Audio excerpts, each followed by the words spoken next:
Tune in to nostalgia. Tune in to now. Golden Radio Hour.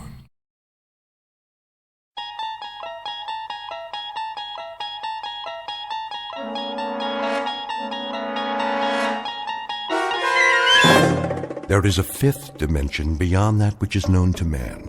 It is a dimension as vast as space and as timeless as infinity.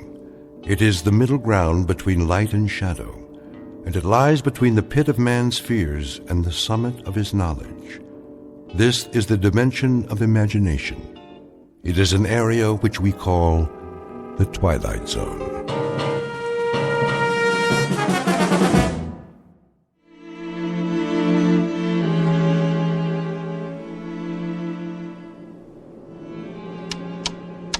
Hey, Magellan, how about a progress report? Coming up, Skipper. We'll be about 4 minutes behind flight plan at 30 degrees west. That all? I can pick up 4 minutes easy, Hatch, with or without the jet stream. That's what I like to hear, Captain. Early ETA. Leave it to Captain Farver, Craig, when you've flown as long as he has. Captain? Yes, Wyatt? Gander wants to know if you intend an altitude change after we pass 30 west. How are the numbers? Got him right here. Look okay, Purcell? Check. Here you go, Captain. Thank you, Mr. Purcell. All right, then. Gentlemen, you'll be pleased to know that thanks to the quality of this aircraft, the fine weather, and my brilliant flying, we'll hit JFK ahead of schedule, as long as our speed holds up. Send it in, Wyatt. Yes, sir. Shannon, copy Gander. Transocean Flight 33, position 50 north, 30 west, time 1403, flight level 35,000. Estimating 52 north, 40 west, and 2431. Estimating 52 north, 40 west, and 2431. Estimating JFK 1830, endurance 79560. Report received, Skipper. Hey, Janie. Boys? How we doing back there? Oh, the passengers are very content.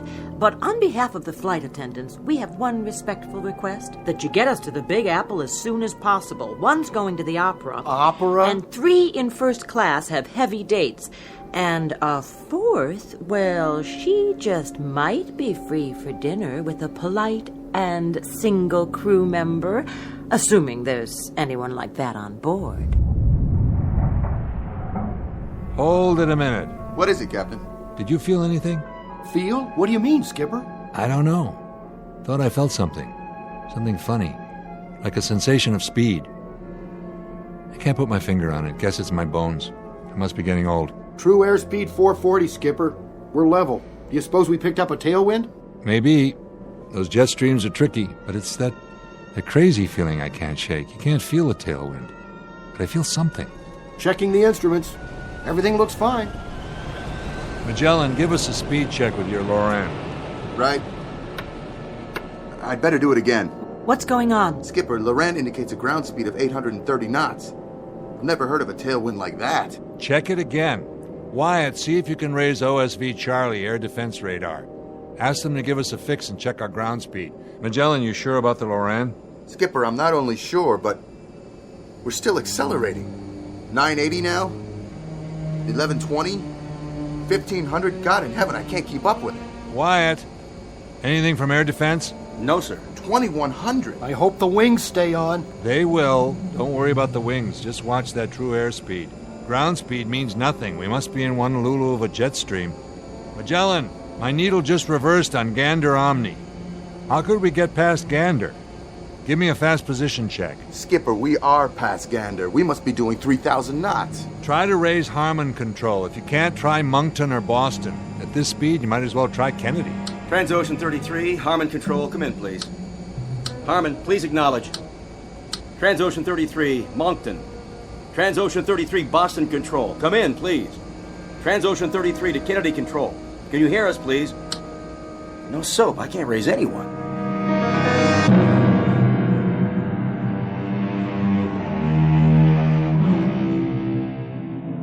You're riding on a jet airliner en route from London to New York.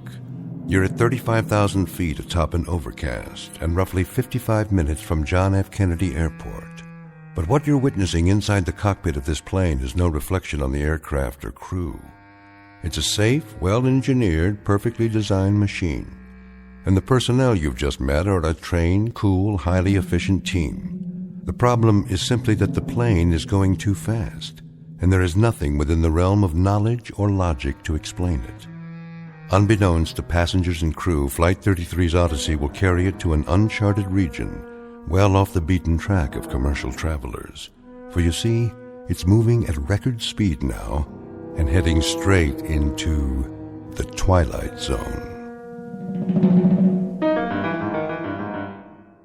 And now, the Twilight Zone and our story, The Odyssey of Flight 33, starring Daniel J. Travante, with Stacy Keach as your narrator.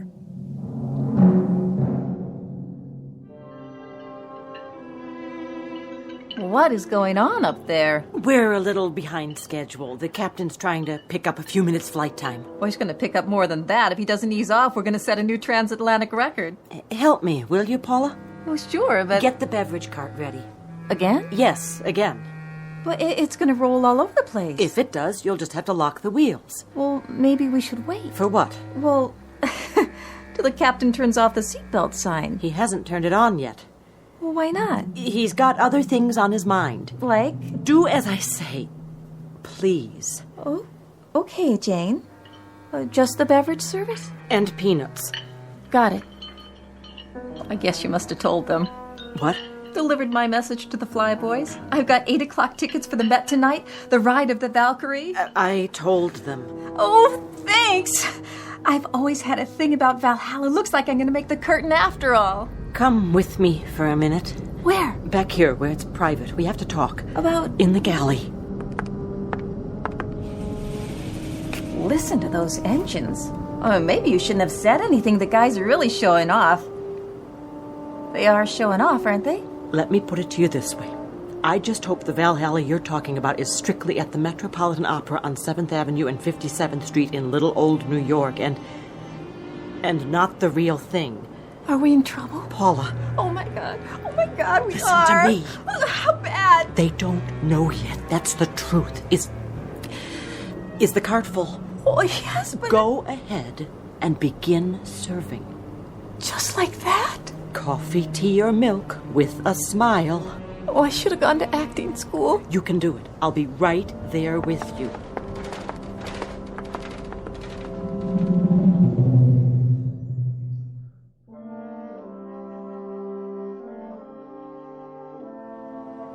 You know, you talk about ailments. I don't believe I was, actually. I had an aunt once in Boise, Idaho, who had one of the worst livers in the history of the state. When that woman passed on, rest her soul, would you believe it? What, pray tell? There were 5 medical associations bidding just to put her liver on display in a bottle, but her mother, that's my father's sister, she absolutely refused to let them show it. And it's like I always said to my late husband, what did you say you were in the Air Force? RAF, madam. A captain.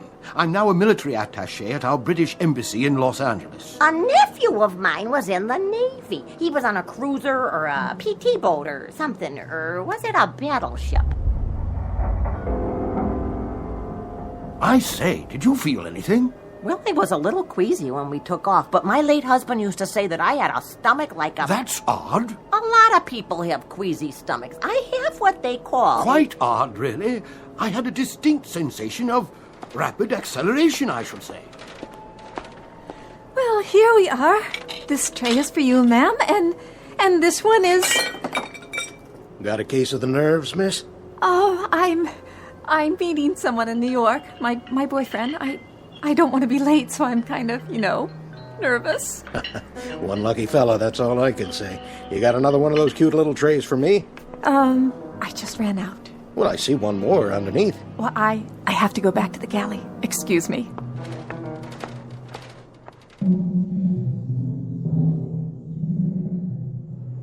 Repeat, Transocean 33. Anybody? What about it, Wyatt?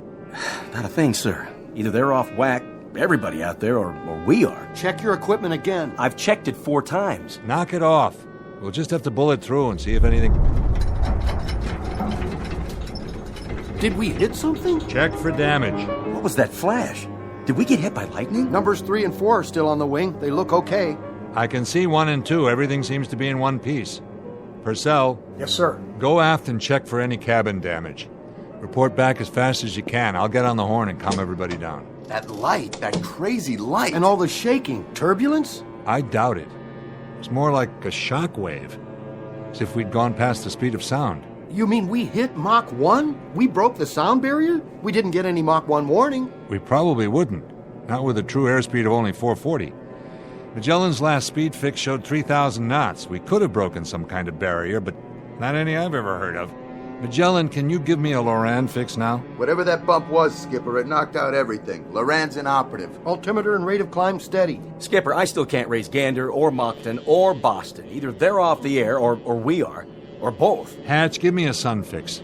I'll need a heading from JFK for my last known position. If we can't raise anybody, we'll have to go down and establish visual contact. Skipper, we can't do that. We leave this altitude and we'll land smack in the middle of 20 other flights. Sooner or later, we're going to have to find a landmark or go VFR. With no radio contact, we're like a deaf and dumb man. But as long as we stay up here, we're even worse off. We're also blind. No damage aft, Skipper. Everybody's, well, scared. Ours not to reason why. Into the Valley of Public Relations. Hand me the mic. Ladies and gentlemen, this is Captain Farver speaking. I want to assure you that everything is under control and that there is no danger.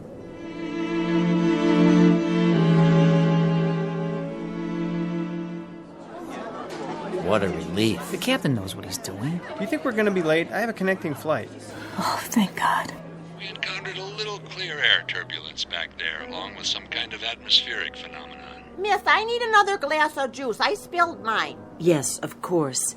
I just got this dress for the trip, and now... Dear lady, will you kindly listen to the captain? There's been no damage to the aircraft except for some temporary malfunction of our radio.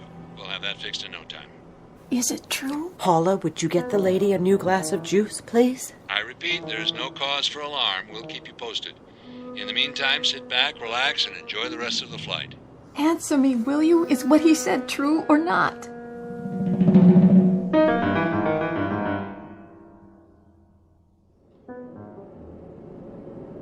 That should hold them. For now, maybe, but don't bet on it.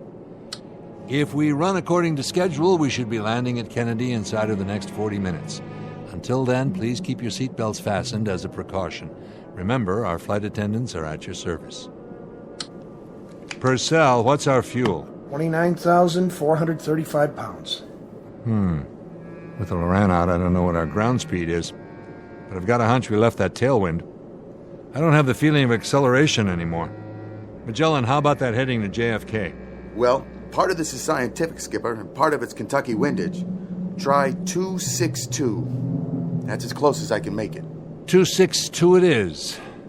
All right, gentlemen, you know what we're up against. We're apparently out of touch with all ground radar points. We don't even know if we're on an airway. And this 707 is a beast that gulps fuel.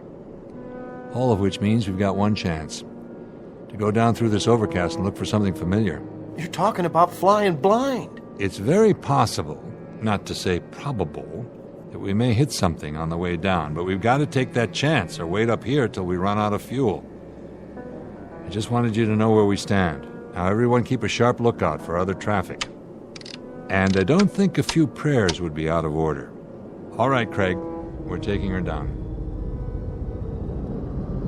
Now we're really in that fog bank. Can't see a blessed thing. Wait, there. What is... Skipper. I see it. And? I don't get it. It happens to be a fact, though. That's Manhattan Island down there. How could it be? Looks more like the middle of the Amazon jungle to me. Where's the skyline? Where are all the buildings? I don't know where they are, but we're over New York City. There's only one small item that's a little amiss here. The passengers are confused. We're over land, but they don't see any... Any what, Janie? Well, any buildings or bridges or highways or... Nothing but trees, some stretches of grassland and more trees.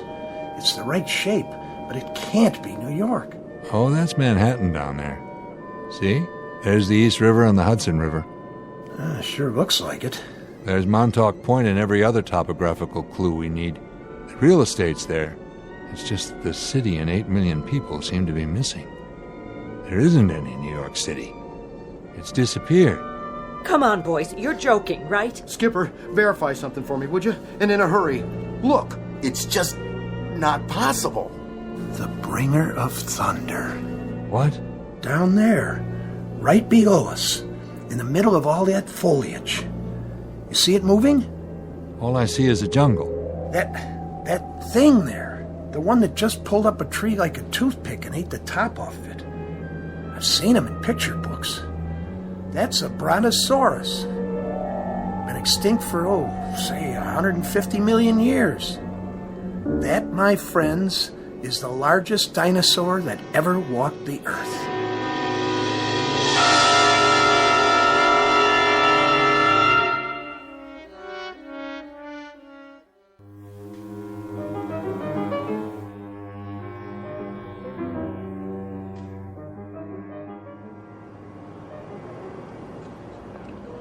Here's that sandwich and some extra cookies for the boy. Oh, why, thank you.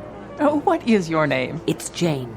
Well, Jane, when we land all safe and secure, I am going to write a letter to Transocean Airlines and tell them how nice you were to everyone on board. That's very kind of you, but it's not necessary. I'm only doing my job. Oh, more than that. Much more. You remind me so much of my daughter-in-law. She's a nurse and... Miss? Yes? You got a drink on that cart? Of course, sir. Would you care for coffee, tea, a soda? No, ma'am. I mean a drink. Drink. Anything you like. Scotch, rocks? Certainly. Yeah, make it a double. All right. How much owe you? Nothing, sir. You sure? I mean, this ain't first class. It's on the house. Everything's on the house today. Here, I'm giving you 2 drinks. 2 doubles. How come? Because you've been such a perfect passenger. We'll be landing soon. Not that soon. I don't see the city yet. You should buckle up anyway. Yeah, sure. Hey, you know what? You're all right. You know that? We're all right. Isn't that great? So what's the score? I mean, we've been circling for 5 minutes now. They said they'd let us know not to come in. Well, that sounds promising, doesn't it? At least we're back to normal speed. That's something. Something? Captain Farver's a pro. So's the rest of the crew. Yes, they are. Definitely. So there's no reason to panic. No reason at all. We just go on like a normal, ordinary flight. Okay, got it. So, shall I go help out in first class for a while? In a minute. I need you to do something else first. What? Pick out a couple of those little vodka bottles. Sure. What passenger? I want you to hand them to me. What are you doing? Rocks are with a mixer. Are you serious? We're on duty. Then I'll drink them myself. Wait. What is really going on? I promise you, if I knew, I'd tell you. But you know something, don't you? When I was in the cockpit, I thought I saw... Paula, did you happen to look out a window a few minutes ago, right after we leveled off? Why? What did I miss? They were all looking down, and I looked with them. I wish I hadn't, but I did. Oh, is it one of the engines? It's not the aircraft. Oh, then what? That's the trouble, Paula. I don't know. I give you my word, I really, truly don't know. Excuse me, ladies. I'm sorry, sir, but this area's off limits. I know, but you'll see... If you were looking for the restroom, it is at the other end of the aisle. No, you see, it's just that... Are you quite sure your pilot knows what he's doing? Absolutely. Captain Farver's the best there is. In that case, why has he announced an arrival at Kennedy when we're nowhere near that location? I'm not blind, you know. I've made this flight many times, a great many times, and I can assure you that wherever we are, this is not New York airspace. There was a last-minute change in the flight plan. The captain's taking an alternate approach. For what reason, may I ask? Something about the jet stream. Rubbish. I flew for the RAF. The jet stream occurs at different altitudes, not at widely varying longitudes.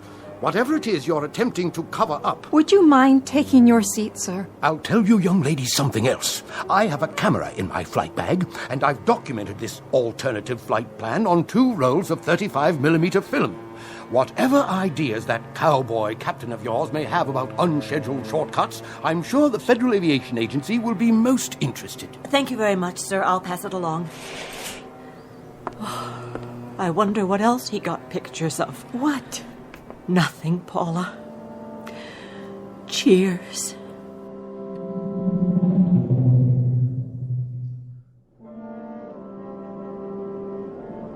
What do you think now, Skipper? Well, we've flown over what should be Schenectady, Albany, and points north. That's what you and Craig keep saying, but personally, I don't get it. Take a look. There's the topography. You can make out the coastline, the mountain ranges. But it's not any New York state I've ever seen, and neither have you. Admit it, Captain. It looks like some kind of forest land, and it just goes on. And there's still no sign of life. Except for that thing with the long neck and the teeth. From here, I made it to be about 5 stories tall. It was a brontosaurus, no doubt about it. Listen to you. Listen to us all like it was something people see every day. Nobody's seen anything like that for 100 million years. Longer than that. So here we are, talking away like rational human beings. Craig. Yes, Captain?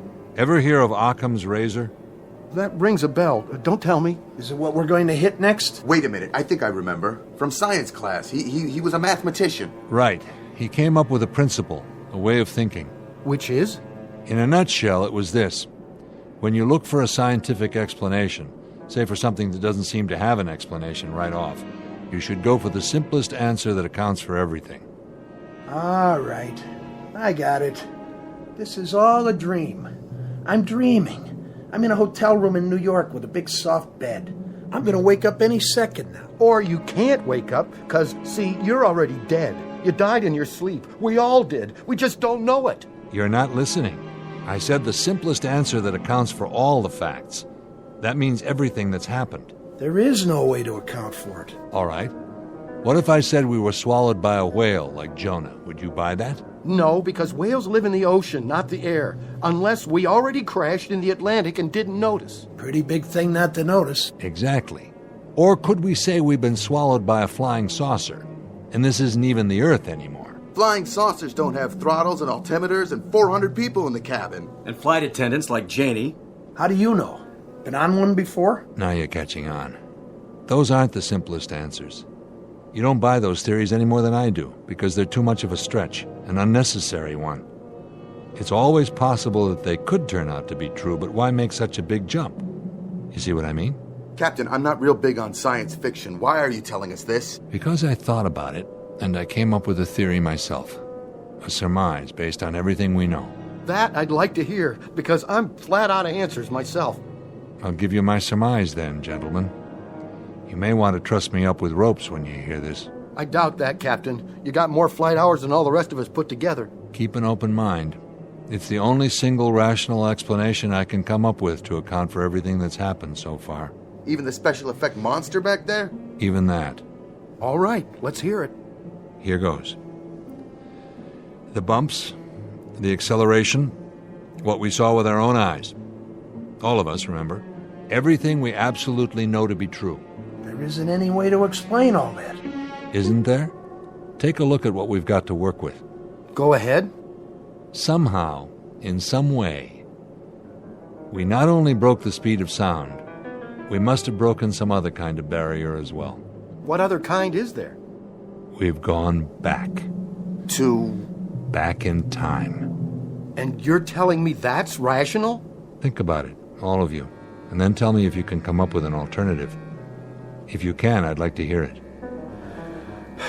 Okay. Just for the sake of argument, say you're right. Where does that leave us, Skipper? And what are we supposed to do about it? Skipper, fuel is down to 19,000 pounds. That's about what I estimated. Not much. You know, I've stared at these instruments till I know every number by heart, but it doesn't do me any good. Because without a theory to act on, nothing changes. All this is still impossible. And the clock is ticking. And we're stuck up here, waiting for radio contact or visual confirmation till hell freezes over or we run out of fuel. And guess which one happens first? At which point we set this baby down in Adventureland, without enough clear ground to stop. And we break in half.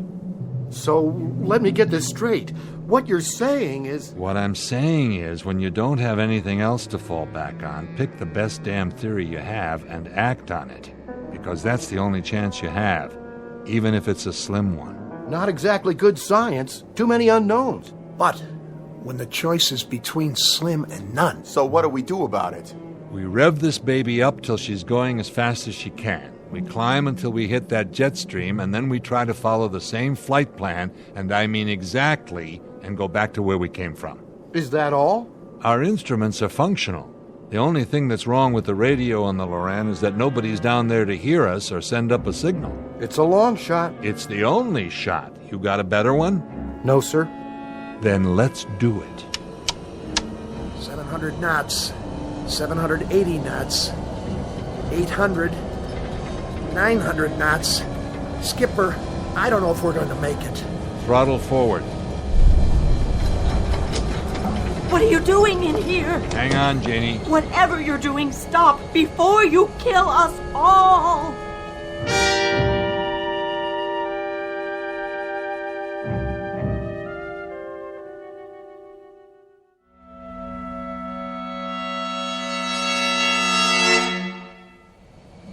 What was it? And the flash of light, Captain. Just like before.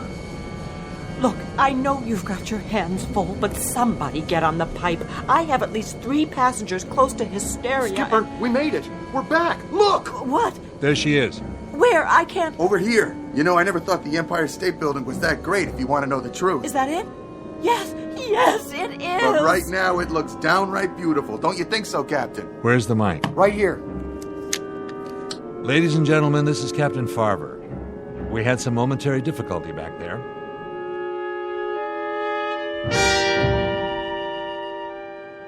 But as you can see, we're now over New York. We should be landing in just a few minutes. Thank you all for bearing with us. Bravo! He did it. I haven't prayed since... Down on my knees and Hey, look, the Statue of Liberty. It's right down there. Kiss the ground. Oh, May, I must have dozed off. Did I miss anything? In a word, madam, dear lady, yes. Well, sometimes I just have to rest my eyes for a second or two. You know how it is. Quite. These seats are awfully uncomfortable, though, right in the small of my back. My doctor said I should never sit in one position for this long. He told me, next time I won't fly, I'll take the train. Miss, you never brought me an extra pillow like I asked. Didn't you hear me? I distinctly remember saying... Here, ma'am. Take all the pillows you want.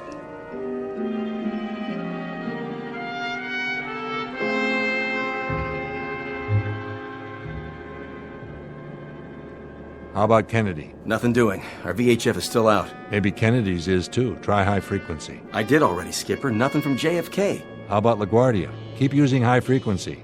Somebody should hear us. LaGuardia, this is Transocean 33. LaGuardia, Transocean 33. This is LaGuardia.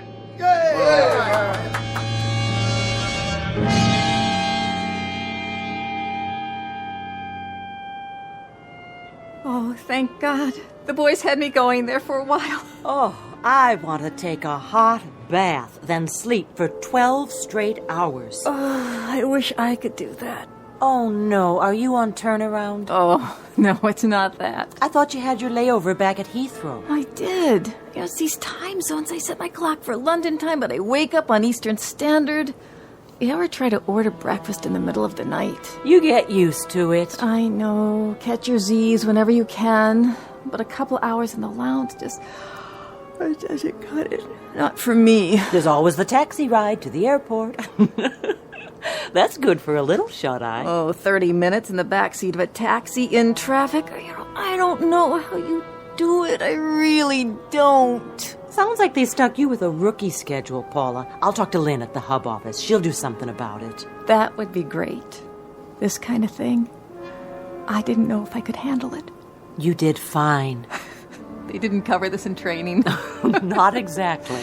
Has it happened before? Believe me, no. And it won't happen again. Should I collect the trays now? I don't know what the captain will say about this, but I'm going to break out the champagne splits for everybody.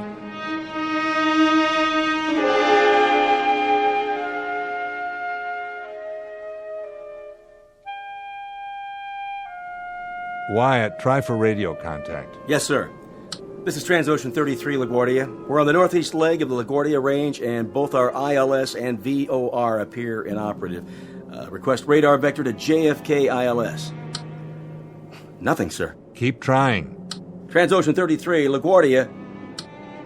What are you, a wise guy? You like what? I got a live one. Yes! All right!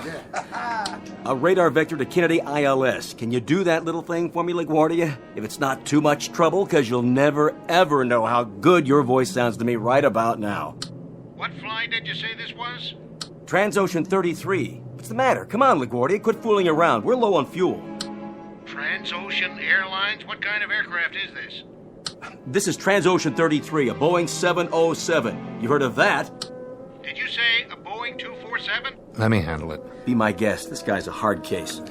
LaGuardia, this is a Boeing 707. Don't give us any of this 247 jazz. You're a few decades behind the times. This is a 707, LaGuardia. A jet. 4 big, lovely Pratt Whitney turbines. Only they're getting hungry. We're low on fuel, and all we want is a radar vector to Kennedy. Now, do you have us in radar contact, or don't you? I don't know who you guys are, but we don't know anything at all about radar or jets or anything else like that. But if you're really low on fuel, we'll clear you to land here.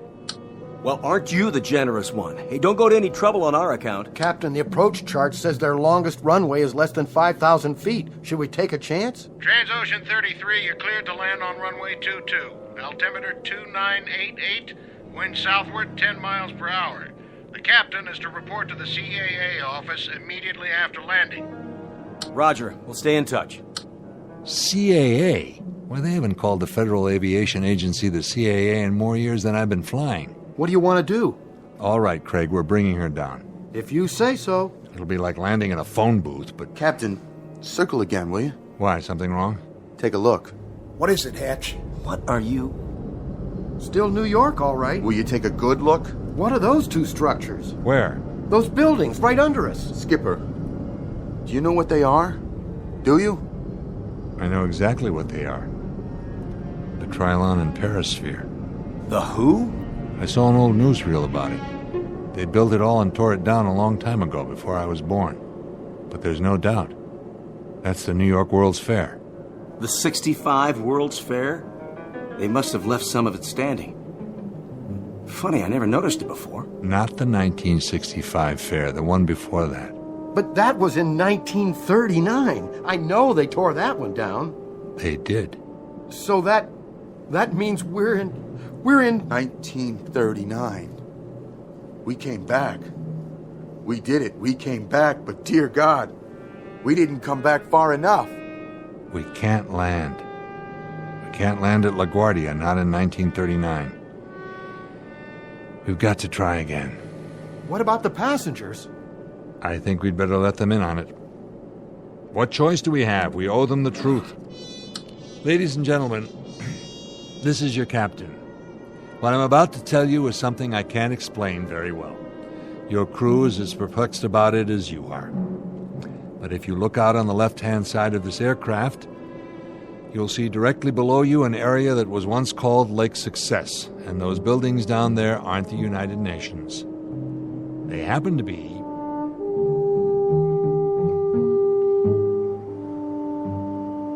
What is he talking about? Shh! Listen!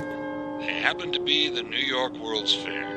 That man's gone crazy. He shouldn't be flying an airplane. Madam, would you kindly not? What I'm trying to tell you is that somehow, some way, in some manner, this aircraft has gone back in time, and it's 1939. We're going to try to increase our speed and go through the sound barrier, or time barrier, whatever it is, the same as we've already done twice before. I don't know if I can do it. I don't even know that we have enough fuel, but I ask you to remain calm and pray.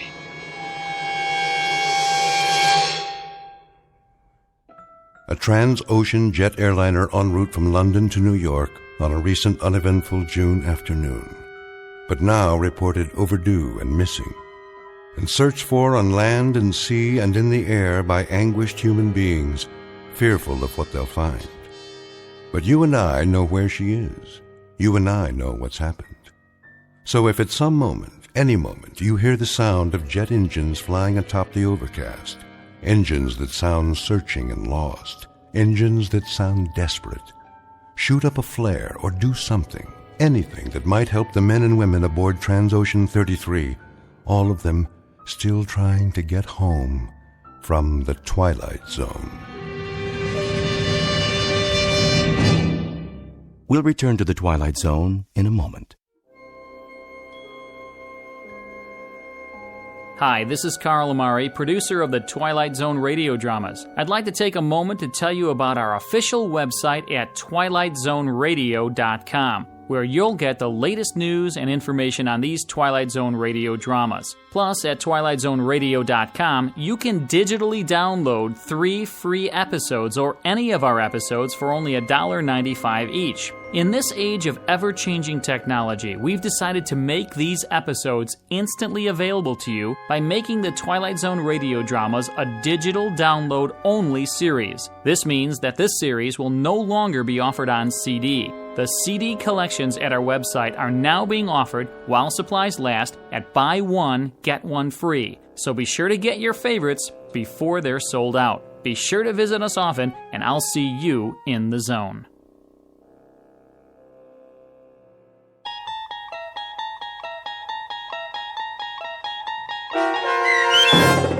Odyssey of Flight 33, starring Daniel J. Travanti, with Stacy Keach as your narrator, was written for The Twilight Zone by Rod Serling and adapted for radio by Dennis Etchison. Heard in the cast were Taylor Miller, Peter DeFaria, Richard Hensel, Turk Muller, Doug James, Peggy Roeder, Carl Amari, Roger Wolski, Vince Amari, and Roderick Peoples. To learn more about the Twilight Zone radio dramas and to obtain audio cassettes and CDs of these programs, visit our website at twilightzoneradio.com. The producers of The Twilight Zone wish to thank CBS Enterprises, Carol Serling, Dennis Etchison, Dick Brescia Associates, Claire Simon Casting, Paul Patch, Terry Jennings, the American Forces Radio and Television Service, our sponsors, and our radio affiliates for helping make this series possible. This copyrighted radio series is produced and directed by Carl Amari and Roger Wolski for Falcon Picture Group. Doug James speaking.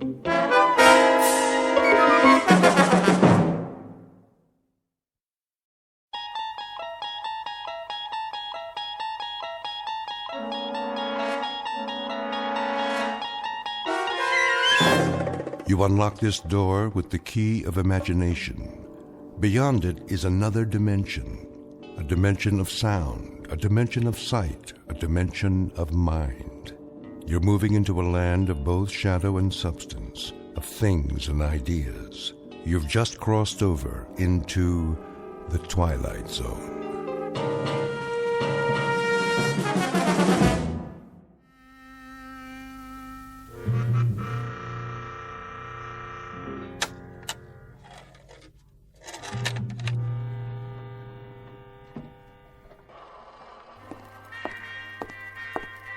Jason, Yes? Oh, hello, Evelyn. can I talk to you? In a minute. Do you know what that is? What it is? That's Glenn Miller, Evie. Who? You don't remember him, do you? No, of course not. You weren't born yet. Jason. Truth be told, I wasn't either. But I had a collection of old-time records. Quite a collection. One of the best in the country. Glenn Miller, Harry James, Tommy Dorsey. Of course, that was before. They all got broken to pieces, along with everything else. Except for this one.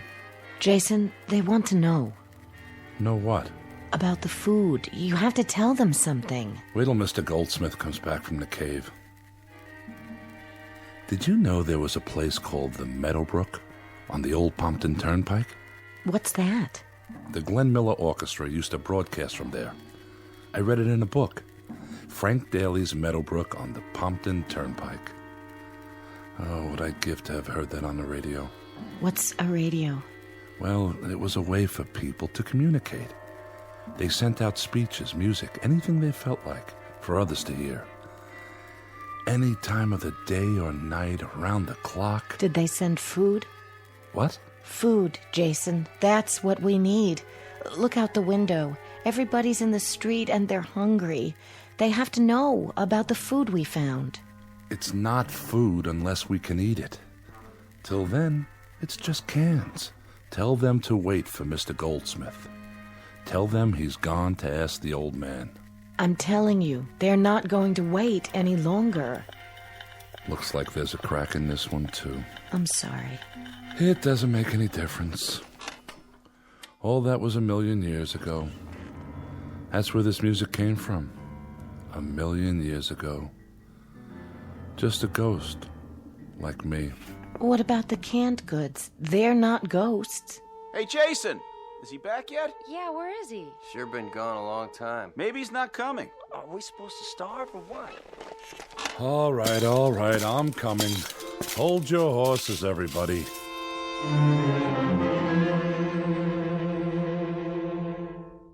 What you've just witnessed is the better part of a legacy, left by man for himself. Some years previous, he pushed his buttons, and a nightmarish moment later woke to find that he had turned the clock back 1,000 years, or more.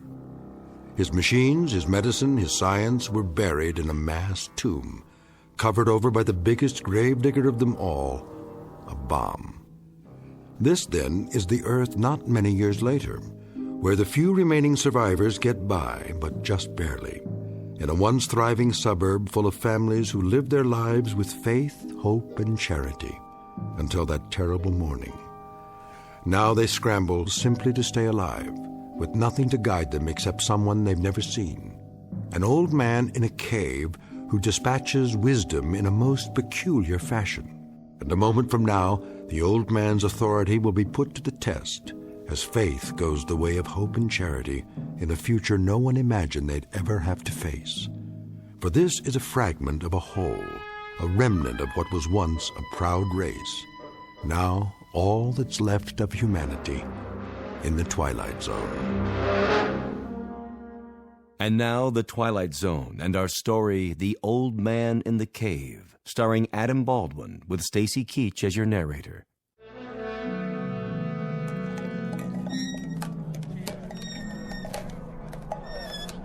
Put that can down. Look at this. It says peas and carrots. And sliced beef from Argentina. You know, the last time I had beef? I said, leave it. You been to the cave, Jason? Did you see Goldsmith? What's the matter with you people? Are you worried the old man's gone away? He's always been there. Well, hasn't he? But did he talk to Goldsmith yet? Goldsmith's waiting for the message. As soon as he gets it, he'll bring it down and share it with us. Is he asking about this food? I tell you, it's pre-bomb. Everything in the pile is pre-bomb. We don't know that. Look at it. It's safe as anything. I'm surprised at you. I'm surprised at all of you. We have no way of knowing... Why do we have to wait for the old man? Why don't we just take our chances with it? We already took our chances. What's that in your hand? See this? The old man told us not to plant on the north acreage, and this is what came up. I know what those are. Those are carrots, just like on the can. Did these grow, Evie? Or did someone leave them to us in a will? They were the best of the crop. The best? Then I'd hate to see the worst. But if we grew them ourselves, they must be okay. No, Evie's right. I don't think we ought to eat these.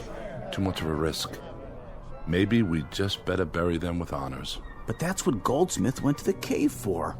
That and the canned goods, to find out what land we could try next. If the old man says it's okay... The old man, indeed.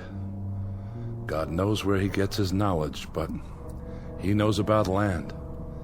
You remember the tomatoes that came up? After he sent a message telling us not to plant them... They were deformed, too. Monstrous is the word. Looked like rotten watermelons, and tasted like nothing fit for a human. But these cans, they didn't grow. We found them buried by the road. Let's wait till Mr. Goldsmith comes back. Wait till he has a chance to ask.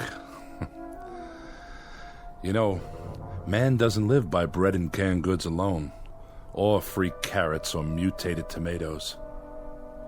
But do me a favor, will you? Just don't ask me what he does live by. In this 20th illustrious year after the bomb, I wouldn't be able to tell you. Attention! Attention! There's Goldsmith. We'll find out once and for all. We have just had a communication from the old man in the cave. And? There is an 80% possibility of rain tomorrow. The wind is from the northeast. This means there will very likely be a high radioactivity count in the precipitation. All of you are asked to remain indoors and stay there until otherwise advised. All barrels should be placed upside down and all water troughs covered. See to it that no one touches any rainwater till it's been thoroughly examined. What about the canned goods? The old man says they're probably contaminated. What? If so, they should be destroyed. How does he know that? He hasn't even seen them. There's no telling where it came from or when it was canned. I think we'd best leave it alone for a while, at least till I ask the old man again. Why can't he tell us now? He has a lot on his mind, but he's never told us wrong before, has he? Quiet. What's the matter? Listen. I remember that sound. So do I. It's a truck of some kind. Where do they get their gasoline? Then it must be Army.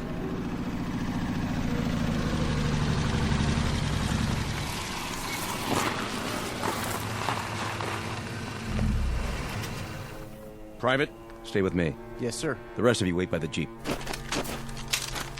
You won't need those guns. We're not armed. Who's in charge here? I guess I am. Good.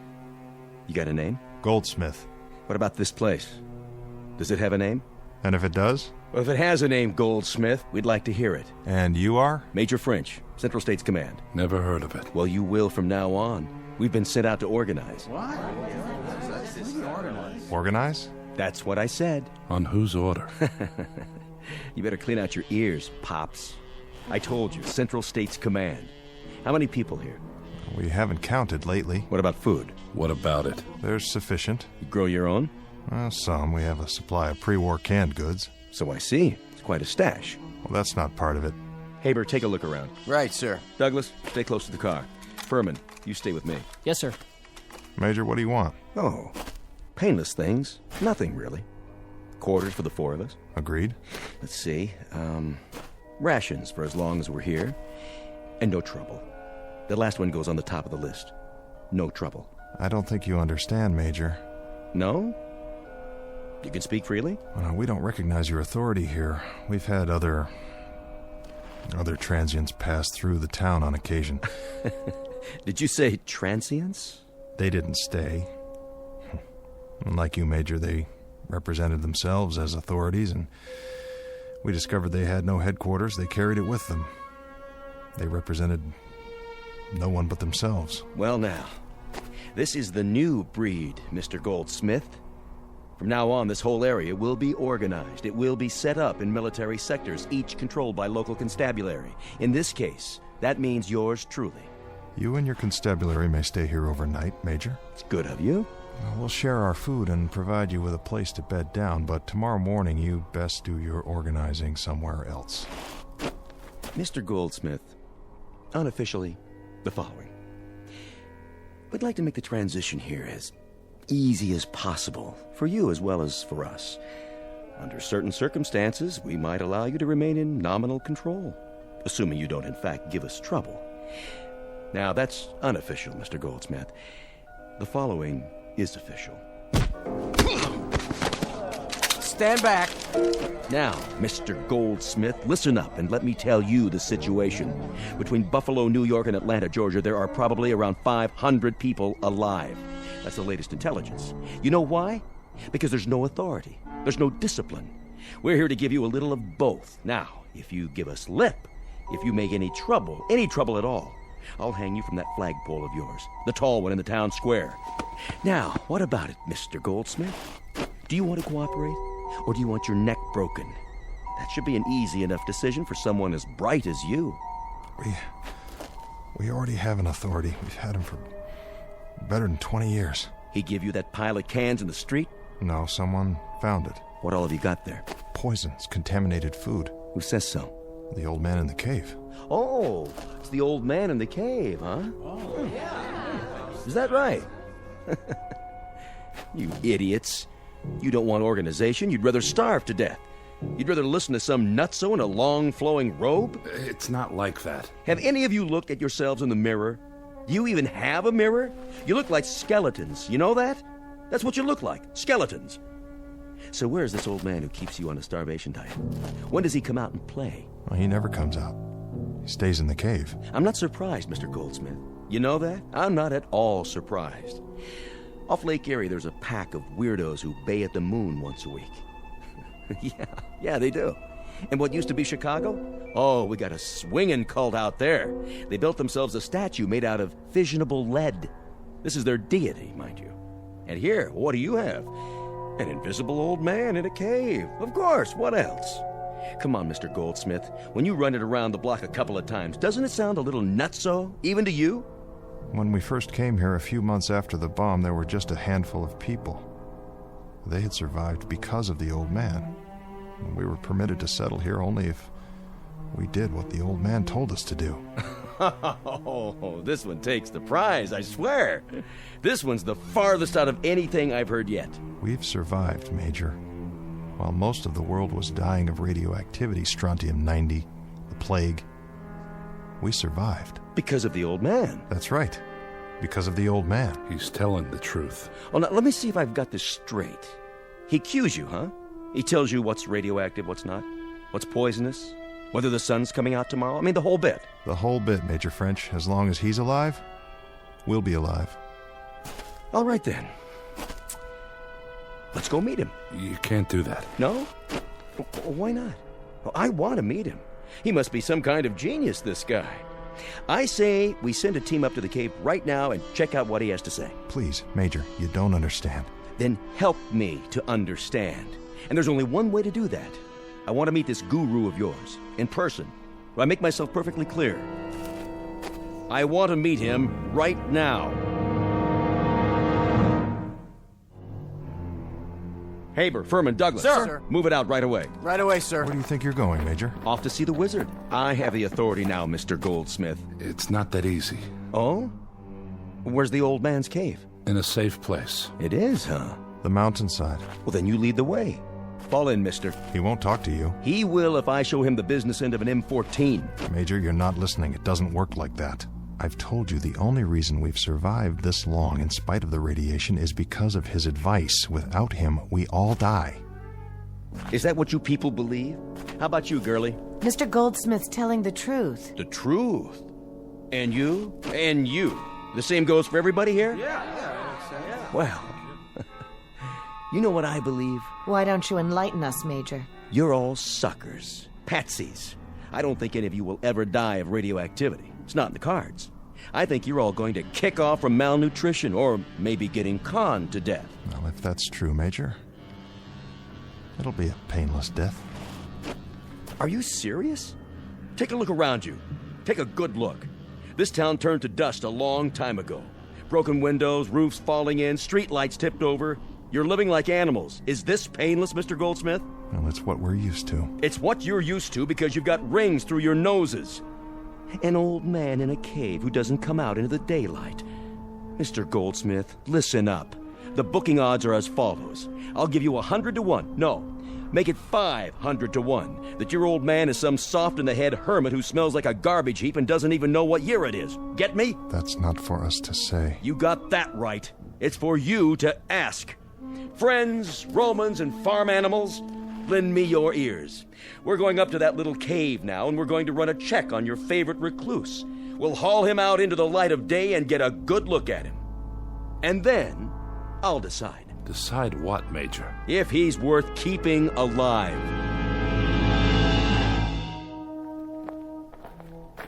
How much farther? Don't worry, Major. We'll be there soon. If you're trying to pull something, Goldsmith. Just beyond the burned-out trees, there's a rise, and then the mountains. I'll show you. Furman. Yes, sir? You and Douglas pull ahead. Haber, keep everybody on the path. No problem, sir. Goldsmith, do you realize what you're doing? I believe I do. But when we get there, what if they... What, Jason? What if they execute him? Then where will we be? Well, they won't. How do you know that? They can't. Have you seen the Major's eyes? That man doesn't care about anyone but himself. He's the kind who started this war. And if he has his way, the old man is finished. We'll see about that. Hold up, Major. I think we found it. Good. Everybody, stand back.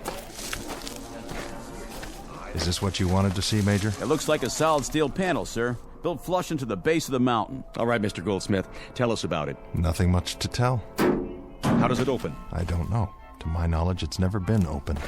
Suppose I were to strip off your skin an inch at a time. Would that increase your knowledge? Oh, you could do that, Major, all the way to the bone. I'd have to tell you the same thing. I don't know how the door opens, or if it opens. The old man lives inside? That's right. And he never comes out? That's my understanding. I hate to press you, Mr. Goldsmith, but what does he eat? How does he live? How does he stay alive? I couldn't say. How do you know he's in there? How do you communicate with him? He sends out notes, messages, under the door. There's a small slot right here. Let's see. It's just wide enough for a strip of paper. I come every day at the same time, and he pushes another piece of paper out. It has the answers to my questions. He sends out messages under the door. We have a winner, gentlemen. This one takes the blue ribbon. The village idiots, led by an idiot. You in there! I've got a question. Your people are starving to death. They found a pile of food, but they're afraid to eat it. They're afraid of their own shadows. So, what's the word? Give me one good reason why they can't live like human beings. You listening, old man? Answer me. I'm the law here now. Are you deaf? Or do you want it all for yourself? Is that it? Open up. He won't respond to you that way. Well, of course he won't, because he's not in there. This is your answer, everybody. A big, fat zero. Major, please. You! Are you speaking to me? You believe this stuff? I suppose so. You suppose so? You suppose there's an old guy in this cave who sends out orders whenever he gets the urge? Man, oh man. I wish I'd been around when there was a Brooklyn Bridge to sell, because I could have made a fortune off this bunch. Furman. Sir. Shoot it open.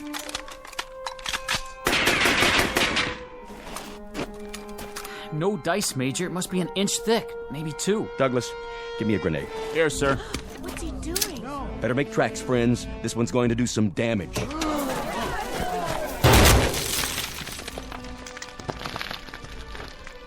It's still shut tight, Major. Hey, old man! It's getting dark. If we're gonna find our way back... You in there, listen up. I'm not through with you yet. I haven't even started. Goldsmith. What is it, Jason? You know how to open the door. I know you do. I know how to open the door, but I took an oath that I never would. My predecessor took the same oath, and that door has remained closed.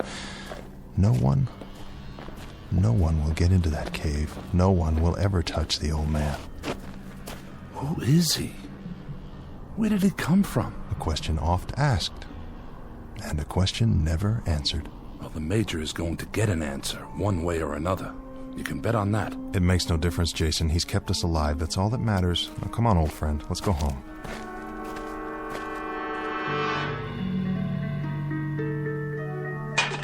Now, time people, dig in. It looks all right. But the old man didn't say. But I'm so hungry. What should we do? Come on. What's the matter with you? Everybody choose 5 cans. Take your pick. Tonight, we're going to celebrate the new order. That food is contaminated, Major. It is, huh? Who said so? The man who wasn't there? There's every possibility that those cans contain enough strontium-90 to kill all the people in this village. Yeah? Funny. I listened real close, and I didn't hear a single word from that guru of yours. Haber, give me a bayonet. Sir. What are you doing?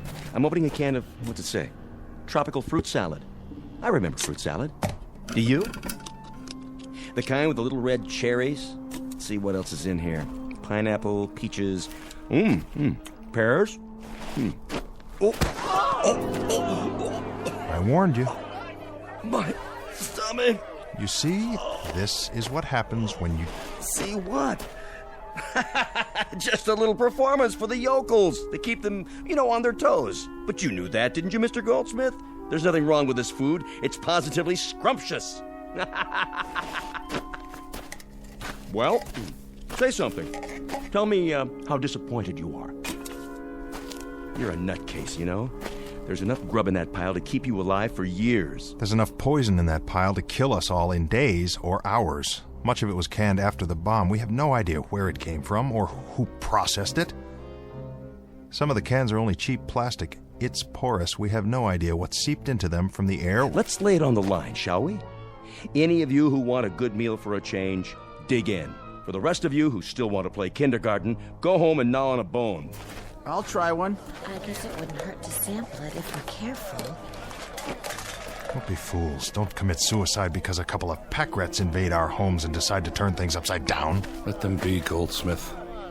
If they want to eat that stuff, let them eat it. The old man warned us about this. He told us it might be contaminated. We've got to bury it. Get out of my way. I say it's all right. He tested it. There's nothing you can do. If they're willing to risk it, that's up to them now. I'm afraid you're right, Evelyn. I've said my piece. The only thing left to say is, may God help us. Hey, looky! We just repealed Prohibition. All over again. Goldsmith, over here. Let him go. But I wanted to have a drink with them. Have one with me. I got plenty. What's that one? Single malt Scotch whiskey. Here, give it a try. Like Christmas. Just like Christmas, huh? Thanksgiving. Thanksgiving, too. You got a name? Jason. Jason. Where's your golden fleece? I'm a very literate man. I went to college. Did you know that, Jason? I went to college. What did you learn? Why, it's the famous Mr. Goldsmith, keeper of the legend, protector of the fables, Lord High Chamberlain of the cave. You look hungry and thirsty. How about a drink? You got 100 cases of that hooch inside. You want to start breaking every bottle? You got yourself a man's job. Do you have any idea? Do you have any remote idea what you've brought to this village? Mr. Goldsmith, what I've brought to this village is the first square meal any of them have had in 20 years, and the first hours of pleasure they've had since you started leading them around by the nose. Why don't you give up the ghost, old man? Unbend. Why not? Can you answer me? You came as intruders, but now you're murderers. There's no telling how many people will die because of what you've done tonight. The old man told us dozens of times about food like this. He warned us. Now hear this. The old man? Well, there isn't any old man in the cave. He's a lie. He's a concoction. You made him up. You cut him out of whole cloth. Nobody's seen him. Nobody's heard him. Nobody knows who he is or where he's from. He's there just the same, whether you believe in him or not. Prove it. We've survived for 20 years. That's all the proof we need. Speak for yourself. By the looks of it, I'd say there aren't many believers left. You're on your own now. Open the cave, Goldsmith. Prove it that way. Maybe I can explain something. Go ahead. There were 2 men here right after the bomb. Scientists. That's all we knew about them. When they died, they gave the secret to another man, and he gave it to Goldsmith. Now he's the only one who knows how to open the door. I don't know what your game is, Goldsmith. I don't know how you get paid off. But it's time you let these people fill their bellies. It's time you open that cave and let them see who's kept them hungry all these years. Listen to him. You'll have to kill me, French. Mister, I've killed 100 times you. And that's how I've stayed alive. You, Jason, get your people together. You know what we have to do. Everybody follow us. Light some torches. We're going to the cave. We're going to open it. We're going to get the old man. Jason, for the love of God. You get it, Mr. Goldsmith? This is the Renaissance. This is the New Age. And you're going to usher it in. From now on, the people are going to eat and drink and walk in the rain. You're going to grow whatever you want, whenever you want. And your old man, whoever he is, he's going to abdicate the throne. Douglas, Furman. Any trouble, sir? Put Mr. Goldsmith in the back seat and see that he doesn't try to run. We're going to take a drive up to the cave.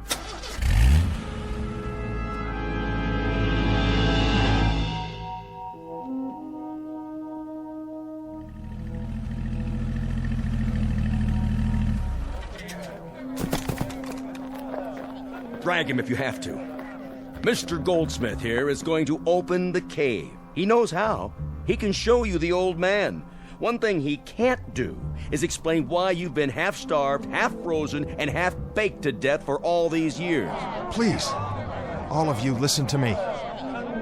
There's no reason under the sun for this cave to be open. The only thing you need to know is that the old man has kept us alive. We're hungry. Do you understand? We're hungry. We've survived, but we haven't lived. He's never let us. He didn't drop the bomb, Jason. He didn't kill off the world. That's what we did to ourselves. All he's done is let us survive our mistake. All he's done is give us a chance to plant a seed again and let it grow. In that cave is all the compassion that's left on Earth. No more talk. Do it. Now. There's a switch under this rock. Let me tell you all something. Now the damage has been done. The destruction is complete. Irrevocable. You, Mr. French. When we talked about the ways that men could die, we forgot the chief method of execution. We forgot faithlessness. Enough! You've listened to him for years. That's all you've done. You've listened, and then, when he said jump, you jumped. When he said breathe, you breathed. And when he said starve, you starved. I'll tell you what's in this cave. Here's my prediction. It's a fanatic, a madman, who had to be kept locked up behind a steel wall, not to protect you, to protect him. Now you'll see for yourselves. What are you waiting for? Get him!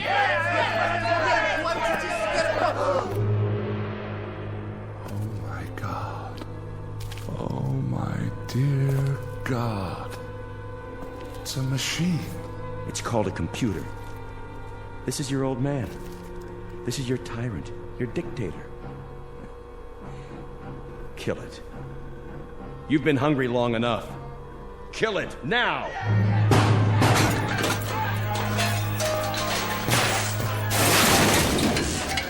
You're free now. Hear me? Burn it. Burn every last trace of it. You're all free.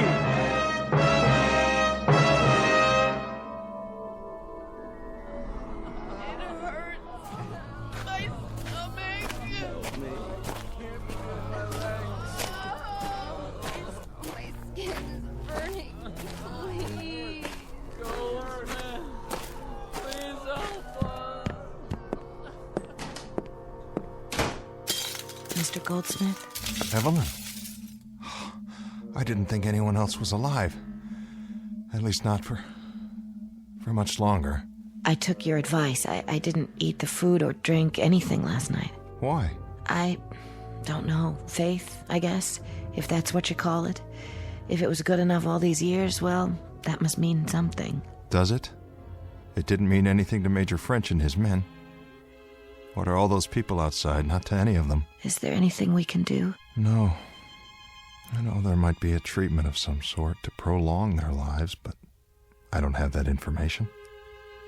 It died last night back in the cave, along with all the rest of our knowledge. I know some things. I'm sure you do, Evie. For instance, it's going to rain today. Why, you can't know that. Yes, I can. I can feel it. Can't you? I'm not sure. Well, that's my prediction.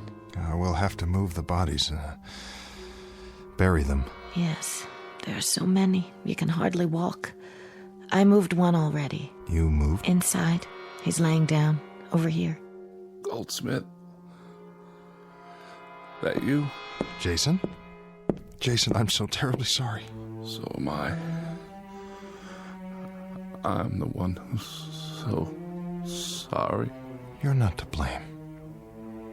Maybe this has to be the destiny of man. I wonder if that's true. I wonder. Jake, I just...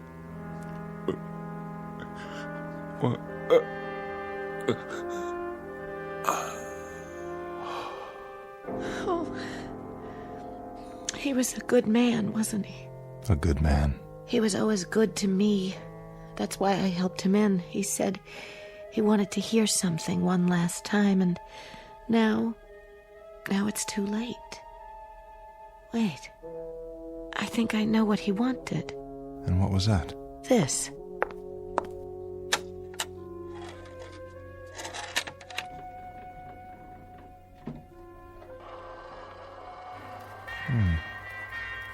Sounds familiar. Can't quite place it. I can. A man named Glenn Miller. It's called Moonlight Serenade. Well, I'll be There's your rain, Evie. Do you mind? Do you mind if we just sit here for a while longer before we move the bodies? No, I don't mind. At all. I like the sound. So do I, Evie. So do I.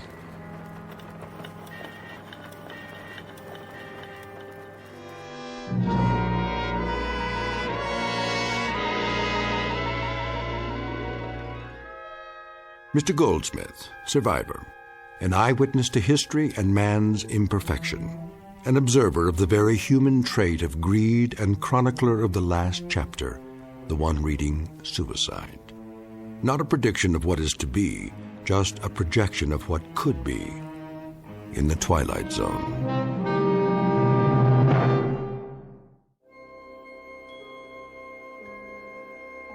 Hi, this is Carl Amari, producer of the Twilight Zone radio dramas. I'd like to take a moment to tell you about our official website at twilightzoneradio.com, where you'll get the latest news and information on these Twilight Zone radio dramas. Plus, at twilightzoneradio.com, you can digitally download 3 free episodes or any of our episodes for only $1.95 each. In this age of ever-changing technology, we've decided to make these episodes instantly available to you by making the Twilight Zone radio dramas a digital download-only series. This means that this series will no longer be offered on CD. The CD collections at our website are now being offered while supplies last at buy one, get one free. So be sure to get your favorites before they're sold out. Be sure to visit us often, and I'll see you in the zone.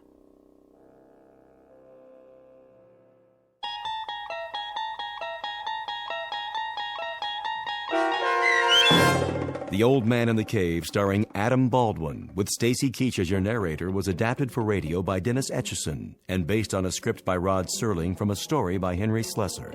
Heard in the cast were Mike Starr, Doug James, Kurt Nabig, Deb Dotzer, Jeff Lupetin, Sarah Marks, Carl Amari, Roger Wolski, and Vince Amari.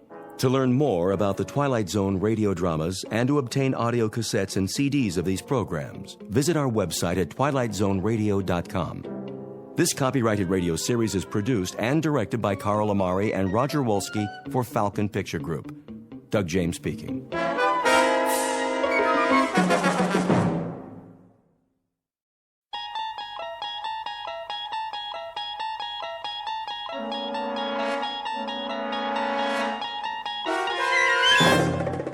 You're traveling through another dimension. A dimension not only of sight and sound, but of mind. A journey into a wondrous land whose boundaries are those of imagination. Your next stop, the Twilight Zone.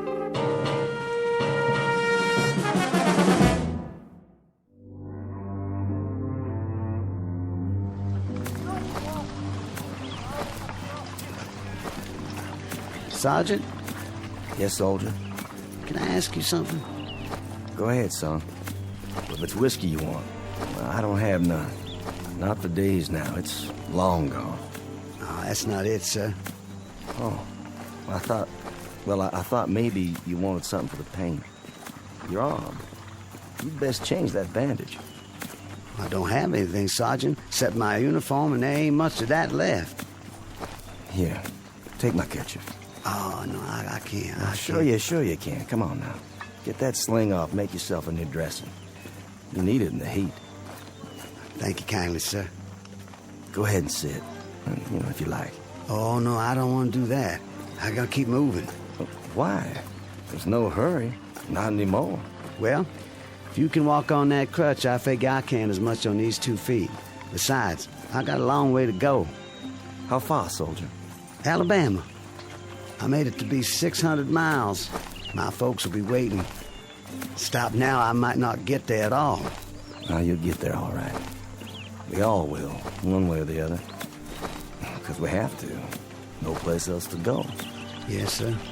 Going home. That's what I wanted to ask. You know the date today? I'm sorry, son. I lost track. I don't know, still April or thereabouts. Hey, Willie. That you? You know that boy? Sure I do. Sounds like Willie from Birmingham. We was together at Appomattox. You go on ahead. I gotta take it slow for a while. Much obliged. See you tonight, sir, when we make camp. Luck to you, son. God be with you.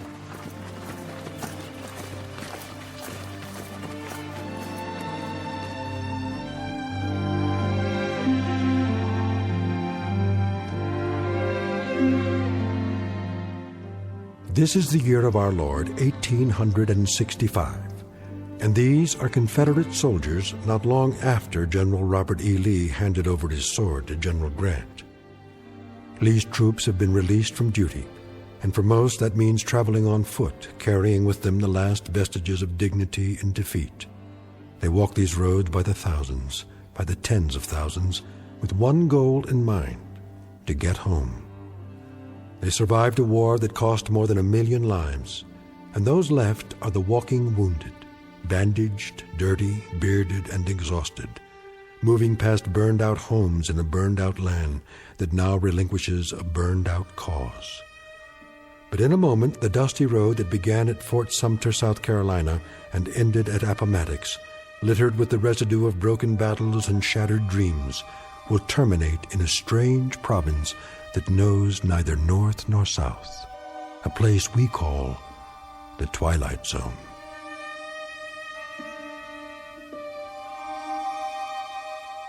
And now, back to the Twilight Zone with The Passers-By, starring Morgan Brittany, with Stacy Keach as your narrator.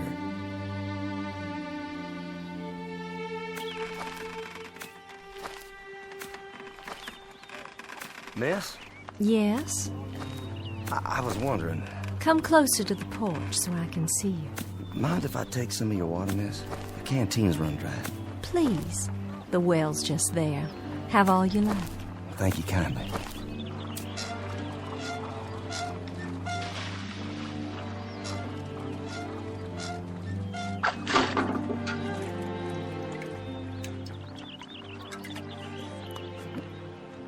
Oh, you don't know how good that tastes. I see by your uniform. Sergeant, isn't it? Well, it was. Don't know that it matters much now. Beautiful house you have here. It was. We used to call it our mansion. Beautiful tree, too. The oak here, strong. The kind that lasts. Yes, it survived. It was here before the house was built, and now it's the only one left. War claims a lot of victims. Different kinds. Men, animals, God's own beauty. You mind if I sit here a spell? Not at all. It's nice to talk to someone. I feel as if I haven't had a conversation in years. What if I strum my guitar a bit? You have a guitar? Carried it all through the war. Would it bother you? Oh, it would be lovely. My husband used to play a guitar. Did he? Oh, he played so well. He's where, ma'am? He was killed at Yellow Tavern with General Stewart. I'm sorry. You have a wife back home? No kin at all. It was just my father, but he died the first year of the war. I'm sorry. Ah, it's all right. It's been a while now. I mean the crutch. I didn't see it. You've lost your leg. No matter, ma'am. Didn't exactly lose it anyway. I know just where they buried it. Outside of Chickamauga. It must be hard walking for you. Do you have a long way to go? Why, I guess I do. I kind of lost track. Have you been on the road long? Reckon I have. Since the beginning of time. Leastways, that's the way it seems. I don't quite remember when I wasn't moving down a road someplace. Like all those men passing by day and night. Oh, I got plenty of company. But it's different now. There isn't anything in the world sadder than a defeated army crawling home. And how different it was when they marched off. Brand new gray and gold braid and 1,000 flags. With trumpets and drums. Nothing but trumpets and drums. I thought it sounded so wonderful. I remember. Gonna lick the Yanks in a month. That's what they said. In a month. How wrong they were. And we stood by in our summer dresses and cheered them on and threw flowers and felt so grand. Just a few tears. Not many. Because we were so sure they'd all be coming back just as they left. And how wrong we were.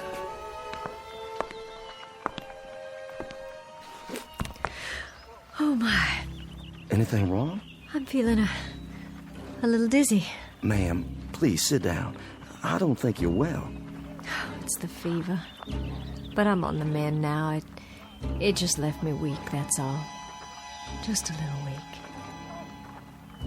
And still they come. Morning and night, night and morning. The young ones and the old ones. And oh, how tired they look. How worn. Are there hundreds of them or thousands of them? More than that. And wouldn't you think there were so many, my Judd? Ma'am?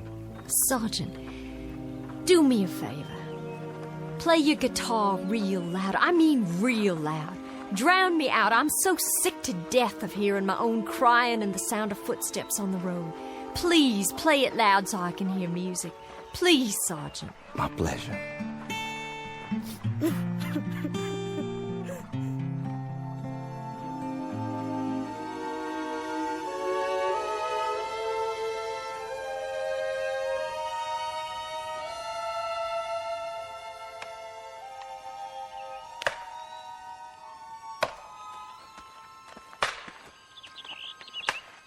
Charlie? Charlie Constable, is that you?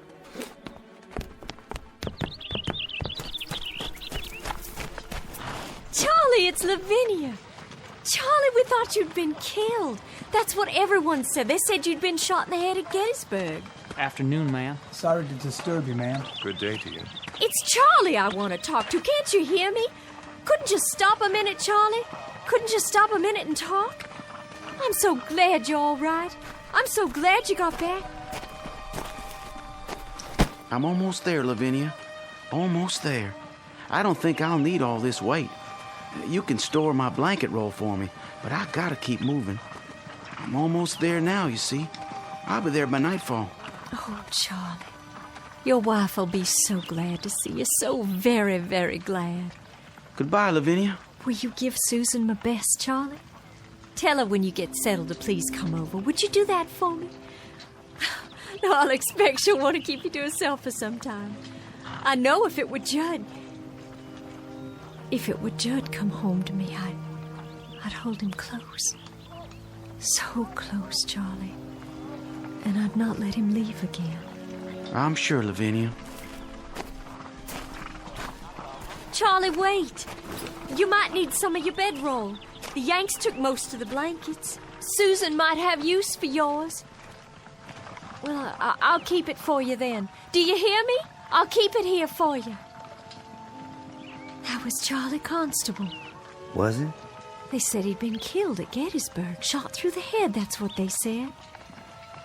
Oh, but thank God they made a mistake. Thank God he's all right and come home again. What's the matter, ma'am? Why are you looking at your hands like that? There's blood. Where? Why, Charlie's cap. It's tied to its bedroll and there's blood on it. There's blood on Charlie's cap.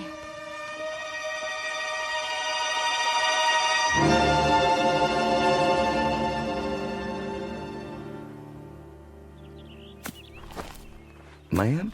Yes? It's Sergeant Baxter, ma'am. Well, I know that. Who else would it be? You finished so soon? I got a feeling for wood, carving it or chopping it. I got enough cut there so you can at least start the winter. Well, I thank you sincerely. You don't know how much that helps me. No, I thank you. I'm obliged for the dinner. Such as it was. It beats salt pork and hardtack, which is what I've been used to for as long as I can remember. I was hoping you'd play your guitar one more time. Would you? Made this myself. You didn't. You know how to make musical instruments. After a fashion. Not as good as the ones I made at home. I had more time then. You have to pick the right tree, a good solid one with character. You cut a branch and strip off the bark and take the wood in layers, but carefully, just right. Then you soak it and bend it into the shape you want. Well, there's plenty to it, believe me. And then after it's dry, it has to be planed and glued and whittled till it's perfect. And then comes the tuning. You know, they say a good guitar takes on the voice of the man who made it. If he has a voice to start with. Seems some men don't.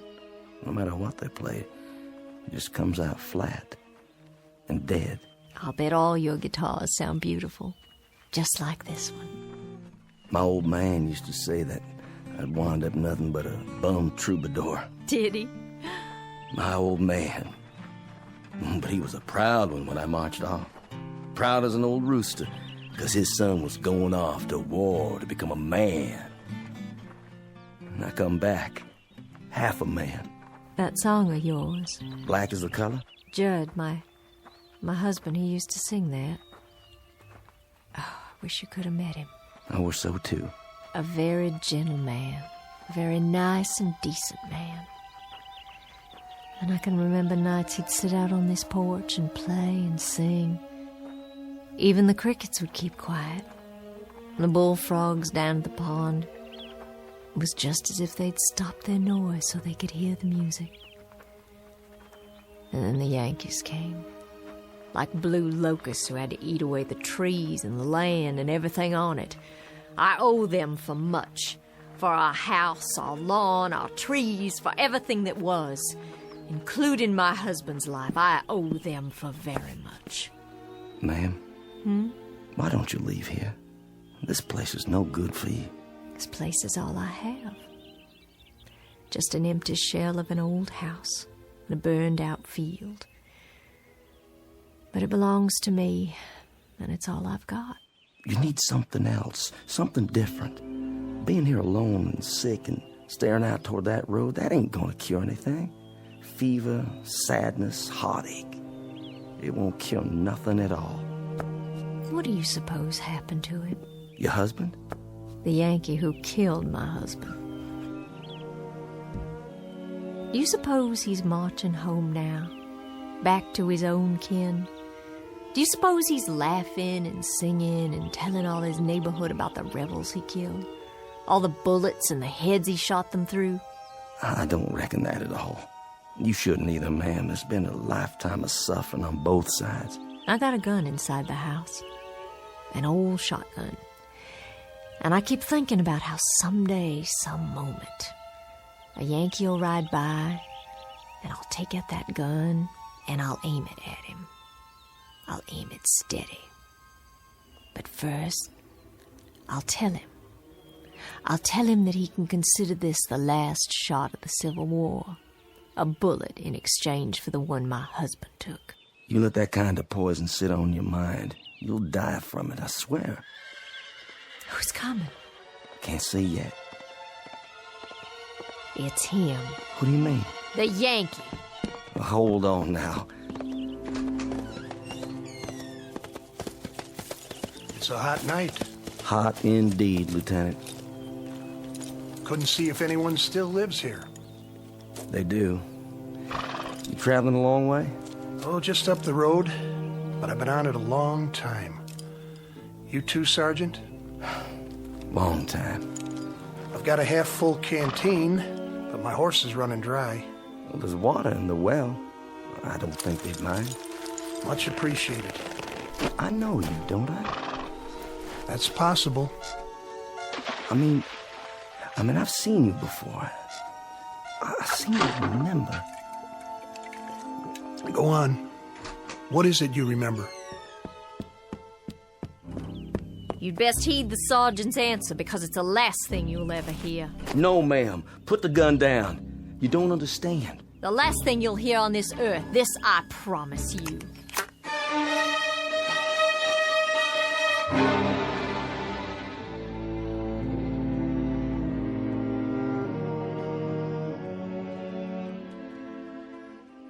Ma'am, don't shoot him. The lieutenant here tried to save my life. Stand aside. Hear me out first. I was lying on the side of a road. A mini-ball had landed amongst us and took off my leg, and I laid there bleeding.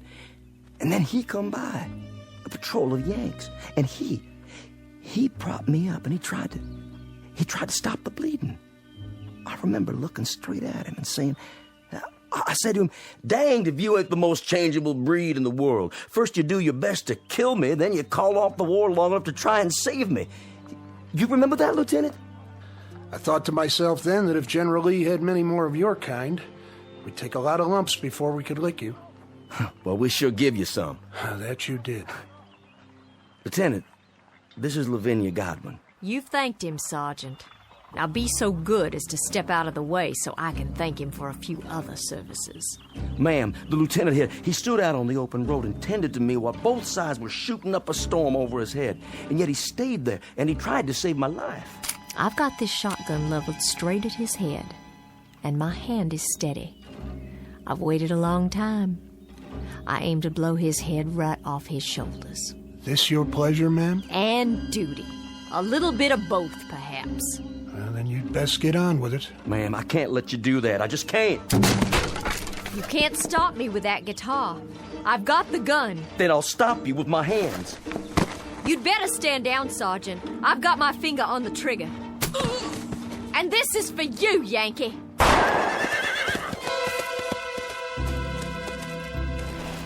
You could thank God for the darkness. That kept you from committing murder. Hasn't there been enough of that already? I didn't miss him. I couldn't have. I couldn't have missed him! No, ma'am. You couldn't have. But it doesn't make any difference. Not anymore. I remember now. I do remember. They got you that day. They got you in the back while you were kneeling over me. You took a bullet in the back and you fell right over. Yes, I think that's how it happened. I thought you were dead. I remember thinking you were dead. What's going on here? What's going on here? You'll understand. It'll come to you sooner or later. What will? I've got to be moving up the road again. Don't want to ride, do you, Sergeant? She's not the staunchest steed on earth, but she'll carry two. Thank you, but one's enough. As you like. Safe journey, Lieutenant. And to you.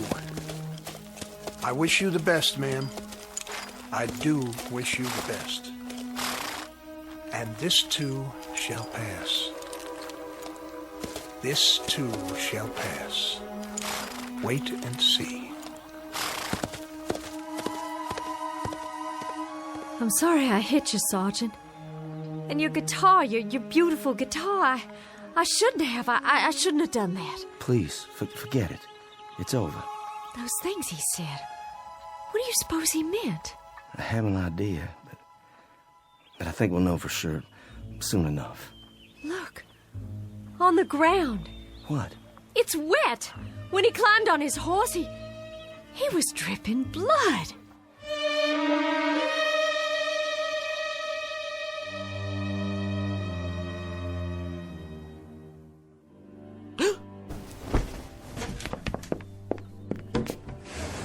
Sergeant! Sergeant Baxter! Ma'am? Would you come in the house, please? Can I help you? Do you hear that, Sergeant?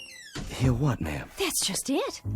There's no one on the road anymore. They're all gone. They stopped coming during the night. It's been quiet ever since.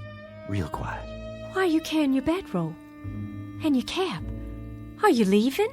Yes, ma'am. I'm leaving. It's time for me. But where will you go? You told me yourself there's no one waiting for you at home.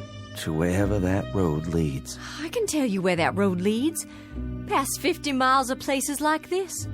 Past houses that were burned out and abandoned after the Bluecoats got finished with them. Burned out yards and crop fields. Some by Union soldiers, some by us.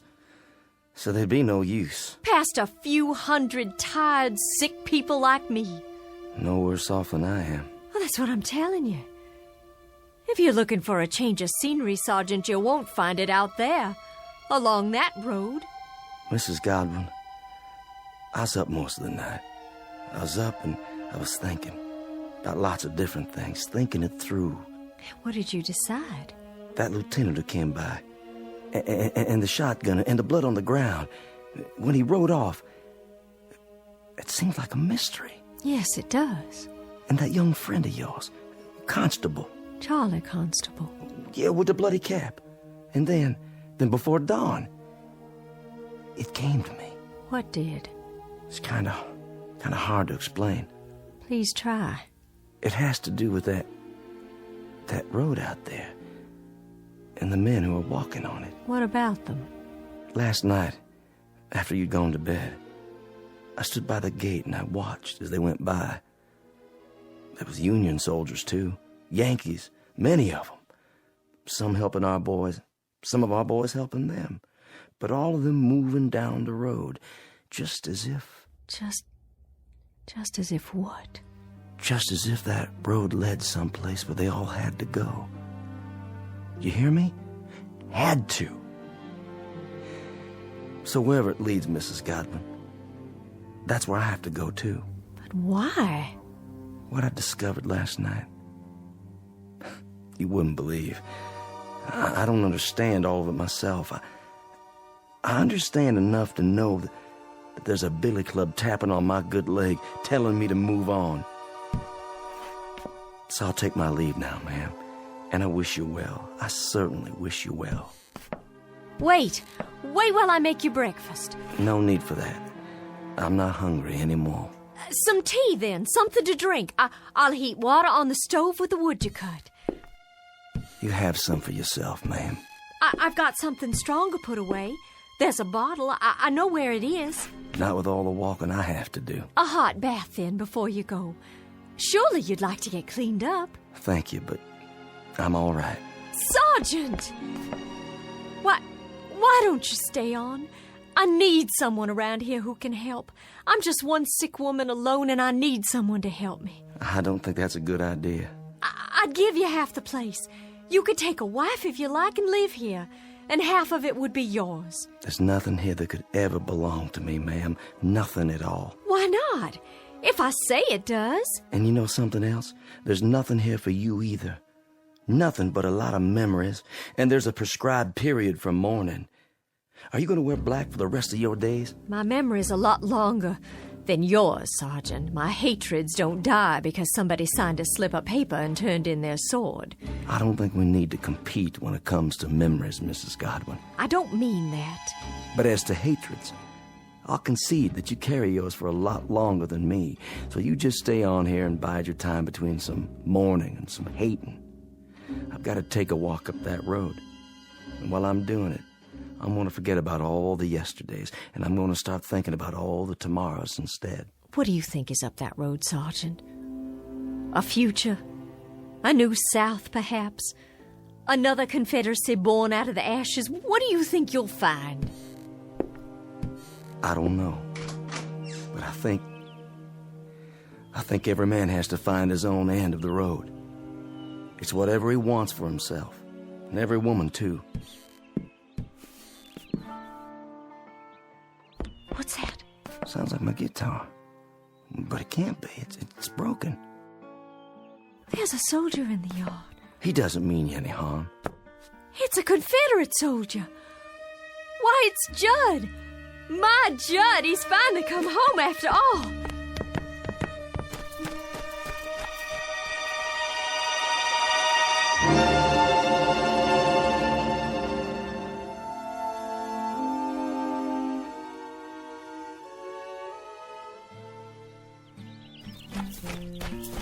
Oh, Judd, it is you. Lavinia? Hello, my dear. Oh, Judd, hold me. Tell me it's really true. And how fares my darling wife? Oh, I've been ill, Judd, very ill. Oh, no. But I'll be well again. I'll be well again because you've come home. Because you're alive and by some miracle you've come home to me. It was home, Lavinia. Look around you. It isn't any longer. It's all the hope we've got, Judd. How do you do, Mr. Godwin? Sergeant? I stopped for some water. The old well. It's still good? I'll be moving on now. The sergeant. He's been telling me there's a pot of gold at the end of that road. Has he? And I told him, Judd, and And now I have to tell you, I understand. Understand what? There's nothing at the end of that road except more road. And more places like this. But we can rebuild it all. We can paint it and plow up the fields. We can buy seed and we can... Lavinia. Judd, what is it? Sergeant? Yes, sir? Do you know? I think I do, yes. It's easier that way. I'm not sure, but I think I do. Goodbye, Mrs. Godwin. Goodbye, Sergeant. I'll no doubt be seeing you farther on. What does he mean? It's time now, Lavinia. Time? We've got to go. Judd, there's no place to go. This is just a stop along the route, Lavinia. A stop? This is home. Home is somewhere else. And you're saying we have to leave? Yes, Lavinia. We have to leave. Oh, you brought your guitar. I'm glad. This isn't mine. It's that sergeant's. But... See? You remember this guitar, Lavinia. It was all broken, wasn't it? And now it's all in one piece again. Why, yes, it was. How did you know? It was broken, but now it's been put together. And it can be played again, and music can come from it. It's sort of like a human being, Lavinia. A bullet comes along, or a cannonball, or a fever, and it breaks our bodies and throws them aside, and they're no use to us anymore. But then something else comes. What are you saying? With that comes a second chance. Judd, are we? Yes, dearest. My death came at Yellow Tavern with a bullet. Yours came here with the fever. No.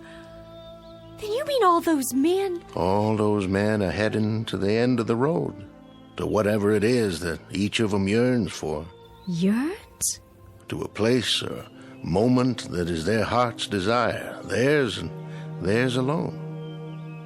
Are you ready? I'm alive, Judd.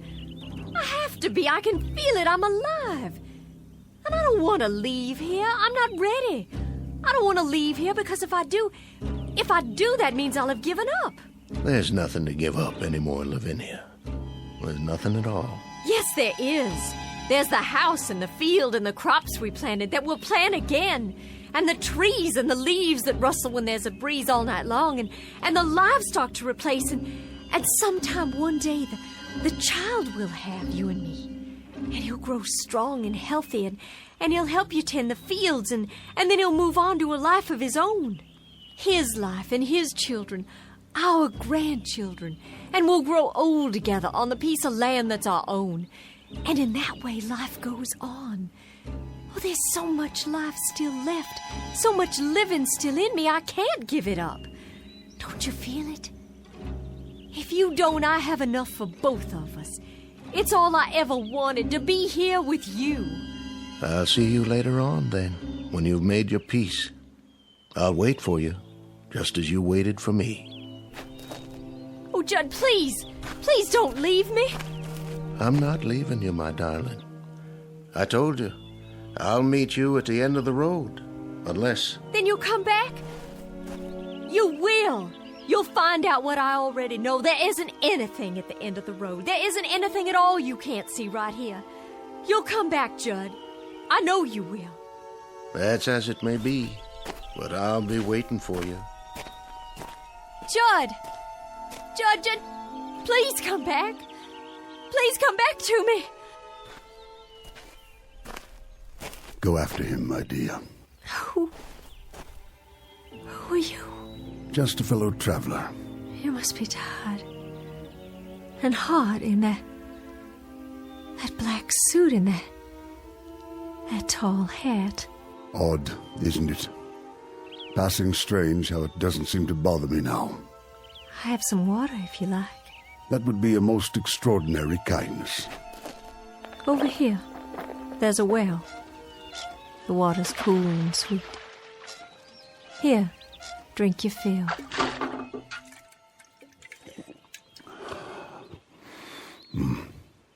The sweetest I've ever tasted. I know you, don't I, sir? Do you?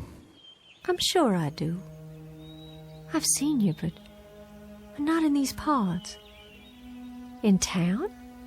No, I don't think so. Don't worry yourself. Not on my account. But your face and that beard. May I tell you something, my dear? Please. Go after him. You must. Oh, but he'll be back. I know he will. My Judd will be back. Wait no longer. There's no reason. He's going someplace that you'll like, I promise you. Someplace where you'll find peace. But how do you know? How? It's something we learn about death. Something we all come to understand. You see, my dear lady, this road, it isn't the end. It's the beginning. There's peace up there, serenity and freedom for all, from anguish. It's whatever you want most, what you have always sought but could not name. You sound so sure. I am. Go to him, my dear. Go to your loving husband. Go there with him. I can see him on the road, can't you? Standing in the sun with his arms outstretched, waiting to receive you. Your face. I know that face. I've seen it in the newspapers. But you were shot, sir. I read it. You were shot by an assassin at Ford's Theater, Washington. But that's so far from here. How? So far that I can hardly remember. It all falls away, like seeds in the earth. And so now, Mr. President, you're one of the... Yes, my dear. I guess you might say that I am the final casualty of the Civil War. And now I'm the last man on this road, the very last. I think it only fitting that I be the last of the passers-by.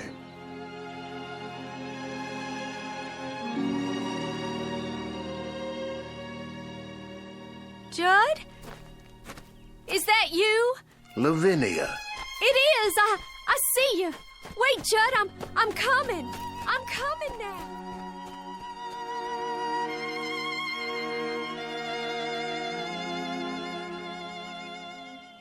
Lavinia Godwin, the mistress of a burned-out home, the image of woman in the aftermath of war, all women in all wars, suffering the final wound and the deepest, and now, at last, ready to be healed. Incident on a dirt road during the month of April 1865. And as we've already pointed out, it's a road that won't be found on any map, but it's only one of many that lead into and out of the Twilight Zone.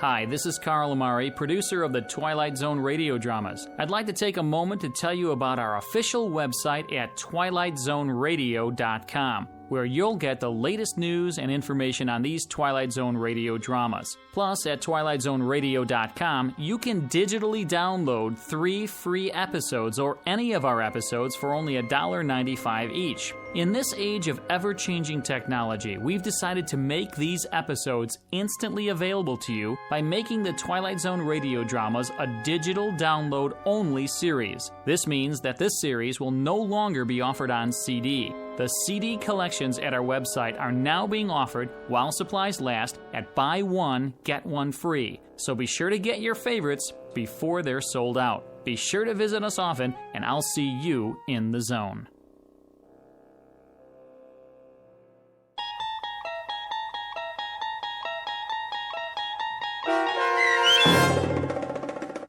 The Passers-By, starring Morgan Brittany with Stacy Keach as your narrator, was adapted for radio by Dennis Etchison and based on a script by Rod Serling.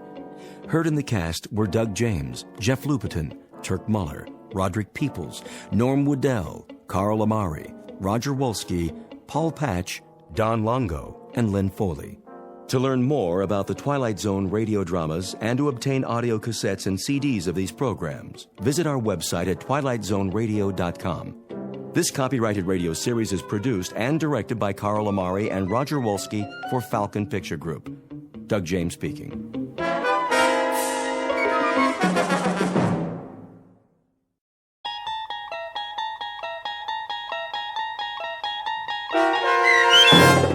The Purple Testament, starring Michael Rooker with Stacy Keach as your narrator, was adapted for radio by Dennis Etchison and based on a script by Rod Serling. Heard in the cast were Mike Starr, Joe Forbrick, Nick DiGilio, Todd Manley, Peter DeFaria, Turk Muller, Doug James, Kurt Nabig, Carl Amari, Deb Dotzer, Vince Amari, Paul Patch, Roger Wolski, and Meg Falcon. To learn more about the Twilight Zone radio dramas and to obtain audio cassettes and CDs of these programs, visit our website at twilightzoneradio.com.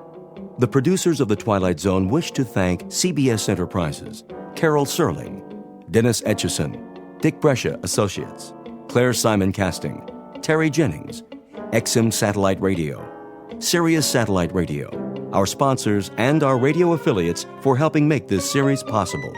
This copyrighted radio series is produced and directed by Carl Amari and Jason Mallow for Falcon Picture Group. Doug James speaking.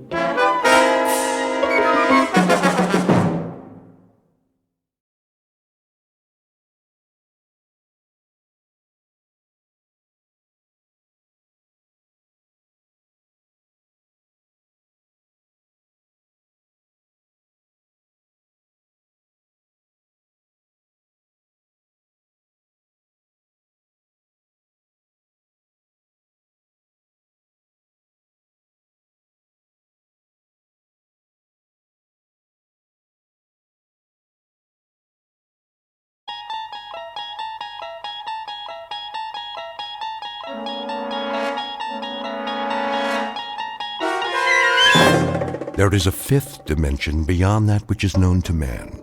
It is a dimension as vast as space and as timeless as infinity. It is the middle ground between light and shadow, and it lies between the pit of man's fears and the summit of his knowledge. This is the dimension of imagination.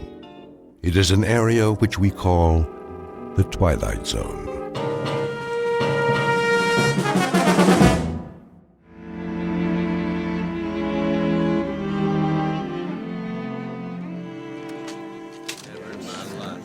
All right, men, listen up. Get your gear together. We're moving out. Moving where, Lieutenant? Yeah, what's the word? We going home? Not today, Morgan. Good, because I got me a date with a certain little nurse tonight. Gonna teach me the mambo. Is that what they call it? Now, don't you go talking about my fiancée. Can it, fellas? The trucks will be here in a few minutes. Oh, I get it. We're going to Manila for some R&R. Ain't that right, Lieutenant? Man, those nightclubs. Hey, they still got nightclubs in Manila? I hear they do. But first, we're gonna have to secure the road. Enemies dug in pretty good. Ain't that something? Just like they own the place. Weapons check. Extra clips, grenades. If you need more, tell the sergeant. You heard the man. Right here. I want to see full belts on everybody. This is the one that counts. Sir? Yeah, Horton? You gonna make it back tonight? What? By lights out. Oh, listen to him. Scared of the dark. Watch out, Horton. The cooties will get you. I just mean, well, that nurse. She's sort of expecting me. You should see her, sir. Brown hair, blue eyes. Yeah, don't worry about it. We'll be back in time for chow. Every last one of us. All right, fall in.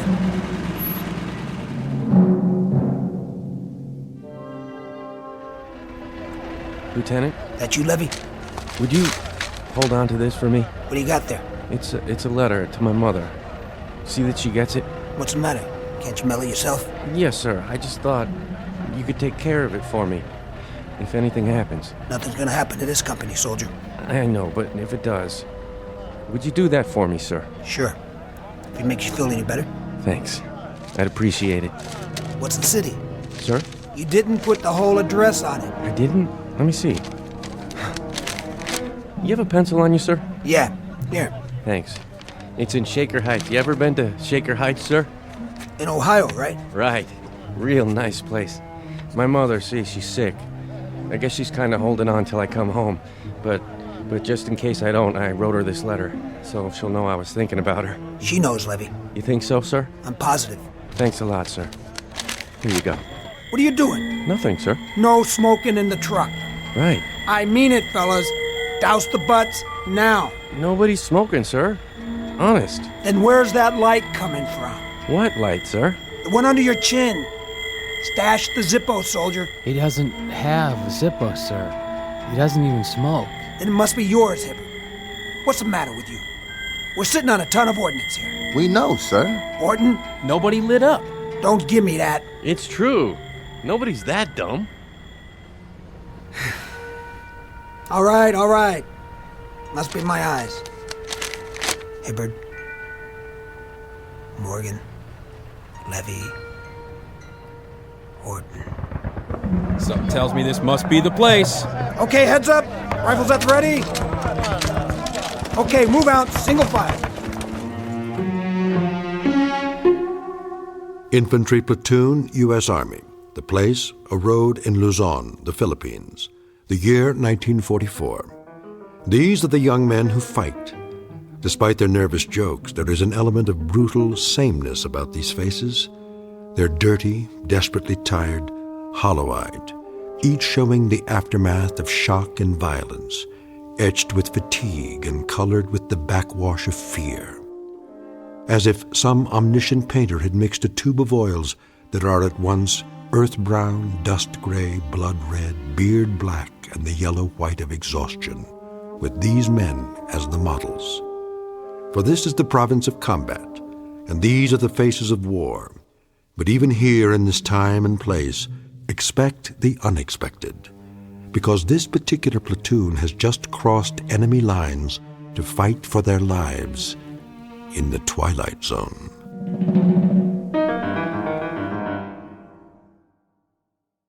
And now, The Twilight Zone, and our story, The Purple Testament, starring Michael Rooker, with Stacy Keach as your narrator. Captain. What is it, Private? Here they come, sir. How many trucks? Looks like all four. One of them's been shot up pretty bad. Tell the medics to stand by. Let's go, one at a time. Give me a hand, will you, Sarge? Oh, my leg. Easy, son. I got you. Rough out there, Sergeant? Yeah. Isn't it a crummy night? Smoke? Why not? How's the road? Open all the way now. The bridge? We got the bridge. Whatever they wanted it for. They got naval guns stuck in the ground and they're zeroed in on the town. But that bridge, it gets it every 3 minutes. If the general wants to know where the enemy fleet is, tell him it's dug in on the road to Manila. Excuse me, sir, I gotta see to the wounded. Sergeant? Yes, sir? How many did we lose? Lots of wounded. Maybe 10, 12. 4 dead. Who? Hibbert, Orton, Morgan, and Levy. Sergeant, bed the men down. Right, sir. And check with the mess sergeant. Make sure there's hot coffee and a meal for everybody. If they're not hungry, make them eat anyway. Hey, company. First platoon. Inside. Fitz. Sir. I got a bottle of Philippine tuber in my tent. It ain't Johnny Walker, but you'd be surprised what it does for a man's outlook. Come on. Pull up an orange crate. Okay. Take the cup. I'll drink out of the bottle. Thanks. Cheers. Cheers. Bum day, huh, Fitz? Yeah. 4 dead in 2.5 hours. 12 wounded. And the 4. Anything special about the 4? Special? How do you mean? Just that, well, we've lost that many before, and we've lost 8 and 10. I know. But you're taking it hard this time. It's always hard. Oh, harder than usual. I thought there might be something special about them. There were 4 kids, all under 22. Does it have to be any more special than that? No, it doesn't. This time it really got to you. More than I've ever seen. I'd like to know why. You're a perceptive man. It's the mark of a good officer, isn't it? Warding off trouble by anticipating it. You gonna give me trouble? I don't think so, Fitz. You're a good officer. You got guts and brains. But something's gotten to you. I told you I'd like to know what it is. Why don't you start with this? What do you have there? Something I wrote down. Read it. Hibbert, Horton, Morgan, and Levy. So? You tell me. Who are they? 4 KIAs. Yeah. That's what they are. Or were. Killed in action. Luzon PI, 13th June, 1944. I still don't get it. You want to know what's gotten into me? Well, I'll tell you, Captain. What's gotten into me is that I... You what? I wrote those names down today. This afternoon. I wrote them down before we left. So? Why'd you write their names down, Fitz? We had a weapons check. Then we got on the trucks. We were on our way to the bridge, and I looked at their faces. Those 4 faces. One at a time. Go ahead. I looked around at 44 faces. When I got to these 4, I looked around at all of them. A light. A light? Shining on their faces. First it was Levy, then the others. One by one. I thought somebody had a cigarette lighter on. Then I realized it wasn't that kind of light. What are you talking about? I can't describe it to you. It doesn't fit anything I'd ever seen. I just looked into their faces and I saw that light. And I knew this was their last day. I knew they'd get it. Oh, come on. I'm telling you, I knew. There wasn't any doubt. None at all. Driving up that highway, I was in their truck. All 4 of them were sitting across from me. Some coincidence, huh? And then the light. The same odd light. It moved across their faces, one by one, completely separate from the others. It didn't touch anybody else. As if somebody had a flashlight or a searchlight or something, and it had picked out those 4 faces. And I knew. I just knew. That's a funny thing, all right. I'll give you that. But for now, maybe you ought to just pack it in. Get some sleep. No, I don't think I can sleep. All I can do is keep wondering. Is this the way it's gonna be from now on? Huh? If every time I stand in front of a platoon, ready to take them up, am I gonna look down the line and tell which ones aren't coming back? No, thanks, but no thanks. Finish your drink. What's in the bottle? I told you. Local brew. Lousy stuff. The kind of stuff that can make you sick. Or drive you out of your ever-loving mind. Take it easy. We're not supposed to know these things. Nobody is. We're not supposed to be able to tell. Isn't that right? So why can I tell? Huh? Why, Captain? Fitz, when did you write these names down? You know when. You sure it was today? Sure it wasn't yesterday? On the way back? In the truck? Today. This afternoon. That's when I wrote them down. I swear. That's when I wrote them down. Nurse? Be right there, Private. I can't feel my leg. I'll get your medication. Hurry, will you? Can't we do something about this man's leg? He's scheduled for surgery. We can only take one at a time. Nurse! Just a minute. Nurse, please. Hey there, Captain. Miller? How you doing? Oh, pretty good, sir, I guess. He's on the mend, Captain. Good job, Janie. Keep it up. Well, we're doing the best we can, sir, but we need more cots. I'll tell Sergeant Gunther. See if we can requisition some. That would be a godsend.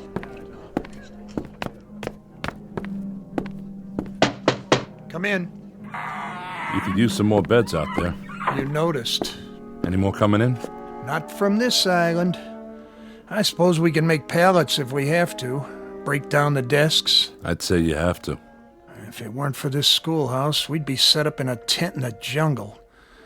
At least we've got a roof over our heads. But when it comes to sterile conditions, the proper supplies, you can see what we're dealing with. We haven't come that far from the Civil War. These men are lucky not to get gangrene. One day this war will be over, Sergeant. Till then, you're doing all you can. I know it, and you know it. Look at them out there. So many young men. All we can do is airlift the worst cases, sew up the rest, and send them back to fight again. I'm sworn to do no harm, but how can I promise that? We don't know what to expect, how many casualties we'll get each day. Unless, of course, your Lieutenant Fitzgerald is right. He believes it. If you'd heard him, you'd almost believe it yourself. How is he? Well, he took those pills to help him sleep, but I don't know if that's going to do it. I don't know either, Captain Riker. What do you make of it? Well, I'll be frank. The things you've told me are beyond my experience. I'd say he's delusional. But whether it's because of the stress or something more serious, I couldn't say. I'm no head shrinker. Did you look at his records? I've never been wounded. No symptoms of battle fatigue or anything like it till now. Why he should get an idea like this all of a sudden, I couldn't tell you. For the time being, you might want to pull him in while I run some tests. I'd appreciate that. See, the thing of it is, he's never complained about anything. Not so much as a headache. He's a good man. Came in as a cadre while we were still back in the States. He's one of the best officers we've got. I'll do what I can. He's here now, you know. In the hospital? I didn't see him. He went down to the 2nd Ward to visit one of the boys from his platoon. Well, when you talk to him again, Sergeant, go at it a little carefully. Sideways instead of head-on. I wouldn't like him to think I have any complaints about his performance. I understand. I'll get around to it as subtly as I can. But if he's going to break, it's best to know now, and not in the middle of some firefight. We can't afford to lose any more lives. His or anybody else's. Hey, nurse, where's my chow? Roll over, soldier, while I change your bandage. And keep your hands to yourself. Lieutenant, is that you? Fitz, what's wrong?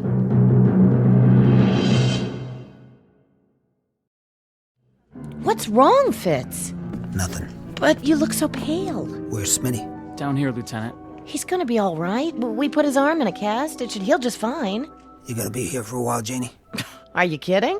I want to talk to you before I leave. Well, just holler like everybody else. I'm not going anywhere. How's the rest of the guys, Lieutenant? A-okay. Oh, that's great. Yeah, well, Porky took a piece of shrapnel on his finger. But you know Porky. That's about as bad as he ever got. I'll bet he belly ached a lot, though, didn't he? Just a little. That's one lucky kid, huh? Yeah, that he is. And you didn't come out so bad yourself. I guess not. Except I can't scratch myself with my arm up like this. Then you'll just have to call the nurse. That's not so rough, is it? No, not as long as it's Janie. Yeah, get you all patched up and you'll be as good as new. Ready to head home before you know it.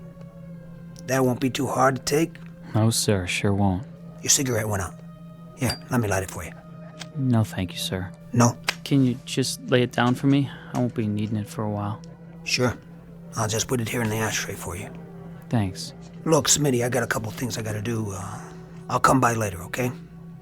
You take it easy here. Will do, sir. Anything you want? You got enough to read? Yeah, all I need. Okay. Take care now. Thanks for coming, Lieutenant. I'm glad I got to say goodbye. Oh, no, not Smitty. You dropped your lighter. Something the matter? What? No. Nothing. I'll be seeing you. Goodbye, Smitty. You okay, Lieutenant? Yeah, fine. I'm okay. Help me get him to a cot. I said I'm okay. I'm okay. I just got a little dizzy there for a minute. Are you sure? I'm sure. Thank you, Meg. I've got him. What's all the fuss about? You better take it slow, mister. All I need is a little sleep. A little? You look like you haven't slept in I don't know how long. My lighter. Right here. I want you to lie down for a while. I don't have time. You're pale and your pulse isn't that great. You need to rest. What do I have to do? Write you a note for the teacher? I'm fine. Janie. What? I wanted to tell you... I wanted you to know that. Save it. Go back to the barracks if you don't want to stay here. But do me a favor. Get off your feet. Listen, that boy in my platoon, Horton. Please, Fitz. He was a good guy. I know. He was looking forward to seeing you last night. That's all he talked about. He thought you were special. Very special. Soldier? Not now. I just wanted you to know. You are special. You were probably the last thing on his mind. Did he suffer? It was a landmine. Oh, no. He never knew what hit him. He didn't feel any pain, I swear. Soldier, I got your pill. Wake up. Oh, Fitz, that poor sweet kid. Get the doctor. This man does not have a pulse. Smitty. Bring me a shot of adrenaline. It's too late. No, it's not. What do you know about it? I said get me. Forget it, Janie. He's dead. No, it can't be. Oh, not another one. Please, God. They go awful quick sometimes, just like that. Awful quick. Morning, Fitz. Captain. How are you? Something happened? I was down seeing Smitty. I know. I read his tag. Doc says he's gonna be okay now. No, he isn't. What are you talking about? It's only a broken arm. That's all that showed. Are you a doctor now? I took a look at his face. I took one look. And I knew. Come off it, Fitz. And then, a minute later, he was gone. What? Go ahead. Take a walk downstairs if you don't believe me. Same thing. Same thing. The look. The light or whatever it is. Yeah, I saw it. I knew, Captain. Fitz, I can't explain this, but... I don't want you to explain it. How can anybody explain it? How can anybody? I want you to believe it, Captain. That's all. That's all I want. I want you to believe. I just want you to believe. Yes? Bed 5, Sergeant. What, nurse? He just died. I'll be right down. For what? Fitz. There's nothing to see now. Except the body. He's dead. And I knew he was going to die. That's nonsense. Is it? I've read it on his face. I've read it just as clearly as if somebody had painted it there. Go on, I'll be there in a minute. Yes, sir. You knew, Lieutenant? I told you. He thinks... You bet I knew. Really, Fitz? Tabbed 4 men yesterday. I knew they were going to get it too. But that would be extremely odd. Don't you agree, Lieutenant? Odd? Is that what you call it? Odd is when you go 30 days on the line without losing a man. Odd is when you march 25 miles and you don't get a blister. Now you're talking odd. That's odd. This isn't odd, Gunther. This is more like a nightmare about a dog-face officer who can see death on people's faces. A lousy dog-face line officer who'd just like to give back the power to whoever or whatever gave it to him. Or a dog-faced line officer who's cracking under the strain of having seen too much and done too much and felt too much and finally starts to crack from the weight of it. I'm 5 for 5 now. We deal in facts here. How many coincidences does it take to add up to a fact? How many men do I have to tag as least likely to succeed before somebody starts listening? How many more faces do I have to look into? You're not being rational. No. Then answer me this. What I'd like to know is, what's it take before people realize that somewhere along this line I picked up a talent they don't teach at OCS because I just got promoted. What I am now is I'm a kind of recording clerk for the Grim Reaper. Come with me, Fitz. Let's go back to quarters. Okay, sure. Why not? But there is one thing you might do for now. While you're waiting and scratching and calling in the psychiatrist, just put some tape over my eyes. Or just poke them out right now. Go ahead, just do something so I won't be able to see. Just make it so I don't have to look at any more faces.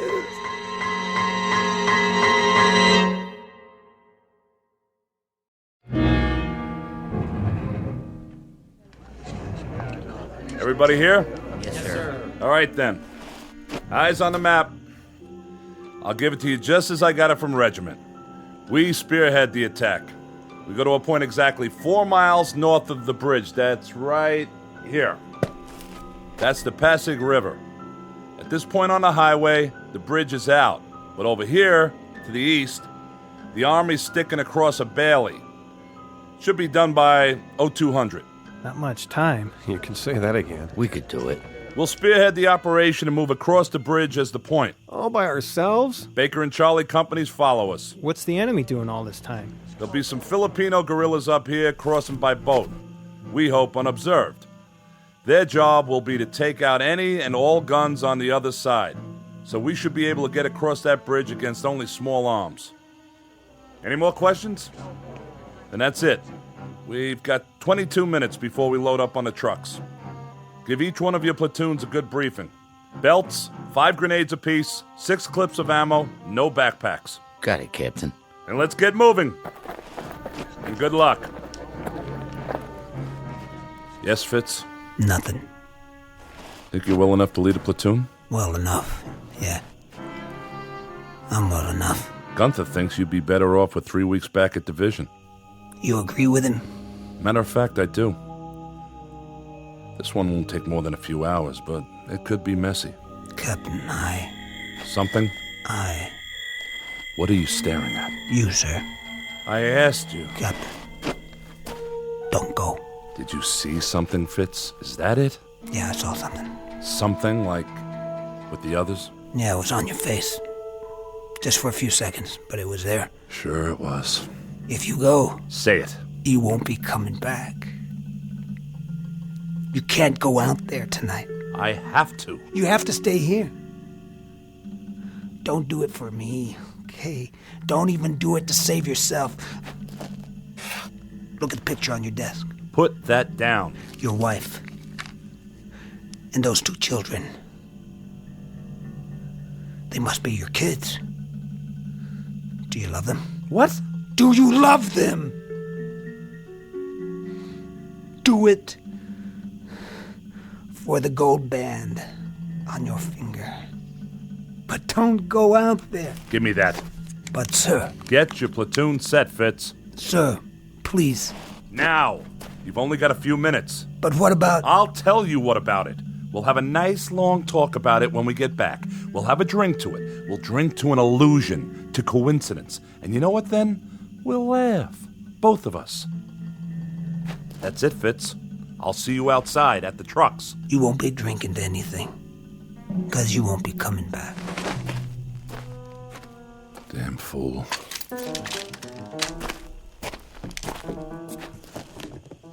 Marie, don't you worry about me. He doesn't know what he's talking about. I promise.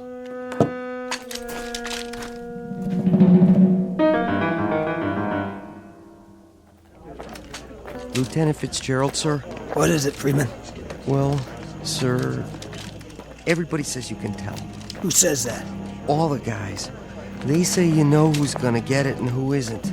Well, how about it, Lieutenant? Give us a break. Come on, Lieutenant, please.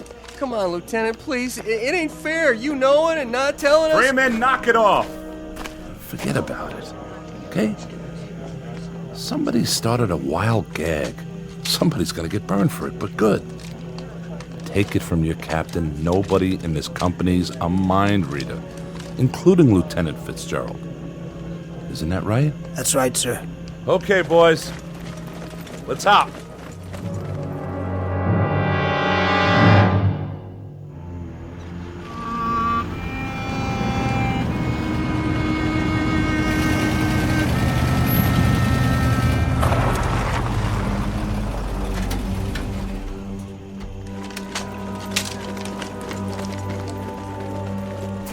Welcome back, Lieutenant. Not so bad this time, huh? What's eating him? Sir? At ease, Fitz. I just came around to congratulate you boys on a good job. Thank you, sir. Cigar? Not for me. All the odds fell in on our side. Those guerrillas did a right handy job on the guns. You just walked right across, didn't you? Right across. Well, that's fortunate. You know, there must have been at least 6 or 7 25s that the Air Force picked out. If those guns had been operational, that would have been the longest bridge you've ever been on. Or the shortest. Sniper fire, that's all you had, wasn't it? Yes, sir. Sniper fire. We lost one man. I brought his dog tags back. A pity. There was one good man. You were good friends, weren't you, Fitzgerald? Yes, sir. Nice picture. Well, so much for Mrs. Riker's lovely wedding and 7 happy years and 2 fine sons. To have it come to this. God, but war stinks. It sure does. Stinks worse than you know. Much worse. Why, what do you mean? Lieutenant? Yes. Sergeant Gunther? Some orders have come through on you, Lieutenant. You're to go back to division. Back to division? That's correct. They'd like to look you over. It'll be a nice couple weeks rest. Well, he looks like he could use it. Better pack up your gear. Take it with you. Okay. One question. Yes? Who's going to pack Captain Riker's things? I'll have someone take care of it. Don't forget his wedding ring. Looks like he took it off. Set it down here before he left.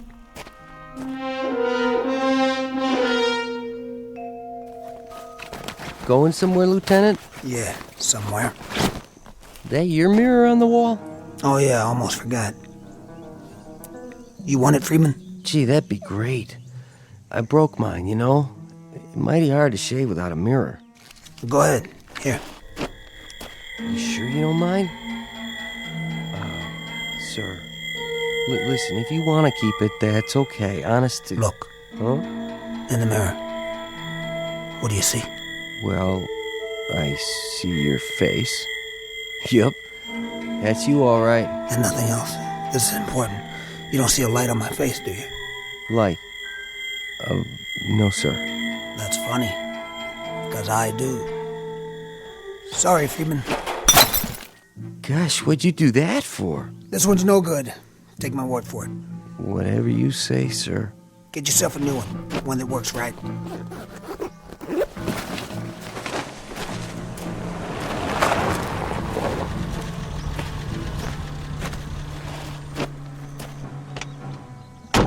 Lieutenant Fitzgerald. Yeah. Ambulance is leaving now, sir, for division. Oh, right. This your bag, sir? What? Yeah. Yes, that's my bag. Can I put it in the ambulance for you, sir? Thanks. Whenever you're ready, sir. We're all set.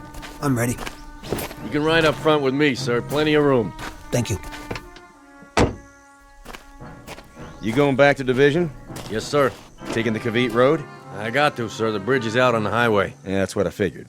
Well, engineers think they spotted some mines just a mile up the road. Haven't had a chance to dig them out yet, so take her careful and stay close to the shoulder. Yes, sir. Thank you, sir. You might as well get comfy, Lieutenant. It's about a 4-hour ride. Is it? I doubt it.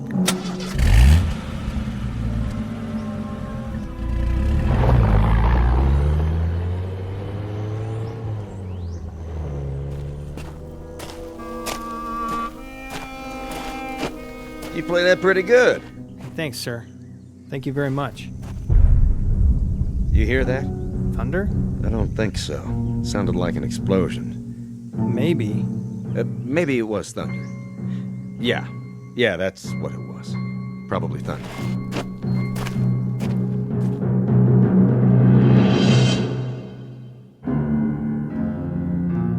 From William Shakespeare, Richard III, a small excerpt. The line reads, "He has come to open the purple testament of bleeding war." And for Lieutenant William Fitzgerald, A Company, 1st Platoon, the testament is closed in the Twilight Zone. More from the Twilight Zone after this. Hello, I'm Stacy Keach. I hope you're enjoying this edition of the Twilight Zone radio dramas. To learn more about this series, be sure to log on to our official website at twilightzoneradio.com. You'll find special discounts on our Twilight Zone audio collections, listings of our radio stations, links to other websites, and a photo gallery of our recording studio and some of our stars in action. Plus ways to contact us with questions or comments about the show. And for a limited time, when you log on to twilightzoneradio.com, you can send in for a free CD of the show. So be sure to visit us at twilightzoneradio.com.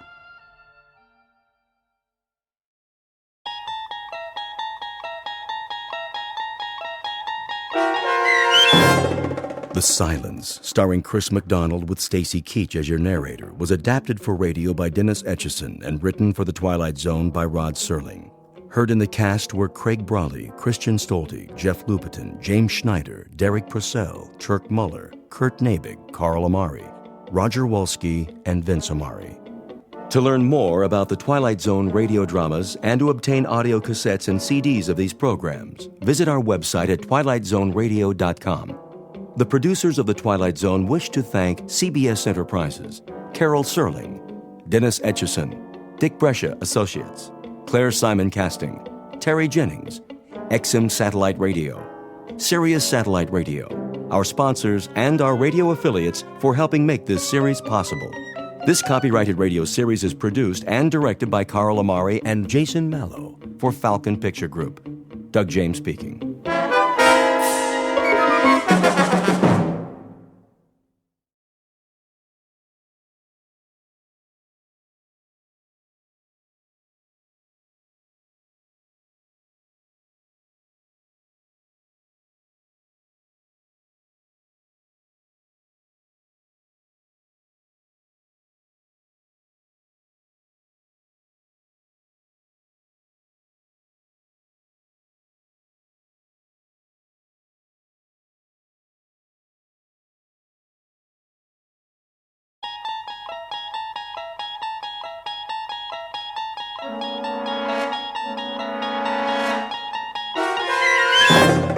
You're traveling through another dimension.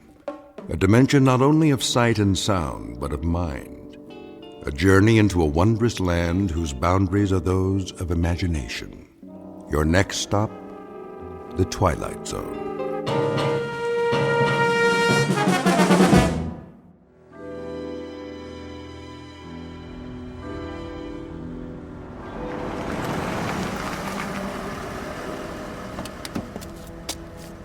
Good evening, Colonel Taylor.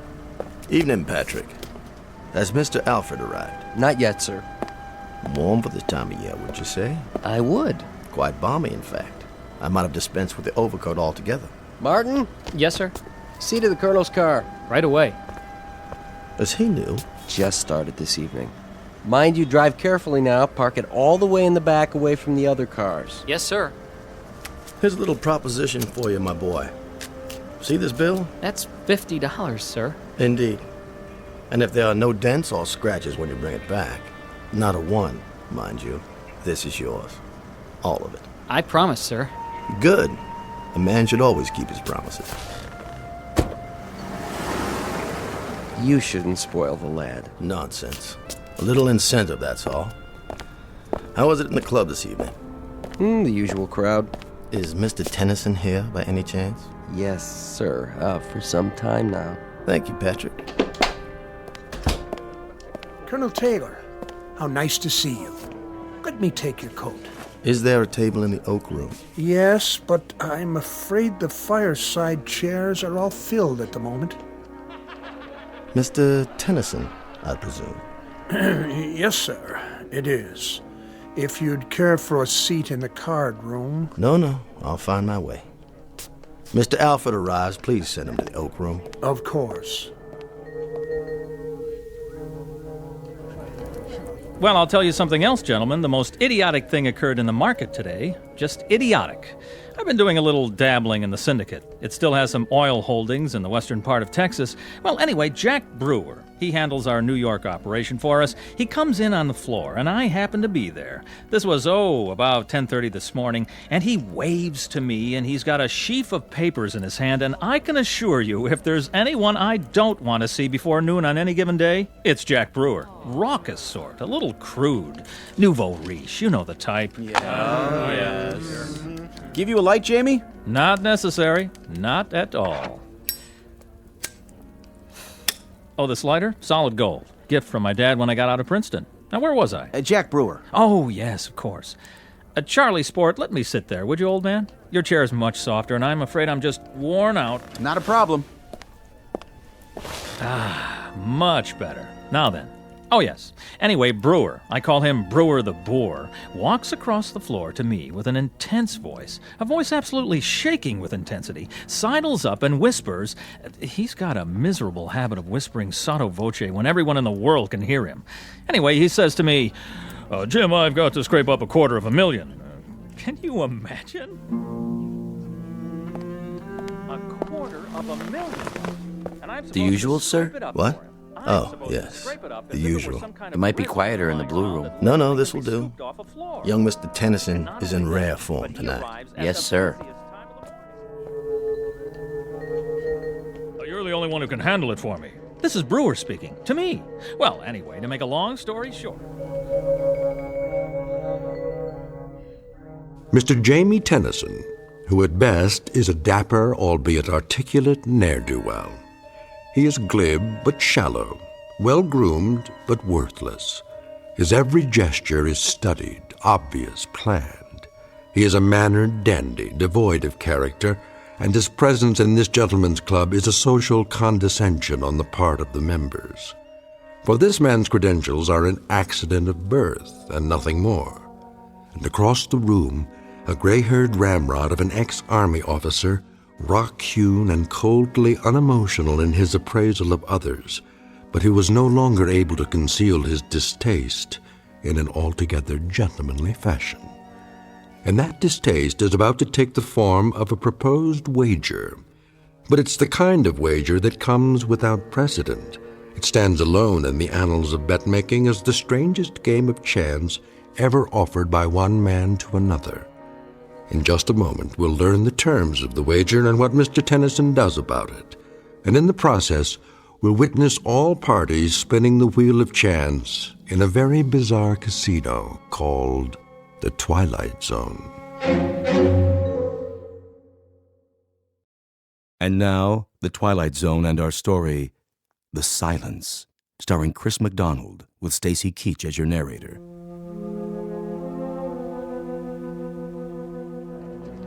$250,000, mind you. And I'm supposed to scrape it up for him. I'm supposed to scrape it up as if it were some kind of residue lying around that literally can be scooped off a floor. There you are, Alfred. I just got your letter. Sit down, please. Look, Archie. Shh. Our young friend is discoursing again.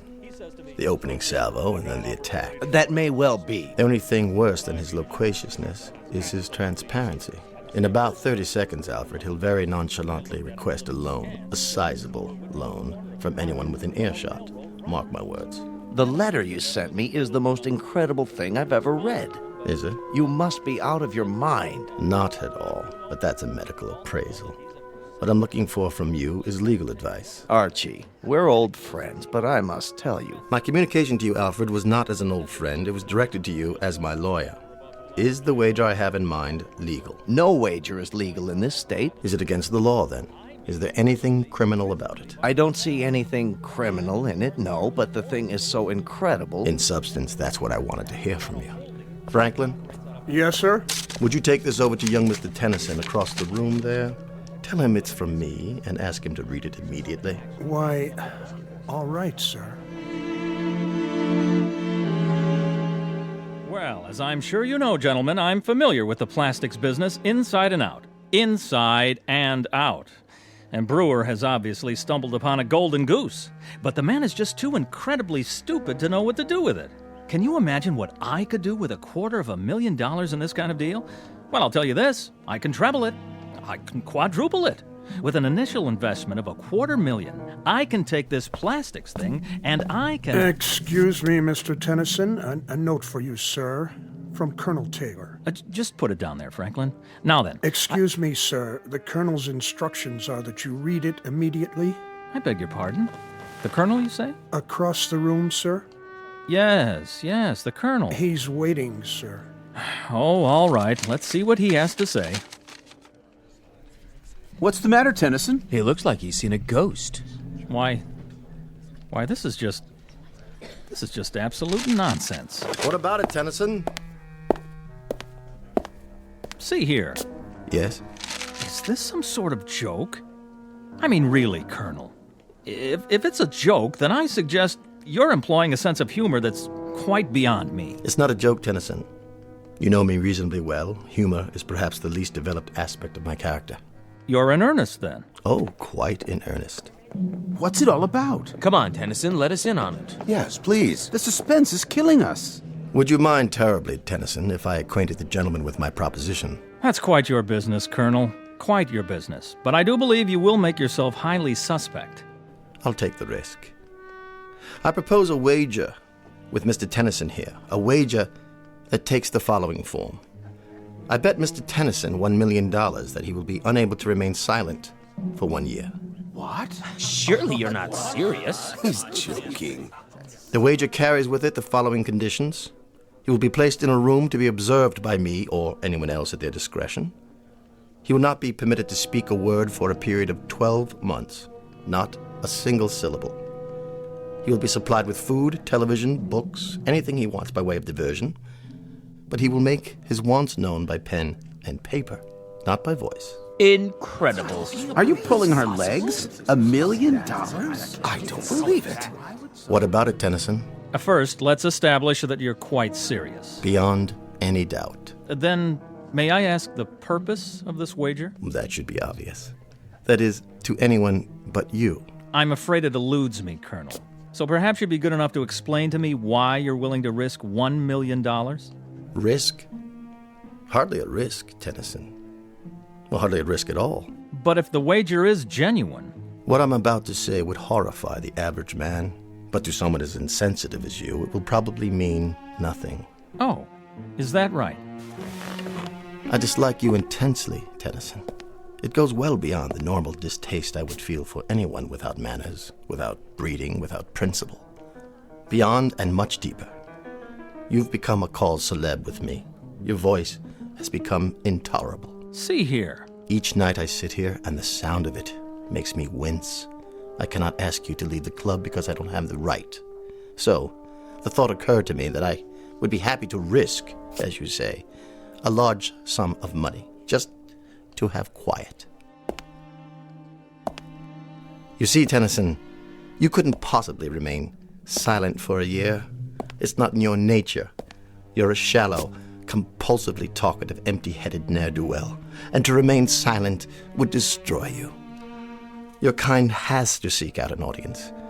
So what I assume will happen, what I more than assume, I fully expect, is that you will very likely be able to withstand the pressures for 3 or 4 weeks, perhaps a couple of months, and then you'll have to succumb.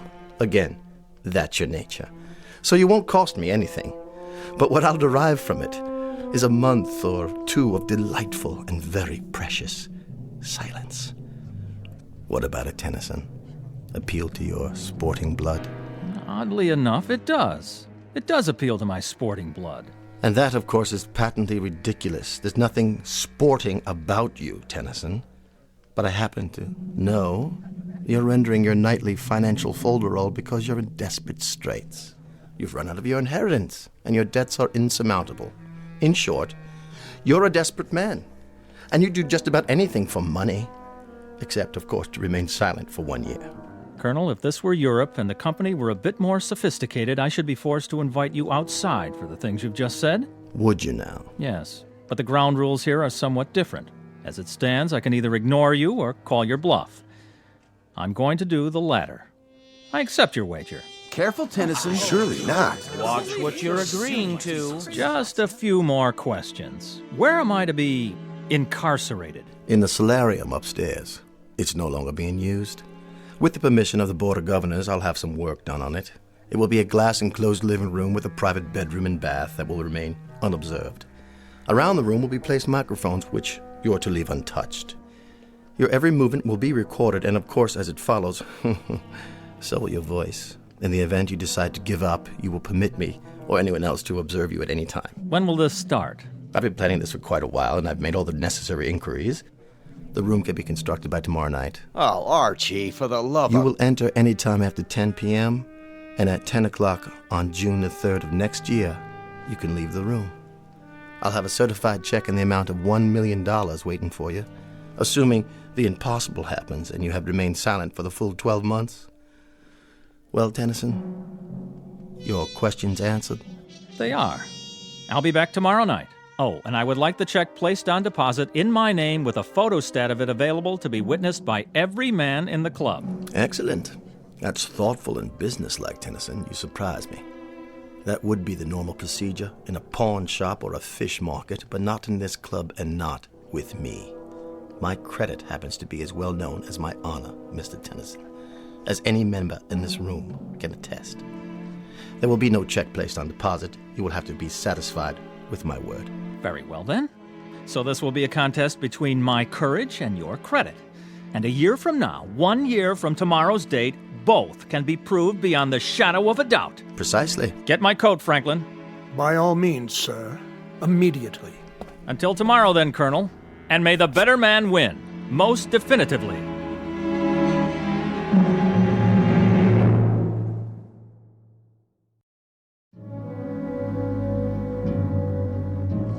Listen, Tennyson. What is it? This is none of my business. You're right, old man, it's not. But I've known Colonel Taylor for a long time.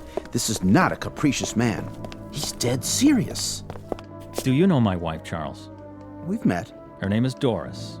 A lovely thing. Frail, beautiful, fragile, like a cameo brooch. Oh, yes, she certainly is that, and more. But I'm afraid her tastes run to unfragile things. Sizable baubles with sizable price tags. She shops at Tiffany's like most women enter a supermarket.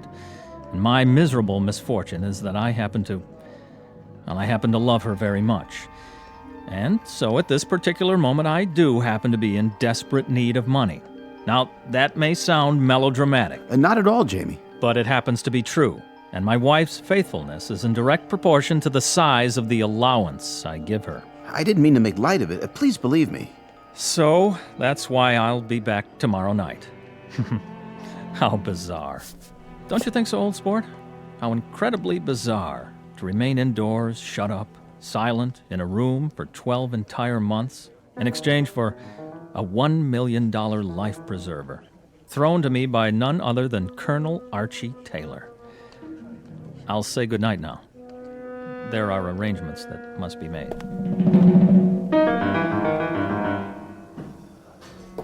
How's it coming, gentlemen? Right on schedule, Mr. Taylor. Almost finished.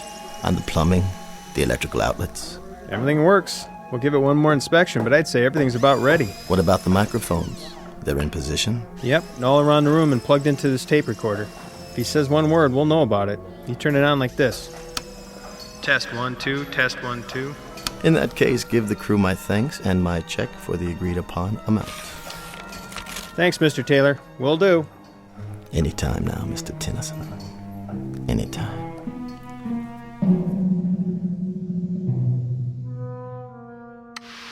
Hey, Debbie, get back in the flying saucer. Here come those booty bags. Hey, no problem. Trouble rolls off my back. Tonight on Classics Revisited, we bring you the BBC's dramatization of that timeless masterpiece, Peter Ibbotson. masters of darkness, and our terrifying story, Down There. Money got you down? Pick up the phone and dial now for the lowest interest rates. Do not attempt to adjust your television set. We control the transmission. Tonight you will travel from the height of man's dreams to the absolute limit. What's the matter, Mr. Tennyson? Nothing on television to your liking? Perhaps you should try reading a book. It might be a new experience for you. Or does your taste run to ghost stories, science fiction, that sort of thing? If you prefer, I could stock your bookshelf with trash like that. Bestsellers, even erotica.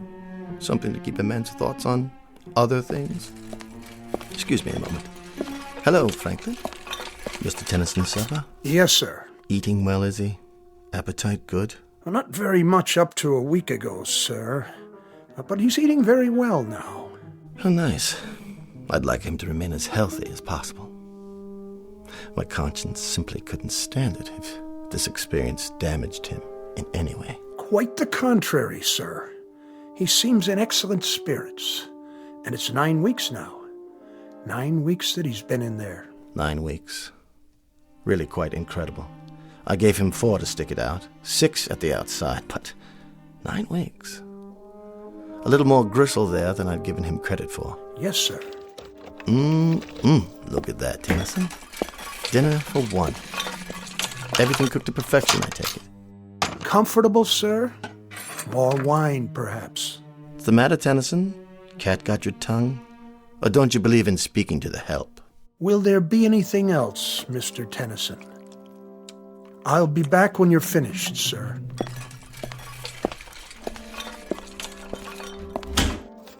Enjoy your meal, Tennyson. Sorry I can't stay, but I have another engagement with friends.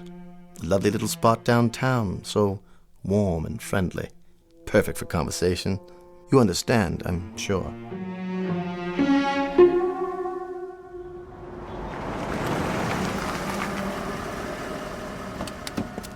Good afternoon, Colonel. Patrick. I'll take care of your car, sir. I know you will, boy. Mr. Alfred inside, is he? Yes, sir. Have a nice lunch, sir.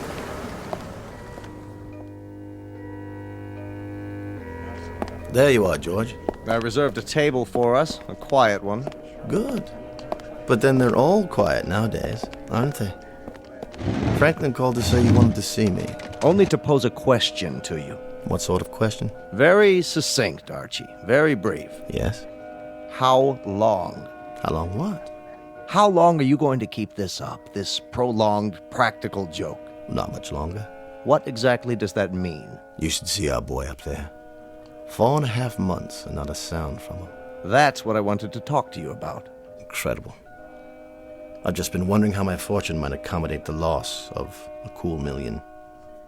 For the sake of argument, of course, quite theoretical. That fop couldn't take it another month. This, I'm certain of. For your sake, I hope that's the case. My sake? You have the money, of course.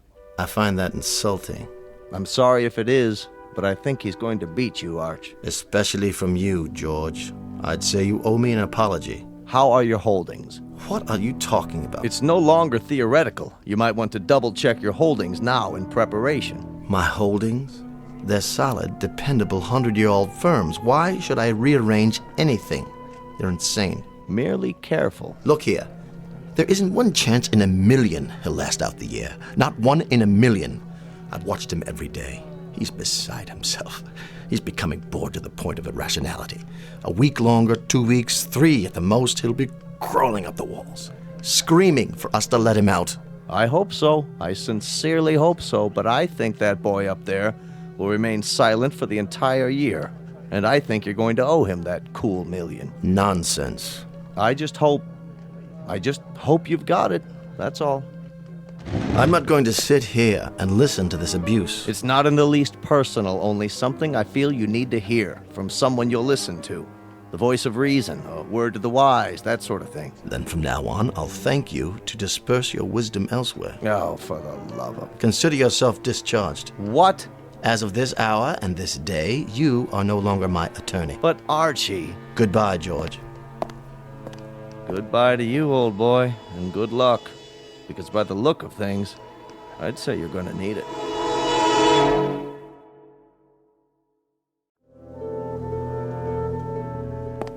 How are we doing today, Tennyson? Read any good books lately? Or are you meditating on the calendar? Awful of me to get you a calendar, wasn't it? What is it you're pointing to? Oh, yes, March already. So it is. In like a lion, as they say. Speak up. I can't hear you. What's that? A note? Well, bring it over to the glass so I can read it. Yes, I see it. 3 months to go, Colonel. The bet stands. Does it, Tennyson? Does it really? It's in early spring this year. Did you know that? You ought to see it. It's incredibly lovely out. Warm with the flowers starting already. All over the city. You really must see it. You don't know what you're missing. Why are you looking so smug? Well, you won't be so smug after I've given you something else to think about. It's the time of year when a young man's fancy gently turns to, you know the rest, and the young ladies, too. Your wife, for example, she must be desperately lonely for you. Desperately lonely. Why? Well, what's that pained expression? I was simply going to tell you that, as a matter of fact, she's been seen in the company of your friend. What was his name? Charlie, that's it. And other young men. Odd that she hasn't visited you, Tennyson. Don't you think it's odd? I happen to know you've sent her notes requesting a visit. And she doesn't even respond to the notes, does she? Tennyson, you may lose your wife. You're well aware of that, aren't you? While you sit doing nothing behind that glass, the very reason for all your agony may be slipping away from you. Tennyson, why don't you leave? Why don't you leave right now? It still might be possible to save your marriage if you act without further delay. Don't you walk away from me, you fool!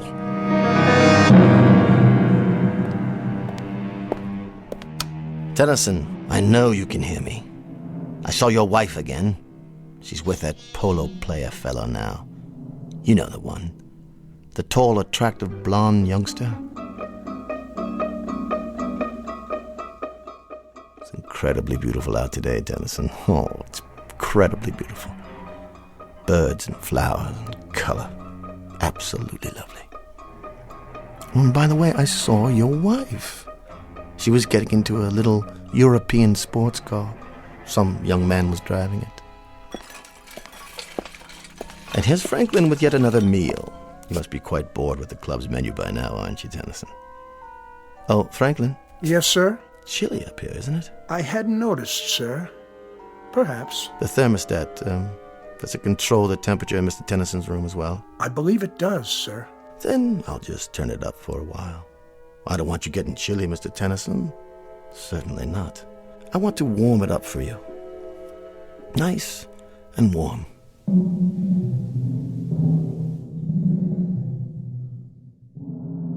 It's April Fool's Day, Tennyson. You remember April Fool's Day? I think it was named after you. Because only a fool would stay in there as long as you have, knowing precisely what's happening on the outside. Your wife, I mean, Tennyson. Your wife. She hasn't written to you, has she? Not a line. Not so much as a single response to any of your letters. What are you doing now? Writing another note? Why bother? I see you sweating. Why don't you tell me how uncomfortable it is? Why don't you ask me to get you out of there? I suppose I could read one more if you prefer. Let me see it through the glass. You monster. Is that the complete contents of your missive? That I'm a monster? Hardly. You do me an injustice, young man. All I did was turn up the heat. That's no violation of the terms of the wager. At no point did I indicate what the temperature would be during your confinement. As to other matters, I'm merely a chronicler of your events on the outside. I'm kind of your personal gossip columnist. Let's put it that way. Tennyson, this nonsense has to cease. You've got to get out of there. I could tell you some stories about your wife. Please don't strike the glass. You might have hurt your hand. Anyway, it's non-breakable. A kind of plastic, actually. But of course, you know all about plastics, don't you? Now, how about it, Tennyson? I might see my way clear to giving you $10,000. That would pay off a few of your debts and a little bracelet for the wife. Something to compensate you for months of loneliness. How about it, Tennyson? $10,000, man. $12,000. Say one word and I'll let you out. You're an idiot. You know that? You're losing your mind in there. I know you are. You're ready to crawl up the walls. Tennyson, listen to me. Make it $75,000 in cash. If you'll give up this ridiculous game and speak. Make it 100. No, 200. 250,000, Tennyson. Time is running short, boy. You can't stay in there another hour. Not another half hour. I swear to you, $250,000 in cash if you'll speak now. You accept? Hold it up. Let me read your decision. Go to... How dare you? You go there, boy. You! You will, I swear, if you don't act at once. I'm about to withdraw my offer. I'm counting down. Rather a monumental occasion, isn't it? I wouldn't have believed it. 1 year in that room and not a word out of him. 3 minutes is all the poor devil's got left now. 3 more minutes. Look at the colonel over there. Not the face of a happy man, would you say? At least he had the decency to show up. You're sure, George? I'm sure. This is straight off the wire, but it hardly matters now. 12 months ago, almost to the minute, you destroyed yourself. Much as I told you you would. Your little reminders are gratuitous at this point. And it's not even 10 o'clock yet. Whether it is or whether it isn't, the destruction I'm talking about has already taken place. There have been ugly rumors, Archie, things you've done to him. What things? Like little asides, innuendos, suggestions, gossip about his wife. Even intercepting letters he wrote her before Franklin could mail them. You place such a premium on honor, Archie. But you haven't acted like an honorable man. George, you don't believe it. Please don't go to the trouble of denying it. I'm sure much of it is true. But this ugly affair has proven 2 things, hasn't it? That the boy up there is stronger than you gave him credit for, and that you are considerably weaker. That boy up there.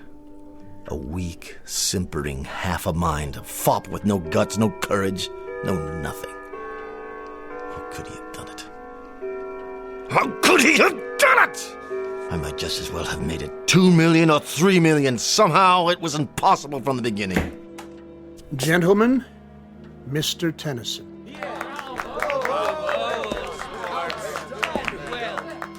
He's so pale, thin as a rail. But he's done it. You hold out your hand to me, Mr. Tennyson. Not to shake it, I presume, but to receive payment. Well, sir, you have me at a disadvantage, a rather compromising situation. You forced me into a position of rather unpleasant candor, because it happens to be a fact that I'm a fraud. I don't have any money. I offered you $10,000 and then 12. The truth is, I would have had to go out on the streets to beg even that amount, let alone $1 million. I received a cable from London. Both the Birmingham Tool Company and Edinburgh Motors have filed suit for bankruptcy. Blue-chip companies. Every nickel I had was invested with them, and they no longer exist. In short, I'm busted. Broke. Yes, it happens also to be a fact that I have pride, bearing, taste, and exceptional breeding. But I've lost. Proving, Mr. Tennyson, proving that that you are by far the more substantial of the two of us. I will naturally resign. You have both my resignation and my apologies. I will not ask you to suffer my presence any longer. Look at Tennyson. They won't let him walk out like this. He'll demand satisfaction. Talk to him, Tennyson. Tell him whatever you like. Your time's up. You can talk, gurgle, sing, chortle, anything you want. You've won the bet, son. What's he doing? Writing another note? But why? What is it, Colonel? What did he write? Why doesn't he speak? Let me see. It says, 1 year ago, I had the nerves that my vocal cords severed. Good Lord. He's opening his collar to show you, Archie. There are the scars on his throat. I underwent this surgery because I knew I'd never be able to keep my part of the bargain. For the love of God, man. For the love of God.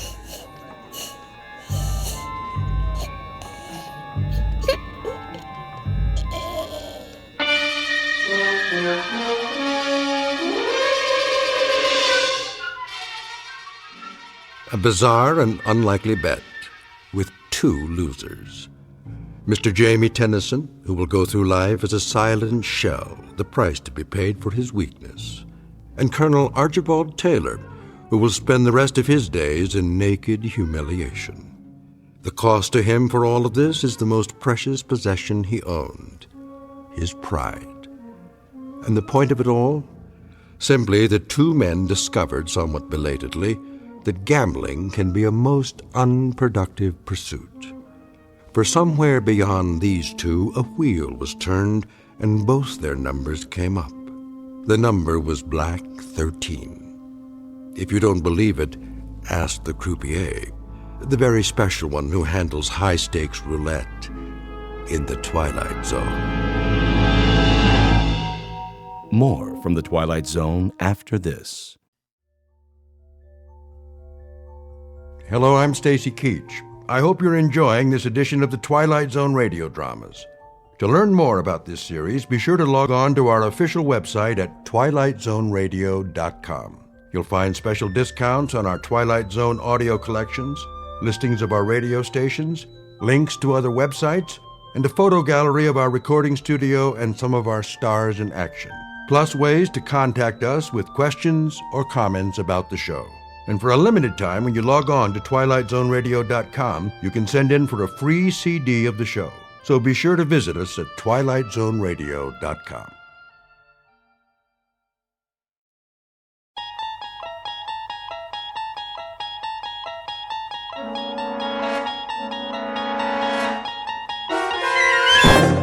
You're traveling through another dimension. A dimension not only of sight and sound, but of mind. A journey into a wondrous land whose boundaries are those of imagination. Your next stop, the Twilight Zone.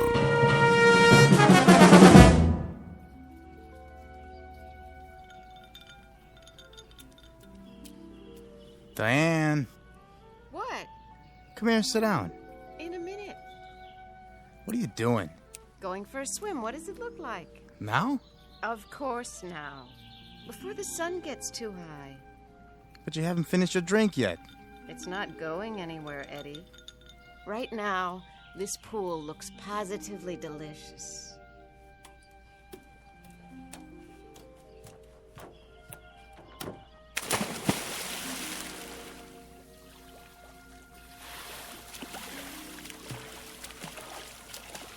Nice form.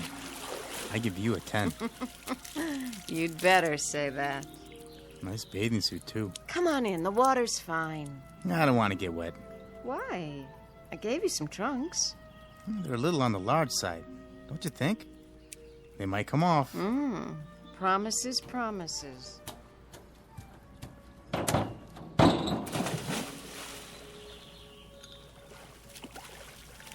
Diane, please. I'm lonely over here. All right.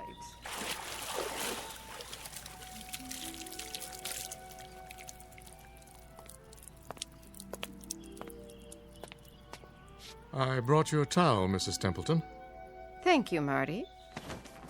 Can I get you anything else? Not just now. I came down to join Mr. Page for a swim. Yes, ma'am. So I see. Has Mr. Templeton left yet? In another few minutes. Good. I mean, that's fine. Tell him I'll see him when he gets back. Very good. Oh, Marty. Is that your name? Yes, sir. Would you mind mixing up another one of these?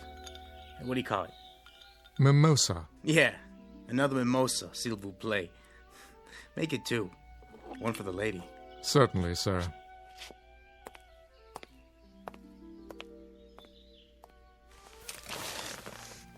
Rub some lotion on my shoulders, would you, Eddie? I wouldn't want to peel. Sure thing.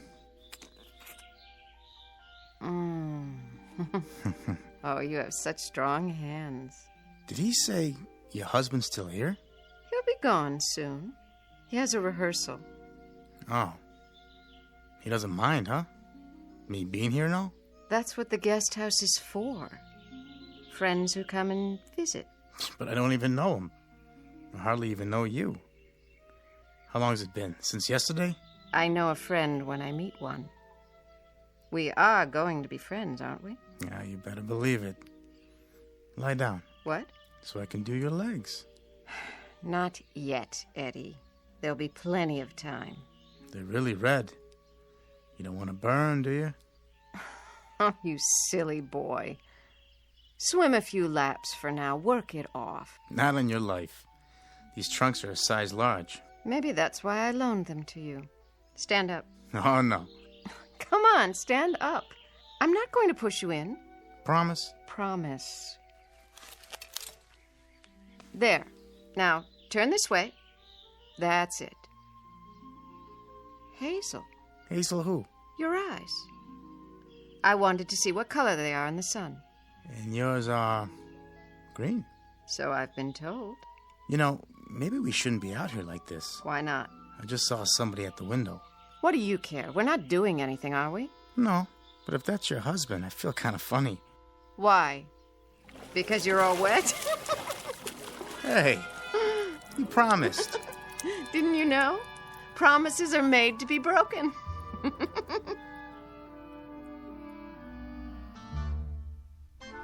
The young woman is Diane Templeton, the wife of Booth Templeton. In a moment, you'll meet Mr. Templeton himself, the subject of our story, who, up to this point, has remained off-stage. During a long career, he has had the lead in more than 30 Broadway plays. Today, he's a bit late in getting to the theater because, as you will see, he's not feeling up to par. In theatrical terms, his heart's not in the role. Yesterday and its memories are his script of choice, and that being the case, yesterday is exactly what he'll get. Within the hour, his years and troubles will threaten to descend on him like a final curtain. To avoid being crushed, Mr. Booth Templeton must escape from the theater and this world, only to make his debut on another stage in another world, one we call the Twilight Zone. And now, The Twilight Zone and our story, The Trouble with Templeton, starring Michael York, with Stacy Keach as your narrator. Ah, yes, fun in the sun. Good morning, Mr. Templeton. Oh, hello, Marty. Ready to pick out a necktie? I suppose. Let's see. How about the blue stripes? I was thinking this one. Very smart. Laura gave it to me, it must have been 30 years ago now. Did she? Excellent taste. Well, she certainly had that. Help you with a knot? No. I can still manage to tie a Windsor, even with these hands. I had your jacket pressed. Thank you. Say, Marty? Yes, sir? Our new guest at poolside. His name is what? Page, I believe, sir. Mr. Edward Page. Page. Has he been here before? No, sir. He's new. Aren't they always? Oh, and don't forget your pills.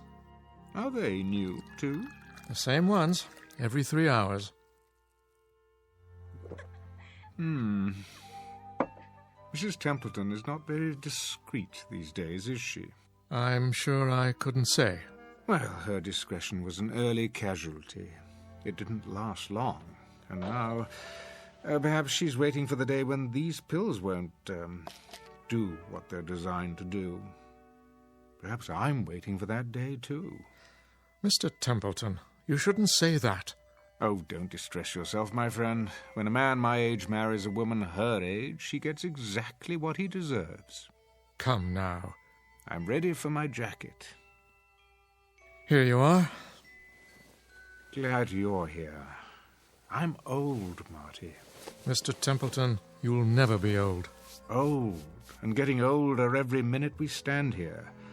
They say, or at least the authors said it in most of my plays, that when a man achieves a certain number of years, he achieves reason and contentment, a reassuring sentiment, only I haven't quite accomplished that yet. Wonder if I ever will. Mr. Templeton, may I make a suggestion? Well, perhaps this isn't a good day for you to go down to the theater.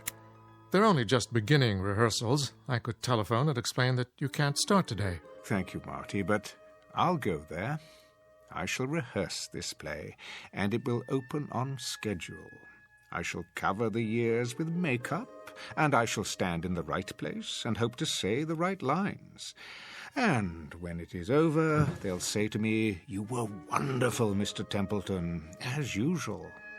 And the stage manager will see to it that I'm properly delivered to you, so that you can properly deliver me back here, and I can prepare to do it all over again the following night. I won't see or particularly care about what's going on out there, or in the guest house, or in this house. All I'll want will be to go to bed, Marty, alone. That's the best place for me. Sleep. Oblivion. Now, sir, you mustn't talk like that. Oh, it doesn't matter. I don't love her anymore. I don't remember when I did. You know, I can't recall one single contented moment with Diane. I haven't had many contented moments in my life, though I do recall a few long ago with Laura. Did you know that this was her music box? Please, Mr. Templeton. She was the freshest, most radiant creature God ever created. 18 when I married her, Marty. 24 when she died. We didn't have long together, my first wife and I.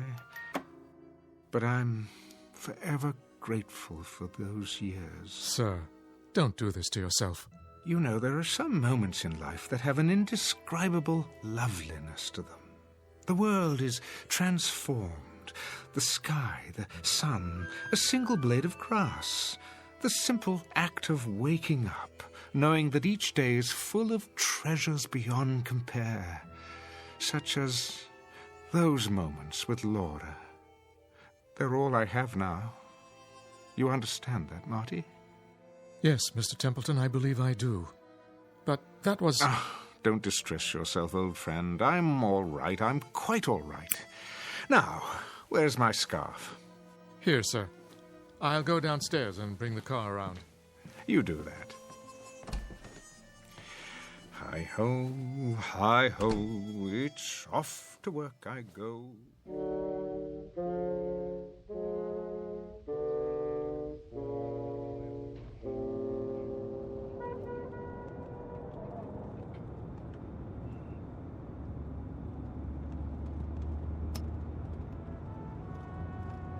The Savoy, isn't it, sir? Indeed. The site of countless famous productions. The Locked Rooms of the Heart, the O'Neill One-Acts, and the comedies. Dixie Dugan at the races, her simian husband, so very many. I see the theatre just ahead. Well, what do you know? The old marquee is still there. It's so much more dramatic by night. The Great White Way, ablaze with stars. You should have seen it then, Marty. I did, sir. At least some of it. Not at its peak, of course.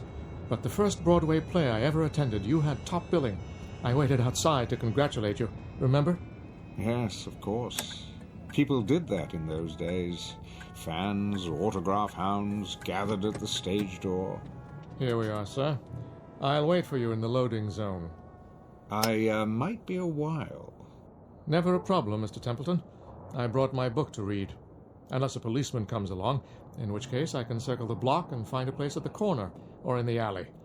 I'll keep an eye out for you. Actually, it shouldn't take long today. First rehearsals are a simple read-through. If you care to go to lunch... I'll be fine, sir. All part of my job. Thank you, my friend. Ever loyal. Not at all. It's an honor. Well then, once more unto the breach.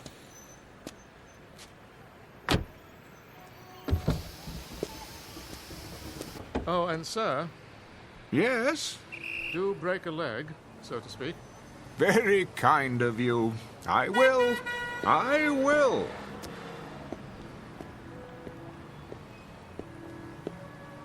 No billboard yet. I remember every time a new one went up... You're late, Booth. What's that? After 12, kiddo. Is it really? The boy wonder won't like it. And who is the boy wonder? Why, Arthur Willis. Willis. The director. No. You must be mistaken. Duff Mead is our director, a dear friend of mine. Was. Canned him last night. Surely not. We need someone with more pep, zip. Not my racket, but I know what's good and what's bad as well as the next guy. I wanted to drop by this morning and let everybody know that I'm personally interested in this thing. Art Willis is okay with you, isn't he? Well, I've heard the name, of course, but I don't actually know him. Mr... I'm Sid Sperry. Remember that name? Why, I believe I'm your angel. Beg pardon? That's what they call them, isn't it? My money's backing this play. Oh, yes, Mr. Sperry. I'm rather forgetful about names. Always have been. Okay by me, just as long as you don't forget your lines. I'll do my best. Come on, I'll walk you in. Just stepped outside to have a smoke myself. Yes, of course.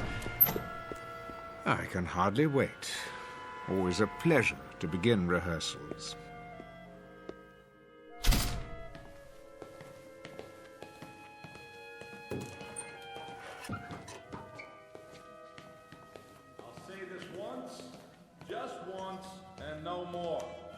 I'll say it now and expect each and every one of you to understand it. Wonder Boy, I take it. Shh, the man's a genius. Michael Franz is producing The Angry Lovers. Mr. Combs has written it.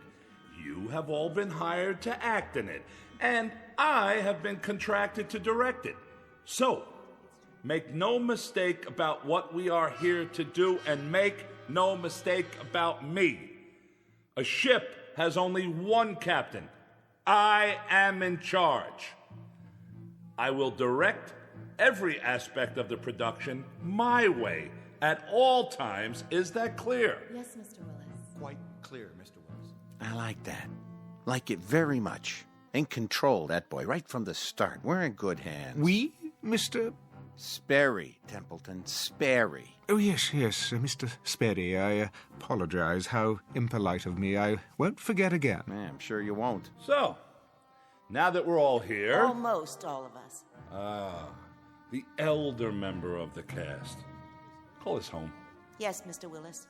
Call him and tell him that if he's not here, I'll have no choice but... That won't be necessary. Well. Booth Templeton, Mr. Willis, is it? Never mind, Janine. Yes, sir. So, you finally decided to put in an appearance. No offense intended. How do you do? Hello. Welcome. It's a pleasure, sir. Thank you. Some members of this company are young. Some are old. But neither condition precludes any of us, young or old, from ignoring the basics. Cooperation is what is required in my plays. When I direct, there is no cult of personality. But there are 3 significant dates in the life of any play: the first day of rehearsal, opening night, and closing night. The last 2 are intimately related to and dependent upon the first. Therefore, the first day of rehearsal is an extremely important day, the bedrock of any production. Of course, my mistake. But now that When I call rehearsal for 12 o'clock, Templeton, I mean 12 o'clock for everyone, young and old. Everyone in his place and ready to work. Are you ready to work with us, Templeton? Why, I asked you a question. I expect an answer. Speak up, Templeton. Templeton, speak up, man. No, I'm... Where does he think he's going? The stage door. Come back here. Oh, come back. Templeton, you come back here right now. There he is. Is it really him? Ruth Templeton. Yeah, Mr. Templeton. You were really wonderful. May I have your autograph? Please, Mr. Templeton, sign my program. Oh, mine too. You don't understand. Brilliant. Yeah, could you sign my program? What's all this?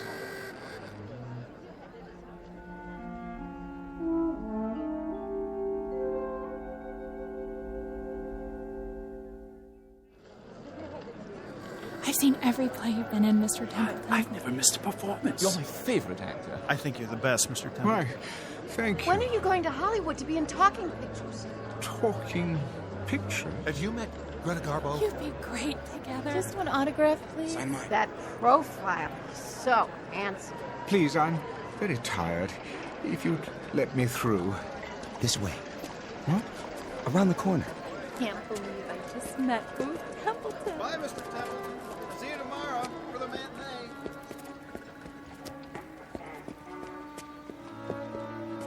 They won't follow you. Don't worry. You're a star. Am I? I was once. Where's Marty? Who? May I ask what is going on? Huh? Those taxi cabs. Why are they all so ancient? Look new to me. There. Now you're in the clear.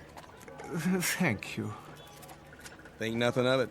Always glad to help. You know that. You look familiar. Have we met? Now you're ribbing me, Mr. Templeton. You know my name. Anderson, the stage manager. Anderson. Oh, yes. Wait a minute, what's this? What's what? This billboard. How long has it been here? Oh, a few days, I guess. Since they started previews. What's the matter? Don't you like it? I do. But it's a collector's item.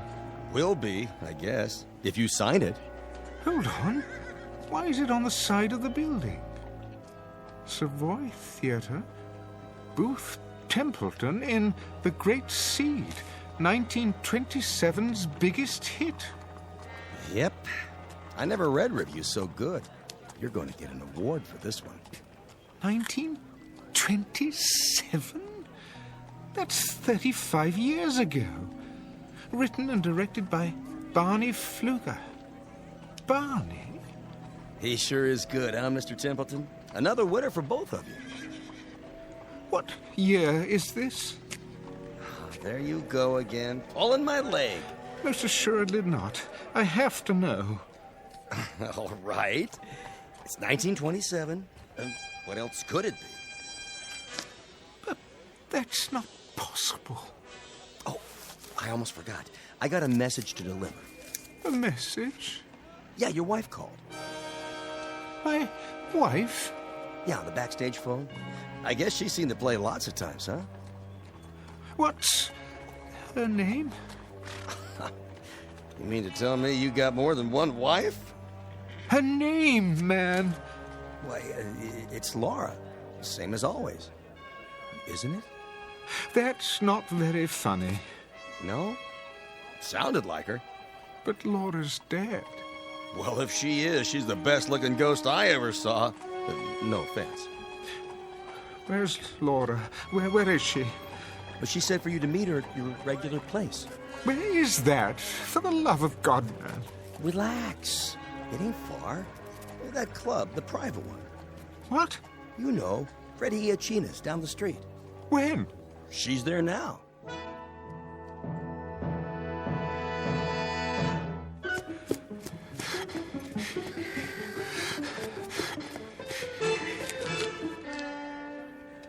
Oh, it isn't possible. Freddie Iachina's the way it used to be. Unmarked because of the prohibition. I'd know this door anywhere. Yeah? Freddie. Oh, hi, Mr. Templeton. Come on in.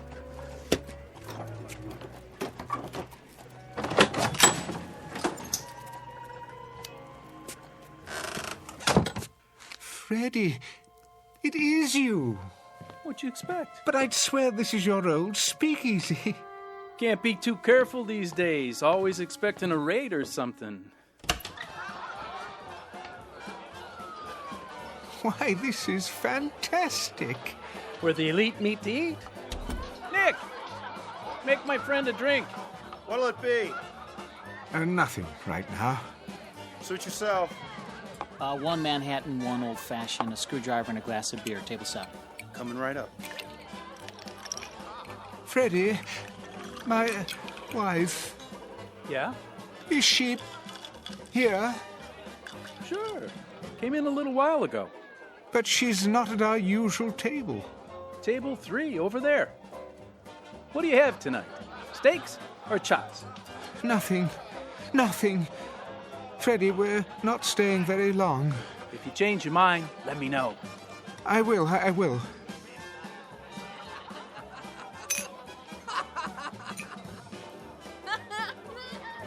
Oh, Barney, you're a scream.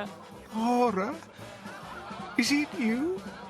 Hi! Hey, Booth! We didn't wait, as you can see. Barney? Barney Pfluger? The same. Don't know him, Mr. Loveham. But I haven't seen you in years. It only seems that long. How soon they forget. Sit down, old man. I'll be right back. Laura, darling.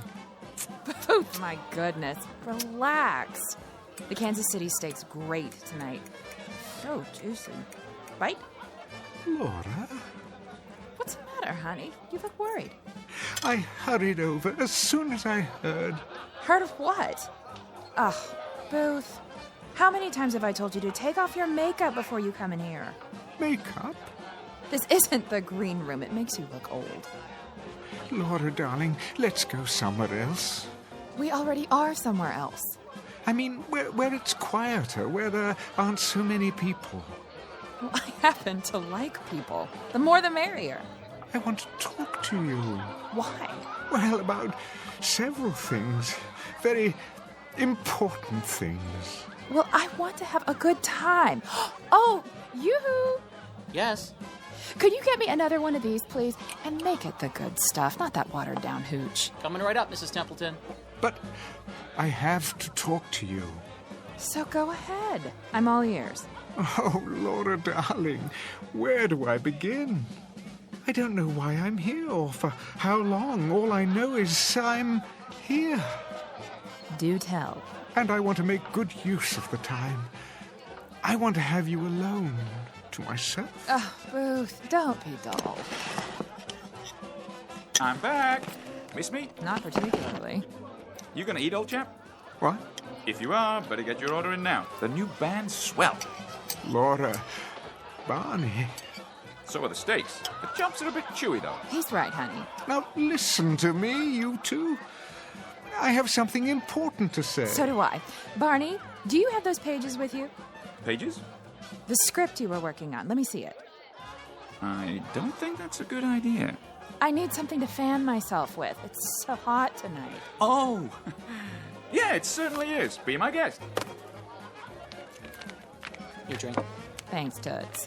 Laura, we need to talk now before anything else happens. What could happen, old boy? The police won't come in here. Hey, George, bring me another. And one for the gentleman, too. Coming right up. I'd be glad to get into a cold tub. Laura, please, put that down. Give it here. Look at you, Booth. You're ridiculous. Will you tell me one thing? But that's what I'm trying to... Why on this glad green earth are you wearing an overcoat on a night like this? I mean, really. You look like Rudy Valley. I'm not so sure that it is a glad green earth. Oh, Laura, darling, Barney, I'm not so certain of this earth or anything else right now. Please, listen to me, won't you? Don't be such a wet blanket. Listen! Something's happened. Something very strange. Please, try to understand. This isn't makeup. I have grown older, darling. In another world for many, many lonely years. I've had only a memory of you to live on. You too, Barney. Why, you were my best friend. But both of you have been only memories for a long time. And now, tonight, or today, or whatever it is, wherever I am in space and time, I have you back again. You're alive. You didn't die. Life is going on here. It's as if you never died, either of you. You do understand, don't you? Oh, sure. Laura, do you understand? Come on, let's have a good time, huh? Laura, why are you so different? I don't remember you drinking like this. Well, that's the kind of hairpin I am, Booth. That's just the way it is. I mean, what did you expect? Yes, old chap, what did you expect? I don't know. But you were my love, Laura. Everywhere, at all times. Why, we couldn't walk down a street or sit in a restaurant without everyone knowing that we were in love. Are you finished? I don't like what you've become. Oh, really, Booth? He's having us on, that's it. Shut up. Shut up, both of you. You silly old fool of a man. Laura, come away from here. That's for me. Who wants to dance? Laura, come with me now. Hey, take your hands off. Stop it. Stop it. Leave me alone. Why don't you go back where you came from? We don't want you here.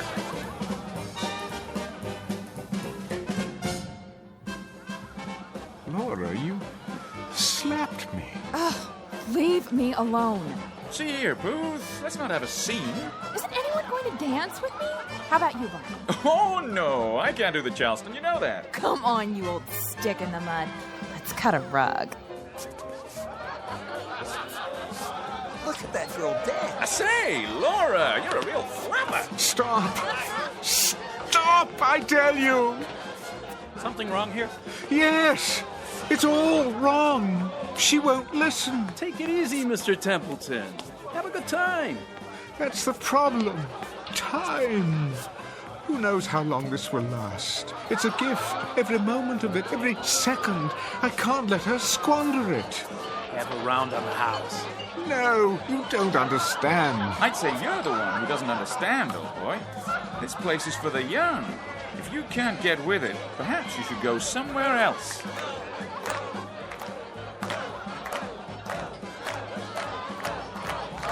You're mad, all of you. Come on, Mr. Templeton. You don't fit in. Freddie's right. You don't. Why won't you listen? I didn't ask to come here. Are you sure? Perhaps you did. And now that you're here, you're miserable. Well, why ruin it for us? Don't you see?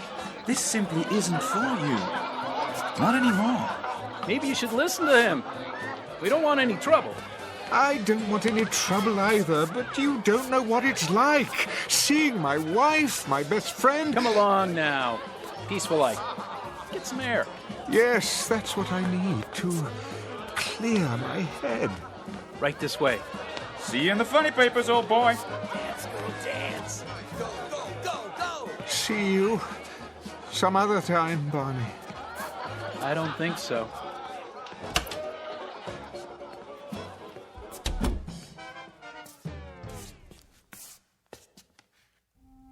Oh, Barney. What have we done? What we had to do. I miss him. Me too. Do you think he knows? If not right away, then later. He'll figure it out. But when, Barney? It's for his own good. You love him, don't you? I do. Then try to remember that. Hold on to it. For his sake.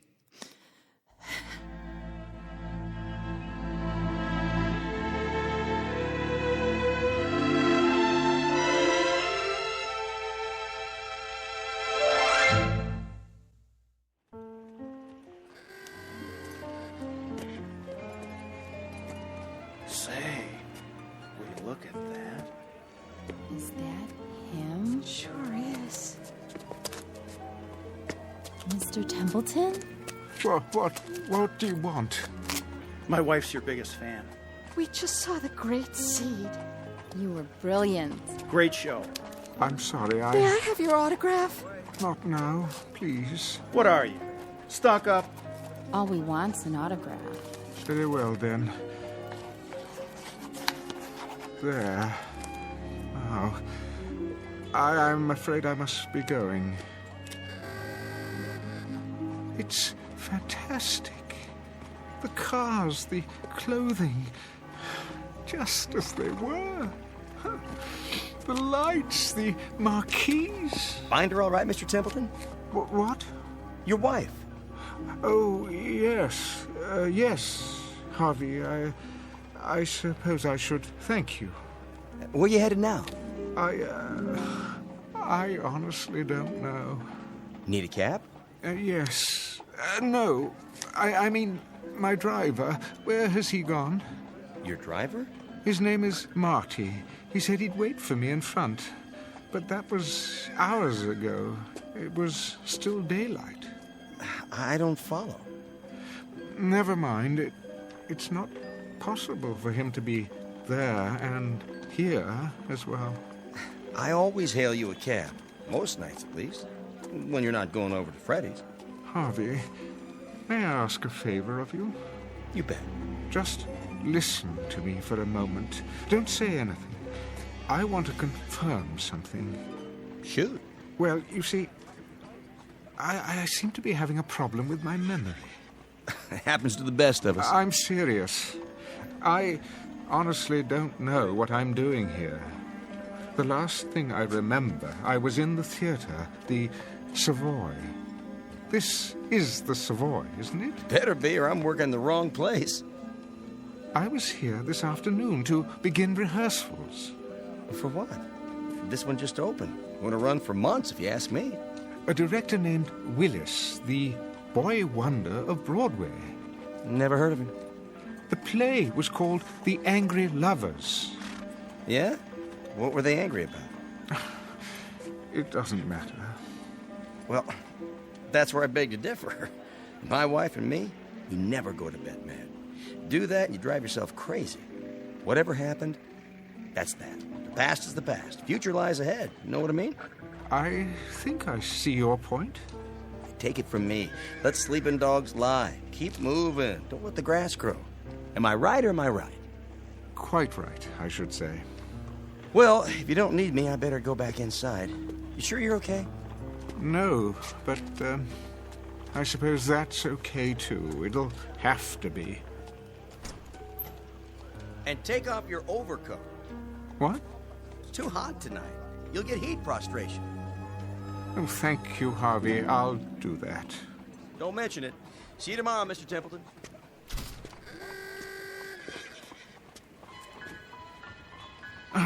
Why did I wear this blasted thing? What was in the pocket? Oh, Barney's latest play. Not a very long one. Looks like a rough draft. What to do when Booth comes back? Setting, table and speakeasy. Enter Booth as Laura throws back her head and laughs too shrilly. Laura. Oh, Barney, you're a scream. Booth? Laura, is it you? Barney. Hi, Booth. We didn't wait, as you can see. Booth? Barney? Barney Pfluger? Barney? The same. To know him is to love him. Sit down, old chap. I don't believe this. It is a script, but for what? Laura, why don't you go back where you came from? We don't want you here. They were acting the whole time. But why? For me? Yes. Yes, that's it. They wanted to tell me something, to leave them here, in the past, to go back to my own life and live it. That's what they wanted me to understand.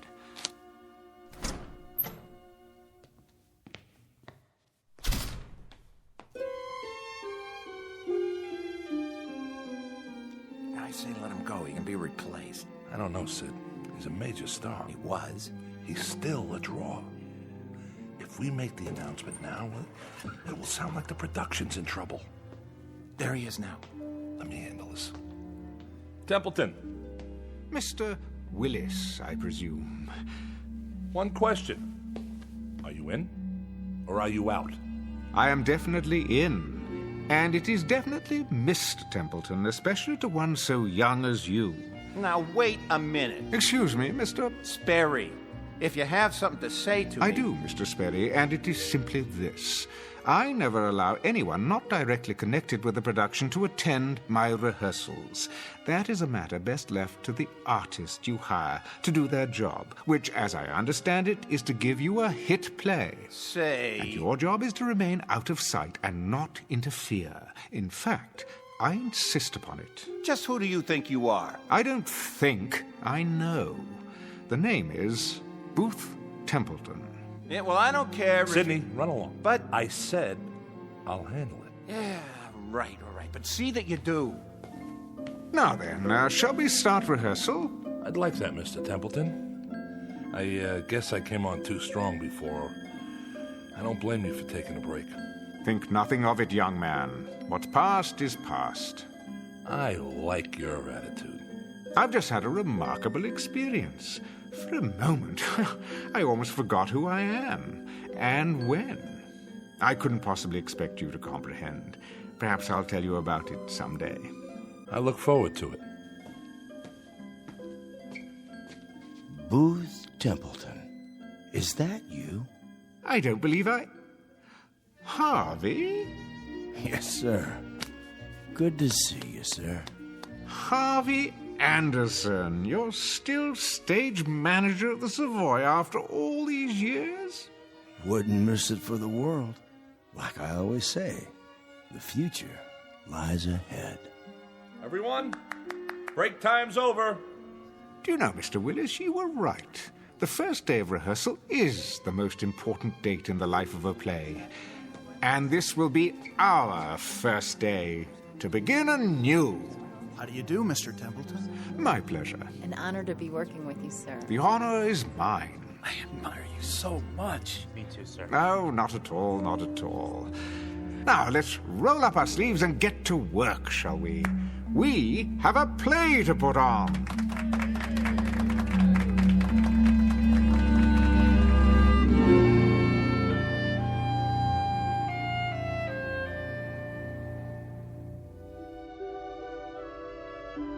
Mr. Booth Templeton, who shares with most human beings a hunger to recapture the distant past, moments that soften and blur with the years. But in this case, the characters from his past blocked his return and sent him back to his own time, because for the living, the future always lies ahead. Mr. Booth Templeton, who discovered in his pocket a round-trip ticket to the Twilight Zone.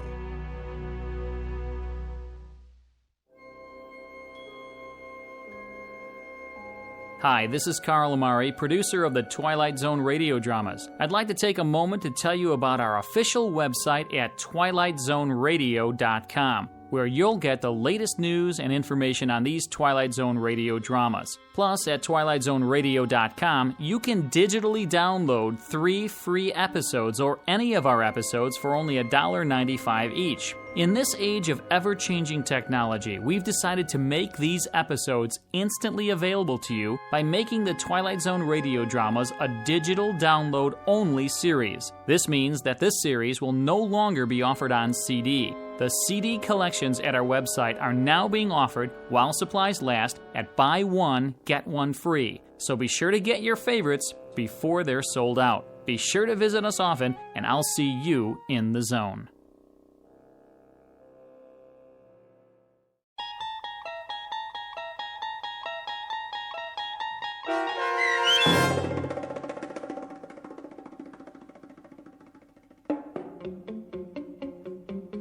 The Trouble with Templeton, starring Michael York, with Stacy Keach as your narrator, was adapted for radio by Dennis Etchison and written for The Twilight Zone by E. Jack Newman.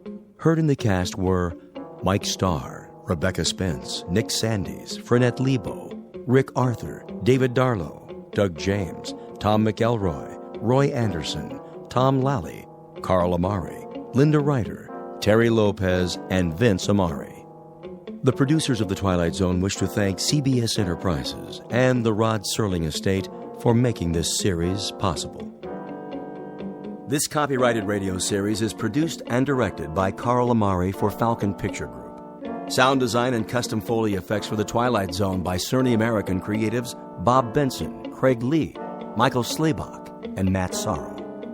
To learn more about the Twilight Zone radio dramas and to contact us, visit our official website at twilightzoneradio.com. Doug James speaking.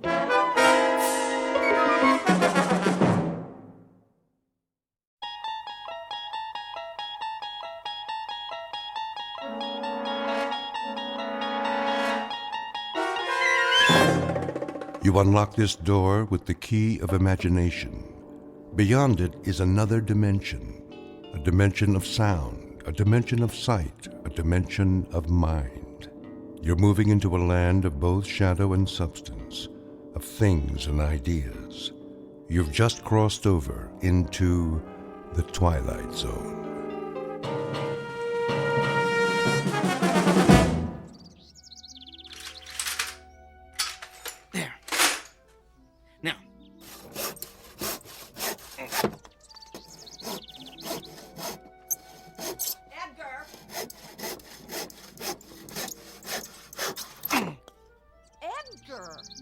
Yes, Helen?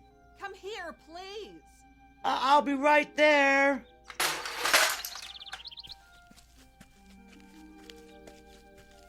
Well, come on, hurry up. Yes, dear. Come in the house. I've got a bone to pick with you. What's wrong, Helen? Look at what I did to my hand. Ooh, what happened? I was cleaning the basement and I cut it on that stupid metal contraption you brought home yesterday. Oh, no. The accelerator bracket. Are you all right? Do you need me to clean it with hydrogen peroxide? Or should we go to the ER? No. I finally got the bleeding to stop by myself. I thought I was going to hemorrhage to death. Oh, thank goodness. What? I mean, it's good you were able to stop the bleeding. What is that stupid bracket doing down there anyway? Well, I needed to complete my experiments. Your experiments? That's all I ever hear about. I can't believe I gave up a successful modeling career to marry such a geek. Oh, this ridiculous hobby of yours is getting out of hand, Edgar. Well, it's more than a hobby, dear. Yes, you're right. It's an obsession. You're constantly down there tinkering with that pile of junk you built. How about spending some time fixing the problems we have in the house? How about repairing that leaky roof, Edgar, or the garbage disposal that keeps breaking down? Well, I'll get to all of that, Helen. I promise. It's just that I'm so close to a breakthrough. If I can just figure out how to break down the molecules into subatomic particles... The only breakdown around here is going to be mine unless you get rid of that oversized erector set. Do they know you're bringing all that equipment home from work? No, but they don't really need to. You see, it's all equipment they've discarded. They don't use it anymore. In other words, you're going garbage picking behind the lab and then dumping it in our basement. Why don't you just do these experiments at work? Well, because the facility isn't doing any more research with... With what, Edgar? Well, it's not important for you to know, Helen. I don't want to waste your time talking shop. You're one to talk about wasting time. Maybe if you'd put this much thought into your job, you'd be able to get a promotion. Well, the only kind of promotion available to someone at my level would be a project manager. What's wrong with that? Well, I'm not the managerial type, Helen. I'd be dealing with budgets, giving evaluations to personnel, writing reports for upper management. Yes, and that's why managers make the big money. But I'm an engineer. I'm good at working with equipment, not people. I like calculating formulas, not salaries. I'd be terrible in a managerial position, Helen. I'd be wasting my time. You don't seem to mind wasting your time outside while my life's fluid is gushing out of me. Where were you anyway? Across the street, meeting the new neighbors. They finally moved in? What's their name? Let me see if I remember how to pronounce it. Bhagavatula. Yeah, that's it. Bhagavatula. Oh, great. What is that, Korean? No, Helen. They're from India. India? Doesn't that real estate agent know how to sell to people like us? They're quite nice, really. He's a vice president at one of the banks downtown, and she's a professor at the university. Such a lovely woman. A real exotic beauty. Not as lovely as you, of course. Oh, and they have a 13-year-old boy. He'll be at the junior high in the fall. Of course he will, because their kind always follows the same pattern. They move into our neighborhoods, take our jobs, and infiltrate our schools. Now, Helen, I hope you're not going to be hostile towards our new neighbors like you are towards that lovely Sanchez family 2 doors down. You can actually learn a lot from them. Mr. Bhagavatula was telling me about some of the fascinating customs in their country. Can you imagine coming from such a rich cultural heritage? The only thing I can imagine is the stench of curry casserole that's going to be wafting across the street. I'll tell you something, Edgar. I am sick of the way this neighborhood is changing. And I'm even sicker of not being able to do anything about it because your salary isn't high enough for us to move someplace nice, someplace with people like us. We're trapped. We've got Gandhi and his family moving it across the street, Pancho Villa and his gang living 2 doors down, and God knows who else ready to move in at any minute. And you're oblivious to all of it, Edgar. You're like an ostrich with its head in the sand, tinkering away in the basement while this neighborhood is going downhill. Well, I'm sick of it, and I can't take any more. Things better change soon, Edgar. Do you hear me? Things better change soon. Yes, Helen.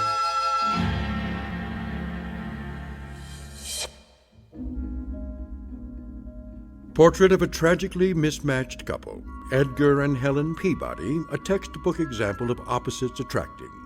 He was attracted to her breathtaking beauty, while she was attracted to the fortune that would result from marrying a brilliant up-and-coming young scientist. Alas, her beauty turned out to be only skin deep, while neither his fame nor fortune ever materialized.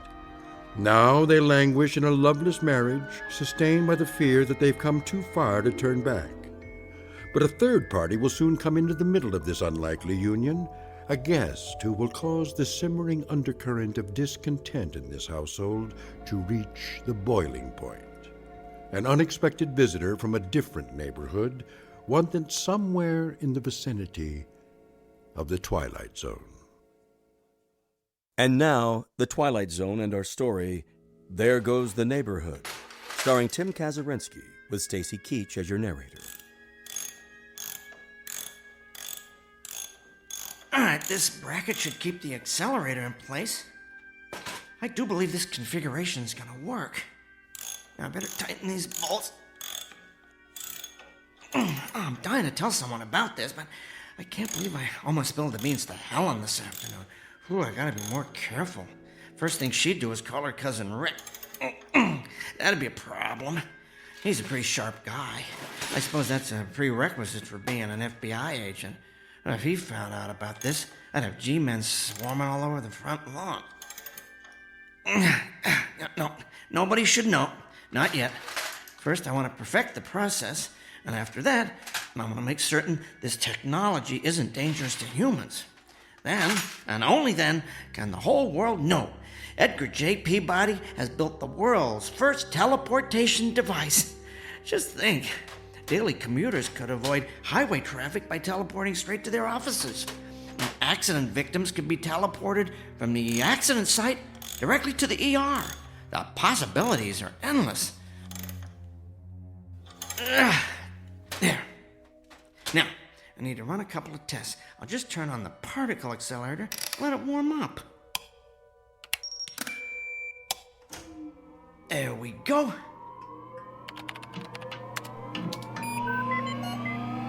Reminds me of that old super heterodyne radio receiver Dad had when I was a kid. Always had to let that baby warm up.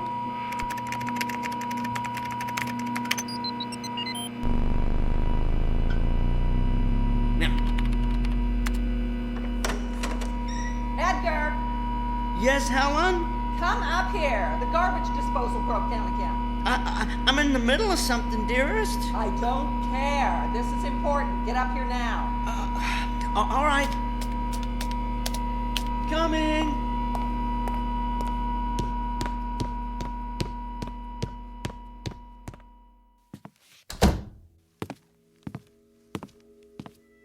Well, it's about time. I've never seen such a slowpoke. What's wrong with the garbage disposal? Same as always. Made a funny grinding noise, then stopped. Did you throw any silverware down there? Of course not. What do you think I am, an idiot? Oh, no, dear. I'm just trying to isolate the problem. Well, you're the one who wants to be an engineer for the rest of his life, so stop isolating and start engineering a way to repair this thing. I'm going to go down and throw some clothes in the washer. You let me know when the disposal's fixed. All right. Now let's see what the problem is here.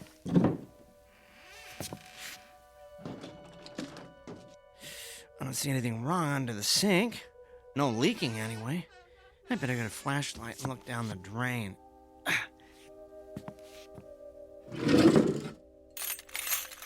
Now, where'd I put that thing? Used to have a flashlight in here. What on earth? Oh, Edgar! Downstairs! Huge! Kill it! What is it? Another spider? No! Bigger! Harry! Kill it! Oh, if it's Harry, it probably is a spider. Oh, where did you see it? Stairs! By the stairs! I'll roll up this newspaper and use it to vanquish the beast for my beauty. Hurry!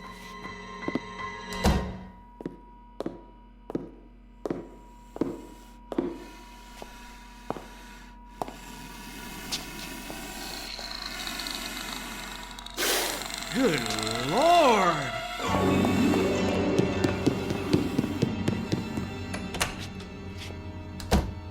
Oh, did you see it? I saw it! How big would you say it is?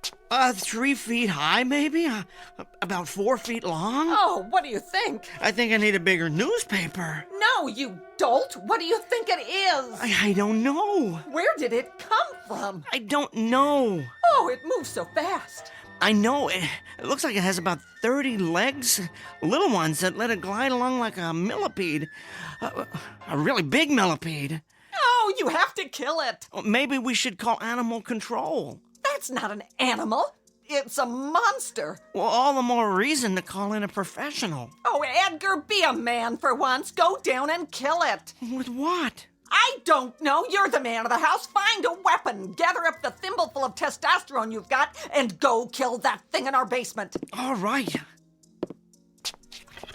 I'll take this broom. Whatever. Just get down there. Here goes. I'm going to close this door behind you. Well, why? So it doesn't try and get up here. Actually, that's a good idea. We don't want it running around the living room. It might try and get out the front door. Yeah, plus, I just shampooed the rug. Oh, great. With the door closed, I can't see a thing down here. I hear it. I think it went over by the furnace. Probably likes the warmth. So dark. I'm gonna have to turn on the light.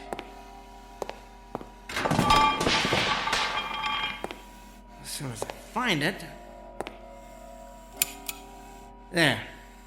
Now, where... Please, do not hurt me. What? Who's talking? I don't see you. I mean you no harm. I hear you, but your voice... It's inside my head. Whoa. You communicate telepathically, don't you? Yes, please. Do not hurt me with your weapon. Weapon?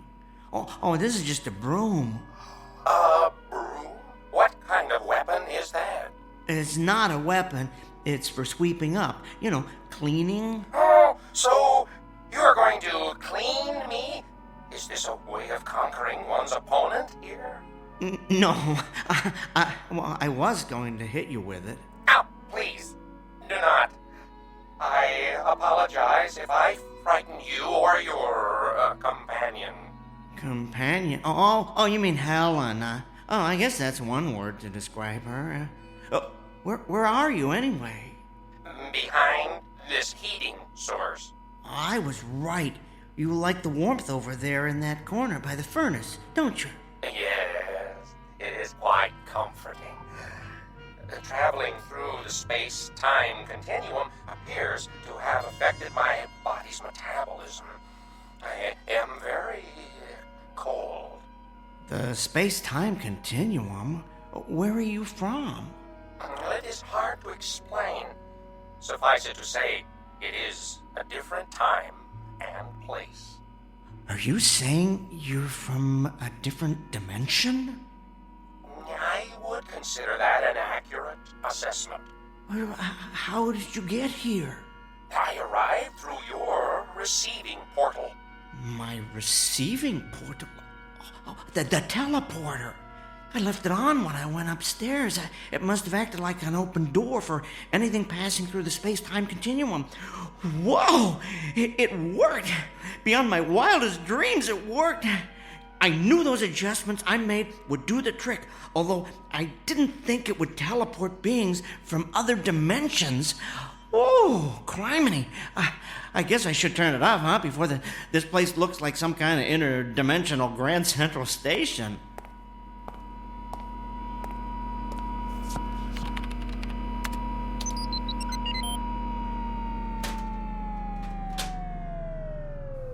Here, I guess I can consider my latest modifications a triumph. I have successfully teleported a being from another dimension to a basement in Hackensack, New Jersey. You have been experimenting with teleportation? Yes. I have as well. So, teleportation isn't a standard mode of transportation where you come from? No. I have been conducting trials in secret. Oh, I know the feeling. I was an engineer on a teleportation project at my company a few months ago. Out of the blue, the government ordered us to cease and desist, but they never explained why. I've heard it's because they're experimenting with the technology themselves for a secret military weapons project, but I think it could be used to improve our way of life. That's why I've been continuing my experiments by myself down here. Where I come from, it is feared that teleportation would make escape too easy. Escape from what? From a race that recently overthrew our government. They call themselves the Masters. They now hunt down and exterminate members of any race unlike their own. Well, that's awful. So I take it that where you come from, everyone doesn't look like you? No, the Masters do not look like my race at all. They are quite ugly. Well, sounds like it's a good thing you escaped. I am not convinced that I am in a better situation here. What do you mean? My appearance seems to have alarmed you and your companion. You were coming down here to kill me. Well, you have to understand, you look different from anything we've ever seen before. Oh, I am considered ugly here? Well, that's hard to say. I haven't actually had a chance to get a good look at you. Why don't you come out from behind the furnace, the heating source? Okay. Oh, my. You definitely don't look like any species we have here, but ugly? Trust me, I've encountered far uglier beings on this planet. Edgar? Hey, whoa, where are you going? You don't have to hide back there again. I fear your companion does not share your indifference about my appearance. Oh, don't let that bother you. Helen doesn't share anybody's opinion about anything. Edgar, did you take care of it? Would you excuse me one moment? I need to talk with my companion. Yes. Edgar, what's happening down there? I don't hear any killing going on. Helen, dear, I decided not to kill it. Why not? Well, I'd like to learn more about it. Well, fine. Kill it and slice it open. Then you can look around in its guts and learn all you want. Well, I'm not talking about its anatomy. I want to keep it alive, observe its behavior. I don't know, ask it some questions. Ask it questions? Helen, sit down for a moment. Edgar, what's going on? Just listen to me. I'm not sure how to tell you this, so I'm just going to come right out and say it. That creature in the basement, it's from another dimension. It arrived here through the space-time continuum from a place where it has suffered unbearable persecution. Well, I would like to learn more about it, find out where it came from, whether it's from some alternate universe on Earth, or perhaps some other planet in a distant galaxy, and maybe even find out if I can help it. Edgar, you have officially gone over the edge. I mean, I've always considered you eccentric, quirky even, but I never realized there is a hole in your marble bag. Helen, I'm telling the truth. Okay, let's assume for the sake of argument that you are. How did that thing get here? Well, you have to promise not to tell anybody this, but that contraption, as you like to call it, the one I've been building in the basement, it's a teleportation device. The creature was passing through the space-time continuum and employed it as a destination portal. Give it to me in English, Edgar, not your usual geek speak. Think of it like someone getting off a train at a specific station, except in this case, the train travels through different dimensions. Great. So we're harboring the commuter from another world. Where's the phone?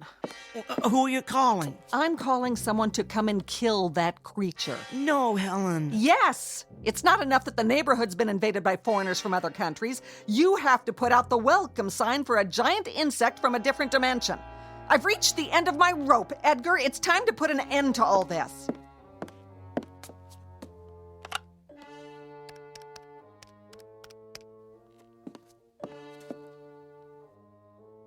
Hello, FBI? I'd like to talk to Agent Rick Fielding.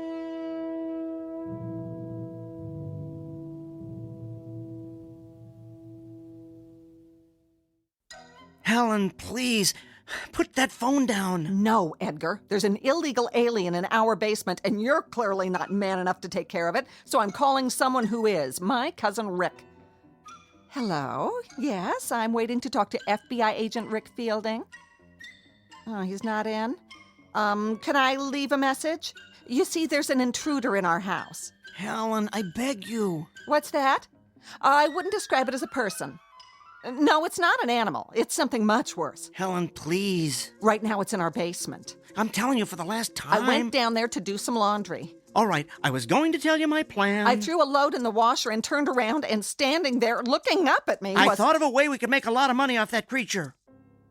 Could you hold on for a second?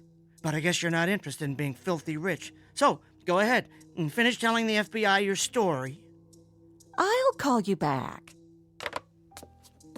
All right, Mr. Trump, let's hear your big money-making scheme. Okay, here's what I'm thinking. I learn as much as possible about this creature, who it is, where it's from, what message it brings from the cosmos for the people of Earth. That kind of thing. Then, since it only communicates telepathically, I become its spokesman.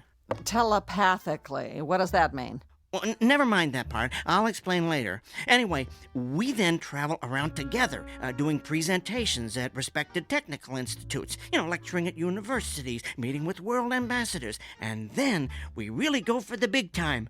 We appear on Oprah. You're telling me that we're going to get rich because you're going to play Colonel Parker to some illegal alien from another dimension? Think of the possibilities, Helen. Book deals, a movie franchise, and television. Oh, think of the television we could do, Helen. Tell me the whole country wouldn't tune in to see that creature on Dancing with the Stars. Edgar, for once in your pathetic life, you may actually have a good idea.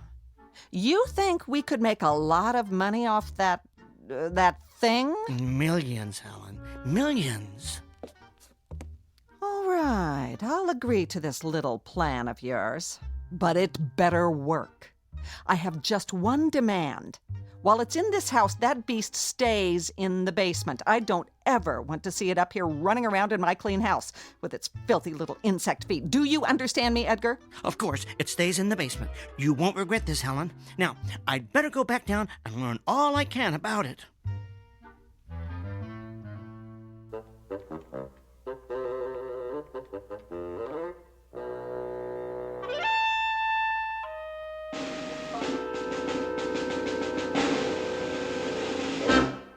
So then, I finished up by telling her we could make millions. And this convinced her to let me stay alive. Are you kidding? If money's involved, Helen's all over it. You are being protected by a great big dollar sign, my friend. I do not understand all your words, but I comprehend that your plan has saved my life. Thank you. Oh, you're welcome. You know, I never thought to ask if you have a name. Name? Yes. What should I call you? Oh, I am identified by a specific sequence of sounds. Oh, would you like to hear them? Sure.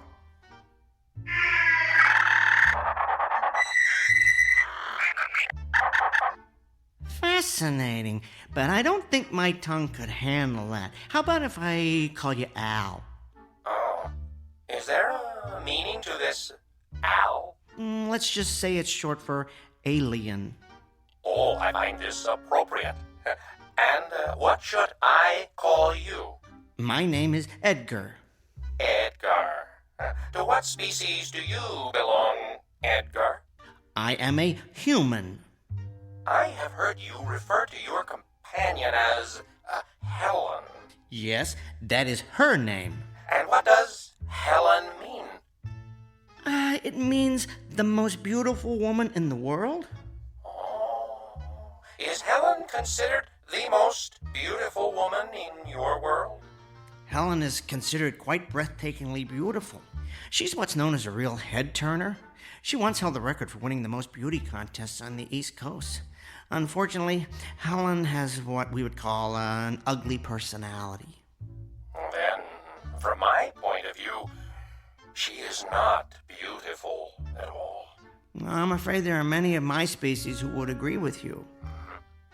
I attempted to communicate telepathically with her when I first arrived, but I could not. Aw, she was in too much shock. No, her mind is closed. I cannot get through to it. Are you able to understand her? Oh, yes, every word. Oh, my condolences. Forgive me for saying so, Edgar, but I sense that you fear her. Well, I never told anyone this before, but I have some trouble standing up to her. She has a very strong personality. So do you, Edgar. It took a great deal of strength for you to come down here and confront a species you had never encountered before. I suppose it did. I would encourage you to confront her in the same way. You mean try and hit her with a broom? Oh, if necessary.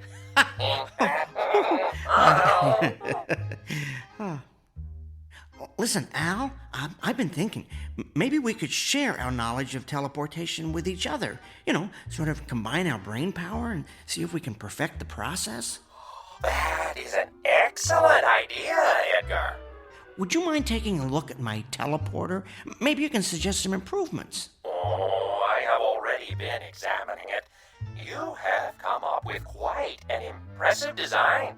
Oh, for a human. Well, thanks, Al.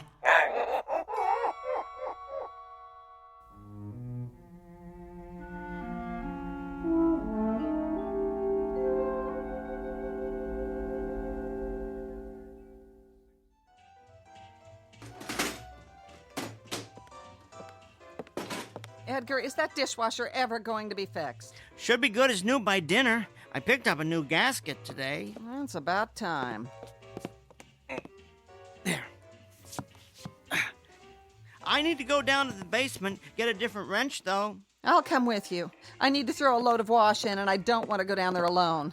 We remember what happened the last time I went down to do the laundry now, don't we? Don't worry. He won't bother you. He likes to stay warm behind the furnace. Good. I don't intend to be a prisoner of the main floor just because you've decided to start taking in intergalactic strays. Interdimensional, dear. Whatever. All I know is I've had an uninvited house guest for 3 days that looks like it crawled out of a horror film. Everybody in their place, and a place for everybody. That's how it used to be before all the foreigners started moving into our neighborhoods. Yes, dear. I'll tell you what we need. We need a government that stops turning a blind eye to this cultural invasion. We need to send all these outsiders back to where they came from. So you've said before, dear. I found that wrench I need. I'm going back up. Now, don't take forever to fix it. Yes, dear.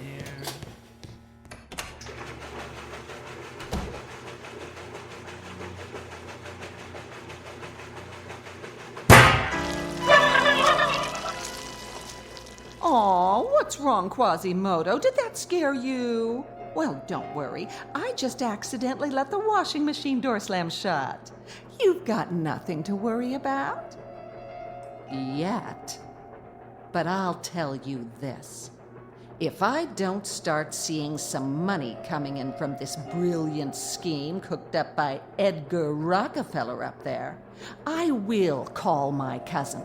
And the FBI will come here to see what Edgar's doing with that telethingy, and you will be hauled away and dissected like a frog in a 7th grade biology class.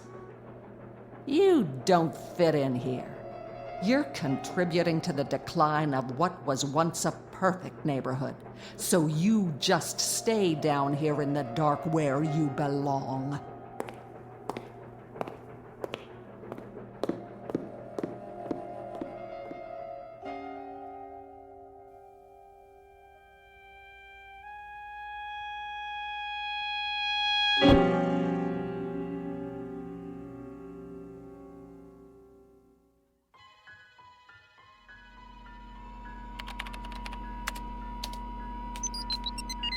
I've modified the subroutine that specifies where the person, or whatever, being teleported, will arrive.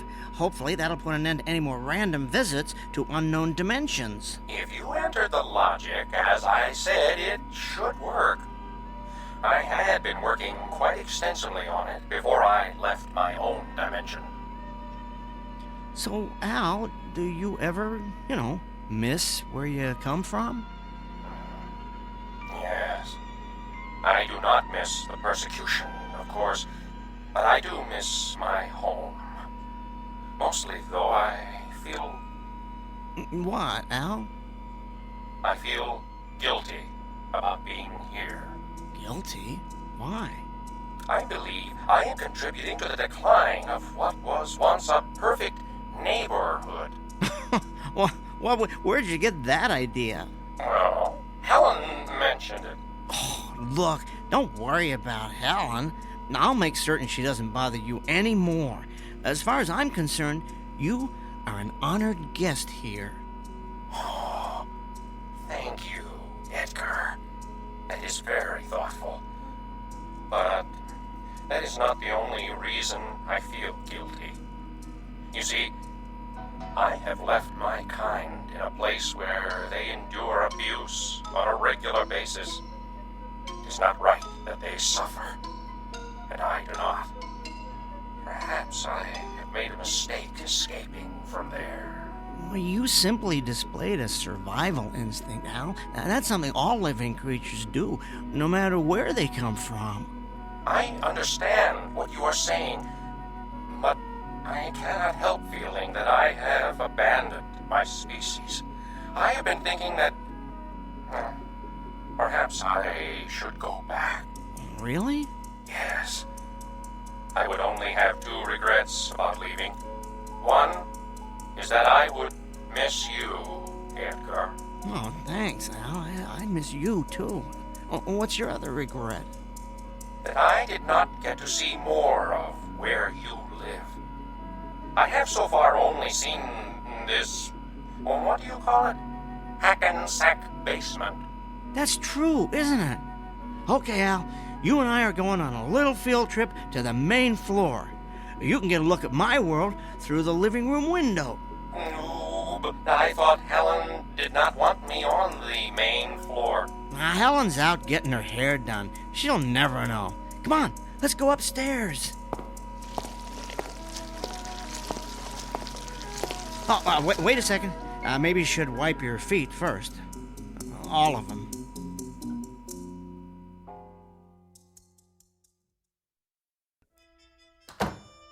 Well, here's the main floor. Come on into the living room. It ain't the Ritz, but it'll give you a decent view of the front yard. I am not familiar with this Ritz you speak of, but your upstairs is very pleasant.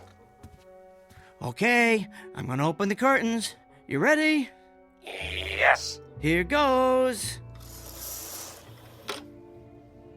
I give you Hackensack, New Jersey, in all its glory. Oh, my! It is so bright, and there are so many colors. What is that substance that covers everything? Is it plant life? Yes, we call that grass. And what is that tall, thick plant in the middle of the grass? That's called a tree. Edgar, what is that creature? What creature? Oh, the neighbor's cocker spaniel. That's called a dog. It does not look like you. Oh, thank you, Al. I mean, it is obviously a non-human species. Is that what I have heard you refer to as an animal? Yes. Your world, Edgar, it is beautiful. Oh, this is nothing. You're catching us at the end of winter. You should see it in the spring when all the flowers are blooming. You know, if you stayed here till then, I could show you colors that would dazzle your eyeballs or whatever it is you see with. Oh, what about Helen? Well, Helen isn't always home. I might even be able to smuggle you out of the house in some kind of disguise so you could see beyond Hackensack. I could even show you Newark. Oh, sounds very exotic. Oh, besides, at some point, Helen's going to expect us to go on our big press tour. What if she finds out you lied to her about that? Well, I wouldn't say I lied to Helen, just that we had a change of plans. The press tour is sort of postponed permanently, and Helen need be none the wiser. None the wiser, Helen! What are you doing home? Lorraine had a cancellation, so she did my hair early, but never mind that. What's that monster doing up here? I told you I wanted it to stay in the basement. I wanted to familiarize him with the surroundings. He needs to be accustomed to them when we begin our lecture tour. Save it. I heard your little speech about postponing the lecture tour permanently. You have no intention of making any money off that overgrown bug, and you never did. That's it, Edgar. I'm calling Cousin Rick right now. No, you're not. Give me that phone. Oh! Nobody is going to find out about Al. You hear me? Nobody. Al? Isn't that adorable? You've named your little pet. Edgar, I have caused you enough trouble. Tell Helen I have decided to go back. No, it's okay. What's okay? I have decided I need to go home. You don't have to do that. Do what? But I want to. It is where I belong. Are you sure? Who are you talking to? Al. I mean, the creature. He communicates telepathically, but only with me. I can hear him, but you can't. Oh, how precious. Since you seem to have such intimate contact with alien creatures, why don't you blow in a call to the mothership and tell them to pick up E.T. here? Edgar, I do not wish to cause any more strife between you and your companion. Trust me, it was there long before you arrived. But I have given this a great deal of thought. And while I do not wish to endure further persecution, I believe it would be more honorable to suffer with my species than to run away. Are you sure about this, Al? Positive. Well, if you're convinced it's what you want. I am. I will go down and prepare to be teleported.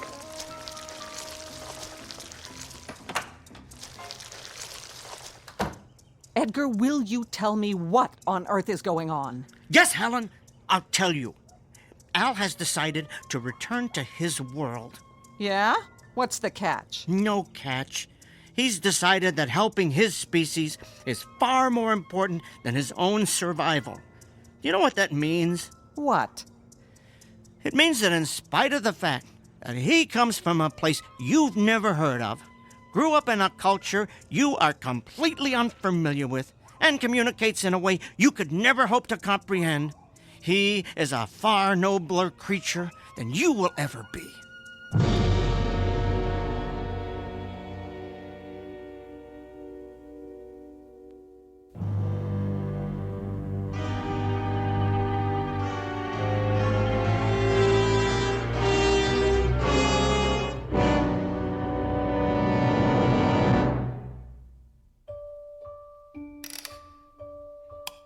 Now, all right, that's the last of the calculations. I can't believe I let you fill our basement with all this junk. Helen, what are you doing down here? I want to be here to watch you throw the switch. That's not necessary. Apparently it is. I couldn't trust you to do something as simple as keep that overgrown insect in the basement, so I certainly don't trust you to send it back to Planet Cockroach. No, fine. Just stand right here so you're out of the way. There. Al, are you ready? Yes. All right, you stand over here. Good. That's perfect. Edgar. Yes? You have been a good friend to me. Thank you. Al, it has been a genuine privilege to know you. Come on, enough with the teary goodbyes. Just get it over with. All right, I'll run the activation sequence. Here goes. So long, Quasimodo.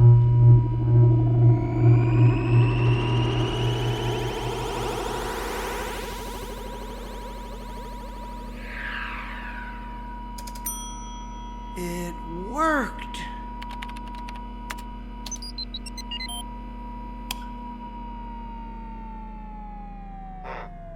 Edgar, if it worked, why am I still here? Al, my multi-legged friend, I had a change of heart.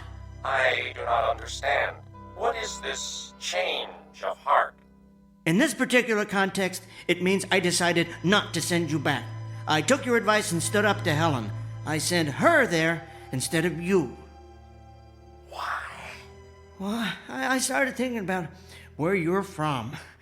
How there's a race there called the Masters, the fact that they've declared themselves superior to all other races, the way they exterminate anyone who's different from them. And I came to the conclusion that Helen would be right at home there. I cannot argue with your logic. Come on, let's recalibrate the teleporter. We need to figure out how to transport an entire species of many-legged creatures to a more compassionate neighborhood.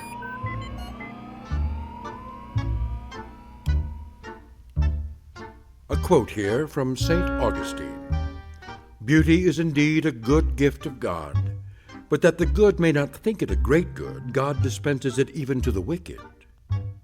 Case in point, one Helen Peabody, whose husband Edgar has come to the conclusion that a pretty face is not the sole manifestation of beauty. Thus, a man of great intellect finds that one never stops learning about human nature. while a woman who has been celebrated for her loveliness finds herself deported to a place where beauty is relative. An ugly, intolerant little corner of the Twilight Zone.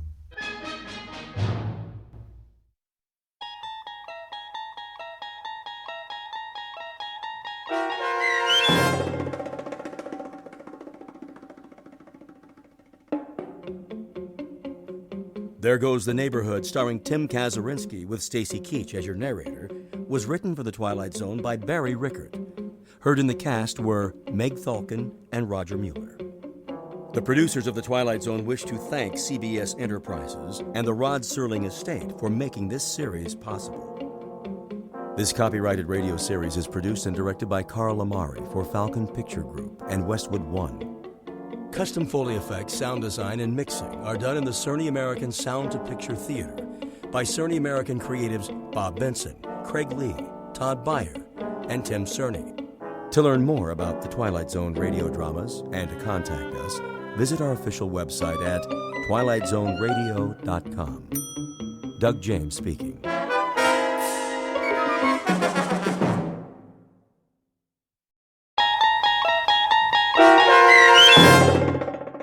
To Serve Man, starring Blair Underwood with Stacy Keach as your narrator, was adapted for radio by Dennis Etchison and written for The Twilight Zone by Rod Serling, based on a short story by Damon Knight. Heard in the cast were Doug James, Alyssa Fraden, C.J. Amari, Amber Lake, Christian Stolte, Jeff Lupetin, Kip Karstedt, Terry Berner, Tony Sancho, Alex Sopener, Steve Keys, Joby Cerny, Kurt Nabig, Amanda Amari, and Rick Arthur. To learn more about the Twilight Zone radio dramas and to obtain audio cassettes and CDs of these programs, visit our website at twilightzoneradio.com. The producers of The Twilight Zone wish to thank CBS Enterprises, Carol Serling, Dennis Etchison, Dick Brescia Associates, Claire Simon Casting, Terry Jennings, XM Satellite Radio, Sirius Satellite Radio, our sponsors, and our radio affiliates for helping make this series possible. This copyrighted radio series is produced and directed by Carl Amari and Jason Mallow for Falcon Picture Group. Doug James speaking.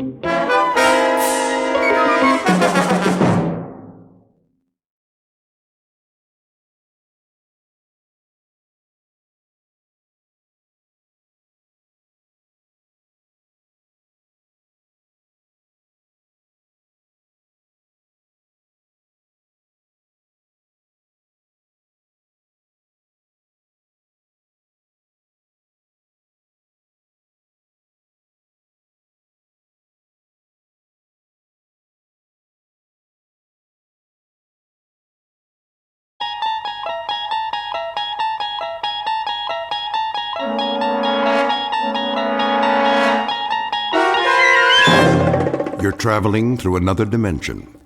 A dimension not only of sight and sound, but of mind.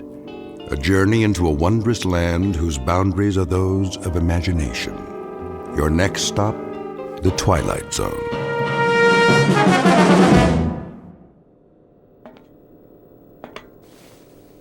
Mr. Chambers. Mr. Chambers. Now what? It is a mealtime. Repeat, mealtime. How exciting. Kindly state your preference, please. You really think I care? We have a full menu on board, suitable for human consumption. It has been designed to meet your dietary needs. I don't have an appetite. That does not compute, Mr. Chambers. I said I am not hungry, all right, ship? Very well. I'll let you know when.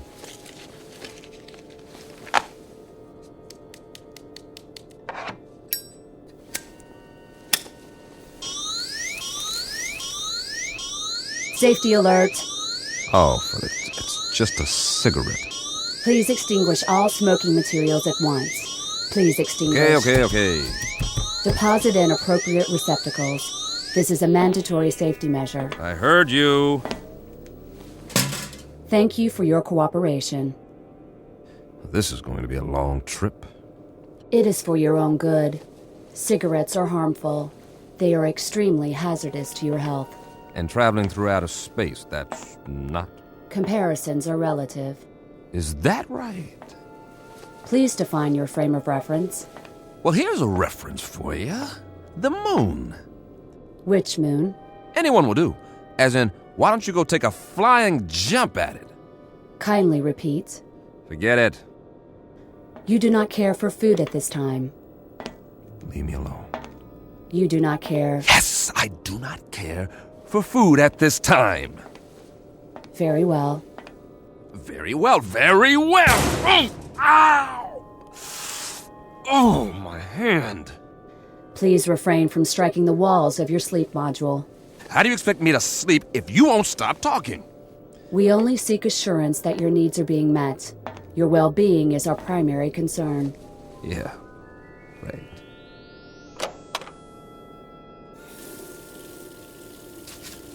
Please conserve water.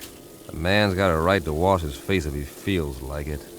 Mr. Chambers, your trip requires the careful use of life-sustaining resources. Please conserve the water supply. I'll forget it. I'm going to lie down now. Try and catch some shut-eye. Nothing else to do. As you wish. Wait. Are you there, ship? Yes. What time is it? Your question is meaningless. Why? There is no time in space. Look, I only want to know. This is to say, there is no chronology that can be calibrated without a reference point. What time is it on Earth? Can you tell me that without an exercise in Euclidean geometry? Just tell me what the time is back home. What is the location of back home? New York City. In New York City, it would be 12 noon. 12 noon. Imagine that. I do not understand your request. Please rephrase. Leave me alone now. You wish solitude. Yes, I wish solitude. Very well.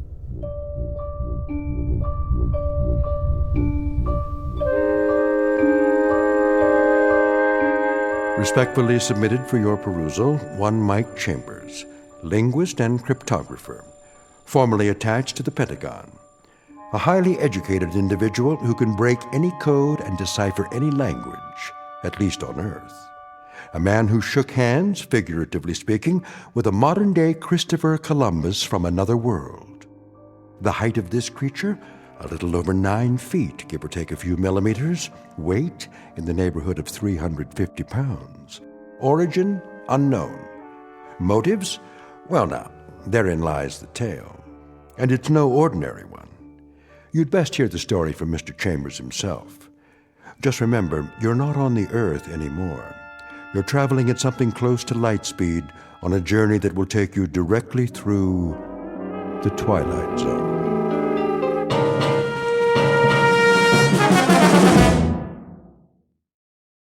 And now, The Twilight Zone and our story, To Serve Man, starring Blair Underwood, with Stacy Keach as your narrator.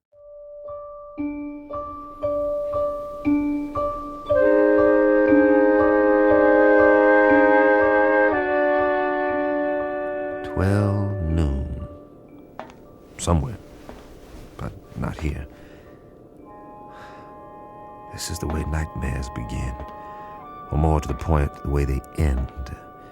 Very simple, direct, and unadorned, incredible.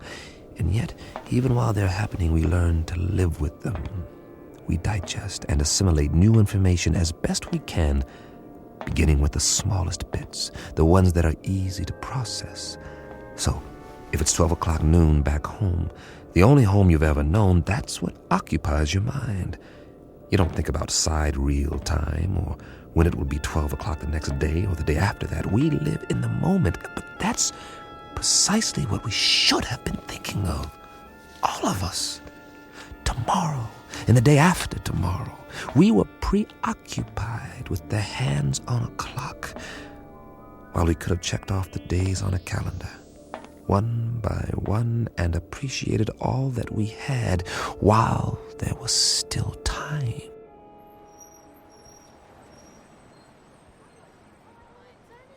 It started on an April day. It was noon then, too.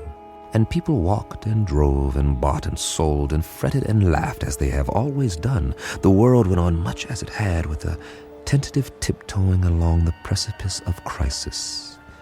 There was the economy to worry about, and wars, and the Middle East, and all the other myriad problems, major and minor, that had been with us for years, but they had somehow begun to lose their edge. I suppose because we had grown so accustomed to them. And that's when it happened.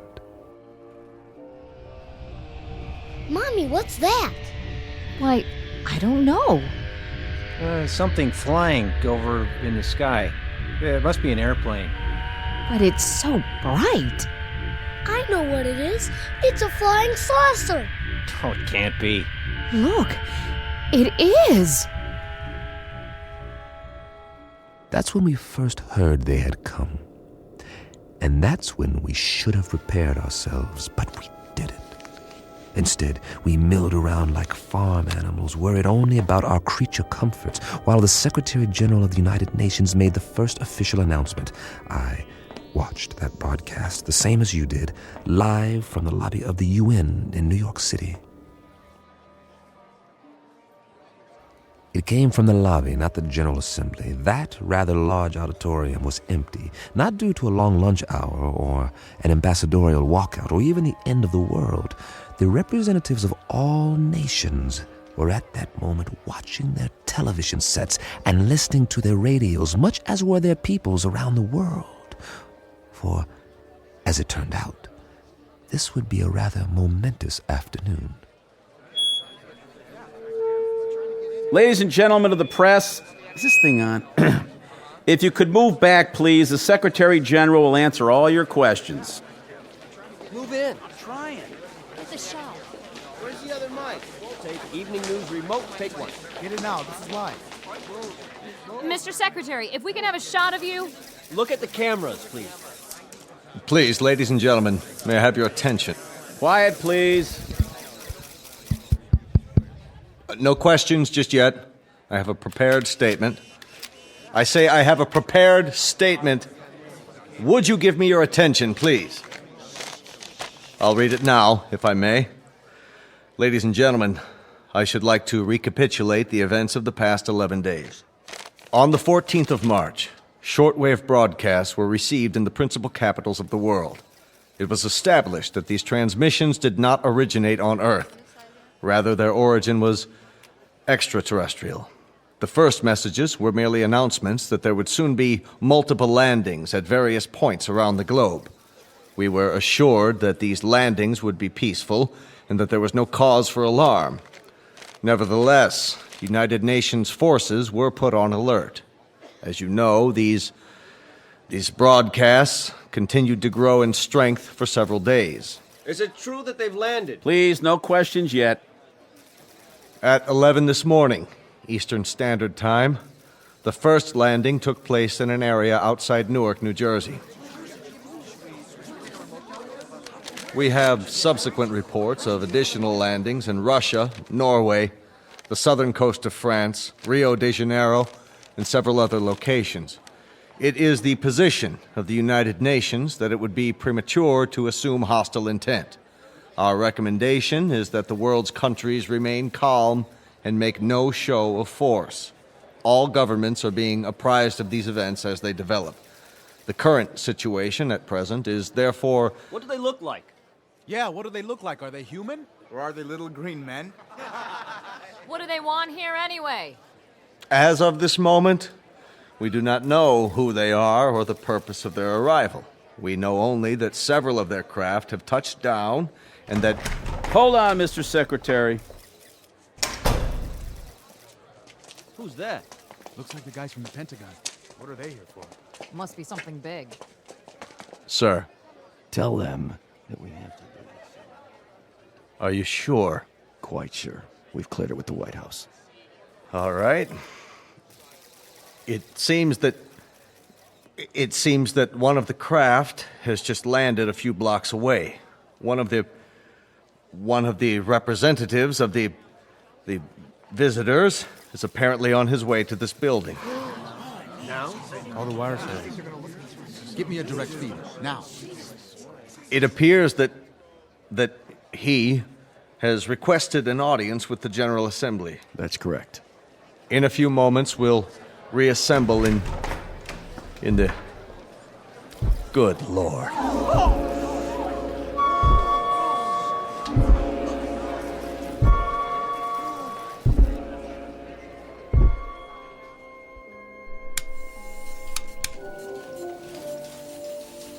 Mr. Chambers, Yeah? I think you'd better see this. What is it, a UN proclamation? They're not in session. They've called a special assembly. This looks important. We don't even know where the ships are from. Once we triangulate the signal... Will you look at that? What? They're here. Jeez Louise, the size of him. That was the first time I saw him, or it, or whatever it was. I still don't know. Judging by the Secretary General, it was at least 9 or 10 feet tall, and I stood there watching the TV screen like everyone else, and just like you, I didn't know quite what to think. Funny, I'd always imagined that first contact would be some kind of transcendent experience with special effects and a heavenly choir, the shock of finally seeing the other. Something not human, that's not from around here, definitely not. But to be honest, all I felt was a kind of detached scientific curiosity. Was it intelligent? Well, it had to be to travel this far. Did it talk? I was soon to find out. We all were. Oh, weren't we?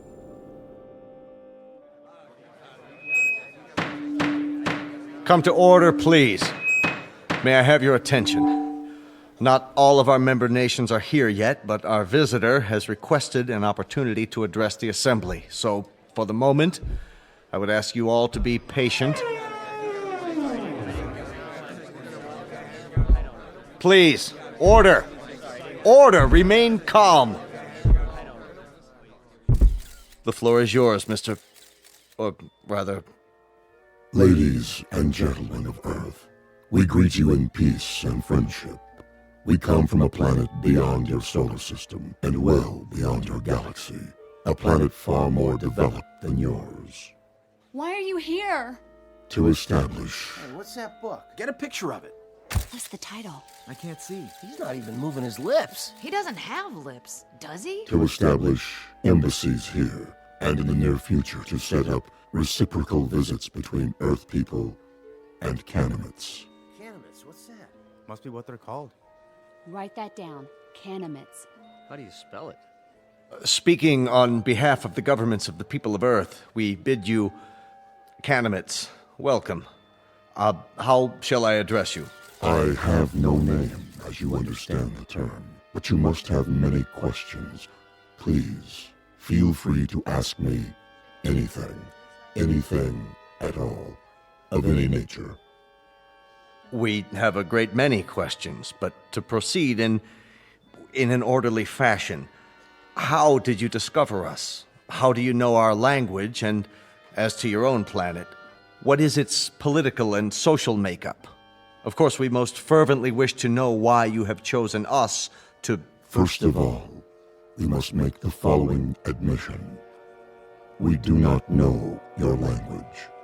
Then how... Our own methods of communications are mental rather than verbal. Hence, the voice you hear is artificially generated. Your words, or rather, your thoughts, are received and processed by an automatic translation device. My responses are in turn electronically altered to simulate vocal sounds in a language known to you. You cannot speak, then? Not in the literal sense. Astonishing. We understand you perfectly. As to your other queries, our planet is not visible to you. It lies far beyond what you call the known universe, but it is highly advanced technologically. Its political and social makeup are complex. I cannot describe it without first educating you in the basics of our society. That may be a lengthy process. Are you willing to be interrogated here at the United Nations in a special plenary session? all of our nation's representatives could attend. I'm sure they have many questions. I would be delighted. I believe that is the proper response. We thank you for your courtesy. Until then...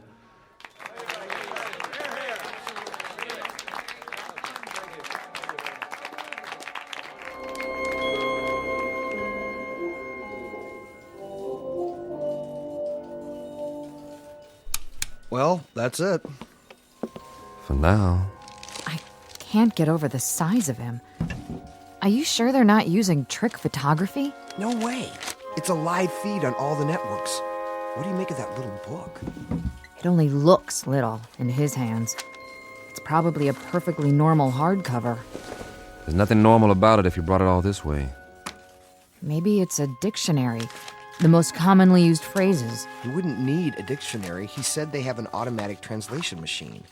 A guidebook, then. Protocols, that sort of thing. There's something printed on the cover. If we could just get a view of it. It's not in any language we know, that's for sure. No, maybe not, but any group of symbols can be deciphered. Even non-human symbols? That would be a tough one, all right. If he brings it with him next time, I can capture the image and try to enhance it. Do that, would you, Randall? This may be the challenge of a lifetime. I have got to know what it says.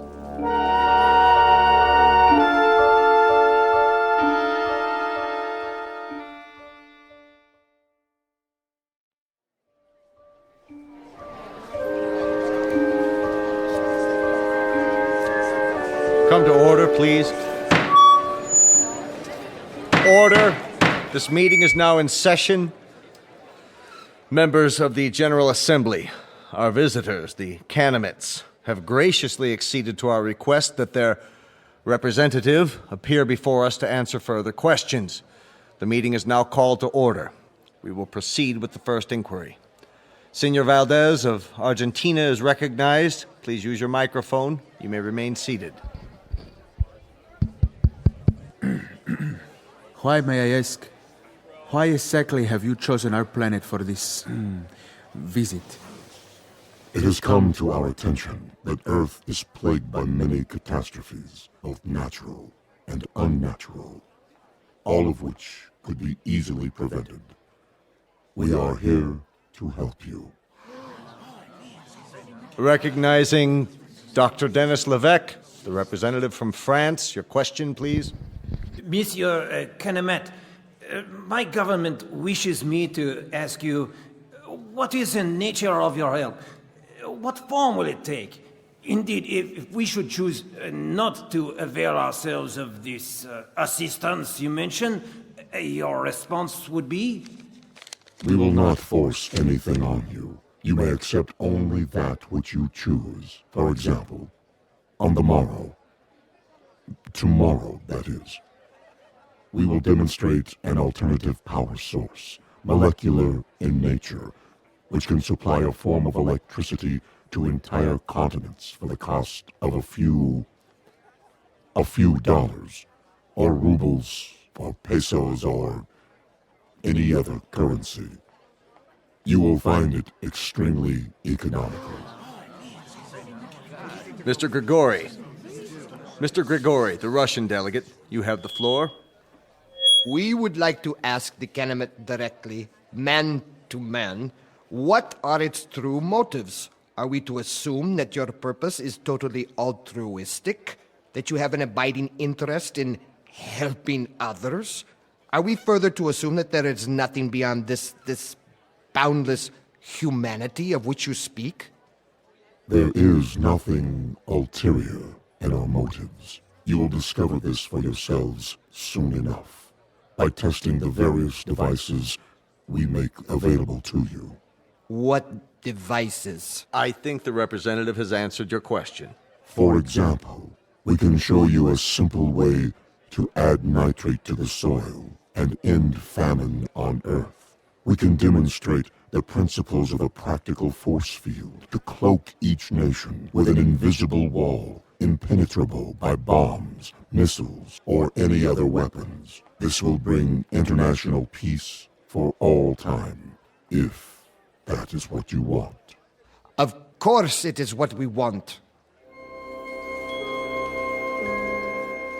Of course it is what we want. In return, we ask that you trust us. Only that you trust us.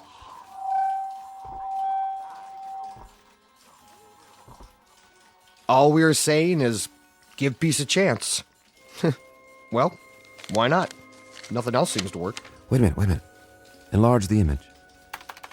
Did I just see what I thought I saw? You sure did. The Kennemet left his book on the podium. Well, I'll be. He doesn't seem to have noticed. Cross your fingers. I want that book. I have a feeling it'll tell us plenty. Everything we need to know. If we can decipher it. Get on the phone and call the floor now. Tell one of the aides to pick it up with a stack of papers. Anything. Stage a distraction if necessary, but get it. Okay. That book may turn out to be the most important one ever printed. Here or anywhere else in the known universe.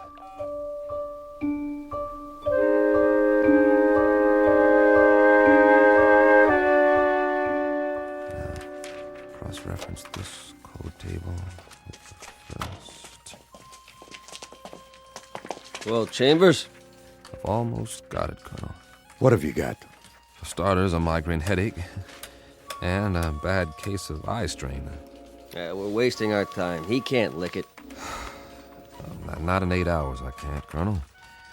It took almost a year to crack the Japanese code in World War II, and they had an army of experts working on it. This is the language of people from outer space, probably 500 times as intelligent as we are and 1,000 times more complex. You need help? All donations gratefully accepted. But, Colonel, I showed this book to everyone on my staff, and I've had a dozen people working on it since late last night. And? You must have some idea. See for yourself. We've tried pretty much everything. Single transposition, double transposition, every method of cryptography there is. Nothing seems to work on these pages. They're more like hieroglyphs, but with no known pictographic references. Is that what they are? Hieroglyphs? They have certain things in common with ancient Egyptian writing, but much more complicated. And we have no Rosetta Stone to decode it, so I can't honestly say whether we're any closer now or if we're still a million miles away. So you can't decipher it? We can keep trying, that's all. Standard, reverse, direct, systematically mixed, keyword mixed, random mixed, reciprocal conjugate, every sequence we can come up with. But I can tell you something right now, Colonel, both of you. This is a tough nut. A real tough nut. If it weren't so important. It must be. That Kennemet, or whatever he calls himself, made reference to it every third line in his speech. The White House agrees. If we could understand this book, we might be able to decipher the Kennemets themselves. I'm beginning to wonder if they need deciphering. What? Well, they've done all right by us so far. You mean they're demonstrations? As parlor tricks? They don't seem like parlor tricks. That nitrate device they used in Argentina this morning. Now the soil has more vitamins in it than a health food store. That doesn't prove anything. I know that part of the country. It's as barren and fruitless as any place on Earth, and there are actually weeds growing in it now. 6 hours after the nitrate process. And the answer is in this book. It might be. And we might lick it or we might not, but I've got a strange feeling that... That what? That we're looking a gift horse in the mouth, and I've got another funny feeling, too. And that is? That if these Kennemets are as helpful as I think they are, you two boys will be out of a job, and so will I, in all probability. And very likely so will the whole UN. You won't need armies, or navies, or air forces, or security divisions, or world courts.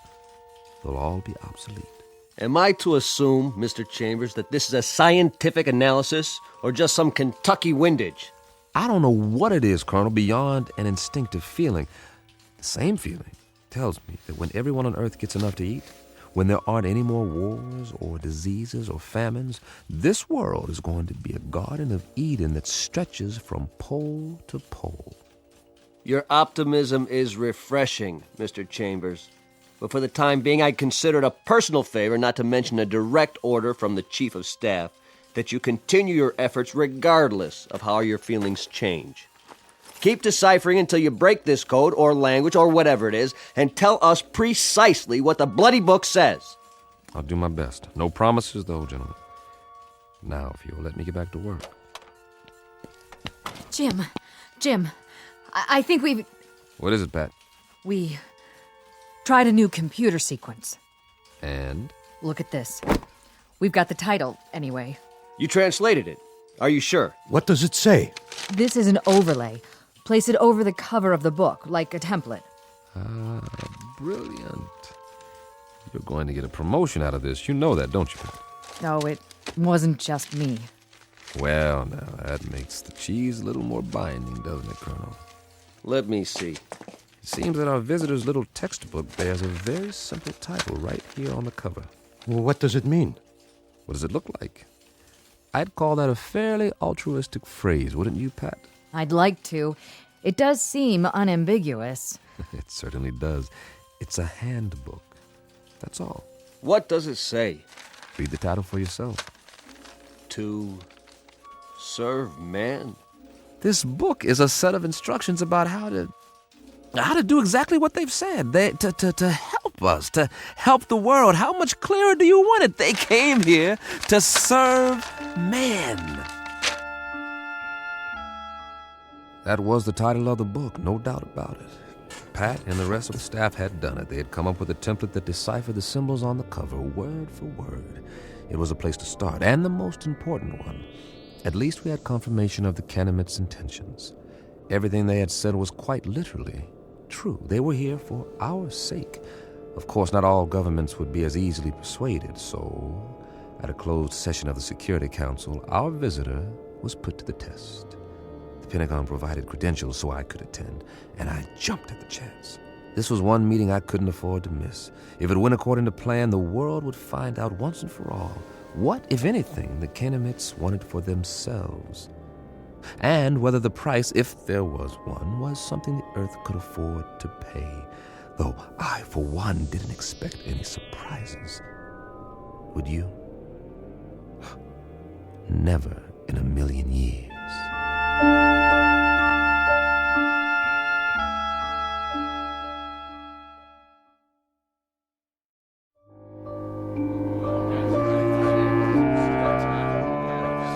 Gentlemen, let's begin. If you'll please be seated. The purpose of this meeting is to acquaint you with certain tests conducted over the past week. At the request of several delegates, and with the full consent of our guests, the Canamites, these tests were photographed and recorded. You may now view the results.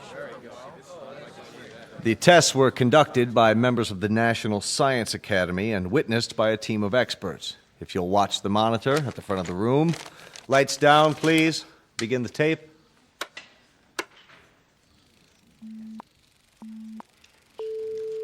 This machine is a polygraph, the standard instrument for measuring the proof or falsity of a statement. Since the physiology of the Canamites is unknown to us, our first objective is to determine whether they react to these measurements as human beings do. We will now proceed with a dry run to establish a baseline reading. Are you ready? I am ready. I trust our small chair is not too uncomfortable? Not at all. The sensor attached to the torso registers the pulse rate. The second attachment shows electrical conductivity in the palm of the hand as perspiration increases. And the third connection shows the pattern and intensity of electrical waves emanating from the brain. With human subjects, these readings vary markedly, depending upon whether the subject is speaking the truth. I understand. Then let us begin. And please answer the questions as I instructed you previously. Very well. Regarding the relative size of Canamites and human beings, tell me if you would, which is taller, a human or a Canamite? Humans. I shall now repeat the question. Which is taller than the other, a human or a Canamite? A Canamite. Very good. Next question. How did you come to this planet? We walk. Once more, how did you come to this planet? In a spaceship. Excellent. My colleagues and I are satisfied that the mechanism is effective. Now, I shall ask our distinguished guest to reply to the question put forth by several UN delegates, namely, what is the motive for the Canamites in offering so many gifts to the people of Earth? On my planet, there is a saying, there are more riddles in a stone than in the philosopher's head. The motives of intelligent beings, though they may at times appear obscure, are simple compared to the complex workings of the natural universe. Therefore, I hope that the people of Earth will understand and believe when I tell you that our mission upon this planet is simply this, to bring to you the peace and plenty which we ourselves enjoy, and which we have brought to other races throughout the galaxies. When your world has no more hunger, no more war, no more needless suffering, that will be our reward. Thank you. Most profoundly. There you have it, gentlemen. Lights, please. I should like to pose a question. Yes, Grigori. Who is responsible for that circus? I assure you, Grigori, the tests were quite genuine. A circus, a second-rate farce. If they were genuine, Mr. Secretary, why has debate been stifled? There'll be time for discussion tomorrow, the next day, and throughout the week. No one is stifling debate. I would remind the delegate from Russia that everything the Canamite has promised is not only worked, but worked beyond our expectations. The force field that was tested yesterday morning, nothing could get through. And suddenly we find ourselves in a brave new age, when none of us need fear a hydrogen bomb or a missile. We are on the threshold of peace, Monsieur Gregory. Peace as we have never known it. Niet. I say niet.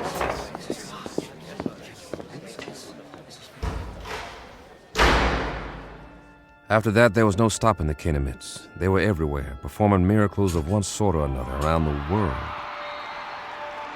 Famine became a thing of the past as the fertility of arable land increased 100%. The force field proved impervious to any known weapons. Then came a cure for cancer, heart disease, what have you, and all from a simple injection. It's hard to say whether the Canamites enjoyed their role as saviors. Their eyes were so wide apart and set so deep in those big, bland faces that you couldn't read much of an expression. With only a tiny circular hole for a mouth, one that never moved, it was impossible to know what they were thinking because they never spoke. They weren't stern faces, only controlled, placid, almost like kindly masks.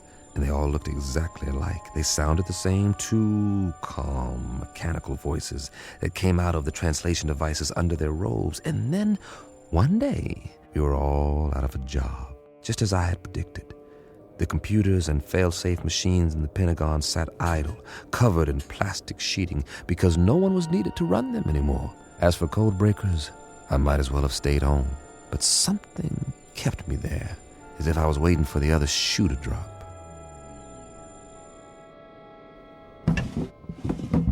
Mr. Chambers? Over here, Pat. I'm going home now, boss. Need me for anything? Like what? This isn't exactly a beehive of activity anymore. You can say that again.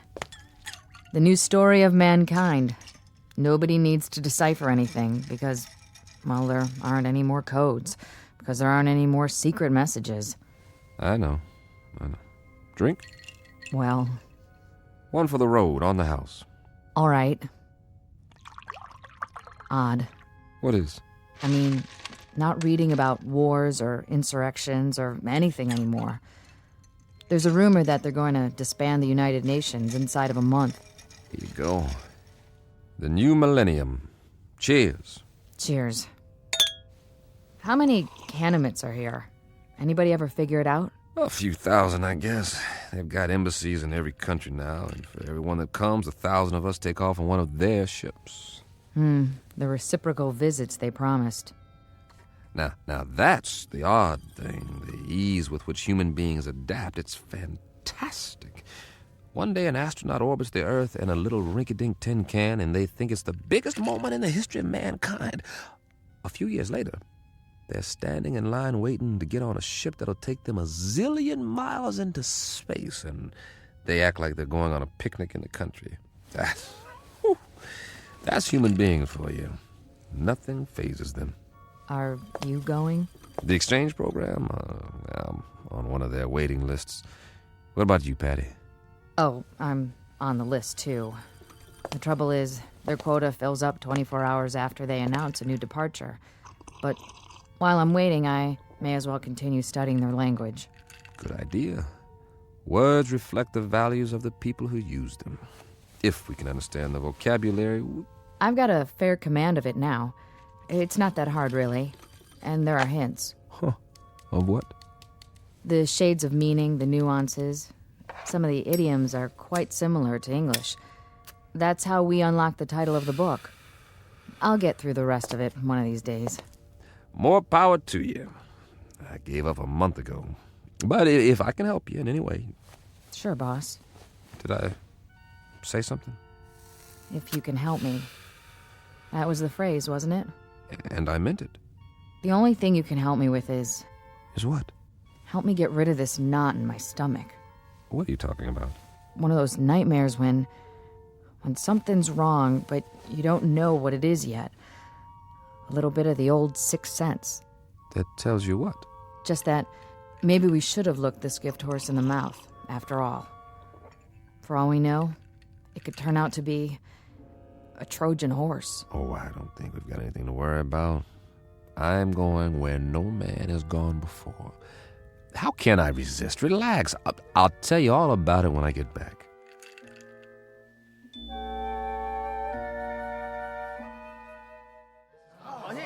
Please, get in line.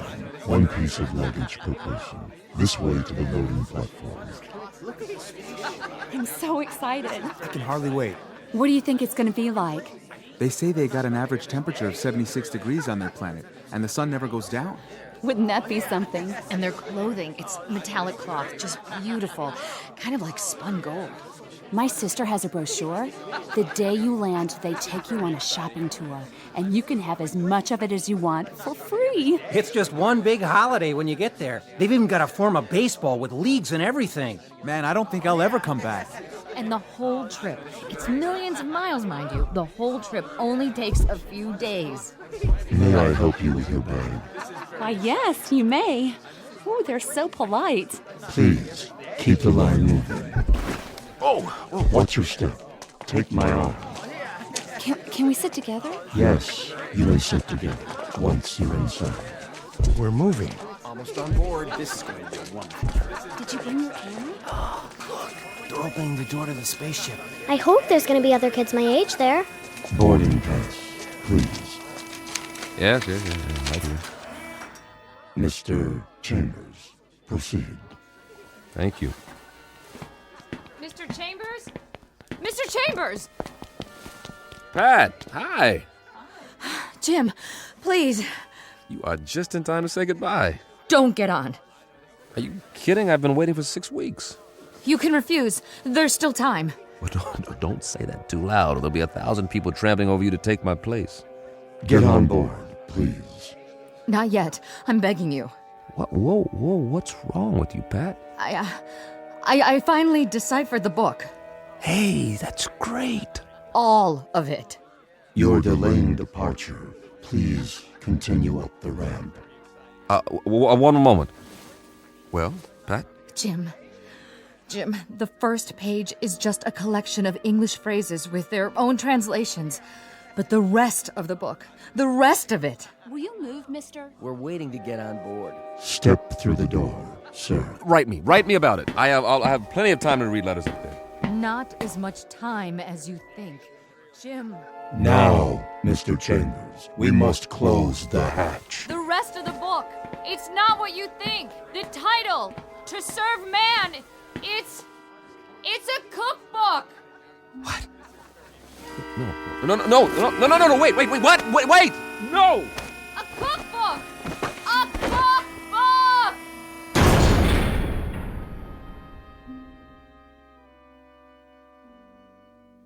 A very specific difference in points of view. To the wee ones, the little race of tourists known as humans, it's a marvelous adventure, a voyage to outer space, a chance to get away on the greatest vacation ever. But to the extra-large, granite-faced individuals known as Canamits, it's nothing more than a cattle car, a very comfortable supply ship, bringing food from the other end of the universe to a place where appetites must be enormous. As I say, it's all in the point of view. A lesson in language and semantics from the Twilight Zone.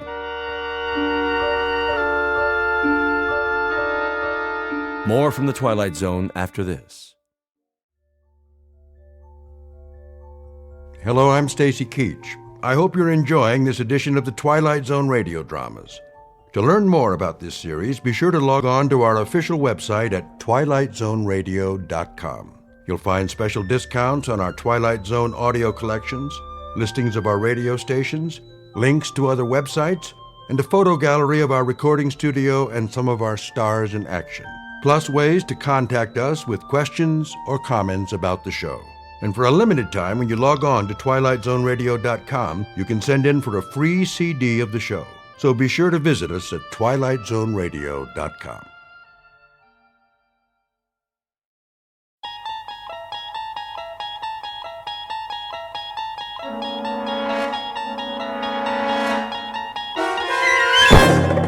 You're traveling through another dimension.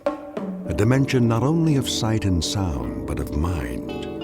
A journey into a wondrous land whose boundaries are those of imagination. Your next stop, the Twilight Zone.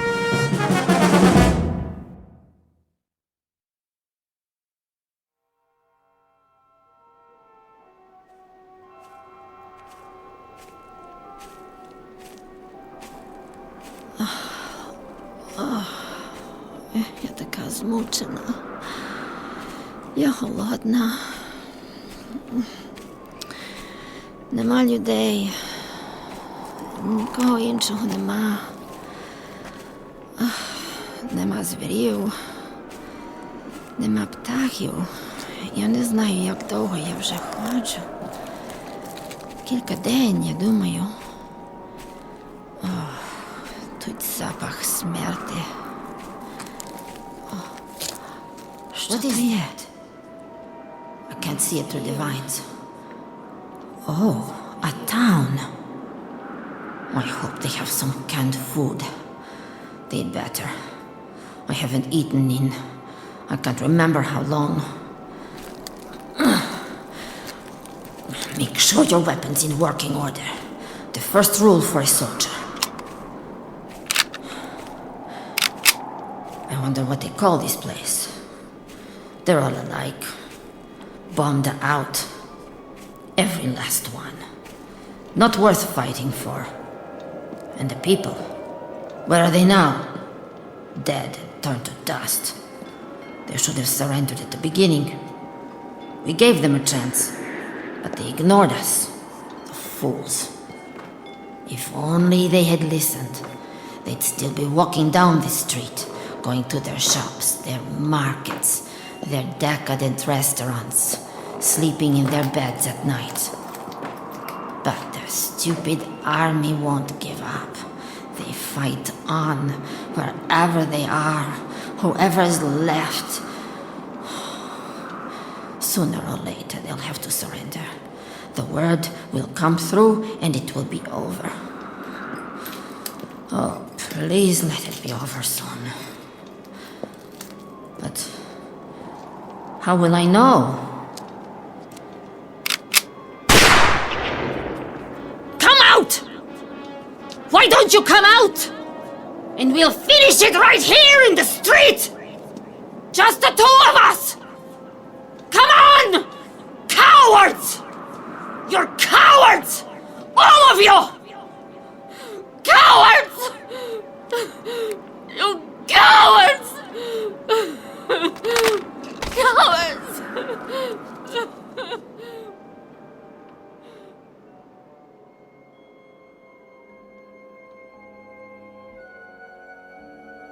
This is a jungle, built by natural forces to honor disuse. commemorating a few eons of nature left to its own devices. To all appearances, it is a backward step in evolution, a return to an earlier, more primitive state. But it's also another kind of jungle, the kind that grows out of the human race's war with itself. Hardly an important battle, this one. Not a Gettysburg or a Marne or a Iwo Jima. More like an insignificant corner in the crazy quilt of combat. But it was enough to end the existence of this little city. It's been 5 years since a human being walked these streets. This is the first day of the 6th year, according to the old calendar. The time? Make it 100 years from now, or sooner. Or perhaps it has already happened 1 million or 2 years ago. And into this lifeless setting has just walked a soldier in a tattered uniform. She's doing what she was trained for, and with no order to the contrary, she's locked into searching and destroying or merely surviving. The language spoken is English, for our benefit, but the place is the Twilight Zone.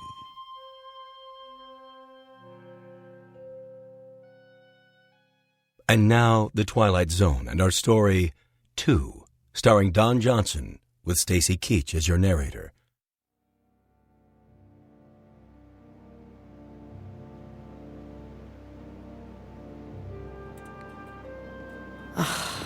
Just as I thought.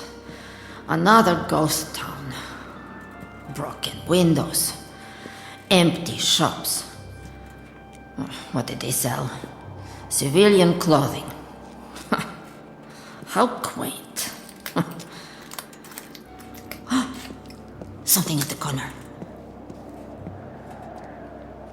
Oh, an old army truck. But which army?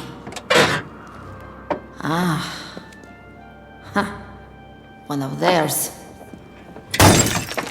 Well, it's not going anywhere now. What else have they got around here? Barber shop, newsstand.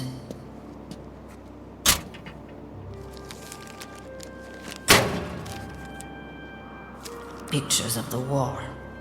Troops landing. Big news. Years ago. Restaurant. Not much business today. There has to be a service entrance. But where? In the alley.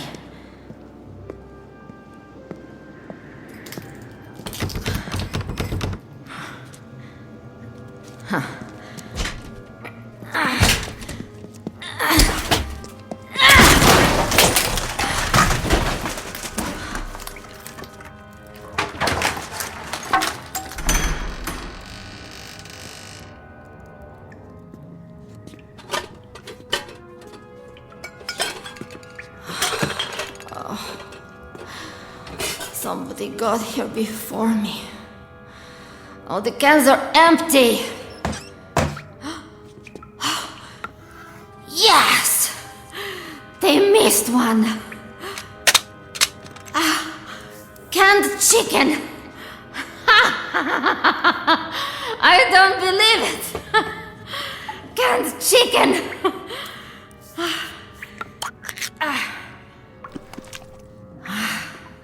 Smells fine.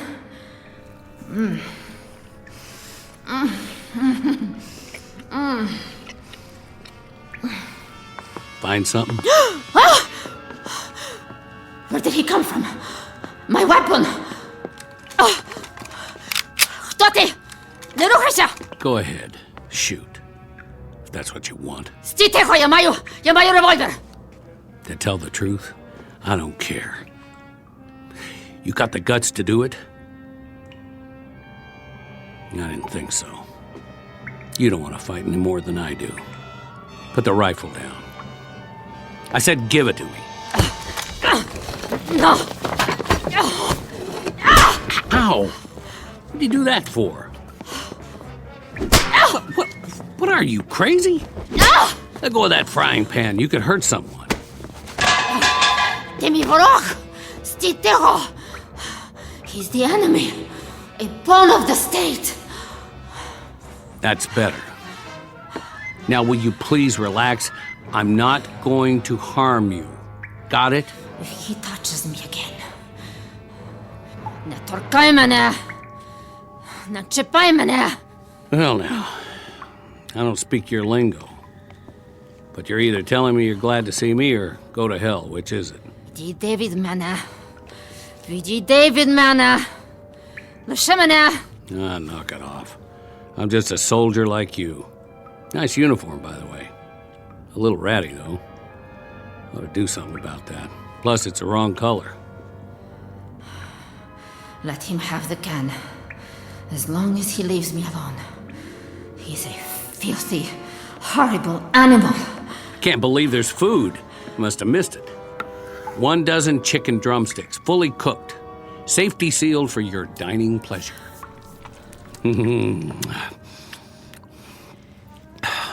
That's mighty tasty, if I do say so. I prefer the white meat myself. Oh well, beggars can't be choosers. He's going to eat all of it. Who does he think he is? Ти свиня! Ти повинен мені дати трохи. You're right. Better slow down. Eat too fast and I'll get stomach cramps. Ти холера. Я тебе заб'ю! Whoa, down. Settle down. Hey, I said cool it. Now stay down for a while. The rest will do you good. There's the menu for today. Well, pretty boring if you ask me. Could use a little something to wash it down. Bottles. Nope. The cupboard's bare. Canteen's nearly empty, too. Stuff dripping out of those pipes ain't fit to drink. Who knows where it came from? You got any water in your canteen? Hey, I'm talking to you. Come on, quit faking it. I didn't hit you that hard. Did I? Out like a light. Hardly anything to her. Skin and bones. Must not be eaten regular. Let's see what you're carrying in that belt. One last swallow. Okay, keep it. A few rounds of ammo. What's in the holster? 45 automatic? Not even a 38. Broken mirror, an old comb, and a couple of hairpins. Sorry, lady. I can't use them. Go on. Chow time. Hey, you better eat it before I do. Wake up, I said. For the love of...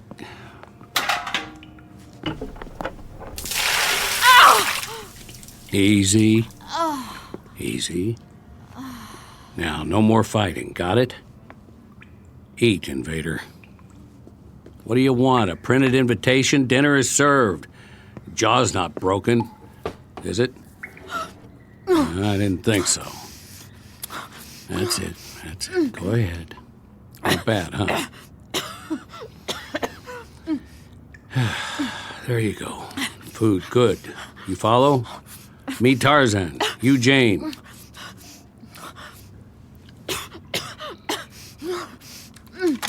Oh, no. Leave the gun where it is. Mine's behind the door. No more shooting. Nix. Verboten. What language do you speak? Okay, be that way. Look, the only reason I can see for us to fight is that your uniform is a different color, and that's not good enough anymore. I say it just doesn't matter. You get me? What is he babbling about now? Yeah, I know. I talk too much. I'm just trying to make a little small talk is all. He'll pass the time. Come on outside with me. I want to show you something. Come on. It's okay, I promise. Where is he going?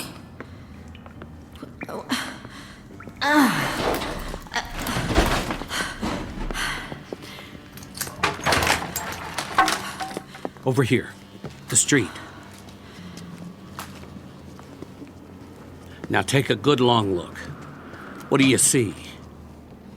Bombed out buildings, weeds, torn up asphalt, broken glass, caved in roofs and bullet holes. We're lucky we don't have any in us.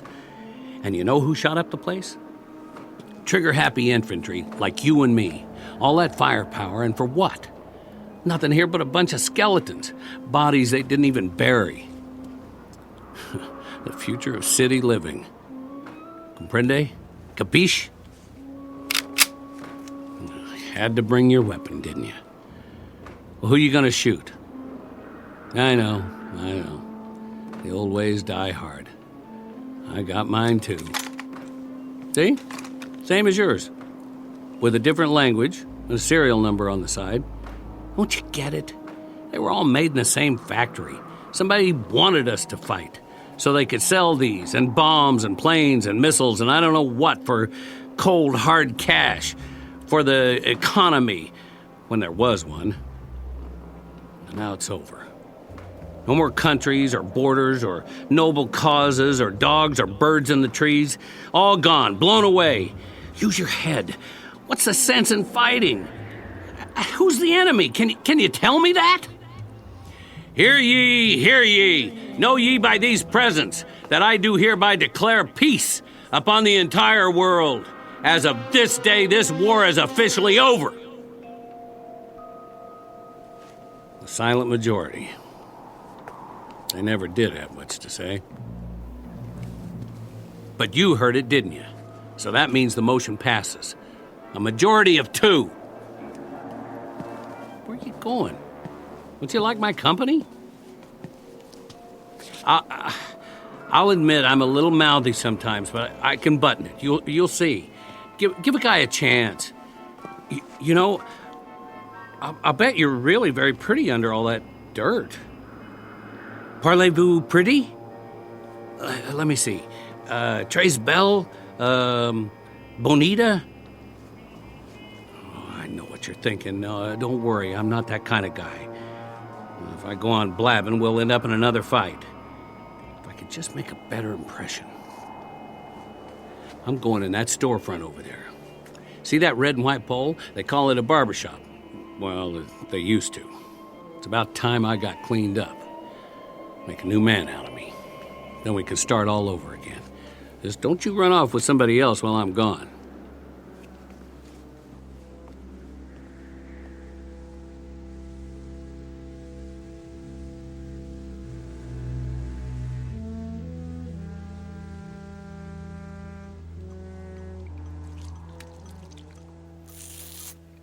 Oh, boy. That's smarts. Hi there. We meet again. You're not supposed to see this. This is man stuff. But I can tell you it's plenty tough shaving with cold water and a rusty razor. Plus, that's not much of a mirror on the wall. Well, this is as good as it's gonna get. Sorry to disappoint you. Oh, I found a bar of soap. Here. Use my towel if you want. Oh, by the way, I'm taking the straight razor with me, so don't get any ideas. Your turn. If you want to get cleaned up, I'll wait outside. And then we can see what there is to do in this burg.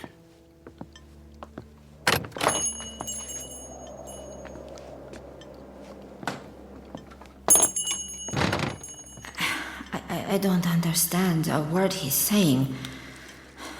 But I know one thing. The enemy always lies.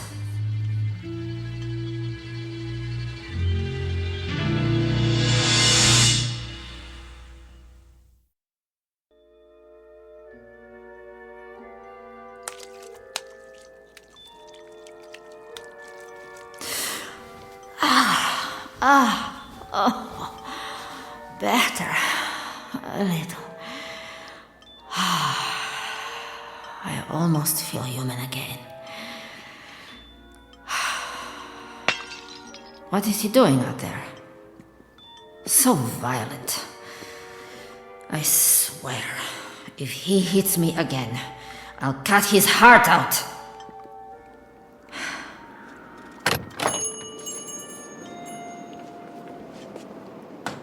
Look at what I got you. From that old shop down the street. The mannequins won't mind. Don't know if it's your size, but it might fit. You like? A dress? He got this for me. It's all yours. Прекрасно. You took the words right out of my mouth. Prekrasna. Now, don't take it the wrong way. It's not like I'm giving you a present or anything. I just thought if we're going to do the town, you might feel a little better. Try it on. I'll turn my back. Well, it's a little large. Okay, if you're modest, pull it on right over your uniform. It might fit.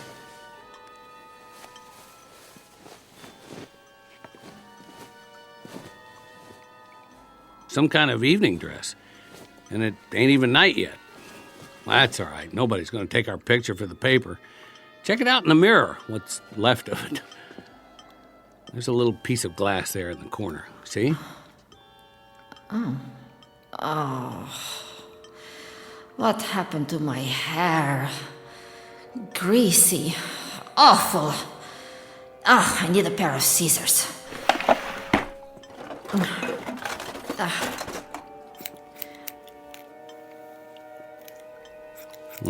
This could take a while.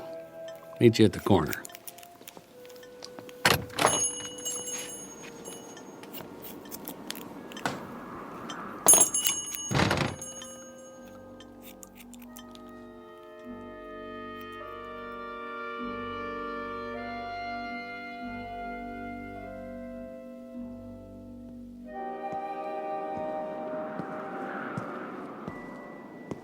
Well, what do you know? It's a female human. One more thing, though, if you don't mind my saying. You really ought to do something about those army boots. They just don't go with the outfit. Maybe we'll find a shoe store. I could use a pair of tennies myself. You don't have to walk back there. You're not a squaw. Oh, I get it. You want to keep an eye on me. Well, at least we don't have our weapons. You know, it's not polite to shoot people in the back. His words are so coarse. What an ugly language. Uncivilized. You know, I used to live in a town like this. Close enough. Houses on the side streets. My folks had one just like that one. See it through the vines? I'd walk home after school, stop in at Old Man Wilson's for an ice cream soda, or the mom and pop store. What is he raving about now? He never stops. Telling me his life story, probably. As if I cared. Or sometimes I'd hang out at the park. I bet they got a park around here. Of course, it'd be overgrown by now. Have to hack your way through it with a machete. But it's my duty to keep an eye on him.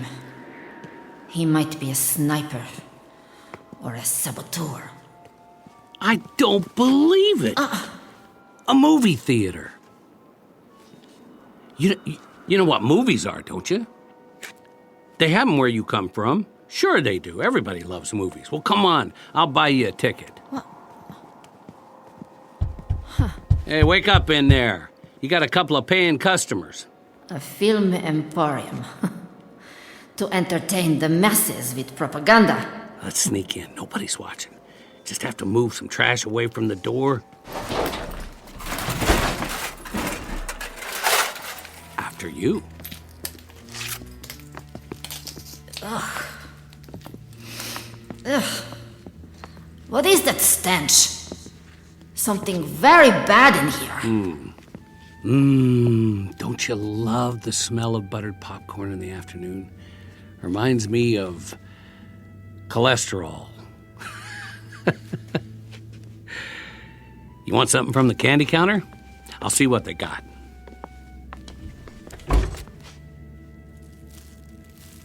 Sorry, all cleaned out. Just some sugar daddy wrappers. Milk duds are dried up. The army must have been here. What did he find? Hard candies. I like hard candies. Not even a junior mint. We better grab a seat. Wonder what's playing. There's a poster for coming attractions. My Favorite General and Furlough Romance. Couple of winners, huh? And some guy. Look at the medals on his chest. And her. I didn't know they had uniforms with miniskirts. She sure got that animal look in her eye. Is it true? Do chicks go for guys in parade dress? That's what's wrong with me, huh?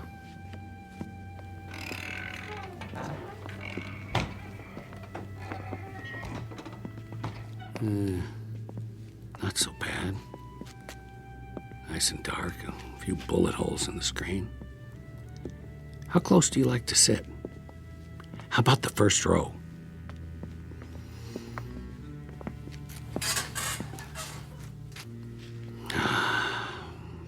I spent plenty of Saturdays down front.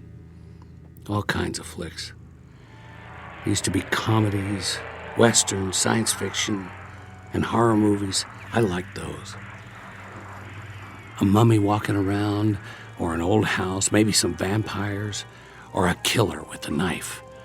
Always something like that, or zombies. They were the best. But you know something?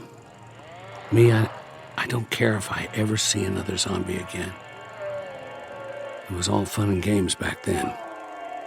Special effects, makeup. Not like the real thing. I don't know about you, but I'll take a comedy anytime.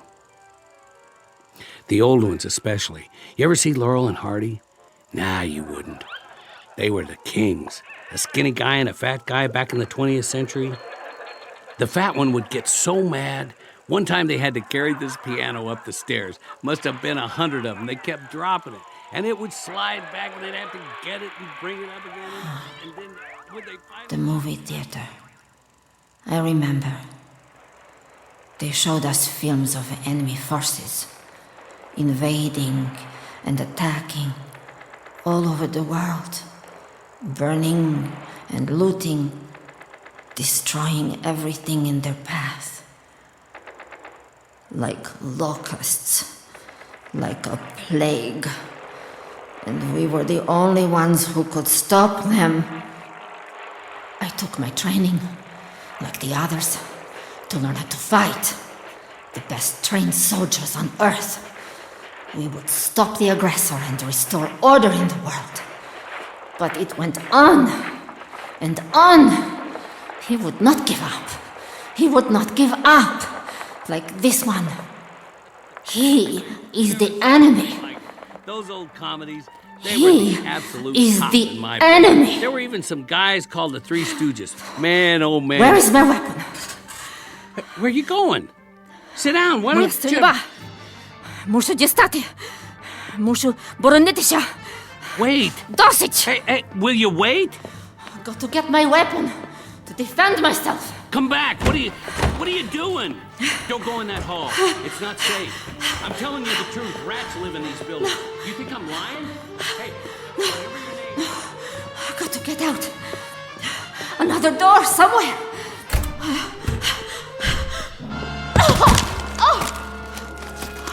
What did I trip on? Bones. I told you not to go. Lord, dead soldiers. They must have been trapped. Sick. Don't touch them. What's left of the bodies might be infected. Keep your hands off that gun. You'll get the sickness. Do you want to die like them? Do you? Стій тихо! Я тебе заб'ю! All right. Two can play that game. Now, you want to pull the trigger? We'll do it on 3. Maybe they're loaded, who knows? If they didn't run out of ammo before they died, I can't even tell what their uniforms look like anymore. Of course, even if these guns fire, the barrels are probably stopped up. That could be fatal. Chamber will blow up in your face, or mine, or both of us. Your call, soldier. On my count. 1, 2... I don't want to kill him. I don't want to kill anyone. You made your point. You're tough. Me? I don't want to play. Watch what I'm doing. I'm setting this gun down again, where it belongs. With the dead. You see? Nice and slow. Now I'm going to turn around and walk out of here. If you still want to shoot, shoot. Thanks for the movie date. It was fun while it lasted. Я слаба. Я слаба. Я не можу. I'm weak. I'm weak. I'm weak.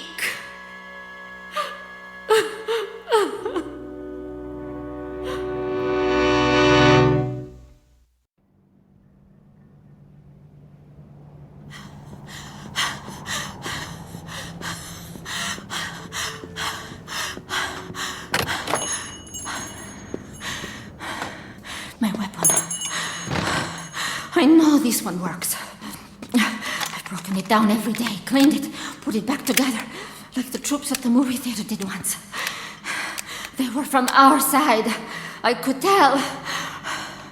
Without this, I'm nothing. I'm not big or strong. I can't run fast. And I don't know how to get back to my company. But with a weapon, I can survive.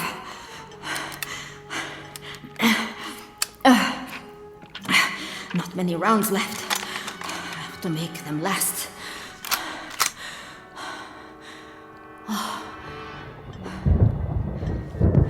Oh, great.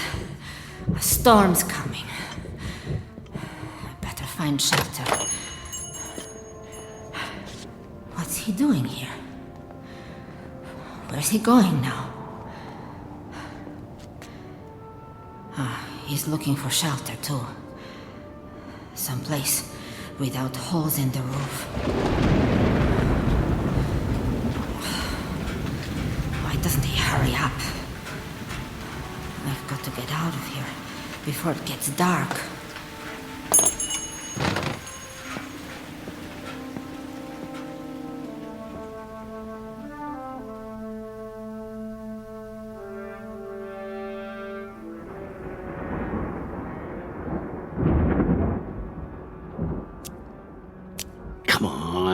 Light.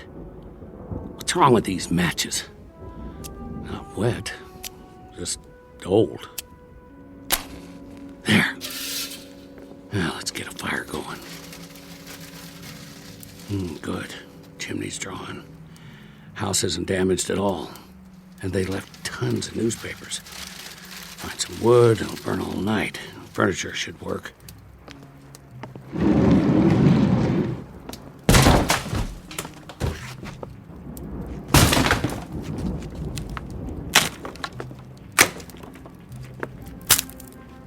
They don't make chairs like that anymore. Solid hardwood. This ought to last. Where is she? Crazy soldier. Use your eyes. There's a whole house here they didn't hit. Big enough for both of us. What's the matter? Not good enough for you? Hey! Can you hear me? Coming out of the rain! Got a fireplace and everything. All right. Stay out there and fight your war. All by your lonesome. Sleep tight!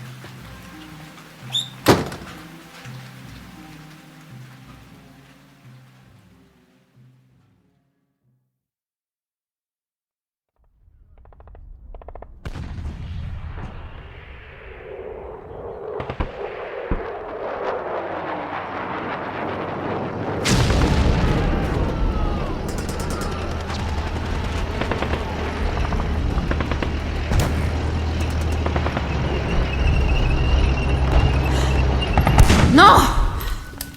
The tanks! The tanks are coming! No!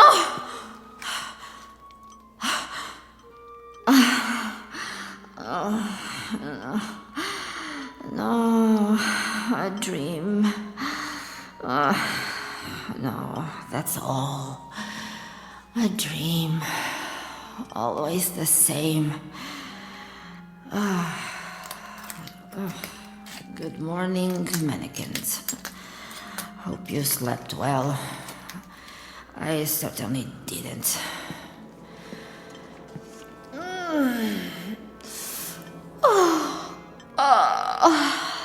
What am I doing in this stupid dress? You can have it back. I'm not going to need it. I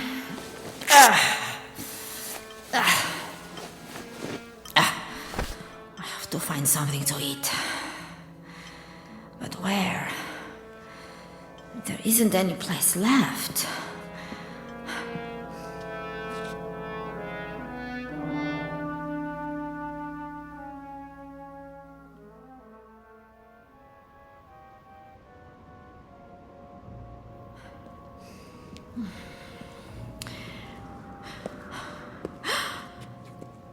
I don't believe it. One house is still standing. How can that be? The troops must have missed it. Is that smoke from the chimney? It's him. He's already claimed it. Food?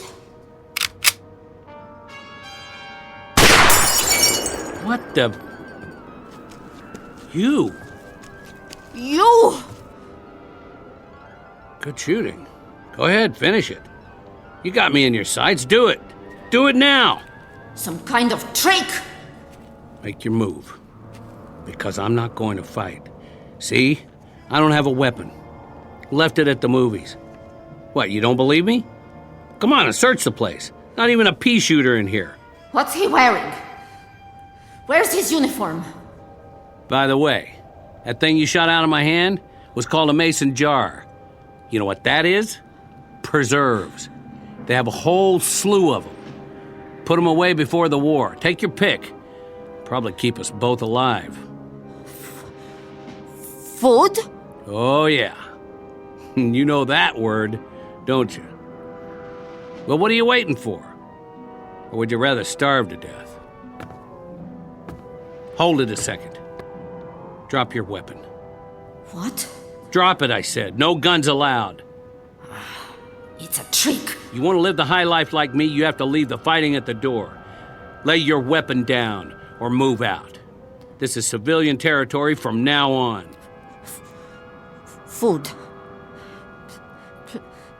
Please. Here, I'll let you sample the goods. Catch. Nice. Now unscrew the top. That's it. You don't have to use your fingers. There's a kitchen full of spoons and forks. We can wash them in the rainwater. I'll set up a barrel in the backyard. We'll need most of it to drink, though, till it rains again. Yeah, I think it's loganberries. There's plums and figs, and peaches and applesauce, and summer squash. You should see it, a real fruit cellar. Take it easy. It's not good to eat it all at once. You might get a stomachache. Later, okay? I'll put it on the porch. Plenty more where that came from. Where's your dress? What's he saying? You know, dress. The one I gave you. Prekrasna? That's it, Prekrasny. Oh, I didn't ask you. What do you think of my new duds? I found them upstairs. Where did he get that ridiculous outfit? The suit doesn't even fit. The sleeves need to be taken up. Of course, he wouldn't know how to use a needle and thread. There's a whole closet full, men's and women's. The shoes don't fit me, more your size. You should try them on. I wonder if there's a sweater and a good overcoat. And something besides these boots. They're falling apart.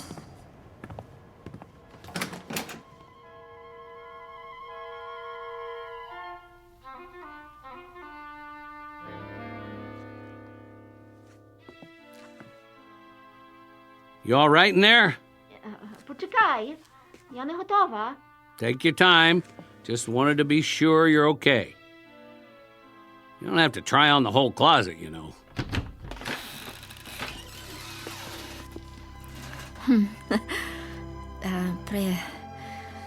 Прекрасно? Whoa! Get a load of you! He doesn't like it. I should have known. I'm ugly. Ugly. I don't believe my eyes. No. No, you. Listen, I've never seen anyone who looks like you do right now. The skirt, the blouse, and you did something to your hair. Did you brush it or what? Don't you dare change those clothes. You look absolutely perfect. The death washed away. Gone for good and never coming back. Shh. Listen. Get over here.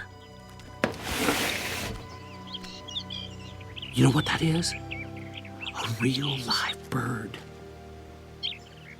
How long it's been since you heard one? A mockingbird? No, a robin redbreast or something. But it's alive. We're going out. And you know what we'll do? We'll take a walk to the park. Yes, that's it, the park. Like regular people, you and me. And we'll look at the sky and clouds, and we'll make small talk. We will, one way or another. And you know what we'll talk about? The same as anybody else. The weather. And what we're going to have for dinner, and maybe we'll even crack a joke or two. Bet you haven't had a real laugh in a long time. Am I right? And then we'll stroll back home, taking our time like it's Sunday afternoon. It's gonna be a whole month of Sundays from now on. His voice is different. And his face. It isn't a bad face. Not really.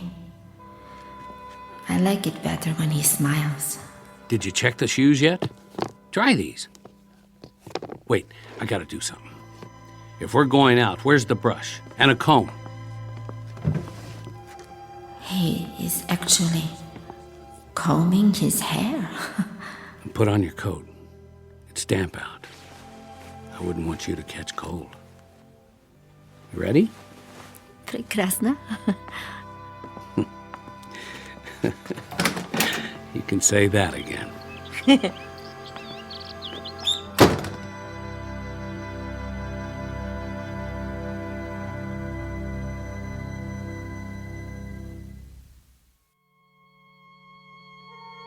It's easy to talk about the big issues like fear and survival, war and peace, life and death. Instead, we've turned our attention to something both smaller and greater. Because in the end, it may be that politics don't add up to all that much. This has been a love story, stripped to its bare essentials, about two lonely people who, against all the odds, found each other in the Twilight Zone.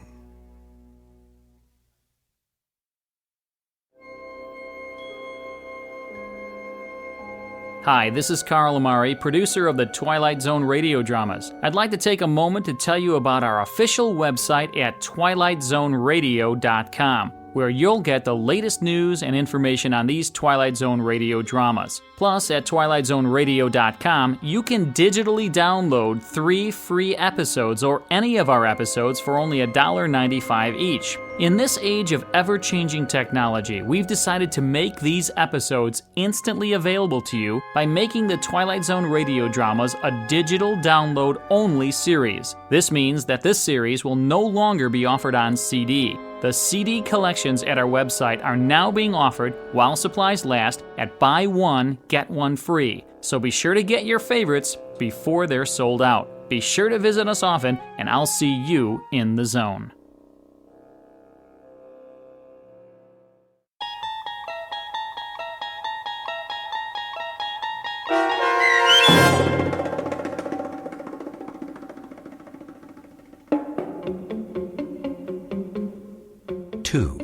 starring Don Johnson, with Stacy Keach as your narrator, was adapted for radio by Dennis Etchison and written for The Twilight Zone by Montgomery Pittman. Oksana Fedonusian was featured as the woman. The producers of The Twilight Zone wish to thank CBS Enterprises and the Rod Serling Estate for making this series possible. This copyrighted radio series is produced and directed by Carl Amari for Falcon Picture Group and Westwood One. Sound design and custom Foley effects for The Twilight Zone by Cerny American Creatives Bob Benson, Craig Lee, Matt Sorrow, Tim Cerny, and Todd Beyer. To learn more about the Twilight Zone radio dramas and to contact us, visit our official website at twilightzoneradio.com. Doug James speaking.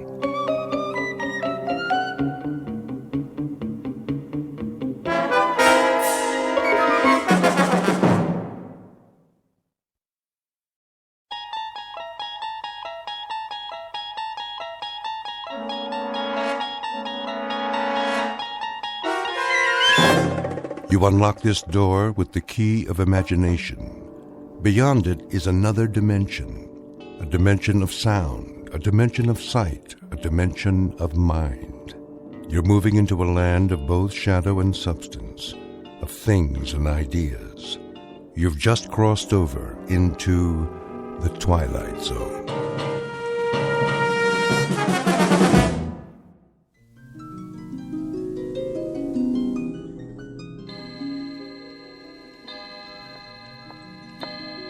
Uncle Simon?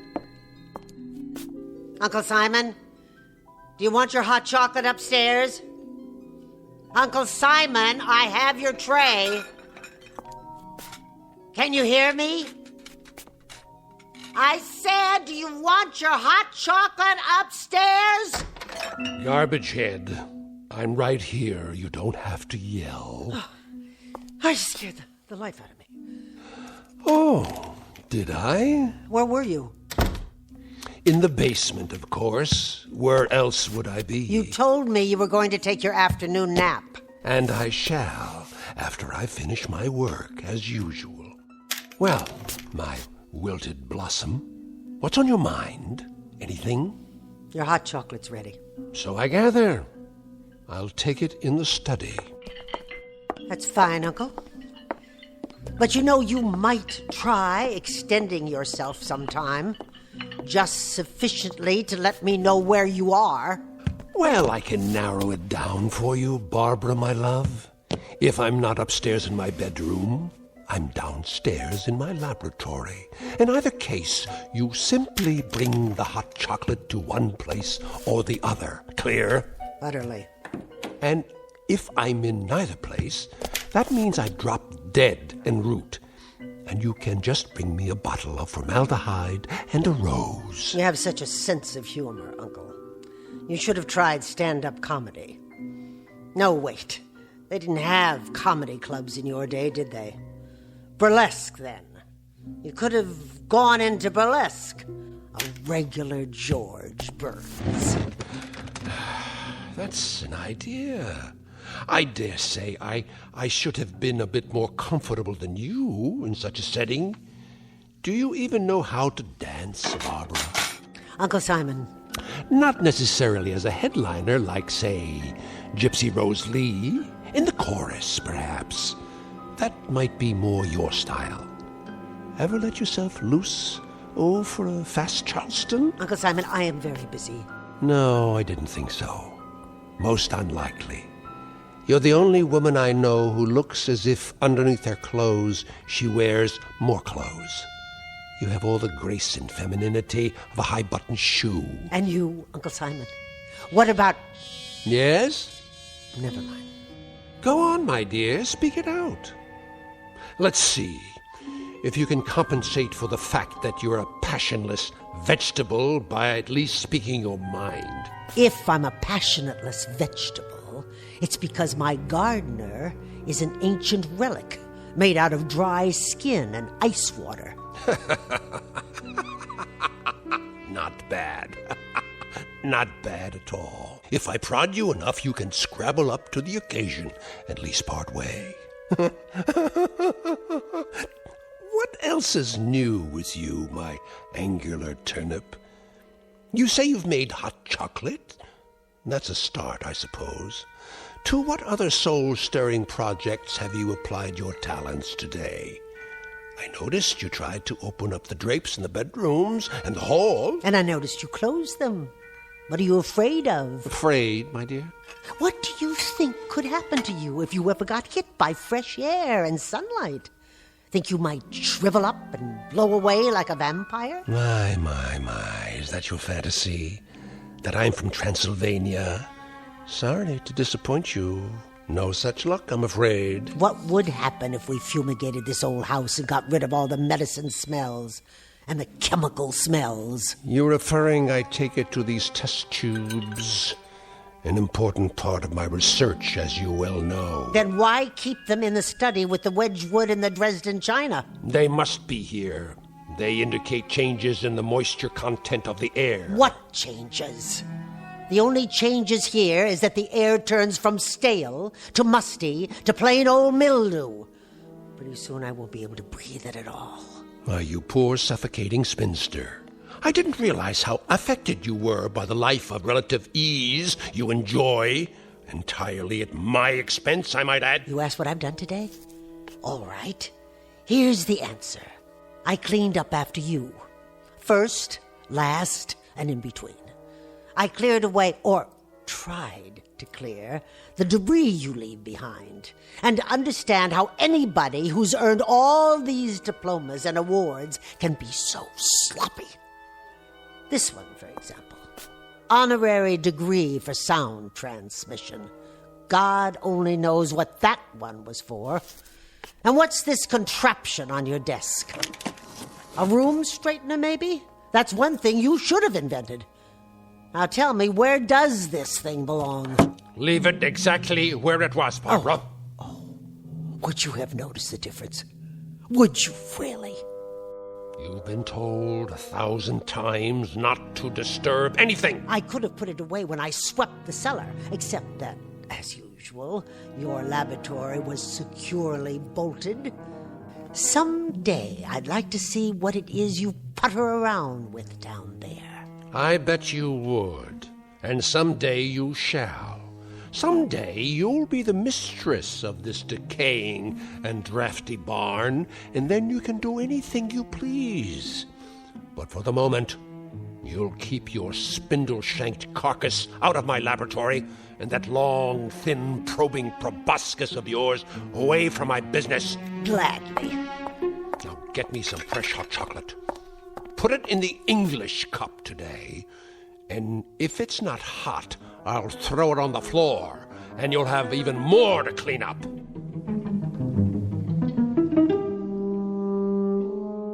Dramatis personae, Mr. Simon Polk, a gentleman who has lived out his life in gleeful rage.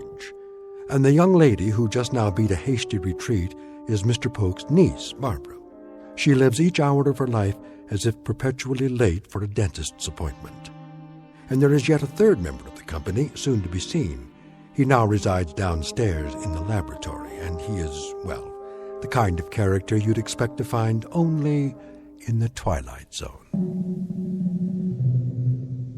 And now, back to the Twilight Zone with Uncle Simon, starring Beverly Garland and Peter Mark Richmond, with Stacy Keach as your narrator. I'll make you some fresh chocolate. Barbara! Uncle. Question. Yes? A point of information. Go on. Perhaps you can enlighten me.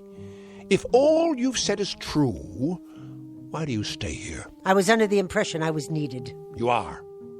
That answer explains why I keep you here. It doesn't even remotely suggest why you stay.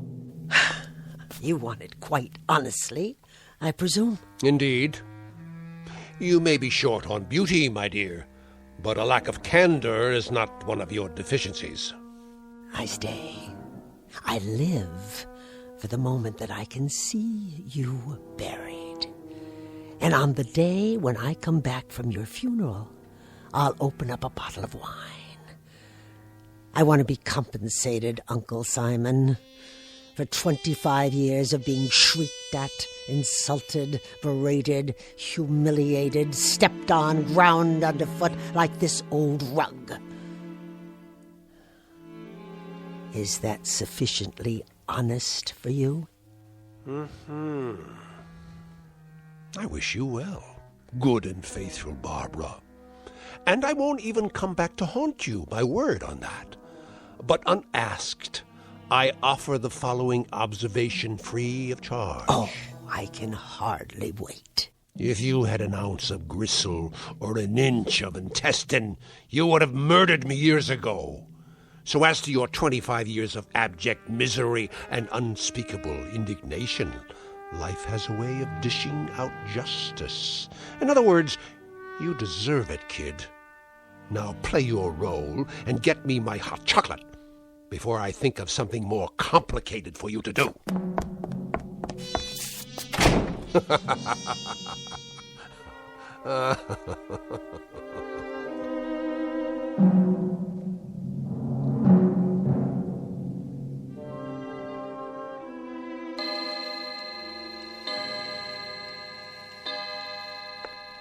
Dear Uncle Simon.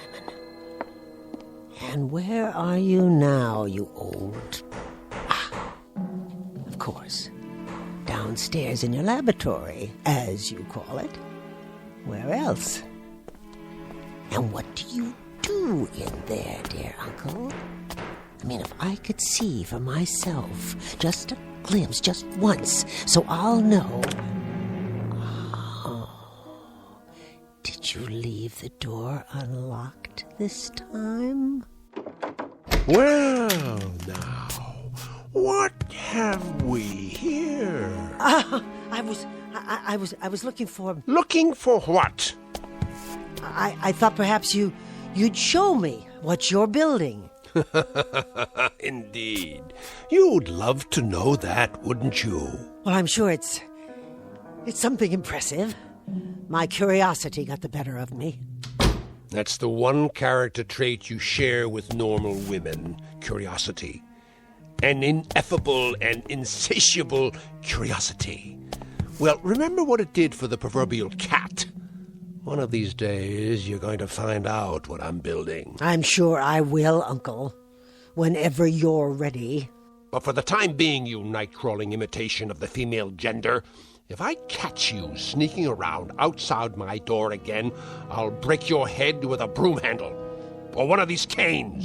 Now go back upstairs and engage yourself in a nerve-wracking game of dominoes. With pleasure. Now, go on! Tell me, Uncle Simon. What? Tell me why it is that beasts like you stay alive for so long. How's that again? You heard me. Why do some men have the decency to die when their time is up, while brute animals like yourself continue on and on? Indeed, why indeed. That bit of curiosity I shall be glad to satisfy. In most cases, particularly mine, we have something to live for, an overarching purpose that keeps us going. Oh? And what would that be? I have you to live for, you crooked-seamed grubber. I keep this decrepit heart beating and these over-the-hill lungs breathing because I know how deeply dedicated you are to the one sight that will be your ultimate reward. And what sight is that? Seeing me die. Who came here 25 years ago when you were crippled and sick and couldn't take care of yourself? Who moved in and nursed you and kept you alive? You did! That's right! Me! And no one else! You scrounging female ape. Now let's get down to cases. The question is, why did you? Why would you? Out of familial love, was it, Barbara? Out of a palpitating compassion? Out of a flagpole stiff loyalty? I'll tell you why you came, why you nursed, why you stayed, you covetous crank. Go ahead, enlighten me. There's no mystery. No mystery at all. You came because you knew that when I depart, I'll leave everything behind to you. By default, my only living relative. Everything. You stayed on day after day and year after year because every prayer that came out of your tight little mouth was a supplication that I'd be dead the next morning. A brilliant deduction. So don't go mouthing sweetness at me, you thin-lipped, toothpick-legged conover. I wouldn't think of it. Anything you did for me, you did out of greed, naked and unadorned. Don't tell me different. Stay away from me. Greed, Miss Barbara, greed. So big, so thick, so heavy. It blotted out even that delicious hate you've been carrying around inside. I said stay back. Well, let me tell you something, you money-sick crone. You'll get paid off in due time. Before that, you'll pay through every one of your pores for what I leave you. Don't you raise your cane to me. You'll pay, you ugly harpy. As God is my witness, How dare you? What are you doing? Give me that cane! Barbara! Don't! Barbara!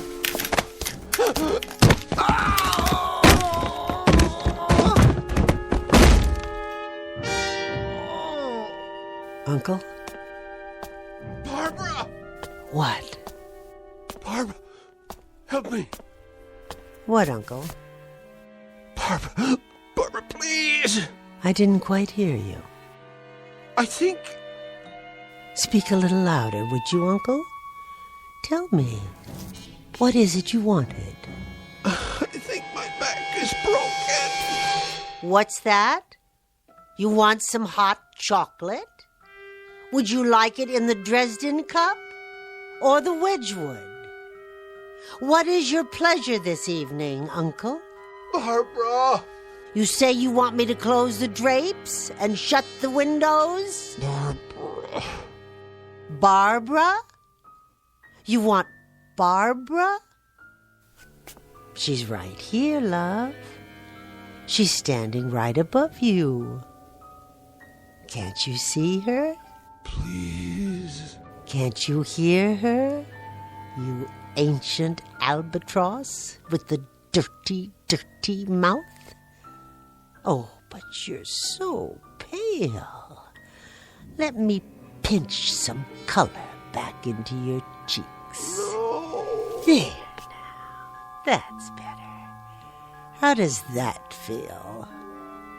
Uncle Simon. Oh, Uncle Simon, don't die quite yet. If you can hold out, try. Try just for a second. I want to tell you something. I want to make an announcement. As of this second, I have quit suffering for you. I'm no longer sewing, Uncle Simon. As of right now, I'm going to reap.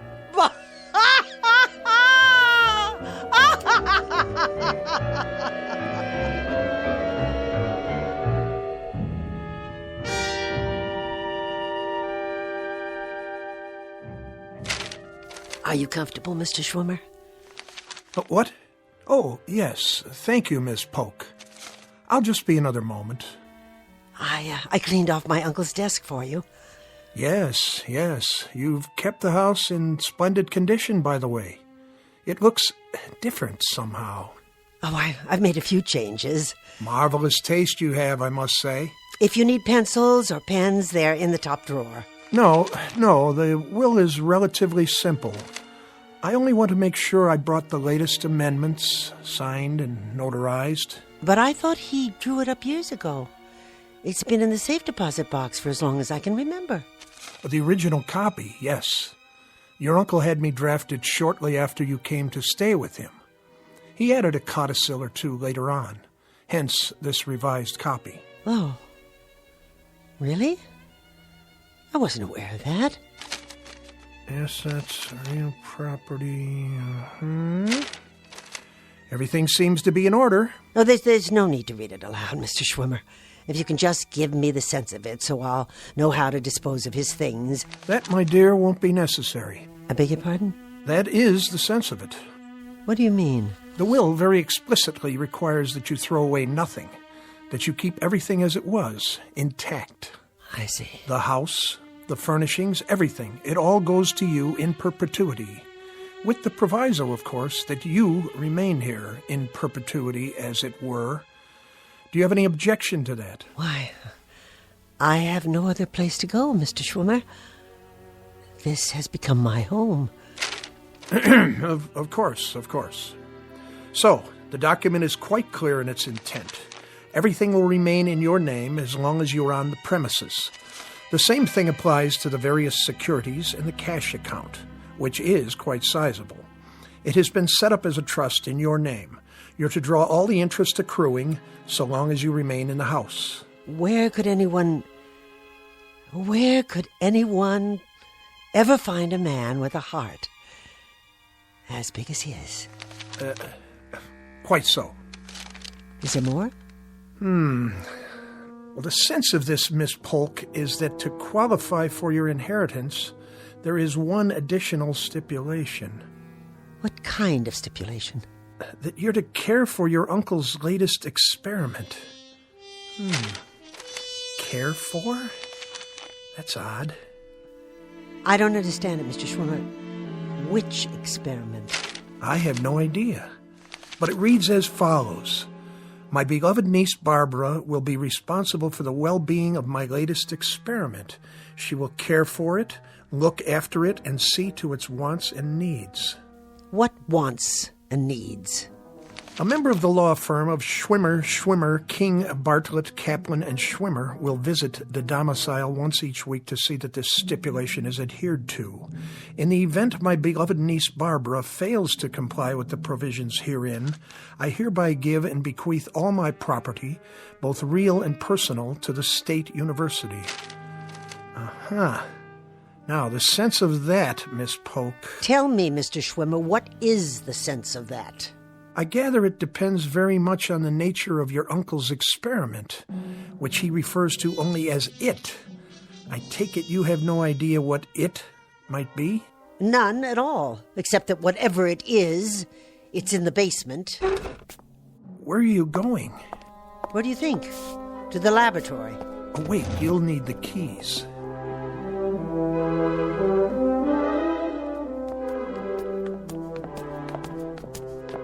He always kept it locked. Your uncle was a genius. I'm sure he didn't want his work to fall into the wrong hands. Not even mine? A matter of national security, perhaps. At last. His inner sanctum. Not particularly foreboding. I must say, it looks like any research lab at the university, with a few pieces of gear I haven't seen before.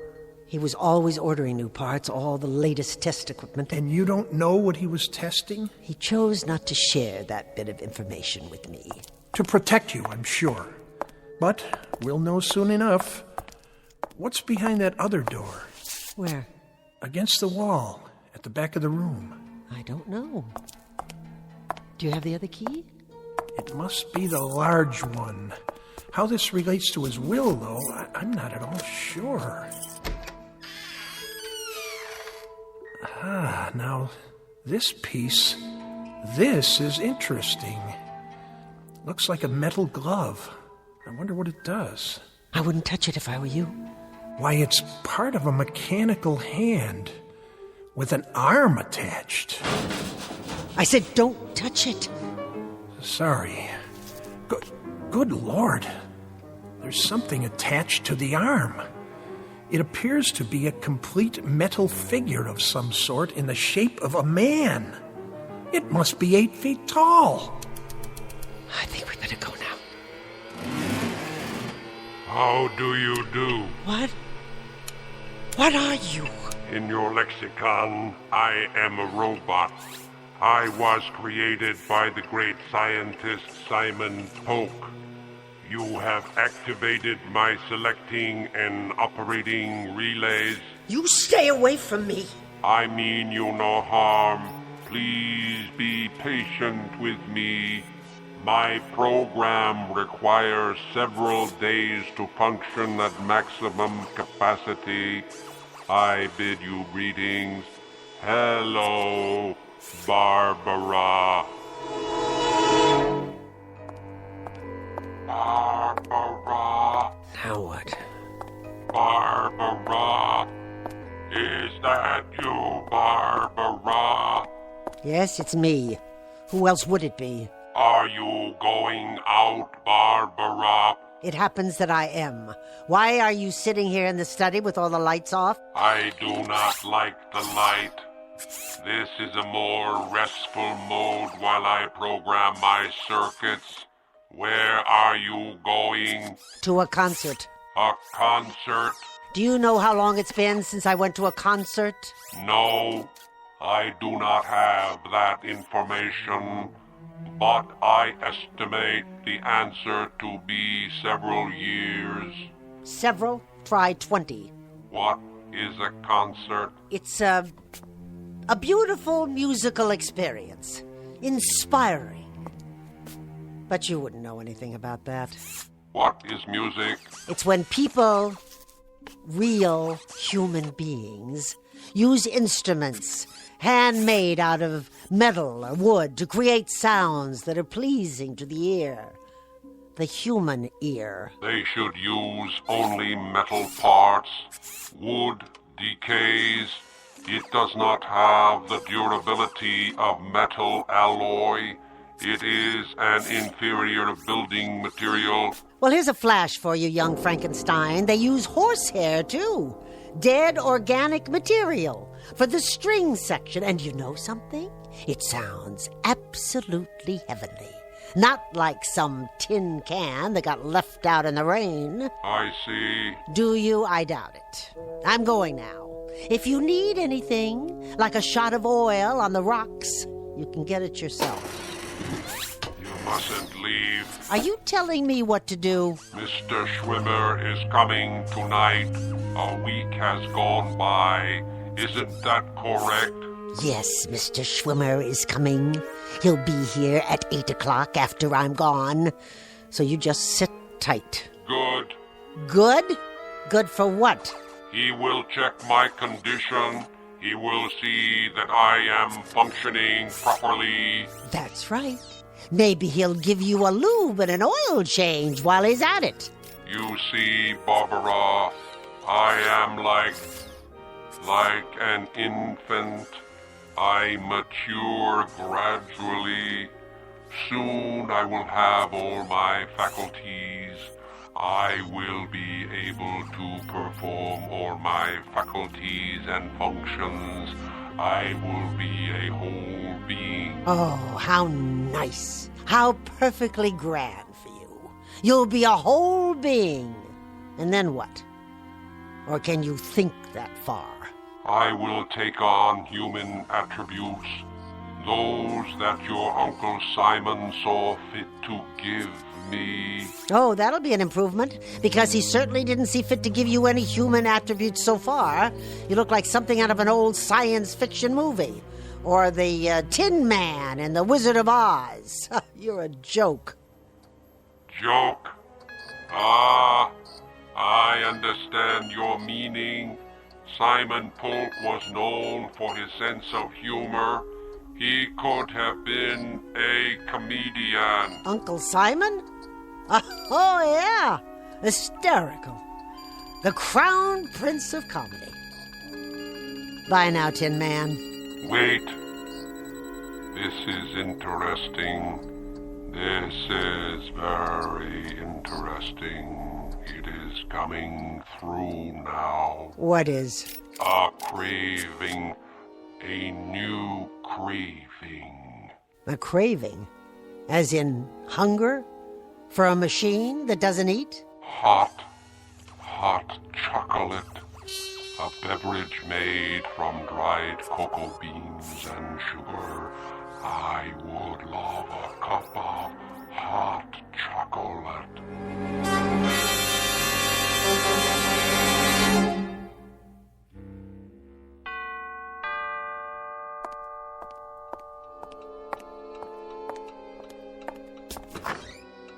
How do you do, Miss Polk?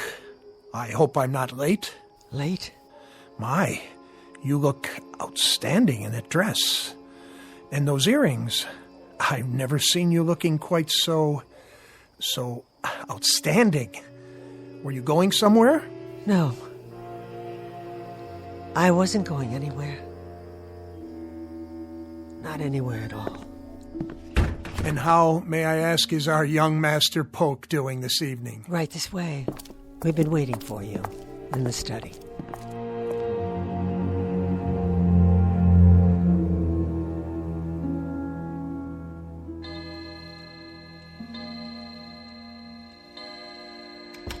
Frankenstein?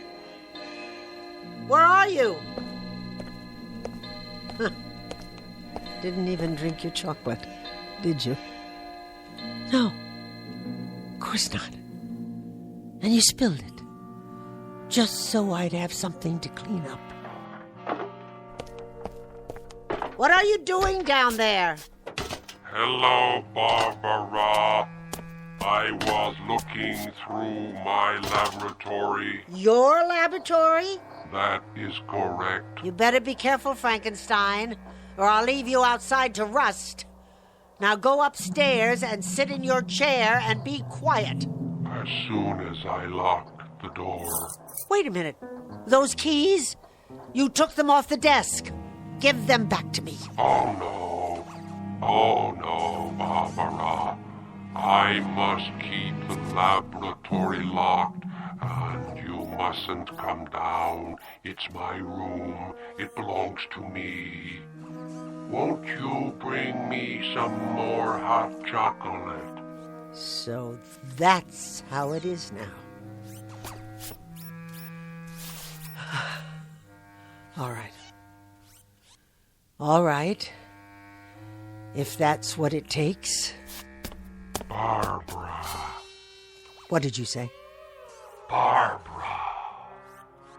After you bring me my hot chocolate, would you please close all the windows and pull the drapes? I don't like the light. I don't like the draft. The air inside has been carefully monitored for proper moisture content to prevent corrosion. That voice? It's not possible. What is the matter, Barbara? Tell me, please. What is the matter? What is the matter?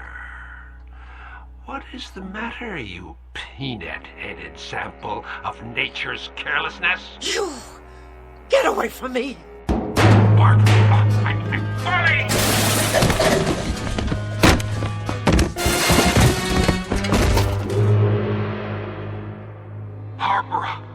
Barbara, my legs, they're bent. I can't get up. Barbara, help me.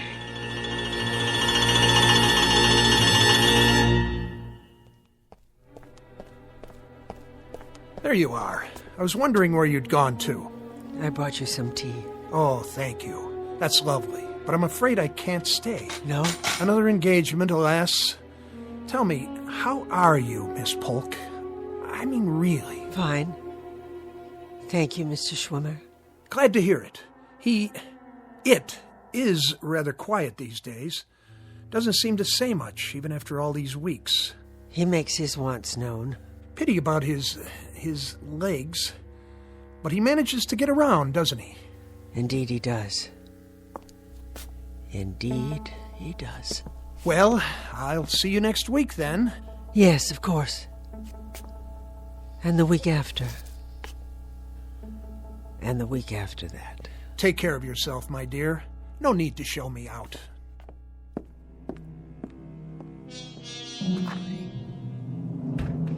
Barbara! Here! In the study!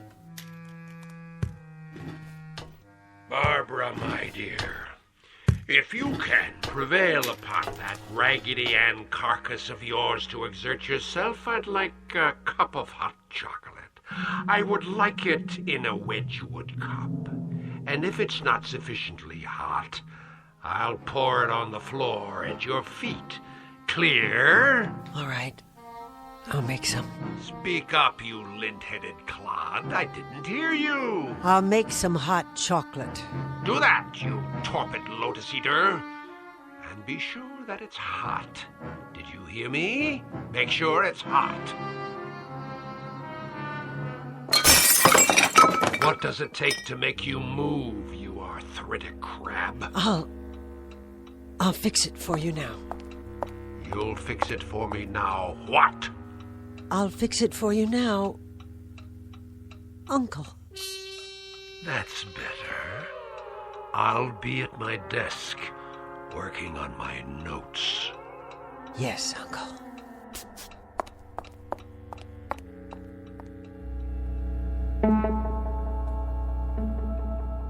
Dramatis personae, a metal man who will henceforth go by the name of Simon, whose life, as well as his body, have been stamped out for him by his maker, and the woman who tends to his needs, the Lady Barbara, who has discovered, somewhat belatedly, that not all bad things come to an end, and that once a bed is made, it may be necessary to sleep in it after all. This, our uncomfortable little exercise in avarice and automatons from the Twilight Zone.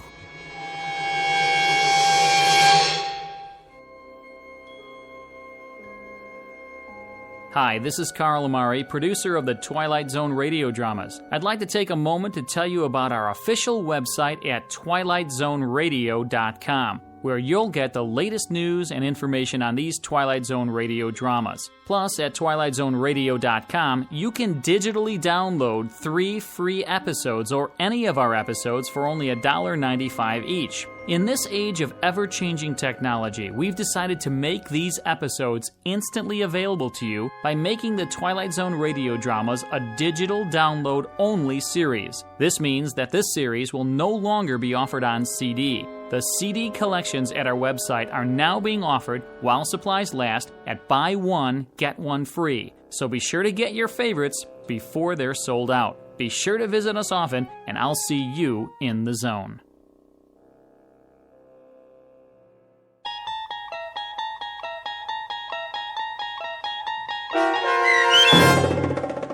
Uncle Simon, starring Beverly Garland and Peter Mark Richmond with Stacy Keach as your narrator, was adapted for radio by Dennis Etchison and based on a script by Rod Serling. Heard in the cast were Turk Muller, Doug James, and Daniel Bryant. To learn more about the Twilight Zone radio dramas and to obtain audio cassettes and CDs of these programs, visit our website at twilightzoneradio.com.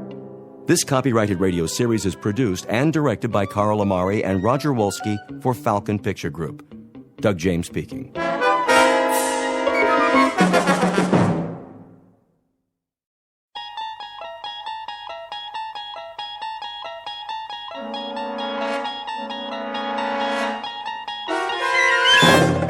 There is a fifth dimension beyond that which is known to man. It is a dimension as vast as space and as timeless as infinity. It is the middle ground between light and shadow, between science and superstition. It lies between the pit of man's fears and the summit of his knowledge. This is the dimension of imagination. It is an area we call the Twilight Zone.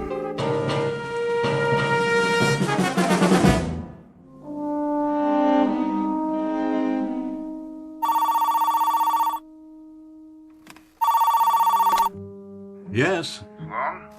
Yes, Mr. Hendricks? Sloan, I'm sorry to call you on a Sunday morning. Well, that's all right, sir. But this won't wait. What won't? The Monmouth account. They're flying in ahead of schedule. The meeting's moved up to Tuesday. I've got them penciled in for 2 o'clock Wednesday. I know. But apparently they have other business in Manhattan. The word on the street is that they're talking to another agency. So we'd better get our ducks in a row, fast. I see. How's the presentation?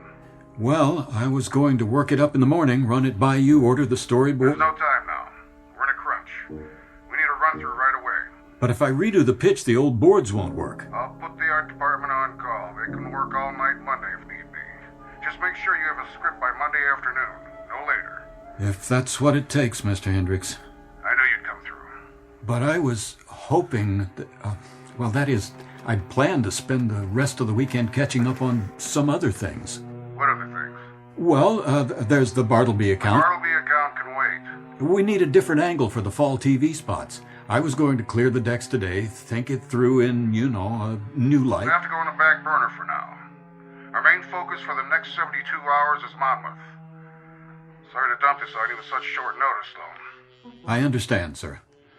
Guess I'll just have to burn the midnight oils again. I'm counting on you, Martin. I know you are, sir. See you in the morning. In the morning, 24 hours, But not today. Not this afternoon.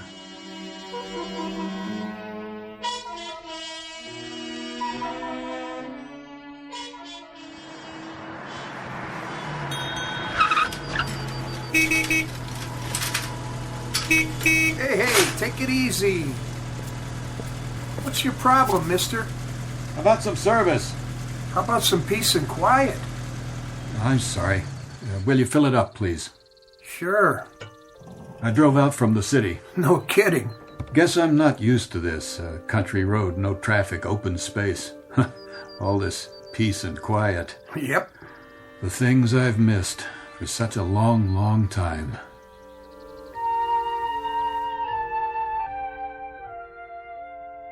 The driver's name is Martin Sloan, age 36.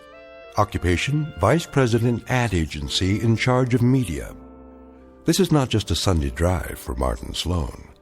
Perhaps he doesn't know it yet, but it's an exodus from the pressures of a life that has taken its toll and no longer works for him.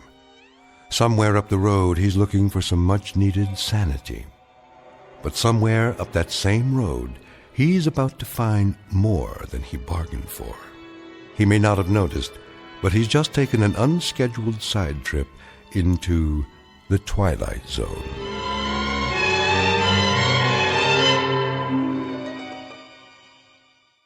And now, The Twilight Zone and our story, Walking Distance, starring Chelsea Ross, with Stacy Keach as your narrator.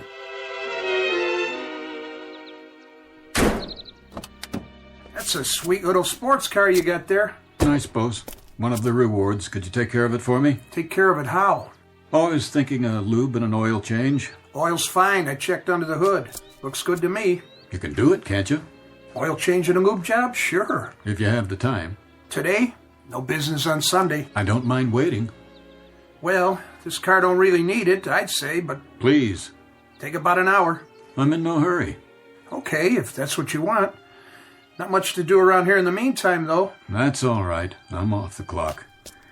You know, this road looks familiar. Is that Homewood up ahead? Just like the sign says. How far? Mile and a quarter.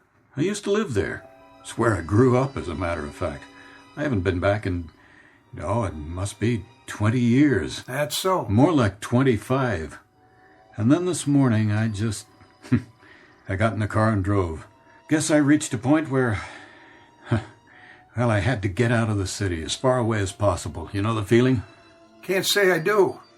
One more meeting, phone call, presentation, another problem to solve.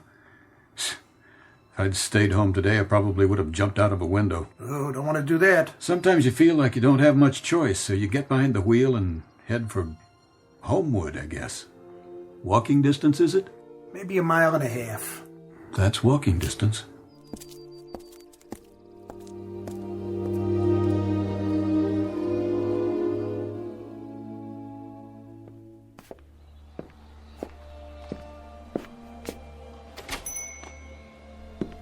Excuse me. Yeah? Wilson's Ice Cream Parlor? Same as always. Is the soda fountain open? Of course. I thought you might be closed today. 7 days a week. Hard to believe. We never close. It's amazing. It's our policy. Always has been. I mean the place. The whole thing. Even the stools look the same. So, what'll it be? I wonder. Yeah? You still make those great chocolate sodas? 3 scoops. I used to spend half my life in this drugstore. Really? I grew up here. The one thing I remember always ordering, that was a chocolate ice cream soda with 3 scoops. And it was 10 cents, too. No kidding. You know, you look familiar to me, as if I've seen you before. I got that kind of a face. It's been a long time. 20 years at least. That's when I left here. I wish I had $1 for every hour I sat at this counter. From grammar school right through 3rd year high school. Long time. And the town outside, even it looks the same. Really amazing, you know? After so many years, exactly the same. That'll be a dime. Oh, sure. A dime? 3 scoops? That's the way we make them. Hey, you're going to lose your shirt at this rate. Nobody sells sodas for a dime anymore. They don't? Where'd you say you're from? New York. Oh, you make a great soda. Taste okay? Wonderful. Guaranteed or your money back. Funny how many memories you connect with a place. I always thought if I ever came back here, it'd probably be all changed. But it's just as if I'd left yesterday. You want anything else? No, thanks. Look at the street. Just as if I'd been away overnight. I'd almost expect Mr. Wilson to be sitting in the stockroom and sleeping just like he always did before he died. That's one of the images I have. Old man Wilson sleeping in his big comfortable chair in the other room behind that door. Thanks very much. That's $1. That and this. It's worth it. And more. So long, mister. Come back anytime.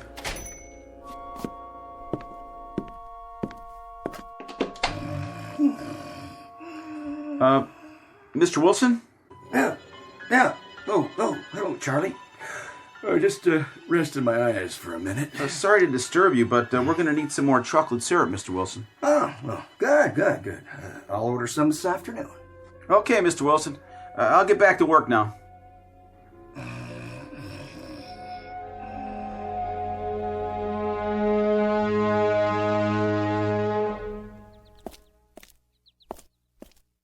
My God, nothing's changed. The streets, the houses. The Van Burens lived in that one. Mulrooney's over there, and Dr. Bradbury. Hi there. Hi. You're playing marbles. I didn't know kids played that anymore. Everybody does. You pretty good at it? Not bad. I used to shoot marbles, too. We gave them special names. Uh-huh. Yeah, Aggies and the steel kind, the ball bearings we got off streetcars, we called them Steelies. I know. The ones you could see through, they were Clearys. You still call them names like that? Uh-huh. And see that telephone pole? Over there we used to play hide and seek. Right on this street. This street? You were on this street before? I never saw you. I used to live in that corner house down there. Did not. Yeah, the big white one. The 2-story Victorian. The Sloan House? That's right. Oh, you still call it that? Still call it what? The Sloan House. My name's Sloan. I'm Martin Sloan. What's your name, son? You're not Marty Sloan. I know Marty Sloan, and you're not him. Huh, I'm not, huh? You want to check my driver's license? See? Right here in my wallet in black and white. Hey, where'd you go, son? I didn't mean to scare you off.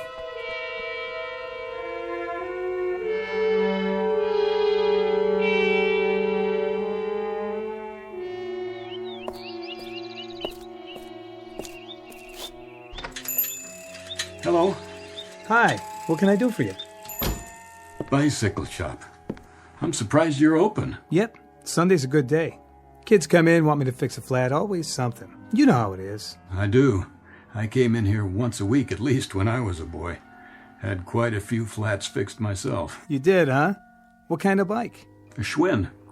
My dad bought it for me on my 9th birthday. I thought it was the greatest thing going, better than a car. I fixed the dents, repainted it. I'll bet you did. Not the brakes, though. When those went, I always took it here. For reflectors, too, and new, what do they call them? Handlebar grips, the big rubber ones. You have any Schwinns? Over there. Old ones, new ones. You've got quite a selection. Some are collector's items. Looking to take one home? No, I don't have a son. For yourself, then. Some folks buy them for nostalgia nowadays. What are you doing to that one? Fixing the spokes.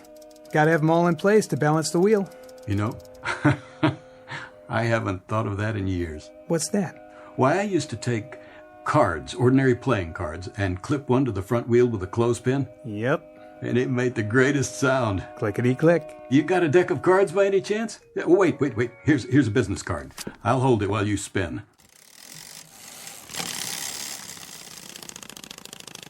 That the sound?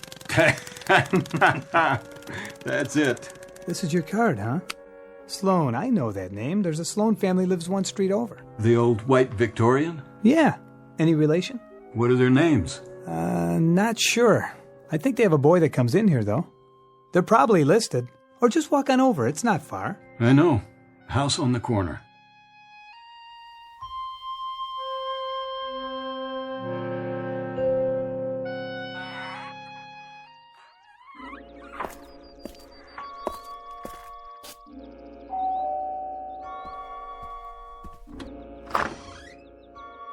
Yes? Dad. Who did you want to see? Dad, it is you. Who is it, Robert? And Mom. Is that Mom? Who are you? What do you want here? Why are you both here? How can you be? It's impossible. Who is it? What do you want, young man? Mom, don't you know me? Who? It's Martin. Martin? What in the world? He's a lunatic or something. Close the door. Wait a moment, Mom. You mustn't be frightened of me. This is Martin. I grew up here. What's the matter with you both? Don't you know your own son? That's enough. You've upset my wife. Don't lock me out. Please, look at me. And don't come back. Mom? Dad?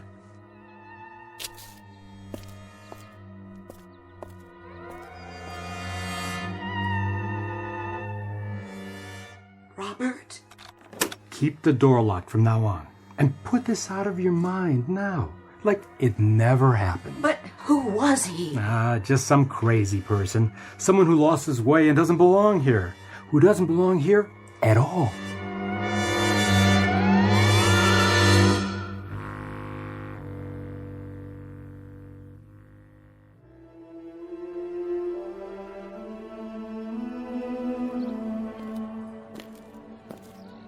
Get your cotton candy here. Ice cream for the kids. Hello there. Hello. Going down to the pavilion? Why, yes. So am I. Beg your pardon? I say I'm going the same way. Have we met? I don't believe so. Forgive me for bothering you. Oh, you're not. I just thought you might be a friend of my husband's. A visitor, that's all. But it feels like home already. This town is like that. Everyone's so friendly and relaxed. There's no crime or... What a beautiful baby you have there. Thank you. She's my pride and joy. She must enjoy these walks on a lovely Sunday afternoon like this. Well, she can't walk yet, but with a carriage, well, we can both enjoy it. Wonderful spot, isn't it? The park? Oh, it certainly is. This is our favorite place in Homewood, my husband and I. And the music from the merry-go-round. That's always a big part of summer, isn't it? The calliope. Oh, and the cotton candy. And the ice cream. And, of course, the band concert. We just love those. I remember. Down there on the pavilion. They play such wonderful music. Sometimes they make dinner first, and we bring it here in a basket. It's like, I don't know, like a picnic when you were a kid. There isn't anything else quite as good ever. Nothing quite as good as summer and being a kid and knowing you're alive. You won't get any arguments out of me. You say you're not from around here? Not exactly. But you sound like you know the park so well. What I mean is, I used to be. I lived just a couple of blocks away. Really? You don't know how much I envy you. It must have been so lovely then. Oh, it was. Just as lovely as it is now. Exactly.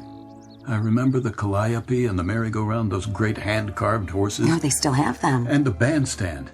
I used to sneak away at night from my parents' house and come here and lie on the grass staring up at the stars, listening to the music. You know something else? What? I played ball in that field right down there. Did you really? And the merry-go-round. Oh, my goodness. I grew up with that merry-go-round. Look. What? See the post? Which one? Oh, that one. That one there. I carved my name on it one summer. Boys are always doing things like that. I was 11 years old, and I carved my name right on that post. Just like that boy's doing right now. That boy? See him? You, there!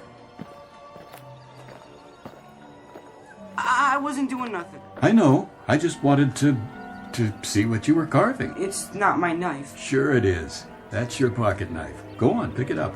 And this is your name on the post. Let's have a look. Martin Sloan. But that can't be. You're... Yes, sir, but I didn't mean nothing, honest. Lots of kids carve their names here. No kidding. I'm not the first one. You're Martin Sloan. Sure, that's who you are. You have to be. That's the way I looked with that cap on my head. I gotta go. Martin? No, Martin. Martin, don't be frightened. Martin.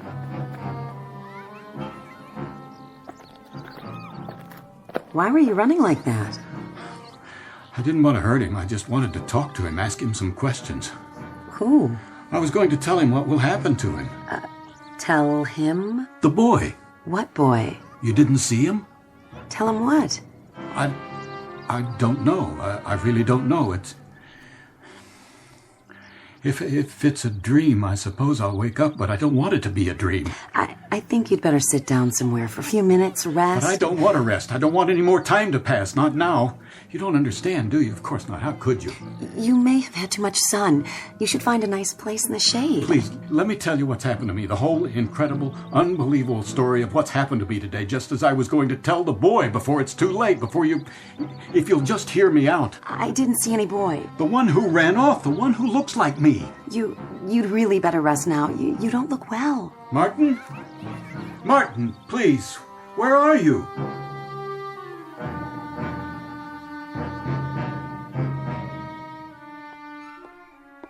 Robert, what are you doing sitting out here on the porch?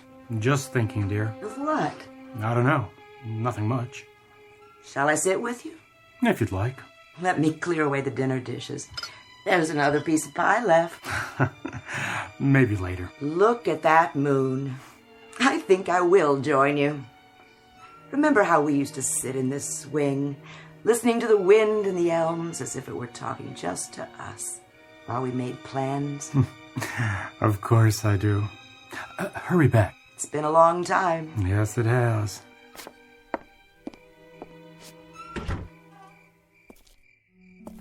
Who's there? Only me. Oh, so you've come back again. I had to. This is my house. Not really. Look what I found by the gate, my old baseball glove. You bought it for me on my 11th birthday. How could you possibly know that? What happened to the baseball Lou Gehrig autographed? Where's that? And the bicycle, the Schwinn. You thought about buying it for a long time, years, and you finally did when I turned 9. The best bike in the world, Dad. Hope I told you that. The best. Who are you? Don't you know? What do you want here? I just want to rest. Stop running for a while. This is where I should be. I know that now. Don't you understand, Pop? It's taken me a long time to figure that out. I belong here. Look, son, you're probably sick. You got delusions or something. And I don't want to hurt you. I don't want you to get yourself into any trouble either. But you better get out of here now while you still can, or there will be trouble. You can count on that. Who are you talking to, Rob? Oh! Mom, won't you look at me? Look into my face. You can tell, can't you? Don't come any closer. Mom, just look at me, please. Who am I? Tell me who I am. You're a stranger. I've never seen you before. Robert, tell him to go away. Now look here. You've got a son named Martin, haven't you? I don't see what business it is of yours. He's a pretty good boy. At least he tries to be most of the time. He's a wonderful boy. But he's not good enough to please himself. He's given to daydreams and not paying attention in class, and sometimes he won't listen, even to you. Most of all to you. Odd, isn't it? He has to find things out for himself the hard way. That must hurt you. That's enough. He goes to Emerson Public School. How did you know that? The month of August he spends at his aunt's farm near Buffalo, and a couple of summers you've gone up to Saratoga Lake and rented a cottage there. And once I had a sister. She died when she was a year old. Rob, where is Marty now? In bed, sleeping. You put him straight to bed, didn't you? I'm Marty. I'm your son. Please! Take your hands off her. You've got to believe me. I'm your son. Martin, look, my wallet. See? All my cards are in here. All my identification. Read them. Go ahead, read them. No! Please, they'll show you. I didn't mean to. It's all right. I deserve that. I'll leave the glove where I found it. Good night, then. I'm sorry. I didn't mean to do that. Let him go.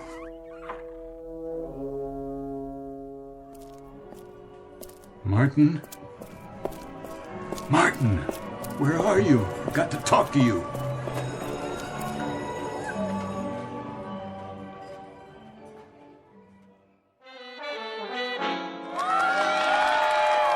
The band sounds good tonight. They always do. For the full moon. Get your peanuts over here.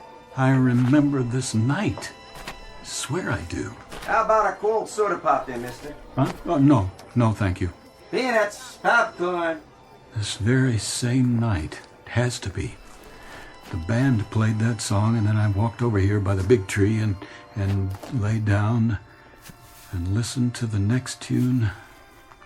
Oh, I remember this song like it was yesterday. Hey, what are you doing here? Are you following me? It's you. Of course, that was our favorite song, wasn't it? Mind your own beeswax, okay? No, Martin, wait.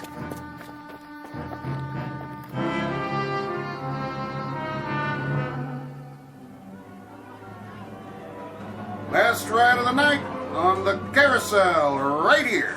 Let me through. Nope, son, not without a ticket, you don't. I got to. He's chasing me. Whoa there, wait your turn. You can't cut in line.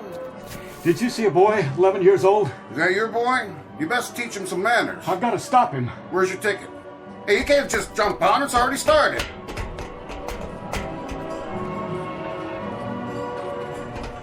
Martin, I don't want to hurt you. Leave me alone. I just want to tell you something. Stay away from me. Martin, please, let me talk to you. About what? You got nothing to tell me. It's important, I swear. It's the most important thing I know. Get back. Marty, please, don't jump off. Don't. That boy, he's falling. No. Marty!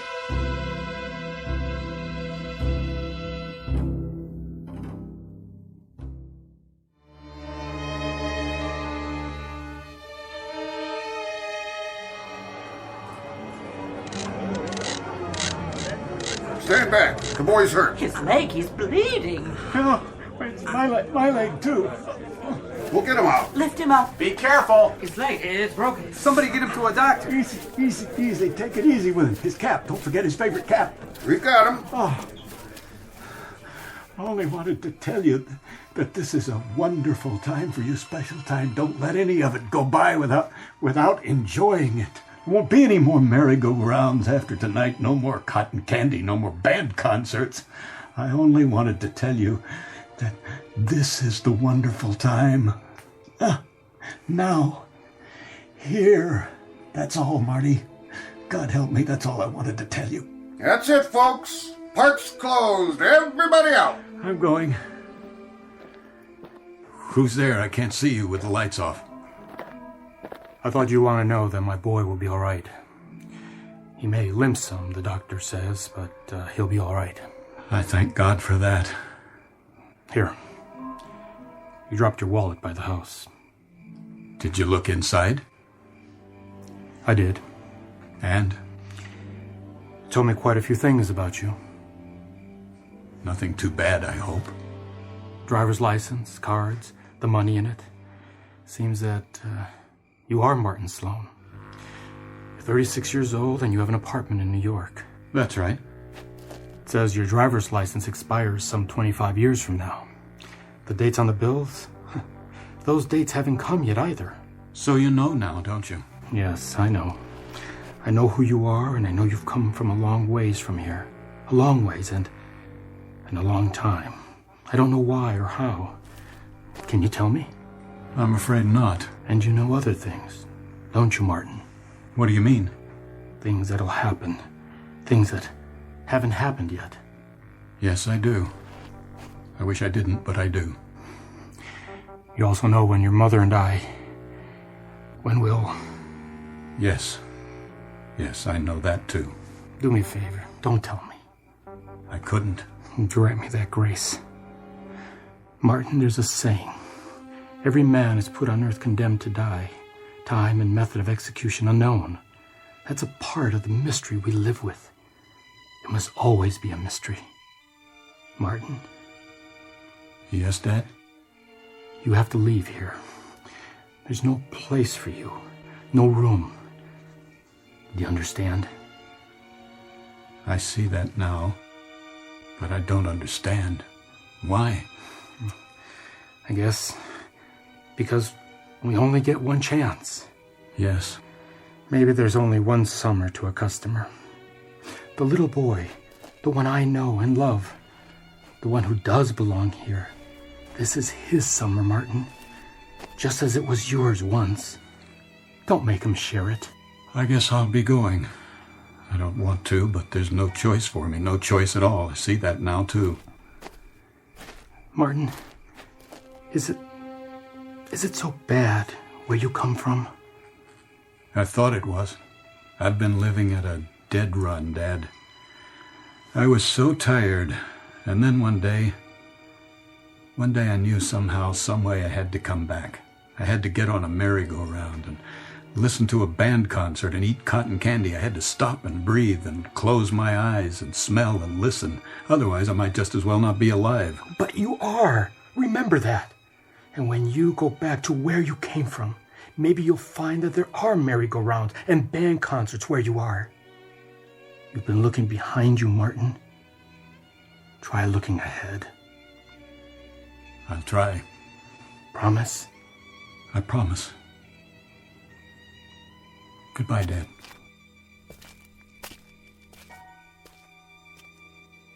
Goodbye, son.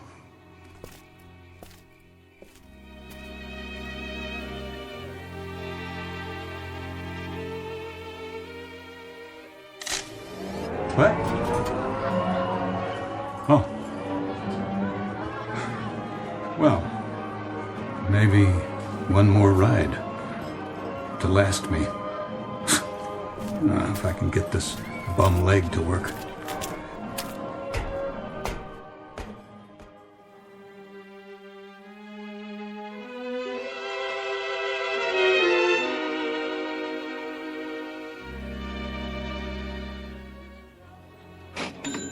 How much is this? $17.98. Shall I ring it up for you, ma'am? If you would. And these other things.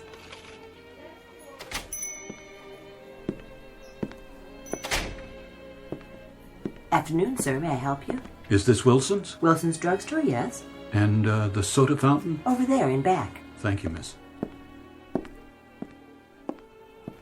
Hi, something for you? What happened to Charlie? Charlie? I don't know any Charlie. He used to work here. I'm the only one who works here now. Do you make chocolate sodas? Sure do. How many scoops? As many as you want. 3? 3 will cost you extra. 50 cents. A whole 50 cents, huh? You got a deal. Coming right up. How's old Mr. Wilson? Who? Used to own this place. That was his office in the back room behind that door. Oh, he died. Long time ago. Must be 15... No, more like 20 years now. Before they remodeled the place. Oh, I didn't know. What kind of ice cream you want? Sorry?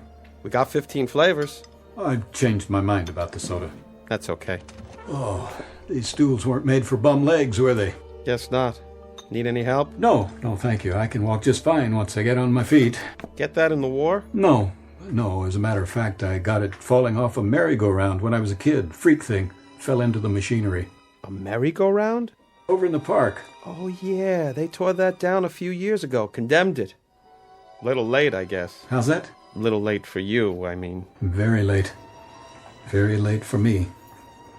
I gotta be going. Well, come back. I don't think I'll be coming this way again. Take care, then. That I will. From now on.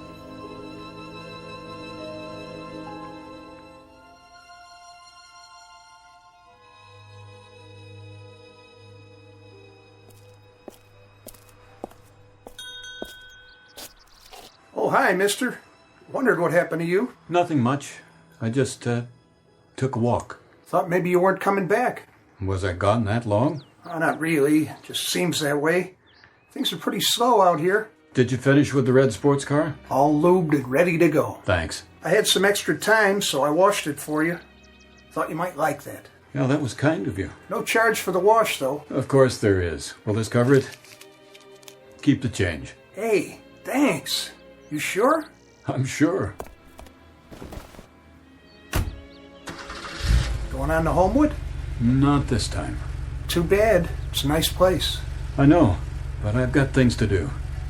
In New York. Maybe some other time. Yeah, some other time.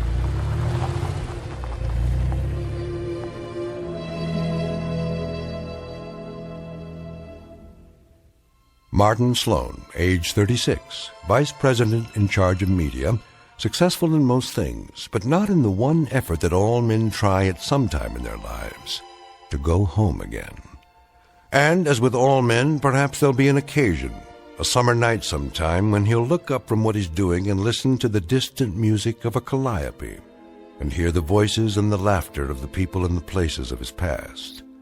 And perhaps across his mind there'll flit a little errant wish that a man might not have to become old and outgrow the parks and merry-go-rounds of his youth. And he'll smile then, too, because he'll know it is, after all, just an errant wish. Some wisp of memory, not too important, really. Some laughing ghosts that'll cross a man's mind that are a part of the Twilight Zone.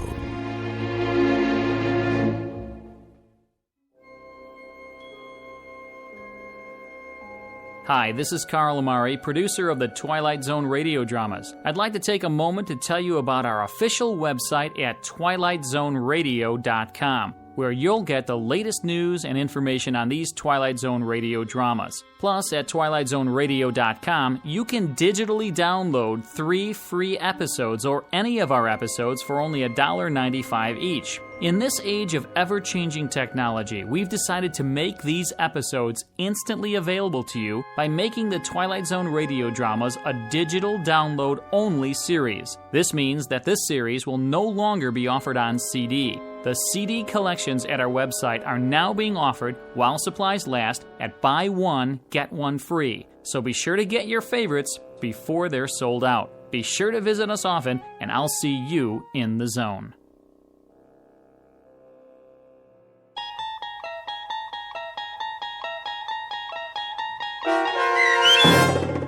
Walking Distance, starring Chelsea Ross, with Stacy Keach as your narrator, was written for The Twilight Zone by Rod Serling and adapted for radio by Dennis Etchison.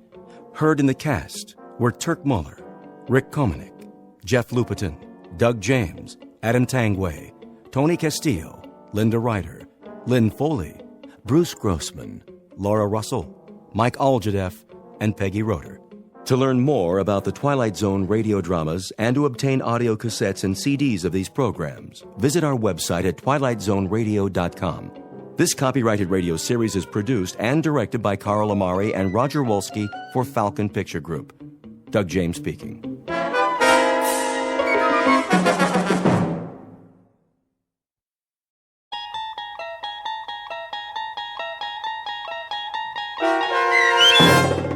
What You Need, starring Bruno Kirby and Bruce Kirby with Stacy Keach as your narrator, was adapted for radio by Dennis Etchison and written for The Twilight Zone by Rod Serling from a short story by Louis Paget.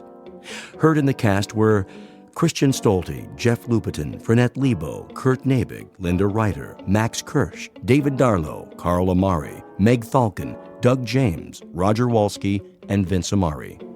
To learn more about the Twilight Zone radio dramas and to obtain audio cassettes and CDs of these programs, visit our website at twilightzoneradio.com. The producers of The Twilight Zone wish to thank CBS Enterprises, Carol Serling, Dennis Etchison, Dick Brescia Associates, Claire Simon Casting, Terry Jennings, XM Satellite Radio, Sirius Satellite Radio, our sponsors, and our radio affiliates for helping make this series possible. This copyrighted radio series is produced and directed by Carl Amari and Jason Mallow for Falcon Picture Group. Doug James speaking.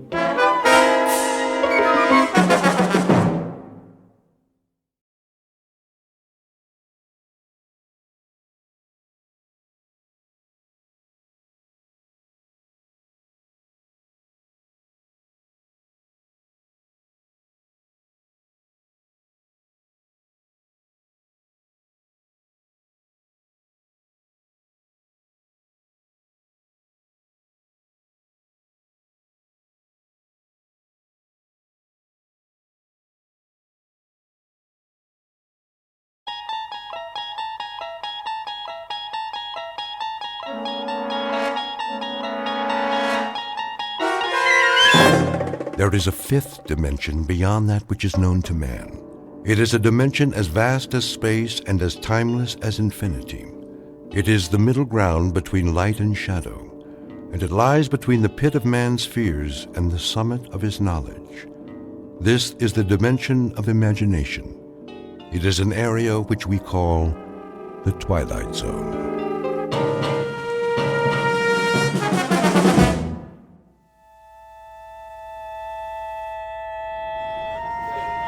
matches, pencils, buttons, shoelaces, anything you need, anything at all. Anything I need, huh, Pop? That's right. No chance. Why do you say that? Because nobody has what I need.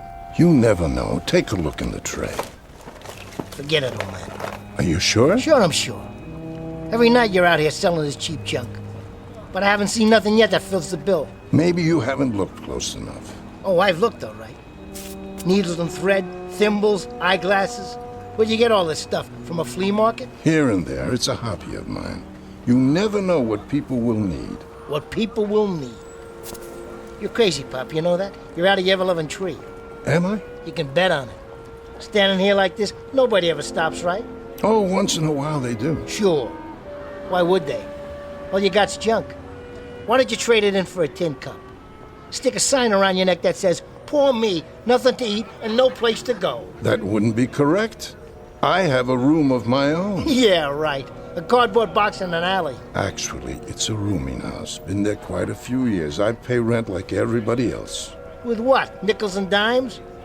What do they give you for crap like this? People give what they like. A little or a lot. Sometimes, nothing at all. Then you're loonier than I thought. Face it, you're a bum. Why don't you admit it? Nowhere to go and nothing to do. You mean, like you? Listen, you old codger. I got lots of things to do and plenty of places to do them in. Fact is, I'm on my way someplace right now. I got business. I know. In that bar. It's where you're going. You'll walk in, but when you come out a few hours from now... Hey, you don't know a thing about me. Not a blamed thing. So keep your trap shut. Sorry if I've offended you. I only meant that we're all exactly where we belong. The only shame is in not knowing opportunity when we see it. An opportunity, say, to improve our lot. Yeah? Well, I'm doing plenty to improve my lot. Just you watch. But you're going nowhere fast. You're gonna stay right here till you rot. You're yesterday's news, old man. You're a big fat nothing. If you say so. I wish you a good evening, sir. Shoe polish? Ballpoint pens? Get lost. I got business. Important business. Chewing gum? Candy?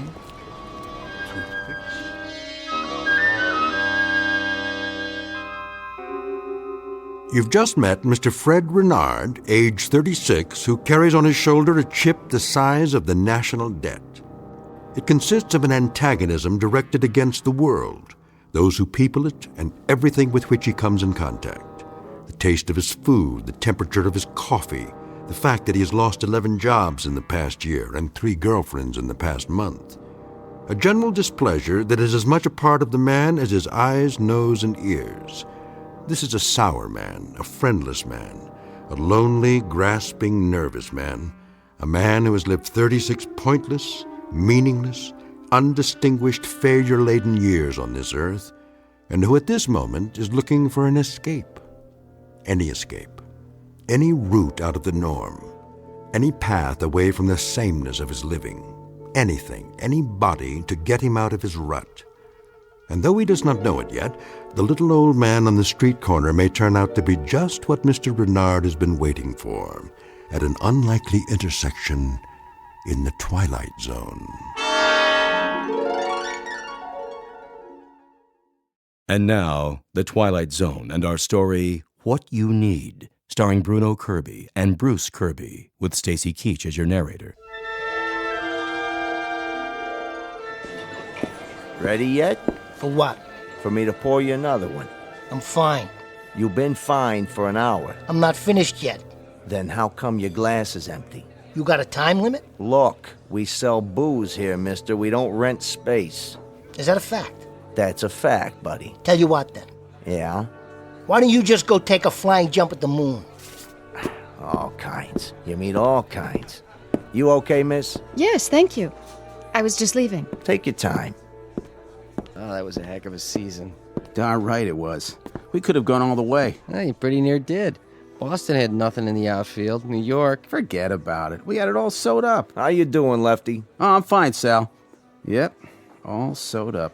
Then they brought in that slugger from Cincinnati. Bring the man another beer. Oh, you don't have to do that. I know I don't, but it ain't every day I get to talk to Lefty Garrity. That was a while ago.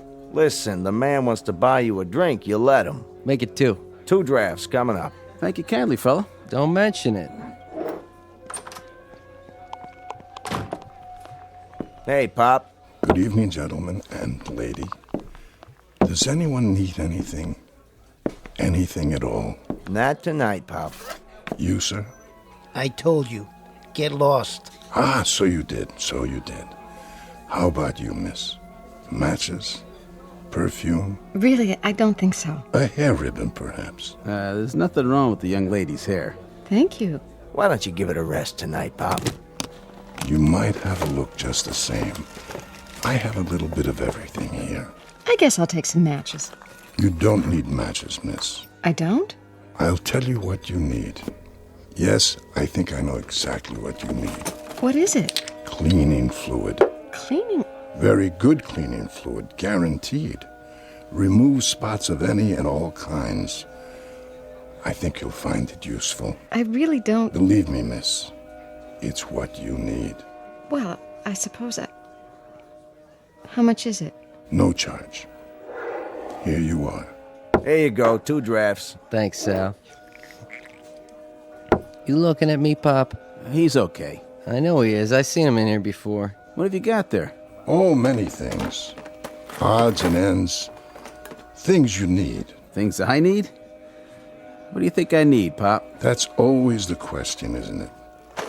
A cigarette lighter? Afraid not. I don't smoke. A pair of socks, perhaps? That wouldn't help me. What I need, well, you wouldn't have that. Tell him, Lefty. The old coot comes in here every night bugging everybody. Tell him what you need. Go on. And what might that be? A new left arm. A new arm, did you say?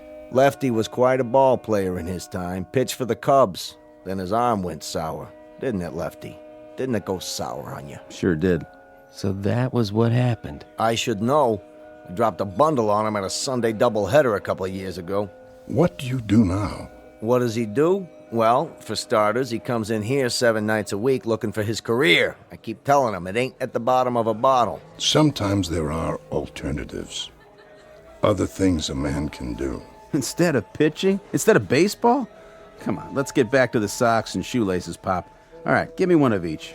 That's more like it. I think this is what you really need. A piece of paper? Go ahead, take it. It's like a bus ticket. That's right. That's what it is. A bus ticket. A ticket to Scranton, Pennsylvania. Scranton, Pennsylvania.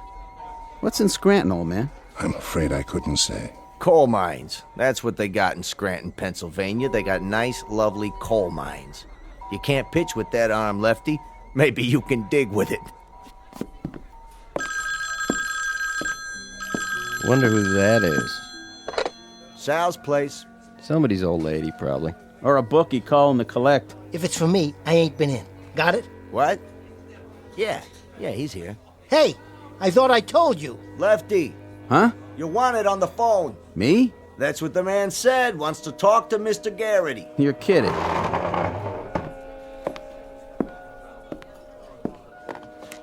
Hello? Yes. Uh-huh. But... He never got any calls before. No? Are you sure? Maybe it's his wife. Nope. He's not married. When? Hey, listen, if this is a gag... Right. I understand. Uh-huh. Okay, I'll be there. And, thanks. Thanks a heck of a lot. Wow. What do you know? Dead rich uncle or a horse come in? I can't believe it. Believe what? Old manager of mine. Said he's been calling around trying to find me for 3 weeks. I thought he was putting me on. You owe him money? He said he's got a job for me. A coaching job.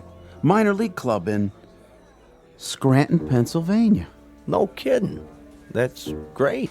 A minor league club in Scranton, Pennsylvania. Wants me to take a bus there for an interview. Well, if that don't beat all.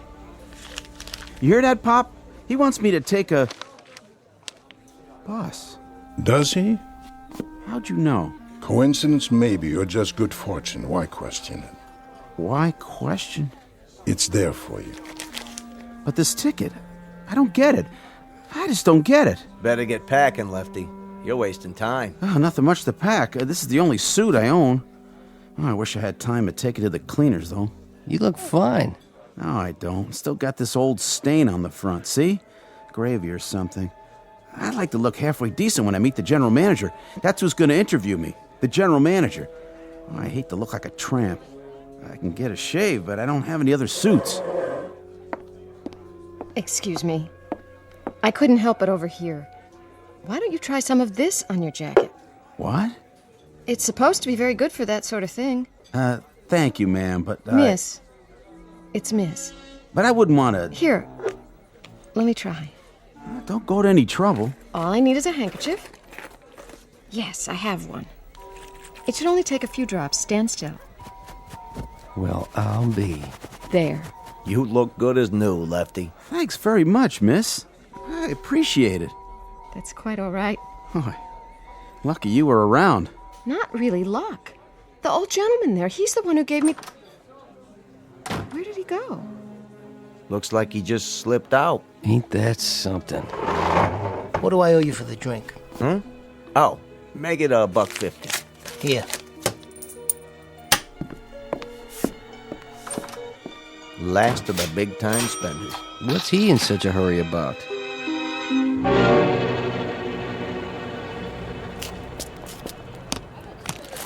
Candy, breath mints, pencils. I saw what happened in there.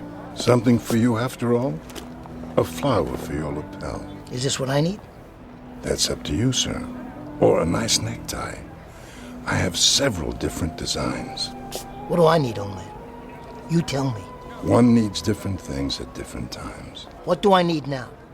What do I need tonight? It's late. You stay right here. What do I need? Try this. What? Is this a gag? Because if it is... Oh, it's no gag. Then what in the... It's what you need.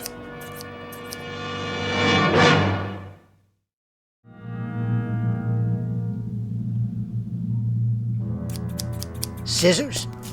That's right. I want you to level with me, old man. I mean it. I'll spread you out for 3 blocks, so bad they'll have to scrape you up with a spoon. It's what you need. It really is. Go ahead, take it. So what do I need a pair of scissors for? You don't have to accept them, of course. The choice is yours. You're giving me a pair of scissors. Precisely. Let me get this straight. I'm gonna need these. But you can't tell me what for. I'm afraid not. Well, let me tell you one thing. What I need is something that'll do me some good. Like a tip on a horse at Belmont. One that's gonna finish in the money. Just give me the name, I'll do the rest. Sorry. I know nothing about gambling. Is that the truth? But you're asking me to gamble on this. A pair of scissors. What's it gonna get me? I couldn't say, but I do believe it's... What I need. I heard you the first time. Well, I'll tell you, Pop. I need scissors like I need a hole in the head. Say, what are you trying to pull? Pull? You help those people in the bar. But me? I get something to open my letters with. Something to cut a piece of string. Now you listen to me. These things will cut a lot more than that. Like your throat. Don't you forget it. If you think I'm some punk you can pull a joke on. No joke, I assure you. Ah, forget it. What am I wasting my time for? You're just a nickel and dime loser. I got better things to do. I got business, big business. Very well, then. If you're sure. Give them to me. You said they were mine, didn't you? I did. Yeah, why not? See you in the funny papers, old man. Perfume, lipstick, kitchen utensils, anything you need.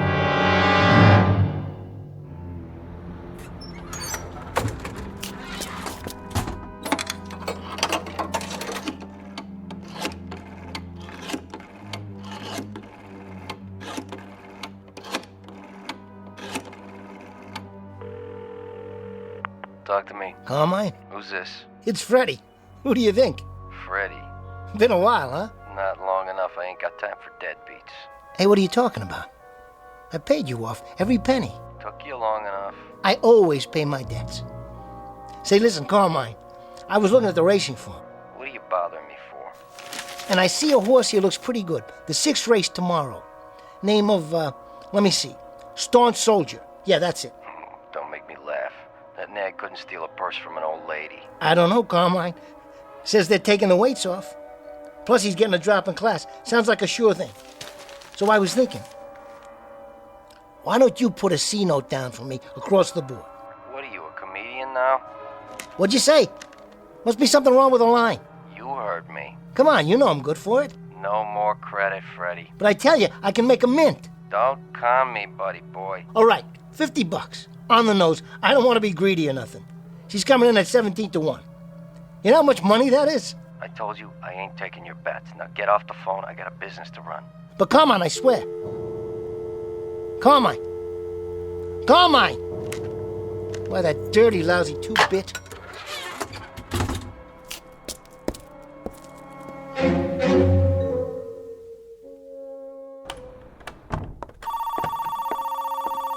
Hotel Carlton.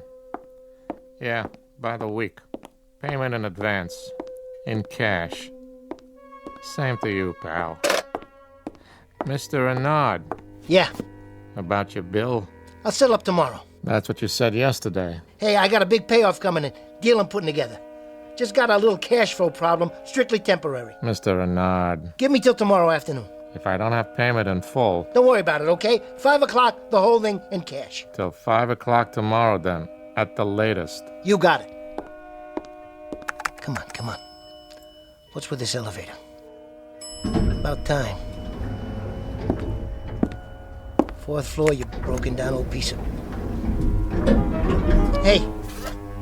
What? My tie? How did it get caught in the door? Can't reach the button. Stop this thing! Stop! Get this off of my neck. Something quick. Something to cut it with.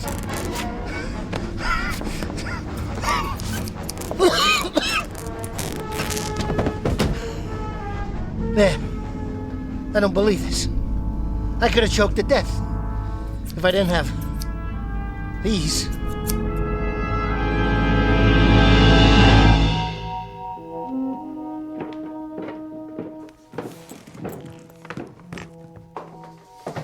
Billy!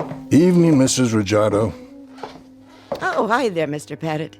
You see that boy of mine? No, I haven't. I'll tan his hide when he gets home. Staying out all hours. I wouldn't worry. He's probably out playing. Friends are important, you know, at his age. At any age, in fact. He's supposed to be doing his homework. His dad's gonna have a fit. I'll keep an eye out. Billy! You come in here right now. You hear me? Gotcha! Billy! You startled me. Did I? Hey, Mr. Pettit, you got any new toys tonight? Something wrong with your ray gun? No, it's neat. Only, well, I think I need a two-way wrist radio too, just in case. In case of what? Well, like, if there was a bad man, you know, I could call the cops. I don't see any bad men around here, do you, Billy? No, but what if there was? Tell you what. If you see any bad men, then you go inside and tell your dad or your mother. They'll protect you, believe me. They're what you need most, not some two-way wrist radio. Are you sure? Absolutely and positively. Okay. Bye, Mr. Pettit. I gotta go home. See ya. See you, Billy. Sleep tight.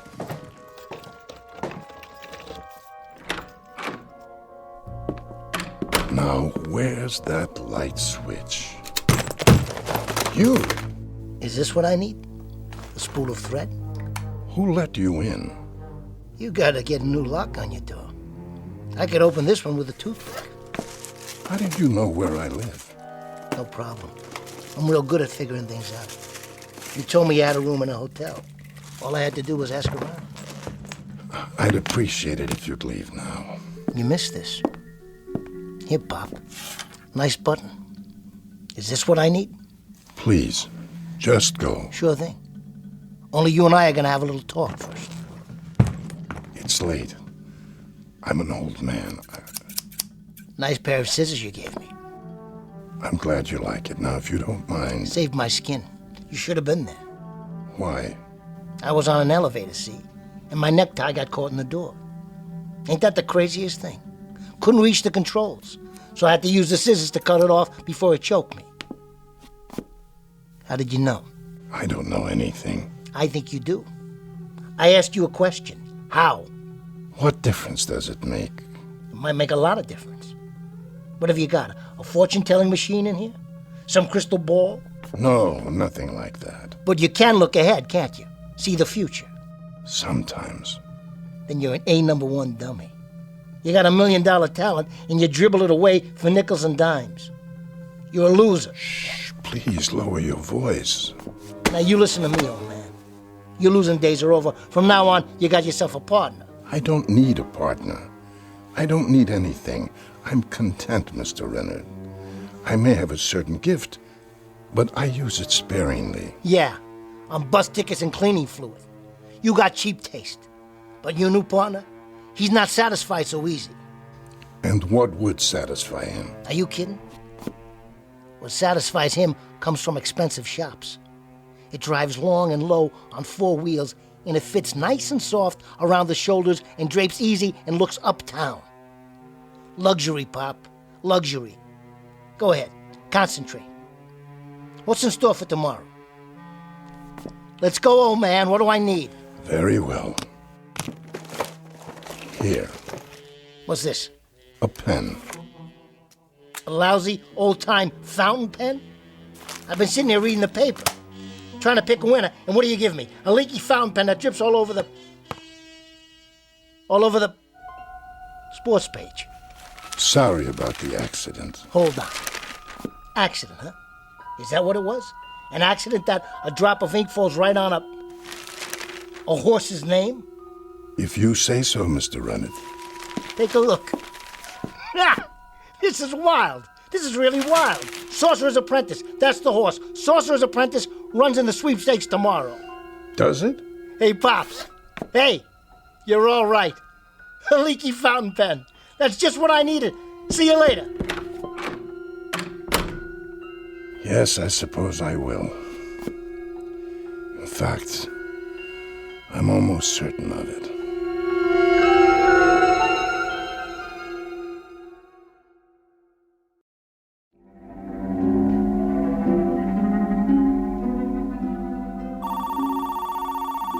Front desk. Nah, we don't have room service. They got ice at the liquor store. Get it yourself. Likewise, buddy. Well, Mr. Renard. Hiya, Tony. Been waiting for me? I hope you got that back rent, because if you don't... I said 5 o'clock, didn't I? I need the whole thing, plus this week in advance, otherwise... Here you go. 20, 40, 60. Hey, your ship came in, huh? I told you, I'm a man of my word. Sure thing, Mr. Renard. Anything I can do for you, let me know. You get the evening paper yet? Right here, just came in. Let me see the sports section. Tomorrow's races. Here we go. I was wondering, Yeah. How about a tip? A tip? I mean, for the paper and all. You want something from the liquor store? I can get it for you. You want a tip? Here's one. Yeah? Don't play with matches. Why don't you take the elevator, Mr. Renard? It still works last time I looked. No thanks.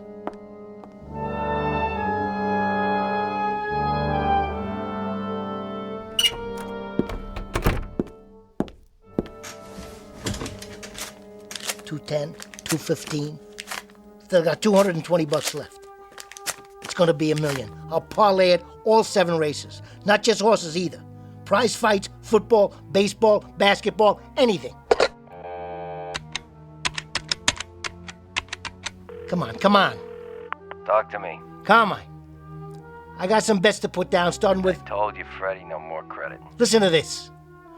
Put your ear close to the phone. Get off the line. Hear that? Cash on the barrelhead. What you do? Rob your grandmother? Me? I took a little ride out to the track. Hit a long shot, 23-1. Now listen, I got some business to conduct, big business. Better write this down. Starting with the first race tomorrow. Hold on. What are you, consulting your Ouija board? Are you kidding? All I have to do is take out my lucky fountain pen like this. Your what? Or should I say, my leaky fountain pen? Let's see what it drips on this time. I'm hanging up. Hold on, I tell you. This'll just take a minute. You gotta put the dough in my hand or it's no bet. So I'll stop by. Sure you will. Just let me give this a little shake. Hey, what gives? This thing's all dried out. What kind of a con is this? Try a magic 8-ball, Freddy. It works better. Must have had one drop of ink left. And now it's empty. Why, that old crumb? That crook? One shot and that's it? No way. This thing is worth millions. It will be. I'll beat it out of him. I'll take it out of his hide.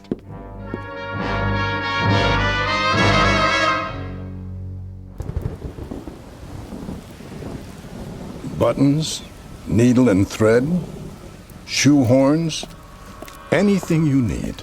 There you are, you old coot. Mr. Renard. That's right. Whatever your name is. Pettit. That's me. Well, Mr. Pettit, you sure came up short this time. Oh, how's that? The pen you gave me. Yes, I remember. It don't work anymore. Is that right? No ink comes out. What a shame. So I can't pick any more winners. You've already won a great deal, Mr. Renard, for a man in your circumstance. How do you know? You must have. And the things we need, we only need once. What's that supposed to mean? Just for a single occasion, that's all. An egg, the hand of a clock, the book of matches, a rubber band, a harmonica, a piano key, whatever it may be. But just once. That's all they're ever needed. Long enough to present an opportunity. What's next, then? Next? Come on, come on. You know what I'm talking about. Nothing's next. I'd rather not give you anything more.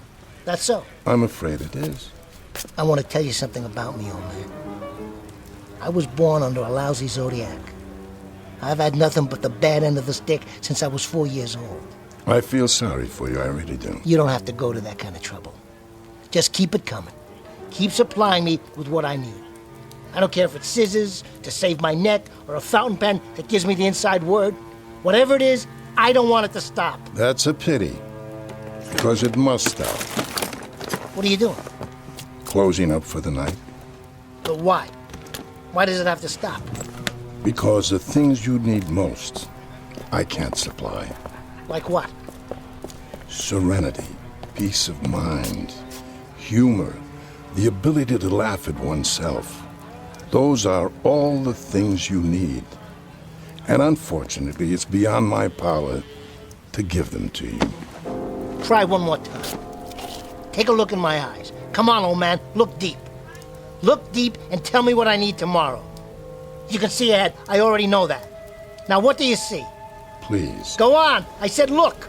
Please, you don't have to. What's in the cardboard box there? Go ahead. Open it.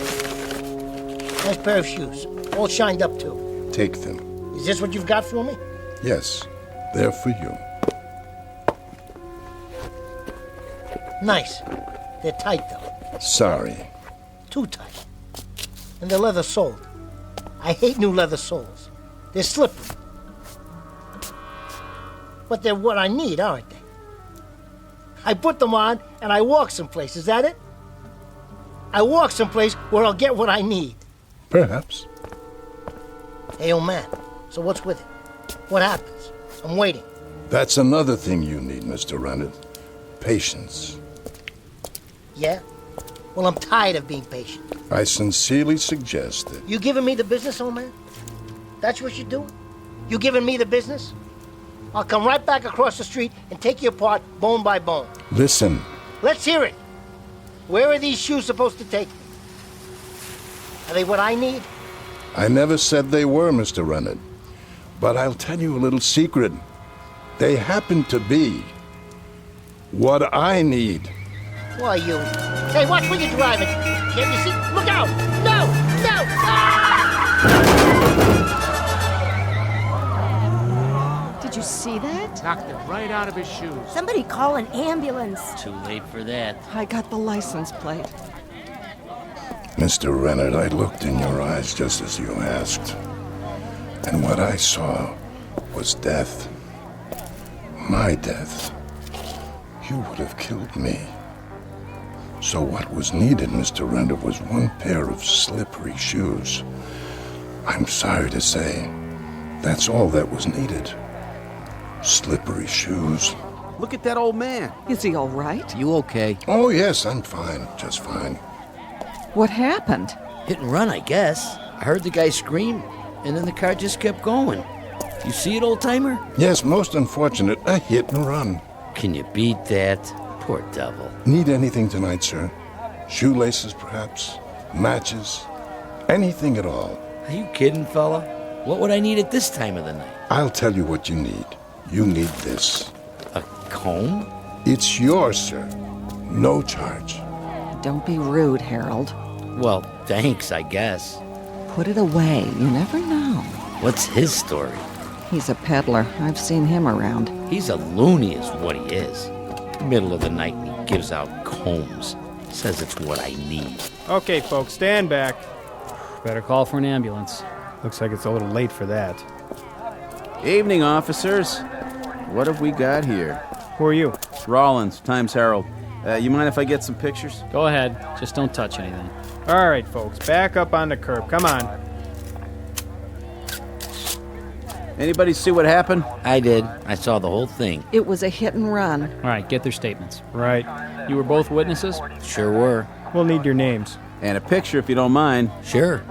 For goodness sake, Harold, try to look presentable. Our picture's going to be in the paper. Yeah, I guess I better comb my hair. Well, use the one that man gave you. Hey, where'd he go anyway? Hold still for a minute.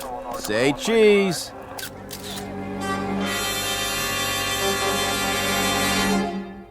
Street scene, night, a traffic accident, and a victim named Fred Renard.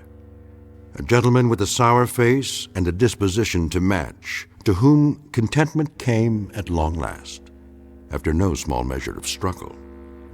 Mr. Renard, who was finally provided with all he needed on a lonely street corner in the Twilight Zone.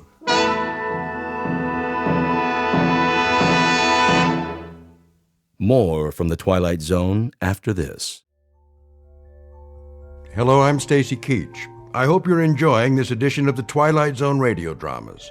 To learn more about this series, be sure to log on to our official website at twilightzoneradio.com. You'll find special discounts on our Twilight Zone audio collections, listings of our radio stations, links to other websites, and a photo gallery of our recording studio and some of our stars in action. Plus ways to contact us with questions or comments about the show. And for a limited time, when you log on to twilightzoneradio.com, you can send in for a free CD of the show. So be sure to visit us at twilightzoneradio.com.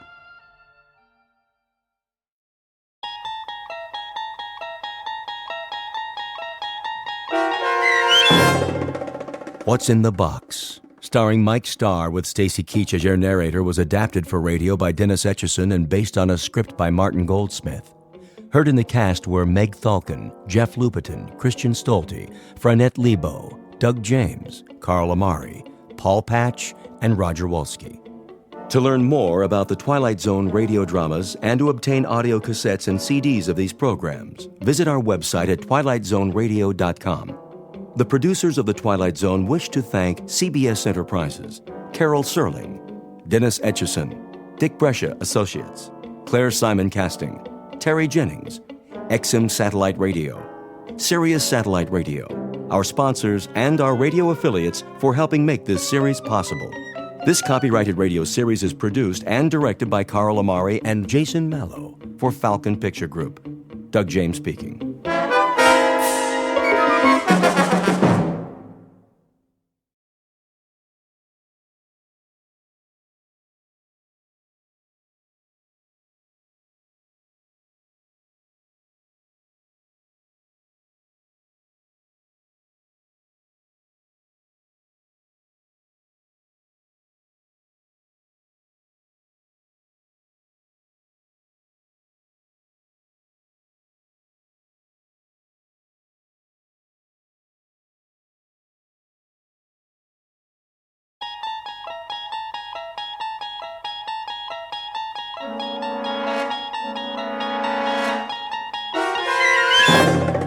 You unlock this door with the key of imagination. Beyond it is another dimension, a dimension of sound, a dimension of sight, a dimension of mind. You're moving into a land of both shadow and substance, of things and ideas. You've just crossed over into the Twilight Zone.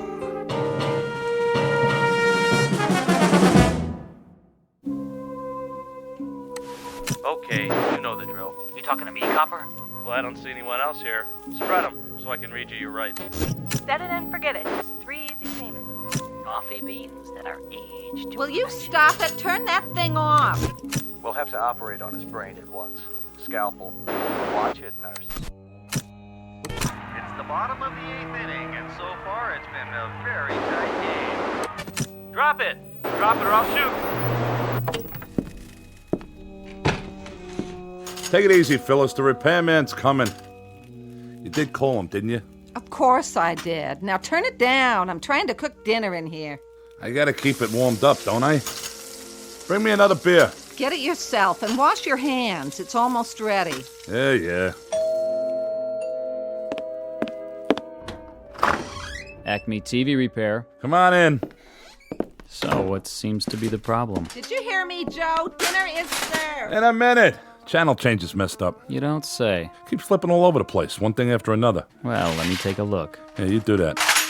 Shall I repair it here, or perhaps take it to the shop? Are you kidding? Tonight's a big match from the Garden. World Hardcore Tag Championship. You know, Mr. Britt, it may take some time. Just fix it, will you? I gotta watch my programs. Okay, Joe, have it your way. If it's cold, it's not my fault. I'm coming. Go ahead, pal. I'll check back with you. Most certainly. Mind if I turn the sound up? A man's gotta do what a man's gotta do. Just keep it down to a raw, huh? The wife. You know how it is. Yes, I do. Your wife, that's all I hear. Easy. I said I'm taking care of it. Huh? Why don't you just tell her about us? Don't worry, I'll tell her everything. When the time's right. If you were any kind of a man, you'd do something now. You'd get rid of her. Wait a minute. What kind of program is that? Oh, that's Channel 10. But I don't get Channel 10. There's no such thing. Portrait of a TV fan. Name, Joe Britt. Occupation, cab driver. Married to one Phyllis Britt, long-suffering companion in a lower-middle-class apartment. His one consolation is the time he spends in front of his television set, watching various sports, crime, courtroom, and medical shows, his nightly escape into a world of fantasy and high drama. But tonight, Mr. Britt is going to watch something not listed in his local newspaper, a special broadcast designed for the cabbie who's seen everything. Joe Britt doesn't know it yet, but his flag is down, his meter's running, and he's already in high gear, on his way to a call that will lead him off the pages of the map book and into the Twilight Zone. And now, The Twilight Zone and our story, What's in the Box, starring Mike Starr with Stacy Keach as your narrator. Great dinner. Glad you liked it. Scrumptious. Wasn't it? Absolutely mouth-watering. I thought so, too. Tastes like... Yeah, go ahead and say it. Like what, Joe? I got it. Fiberglass. Well, keep on being late. What do you expect? Not much from you. Yeah, the feeling's mutual. I'm telling you, I'm getting sick of it. Where'd you get this slop? The Lucky Dog pet store? You're getting sick of it. How do you think I feel? I don't get a man coming home to me at night. I get something left in the cab that's all used up. Nice, Phyllis. Real nice. Tell the whole world. We got company, remember? Oh, yeah. The TV repairman?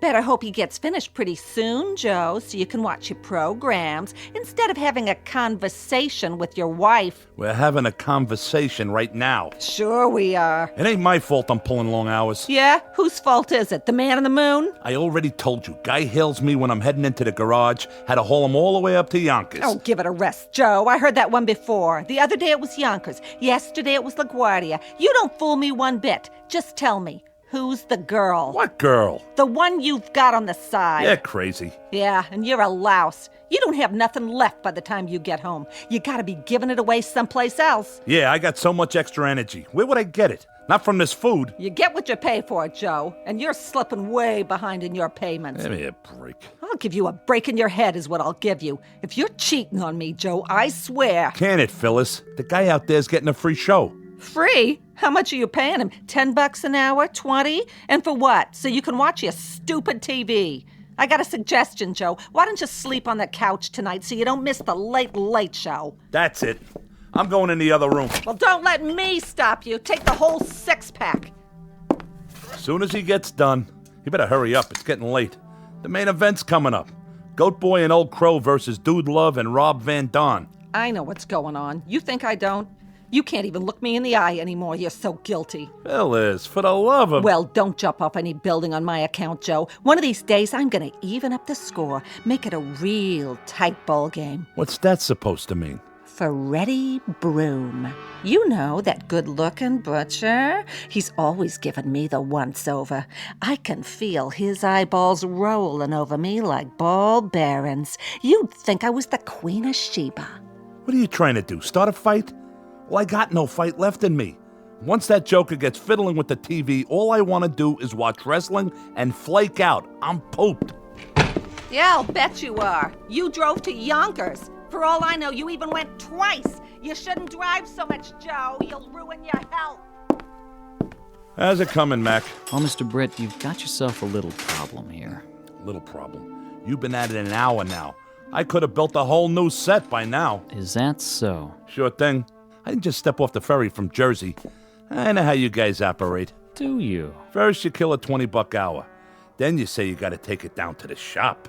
Another 20. Then you start switching tubes and charging me for the privilege. I get some poor sucker's old parts, and he gets mine.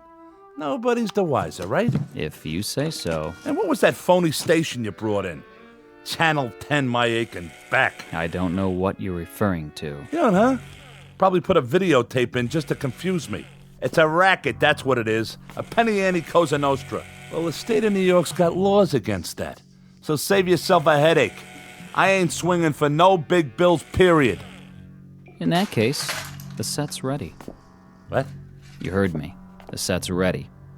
No charge for my services. Want a beer? On me. No, thanks. Have a pleasant evening. Same to you, pal. Same to you. Now, where's the remote? Hey, Phyllis! Come on in. We can get Channel 10. Your wife, that's all I hear. In a minute, Joe. Hold your horses, baby. What? That guy looks just like... Why don't you do something about her? I trusted you. I didn't hold anything back. I waited and waited. Wait a minute. You drove me all the way out to the park in your taxi, and now you won't even speak to me. What's the matter? I'm talking to you. What's the matter, Joe? How did they know? There wasn't no camera around. What do you want from me? Marry me. Marry you? What are you, crazy? If you don't, I'll tell her everything. Like what? I'm a bigamist? Look, baby, we're talking about two different things. Love is flowers and wine with dinner. Marriage is a floor mop and 2 pounds of hamburger. I'm serious, Joe. So, how's the picture? The picture? Look at you, you slob. You spilled your beer. It'll dry out. It's a good thing your mother gave us this rug. I hate it anyway. Even beer stains is an improvement. Take it easy. You say we can see Channel 10, so where is it? I turned it off. Well, turn it on again. Maybe later. Later, I've got the stove to clean. Turn it off, Phyllis. Quit clowning. Give me that thing. What are you, nuts or something? Never mind. You yelled to come in and look at Channel 10, and then when I drop everything... What's the matter? Is the set still on the blink? Yeah, I mean, no. Well, there must be something screwy. You know there's no Channel 10 around here. Did you try the other channels? Let me see that remote again. Get your hands off that! Listen, Phyllis. Are you by any chance trying to pull a fast one? I don't know what you mean. That guy. Who was he? What guy? Don't give me that. The guy, the repair guy. Oh, him? How do I know? I never saw him before. No? You're the one who called him. I told you to call a repairman. I didn't say which one. You picked him out. Oh, you're suspicious. Well, Casanova, you can relax. When I even up the score, it'll be with that butcher, Freddie Broom. He's got the most expressive hands. Oh, I've watched him cut meat. You should see what he can do to tenderize it. He sends me right to Yonkers. Yeah, sure, that must be it. He did something to the TV. They can do all kinds of cockamamie things with electronics. You're acting like a lunatic. Okay, who was he? Before I crack you one in the mouth. Like I told you, I don't know. The regular repair guy, he's on vacation. So you were yelling to get the set fixed tonight so you can see every drop of blood on Goat Boy's forehead. Excuse me, I mean forehead. All right, knock it off. You don't have to read my horoscope. Where did you get this, Fink? Let go of me. From the phone book. Where else? What's wrong, Joe? He didn't fix it right? No, he fixed it. He fixed it perfect. You should have seen this. This Channel 10. Nah, never mind. I'd like to. Turn it on. No. It's nothing. Honest. Go finish your cleaning up. I'm sorry I yelled at you. See, I guess the traffic got to me. Yeah, that's it. Well, something sure did. You keep this up, Joe, you better see a psychiatrist. Take my word for it. I guess I'll stick to wrestling. Something civilized. They're circling each other, looking for an opening. With a tag team gold on the line, this is going to be a real slobber knocker. This is more like it. Now the collar and elbow hookup into a quick go behind. Whoa, Nelly! Dude loves going for this patented sleeper hold. Oh, but wait a minute. Goat Boy fouls him with a billy goat kick. Whoa, where's the referee? Oh, that one must have hurt. Now, you're not going to believe this, folks. He's trying to chew Dude Love's ear off. Come on, Rev. This is a Pier 6 brawl. Now all four men are outside the ring on that hard concrete floor. Break it up. Oh, somebody's got to stop these behemoths before... Great dinner. Glad you liked it. Huh? Scrumptious. Wasn't it? Absolutely mouth-watering. I thought so, too. What is that? Tastes like... Yeah, go ahead and say it. Like what, Joe? I got it. Fiberglass. No, Well, keep on being late. What do you expect? Not much from you. Yeah, the feeling's mutual. I'm telling you, I'm getting sick of it. Where'd you get this slop? The Lucky Dog pet store? I don't believe this. How do you think I feel? I don't get a man coming home to me at night. I get something left in the cab that's all used up. Nice, Phyllis. Real nice. Tell the whole world. I don't believe it. If she sees this... Hey, wait. Can't breathe. Ow! Ow! Prince Worthington's here. You want to be best alien around the square? Joe, I'm all finished. Let's watch something together for once. Even your wrestling, for a while at least. Joe? Joe! Talk to me, Joe!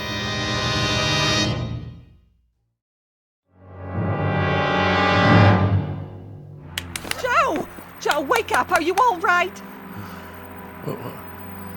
What happened? I don't know. Here, get up on the couch. I must have fainted or something. Are you okay? Yeah, sure. What happened? Maybe something I ate. Yeah, that's it. It tasted kind of funny. Well, why wouldn't it? I had to heat it up 3 times. Twice would have been enough. Now listen to me, Joe. Huh? It may be your heart. Oh, come on. I'm serious. All that overtime, it's not good for you. You ain't kidding. You'd better go to bed while I call the doctor. No. There's nothing wrong with me. Sure, Joe. You just keeled over for no reason. It's the television. What? There's something screwy with the TV. Are we on that again? Phyllis, I got something to ask you. I'm listening. Here, put your feet up. You want some hot chocolate? This is important. Are you sure you never saw that repair guy before? I'm going to call the doctor. Come here. Sit down. I told you I got something important to talk about. All right. What is it? Phyllis, what would you say if I told you that I saw myself? Oh, Joe, please. I'm serious. wearing my regular clothes, just like I look right now. I'd say you looked in the mirror. I do that all the time, and I don't like what I see either, but it's nothing to faint about. Like Frank Sinatra said, that's life. Nobody's getting any younger. But what are we going to do about it? The moving finger writes and haven't written a... I said, listen, I'm talking here. Phyllis, I saw myself on TV. Really? Was it that candid camera? I hope you were smiling. You always had a real nice smile. No, it wasn't the candid camera. What would you say if I told you I saw you on TV, too? When? Just now. I'd say you're cracked, Joe. I haven't been out of the apartment all day. And somebody's spying on us. If you really think that, you must be losing your marbles. Why would anyone want to spy on us? It's not like we ever do anything anymore. Nothing to write home about. Enough! Okay, forget it. Either you really are a bird brain or you're in on it. Ain't there something you want to tell me, Phyllis? Look me in the eye. I'm giving you a chance to come clean. Joey, you know better than that. Never mind that Joey stuff. I'm on to you. You're trying to trap me. You set me up, didn't you? Joe, you're scaring me. Well, you'll have to get up mighty early in the morning to get the drop on Joe Britt. You must be sick. You're not yourself. Now, you listen to me. You go into the kitchen and you look up that repair guy in the phone book. Tell him to get back here on the double. Understand? Sure, Joe, sure. Take it easy. You'll get your blood pressure in an uproar. Because if he don't, I swear I'll go down to his shop, wherever it is, and drag him here. Who do you two think you're dealing with? I ain't nobody's sucker. Oh, okay, I'll call him. See, I'm going. In the meantime, why don't you go to bed? Calm down. Take a load off. Now, fellas!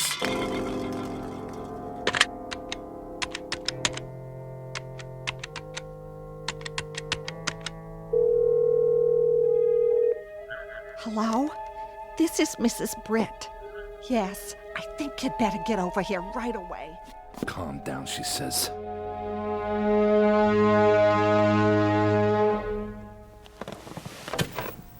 Come here. What do you see now, huh, Joe? What do you see? I'm on to you. You're nuts. We'll see about that. Ha! Missed me. I'll kill you. What's that? Say it again, Joe, so the neighbors will hear. I have witnesses. I said I'll kill you. Oh, no, you don't. Not my mother's face. Stand right there. Put it down, Joe. It's an antique. Yeah? An antique, huh? What's it gonna be worth in a minute? You lousy, no good. Come to Papa. Get away from me. I got you cornered. No place to go now. I don't like that look in your eye. Unless it's out that window. Joe, put it down. Not the vase. Don't you try to run or I'll smash it, I swear. No. Get away from the window. Let go of me. Phyllis! Phyllis, honey! Oh.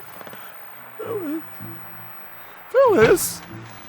Yeah? What's the matter now, Joe? Joe? What's the matter? Can't you hear? Can't you see? Look! Look at what? The TV!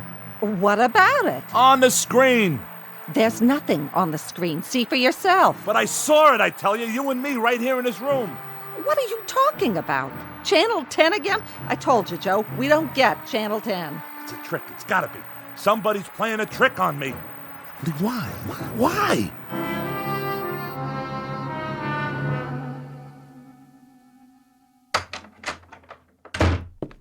Dr. Saltman, how is he? I've given him a sedative. I'll also leave you a prescription for some tranquilizers. Is that all he needs? We'll just have to wait and see. Of course, it might be wise to seek more expert advice. I'm a family doctor. Psychiatry's not my specialty. However, his condition could turn out to be relatively simple. What condition is that, Doctor? I read an interesting study the other day. It might apply here. According to this study, it's possible for someone to suffer delusions, even actual hallucinations, because of what's called media overload, effects that are directly attributable to the electronic culture we live in. Why don't you give it to me in plain English? I can take it. Well, for example, television. You told me your husband's an addict. Perhaps he's been staring at this mixed blessing, so to speak, for such a long time that its reality has become his. You mean he's turning into a TV set? No, nothing like that, but he may have reached a stage of confusion where he no longer knows whether he's watching the action or participating in it. You're putting me on. He's living a kind of waking dream, in other words. Mind you, that sort of thing isn't limited to the mentally ill. It can come in flashes for anyone who's exposed to large enough doses. I have on occasion found myself actually calling for sutures or sponges while watching an operation on television. Even a man like you. Never mind. Is that what's wrong with my Joey? He thinks he's one of those doctors on TV? In your husband's case, I gather he believes that he has, in some sense, already murdered you. What? Or rather, that he will. He no longer seems capable of differentiating between past, present, and future, between reality and fantasy. Yeah, like with his wrestling. In any event, we don't want this situation to develop further. I should say not. I'd like you to bring him to my office first thing in the morning. I'll order a thorough checkup, reflexes, blood work, and so forth. Sure, if you say so. Meanwhile, see that he gets some rest. I will. Thank you, Doctor, from the bottom of my heart. Glad to be of help. I'll let myself out. Oh, Dr. Saltman. Yes. Is this your little black bag, or am I just imagining it? Oh, yes, of course. Thank you. Perhaps he shouldn't watch any more television for a while. Oh, good idea. Think of it this way, Mrs. Britt. If you gaze into the abyss long enough, the abyss may begin to gaze into you. Isn't that the truth? Good night, and sleep well. Can you beat that? I wonder if I stare into the frigid air long enough, I'll turn into cold cuts. Wouldn't that be something, though? We'll get back to our movie in a minute. Vince Worthington's here. You say you want dependable transportation? You need a second car so the little woman can get out of town on the weekend? Wouldn't that be something? Well, tell you what I'm gonna do. We'll get back to the news in a minute. You see this little baby right here? I'm gonna give it to you for nothing down. That's right, nothing, zero, not a penny. Walk in and drive it off with just your good name, a smile on your face, and the number where your little wifey can be reached while she's out of town. Come in your birthday suit. What do I care? How's that for a bargain? Oh, what's the use? That guy's on every channel. I might as well turn in. Phyllis? Hold your horses, Joe. Phyllis! I said keep your pants on. I'm just turning out the lights. Phyllis, where are you? Phyllis, where are you? Help! Hold on, Joe. I'm coming.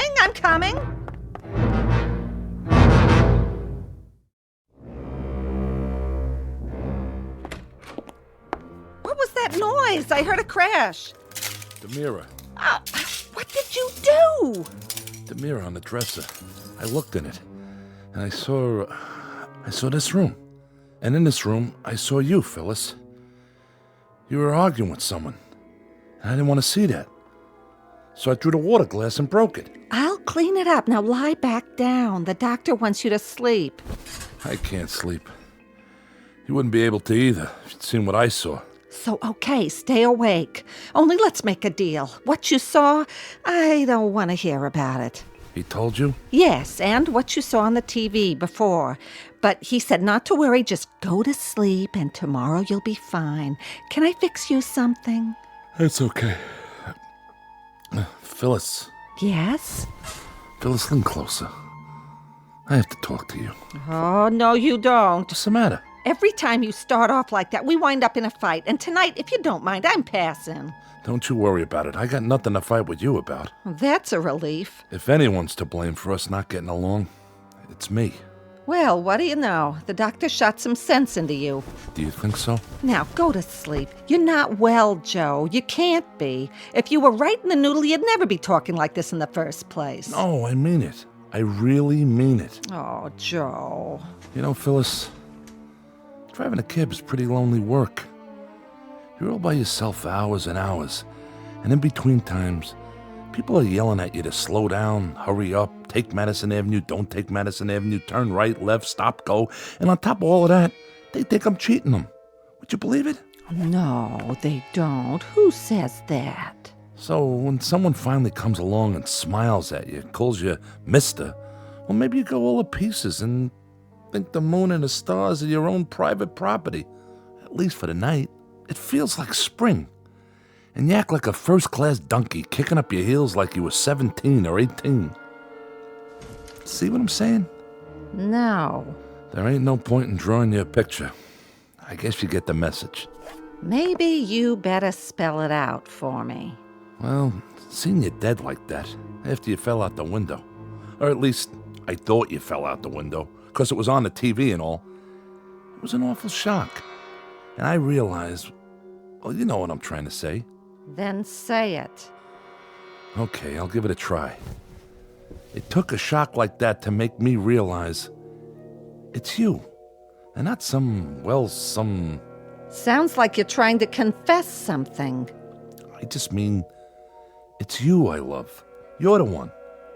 I'm touched. Okay, I'm just trying to be honest. I'm really touched. How's that, better? You don't have to get nasty. Me? Nasty? What am I supposed to get, dewy and gooey?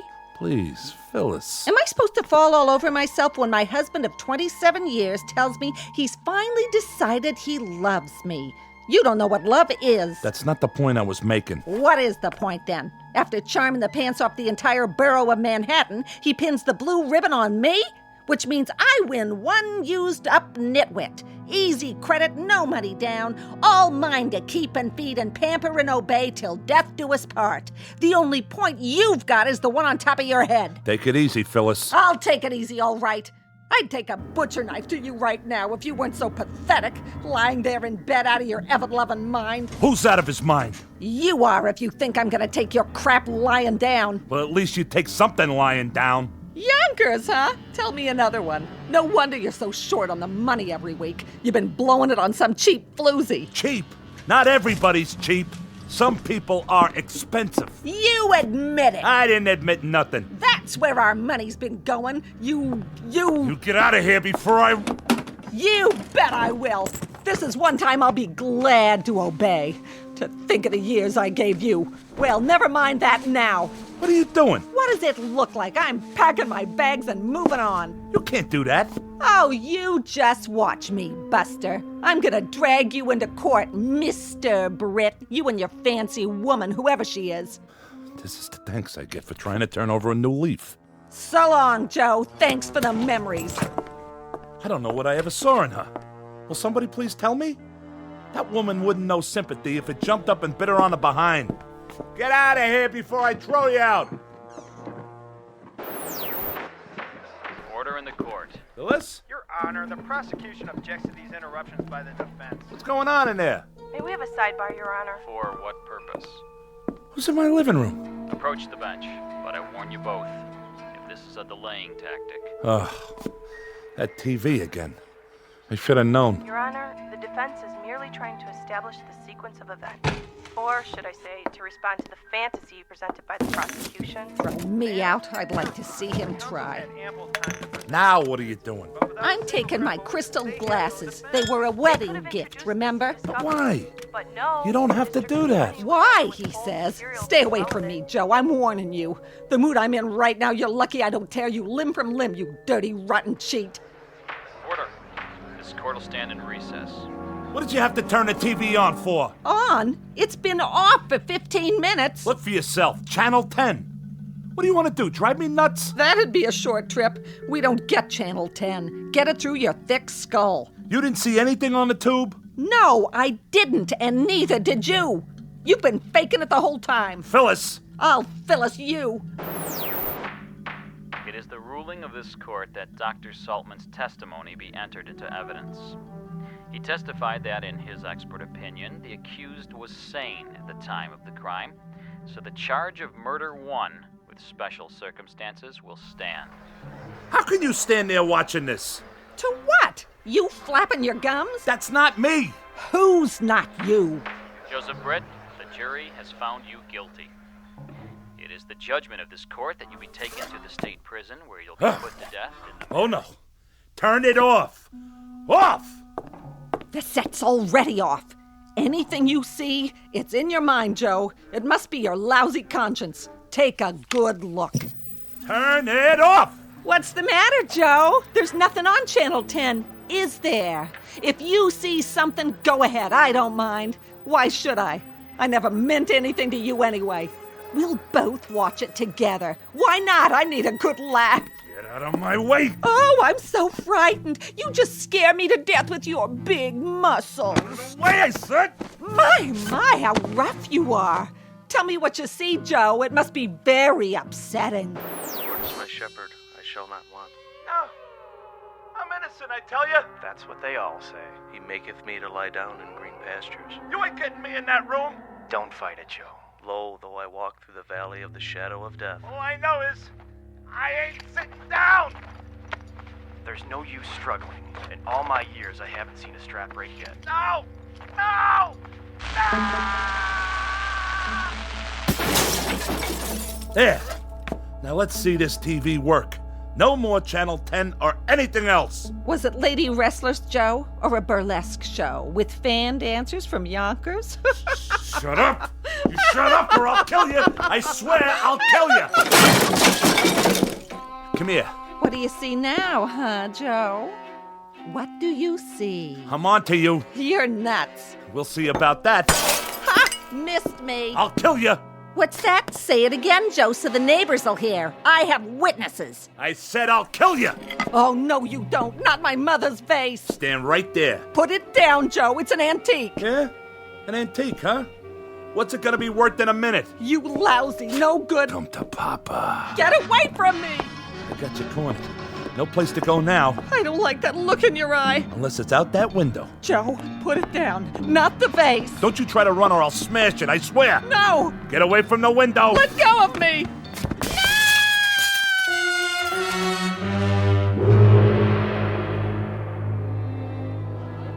You have the right to remain silent. Anything you say can and will be used against you in a court of law. You can't afford an attorney. What happened? My wife and I were having an argument and then... Keep walking. Get in the squad car. You ain't gonna give us any trouble now, are you? That's him. That's the man. I saw him push her. They were fighting. Stand back, folks. All right, break it up. Break it up. Party's over. Excuse me, Mr. Britt. You. The repairman. You started the whole thing. Fix your set, okay? What did you do to my TV? It's your fault. Your fault. All right, move along. Oh, Mr. Britt, I can use you for a reference, can't I? You will recommend my services if anyone else should need their set repaired, Mr. Britt?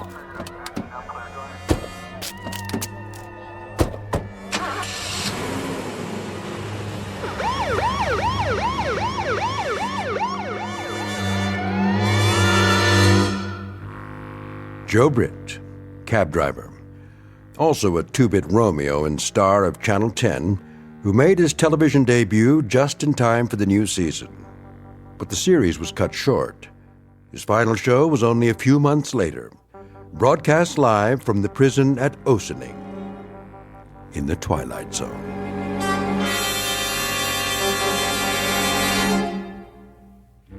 More from the Twilight Zone after this. Hello, I'm Stacy Keach. I hope you're enjoying this edition of the Twilight Zone radio dramas. To learn more about this series, be sure to log on to our official website at twilightzoneradio.com. You'll find special discounts on our Twilight Zone audio collections, listings of our radio stations, links to other websites, and a photo gallery of our recording studio and some of our stars in action. Plus ways to contact us with questions or comments about the show. And for a limited time, when you log on to twilightzoneradio.com, you can send in for a free CD of the show. So be sure to visit us at twilightzoneradio.com.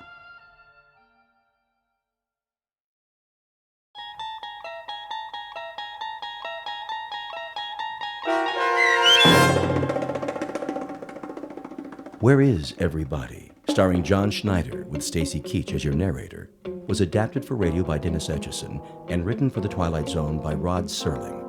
Heard in the cast were Roger Mueller, Tom McElroy, Roderick Peoples, Doug James, Richard Hensel, Carl Amari, and Amber Lake. To learn more about the Twilight Zone radio dramas and to obtain audio cassettes and CDs of these programs, visit our website at twilightzoneradio.com. The producers of The Twilight Zone wish to thank CBS Enterprises, Carol Serling, Dennis Etchison, Dick Brescia Associates, Claire Simon Casting, Terry Jennings, XM Satellite Radio, Sirius Satellite Radio, our sponsors, and our radio affiliates for helping make this series possible. This copyrighted radio series is produced and directed by Carl Amari for Falcon Picture Group.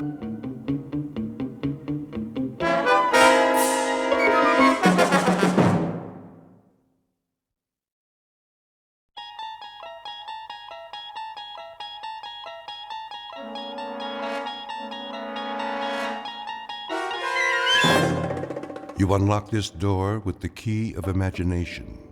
Beyond it is another dimension, a dimension of sound, a dimension of sight, a dimension of mind.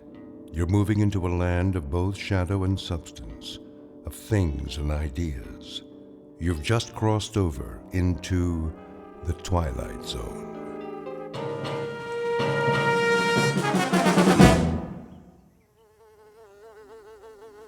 Get away from me. What? Where in the... When I woke up, I was sure somebody was watching me. I didn't know who it was, but I could feel someone very close by. I thought I could feel breath on my face, too, but it was only a breeze and a fly buzzing around my nose. I brushed it off and got up. I was outdoors, in a field, morning. The sun wasn't very high yet. I felt okay, not too hot, not too chilly. The only problem was, where am I? How the heck did I get here? I must have been dreaming. About what? Don't ask me, because I couldn't tell you. When's a dream not a dream? Whatever this one was, it must have been a doozy, because the last thing I remember is, well, that's just it. See, I don't remember much. Much. Make that anything.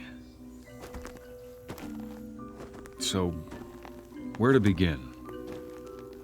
As far as I can tell, this is the beginning. I mean, not the beginning, whenever that was, the Big Bang billions of years ago out in the middle of space or something, but it'll come back to me. It will, and all I have to do is give it some time.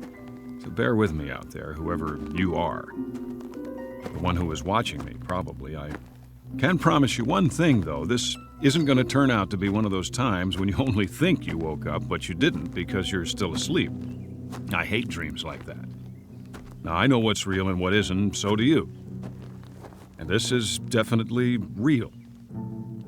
The mosquito that bit me, for instance, right on the nose, the bite is starting to itch like crazy with the sun beating down, but guess what? I'm clean out of calamine lotion. Wait a minute. I know this road, don't I? It looks like a lot of other roads, asphalt, telephone poles. I must have been driving, and my car quit on me, and I started walking to town, and I ended up spending the night out here. But if that's what happened, where's my car? Somebody could have dumped me out, I guess, after they hit me on the head and robbed me, and that's why I don't have a wallet and why I don't remember anything. Temporary amnesia. I hope I don't have a concussion. That could be why I've got this headache. Must be a sign along here somewhere. Pretty soon I'll see a house, a town, something. Or someone will come along. They have to. And when they do, I'll just stick out my thumb and hitch a ride. Don't have much of a choice. One thing, though, will somebody please tell me, where is everybody? A French philosopher once said, hell is other people. And for some, that may be true. Most of us need time alone, away from the pressure of everyday life. If you live in a city with noise and crowds and traffic, that's easy to understand. But what about the other side of the coin? We also need companionship, someone to talk to, a friendly voice and a familiar face. It's a dilemma that goes back to Adam, who found the Garden of Eden unbearable on his own. Enter one male human being. Age 31, height approximately 5 foot 11 inches. His name isn't Adam, though exactly what it is, where he is, and what he's doing here, even he doesn't know. At the moment, these questions constitute the central mystery of his life. But it's a beautiful day, and he's on a road that's bound to lead somewhere, back to the beginning or to a destination not yet in sight. The journey will take him through shadows as well as sunlight, and you are hereby invited to go along. Be forewarned, however. This is an excursion to an unknown land, a walking trip without benefit of compass or road map through a realm called the Twilight Zone. And now, The Twilight Zone and our story, Where Is Everybody? Starring John Schneider, with Stacy Keach as your narrator.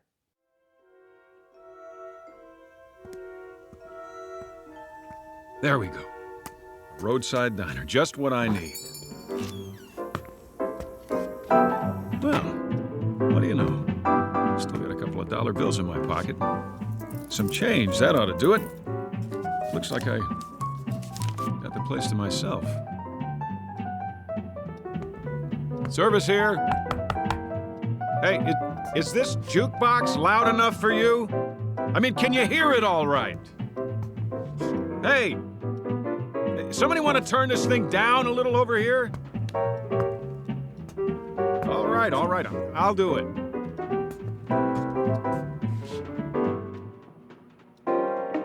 Pretty early for this kind of noise.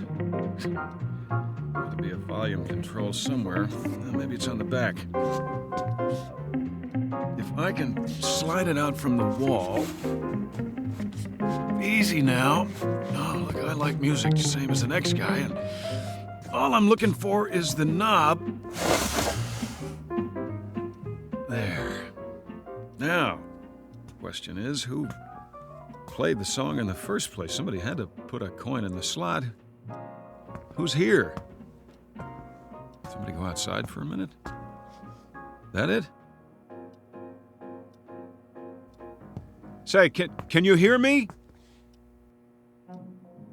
I see there's a town up the road. What's the name of it? Anybody know? Anybody? Like in the kitchen?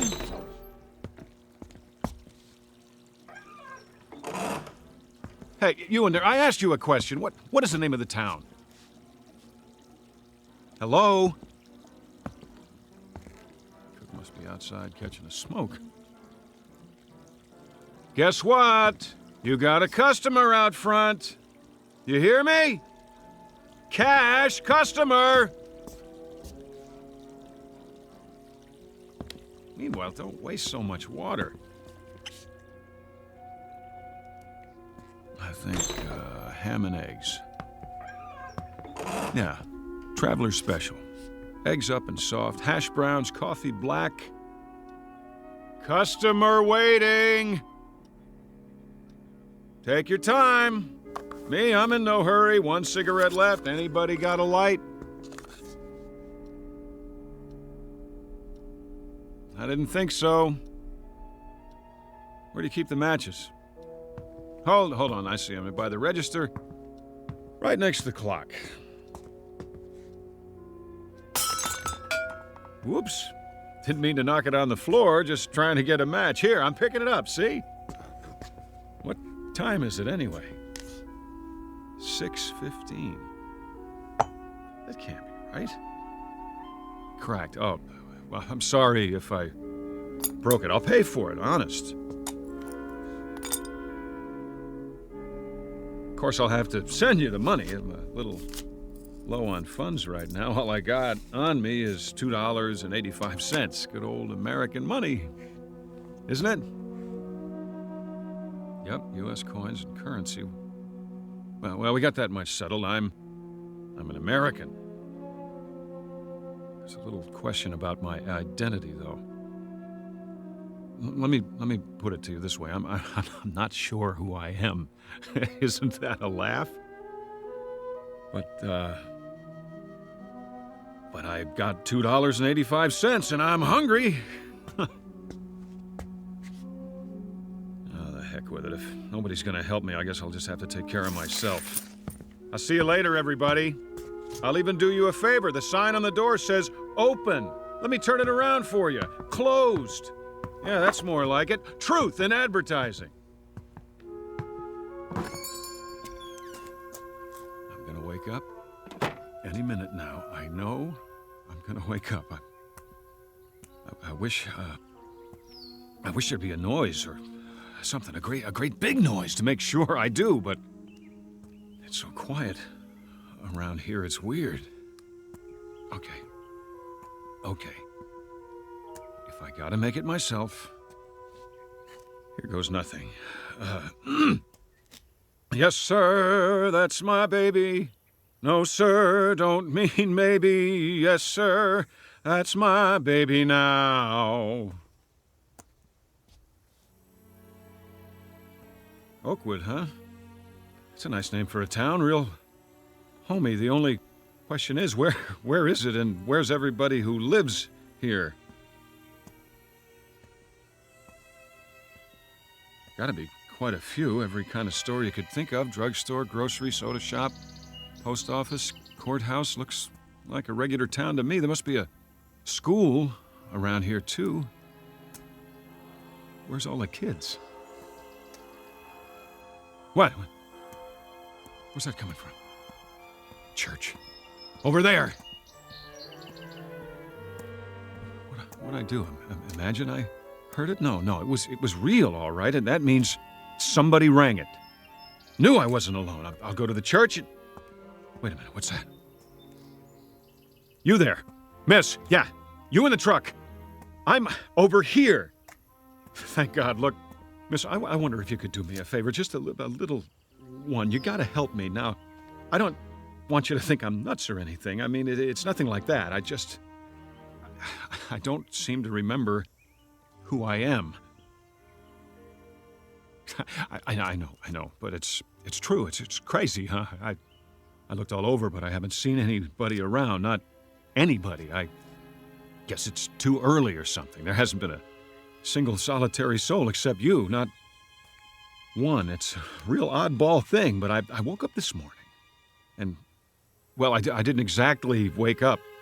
Not in bed or anything. I just sort of found myself out there off the road. Real nice. You know what I mean? And now I got a sore back from sleeping on a rock. So listen, it's amnesia, right? Isn't that what they call it? Yeah, that's it. Amnesia. See, I don't remember a thing, and I couldn't find anybody to ask till now. You're the first person I've seen, the only one. Look, I don't want you to get spooked or anything, but could you tell me, is there a doctor around here? You know, just a regular doctor, so I can get a checkup and find out what's wrong, because I think I'm sick. Miss, what's the matter? Can't you hear me? You gotta be able to. The window's rolled down.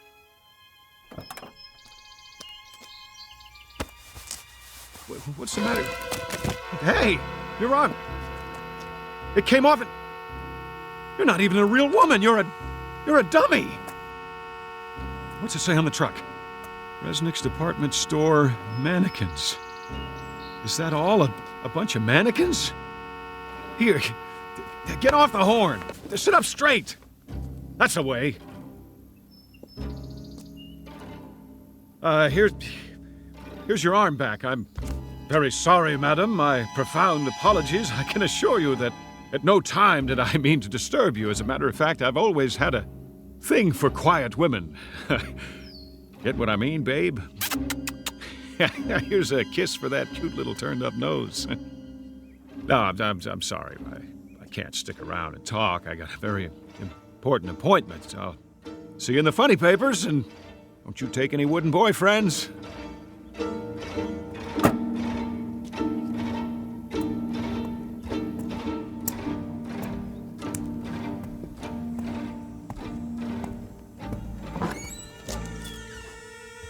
Anybody here? A store with lots of clothes store, but nobody to buy them. Only more dummies. Oh, I'm sorry, lady. I didn't mean to bump you like that. Say, was that your sister outside in the truck? I thought so. You know how I could tell? 'Cause you look exactly alike. No, I can't use a new handbag today. No underwear either. Does this store even have a men's department? Sportswear? How about fishing poles? No? Too bad. See, I got nothing to do today, so I thought I'd go fishing. Well, I'll catch you later.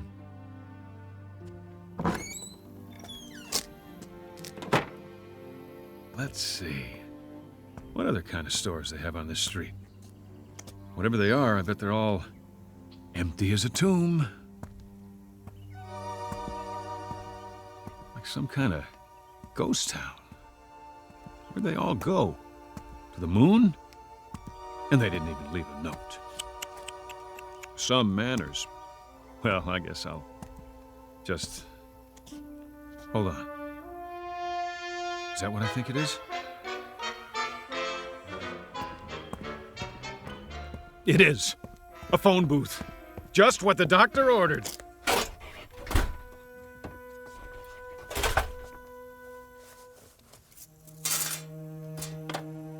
It even works. We're in business. Operator, you there? Come on. Operator. Hi, operator. Oh, you're beautiful. Let me tell you. Listen, I don't know who I am or where I am. Oakwood, yeah, that's it. I must be sick or something, and I need help fast. I want to call. What number? What is it now? I need a number, and I can't remember any. Get me anything, anyone, anywhere. I don't care who it is. Get me your supervisor, all right? Please dial the number now. This is a recording. A recording? Oh, that's just great! Never mind, operator. I'll look in the phone book. Here, Abel, Adams, Ackerman, Albright, Allenby, Arnold. Where do you all live? Inside this book? Why aren't you on the street? Baker, Belden, Biltmore, Botsford, Bradbury. Tell me something, gang. Don't you ever go out for a stroll, shopping, work? You do have jobs, don't you? If you don't, then who's watching the store? For that matter, who's watching anything? How's that? Any number will do. Any number at all. I'll take my chances. Just connect me with a real, live, human being. It can be in Timbuktu for all I care. Well, you want more coins, is that it? The number you have reached is out of order. Please make sure you are dialing correctly. Give me my coins back and I will. Hey, give me my money back. Give it to me! What kind of lousy phone company is this? Okay, all right, who's the wise guy? Who locked the door? Very funny. This is beautiful, trapped in a phone booth like a goldfish. Okay, you got me. Here I am. Everybody come see. That's it. Joke's over. Somebody want to give me a hand? How about it? No? And you asked for it. Oh! Oh, now I'm bleeding. Thanks a lot. For nothing. Some joke. I know you're out there watching me. I can feel your eyes. Well, whoever you are, I'm gonna find you. And when I do, you're gonna pay. You're all gonna pay, but good.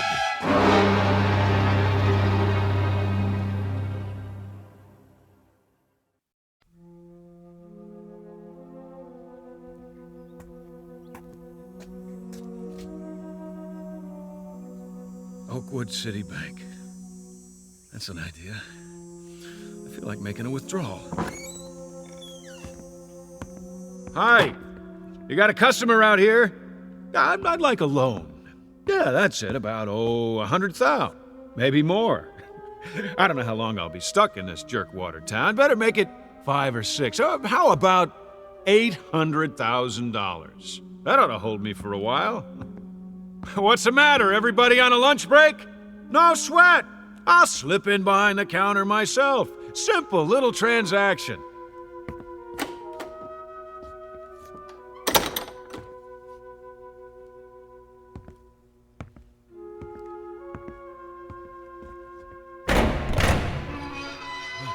All that cream. Might be a little short, though. Oh, don't worry about it. I'll take whatever you got. Generous of you. Mighty generous. I just won't put it all in one pocket in case somebody robs me. I better get some coins while I'm at it. A few rolls and I'm out of here. I got that feeling again. This feeling somebody's watching, trying to trap me. What? Open the gate. Where are you? Who's watching? There! I thought so! A TV camera on the wall.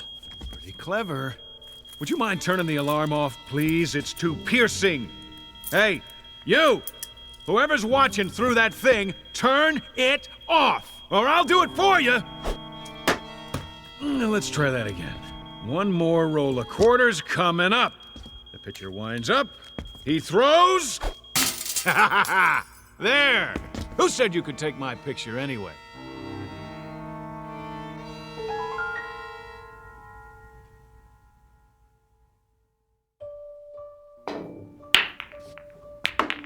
Nice. 2 balls on the break. Now all I gotta do is run the table. Piece of cake. 8 ball, anybody? I'll cover all bets. All right, that's enough. Time out. How about a cigar? They gotta have cigars around here. 2 for $1, huh? Pretty good. I always like an expensive cigar. Hey, how about the rest of you guys? Anybody want to smoke? Oh, I forgot. You're invisible. Well, I'll light up for you. You get the idea? Always wanted to do this. Light a cigar with a $100 bill. Now that's what I call great taste. No big deal. Hold on. Where can I get a drink around here? Hey, wait up, fellas. I'll be back in a minute. And nobody touch the cue ball.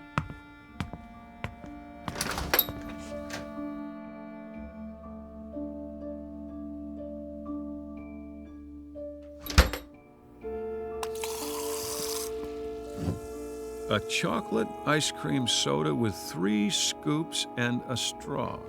That's what I like. Anybody mind if I smoke in the drugstore? I didn't think so. Well, I'll just set it down on the counter. Oh, delicious. Okay, what else do I need? Sunglasses, magazines, books. Yeah, a book. Books are good. Pick up a paperback to read in case I get bored. The Last Man in the World, huh? I wonder what this one's about. An atomic war, maybe. Yeah, I think I read it before. Or did I? Better take it anyway. Here's for the soda and the book.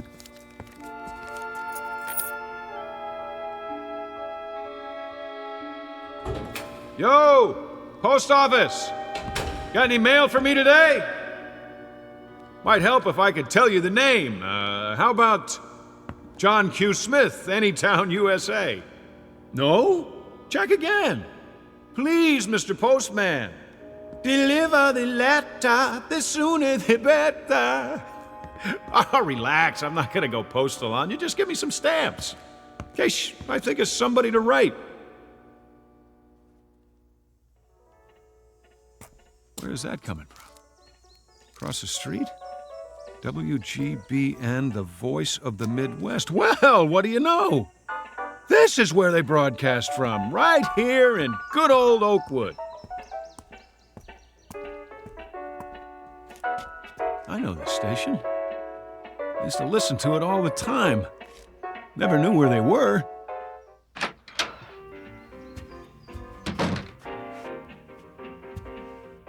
Do not enter when the red light is on. I don't think anybody will mind while the record's playing. It really is a record. Look at that. Look at old-fashioned vinyl on a turntable. I think I used to have this album. Oh, excuse me. Let's start it over again.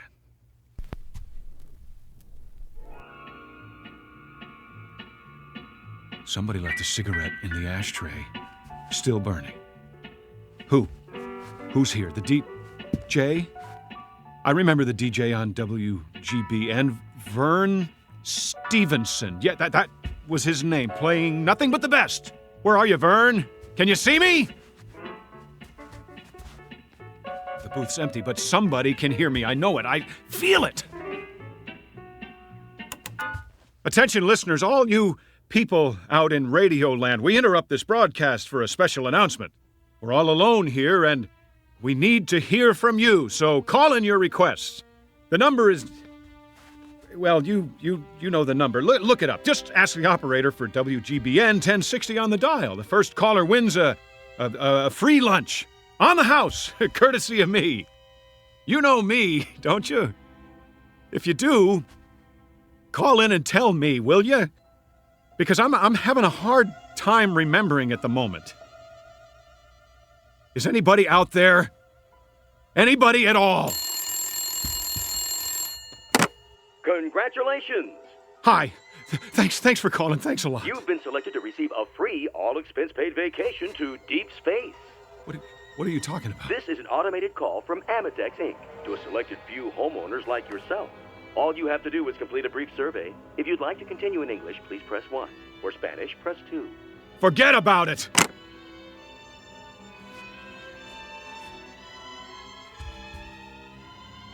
Wait a minute. The phone works.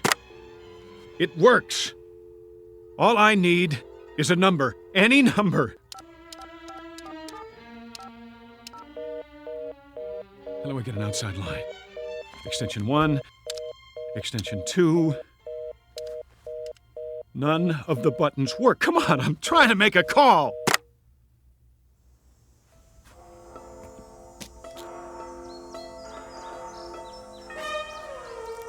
Three o'clock and still nothing. Feels like a Sunday, the longest one in history. I wonder if the movie theater's open. Why not? Maybe they got a matinee, a double feature, Pride of the Air Force and The Loner. Now that I gotta see.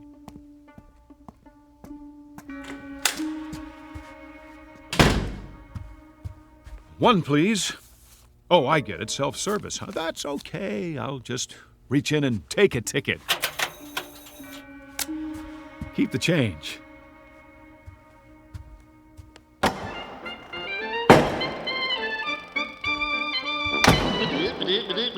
That's it, everybody.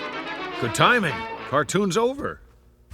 Okay, Mr. Projectionist, you can roll the feature now.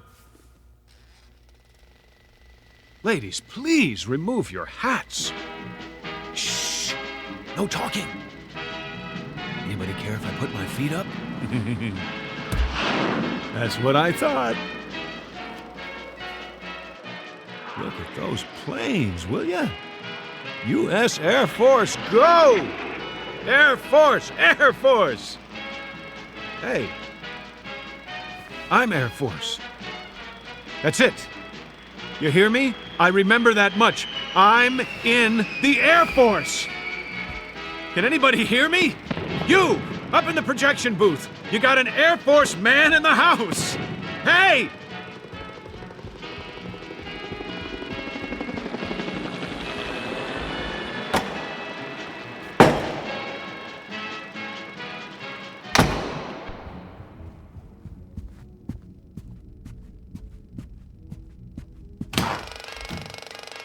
Nobody here.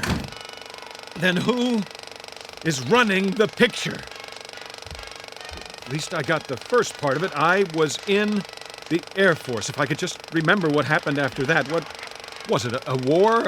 A bomb? Or something? That must have been it. A bomb. But if there was, it would have destroyed everything, and everything's still here except for the people. What kind of sense does that make?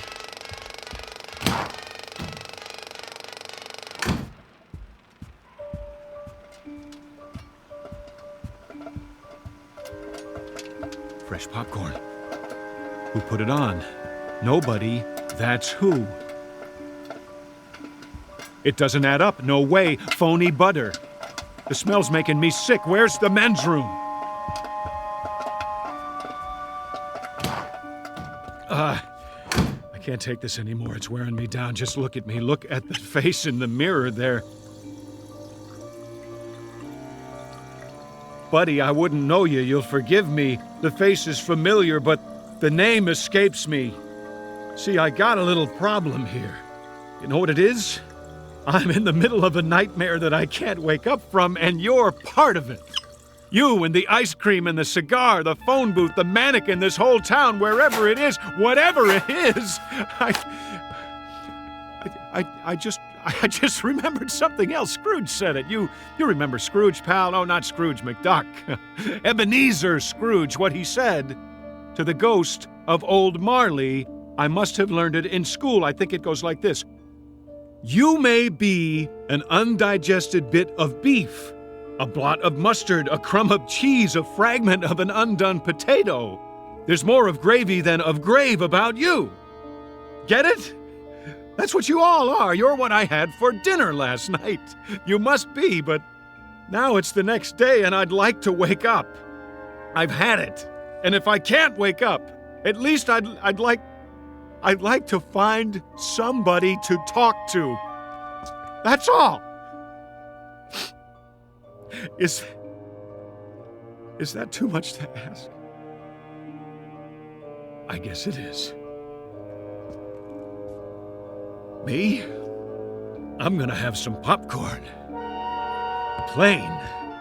But I tell you true, if I don't find somebody today, you hear me? If I don't, I'm checking out of this world one way or the other. I'll get a gun, or whatever it takes, count on it.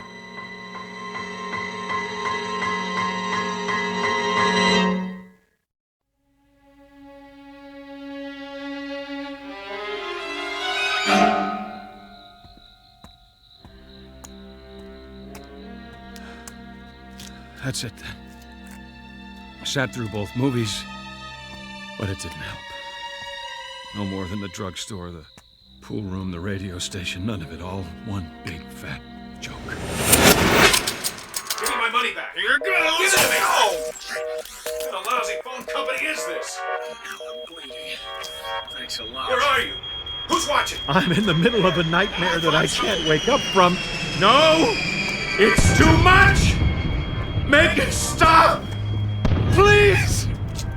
I need a gun. And one bullet. If nobody will help me, I'll have to do it. Where can I get a gun? The police station, that's it.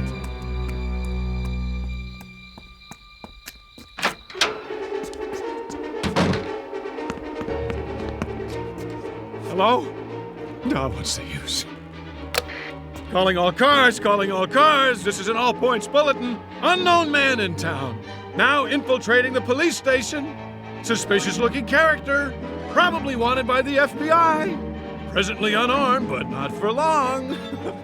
All units return at once and bring your guns. He needs one! Anything. 45 to 38. Police special. Smith & Wesson. Even a 22, it doesn't matter. Just something that'll do the job. Hot coffee. That's very considerate of you. I gotta say, it smells mighty fine, but no dice. It'll take more than that to get straight. There. I knew it. Shotguns all locked up tight. Safety first, boys. You don't know who might come wandering in here.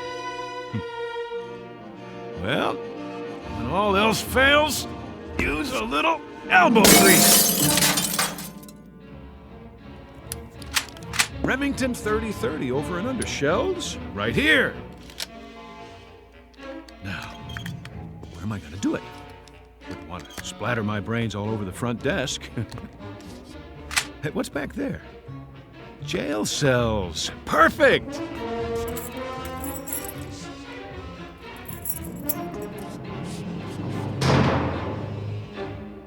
Sit right here on the cot and...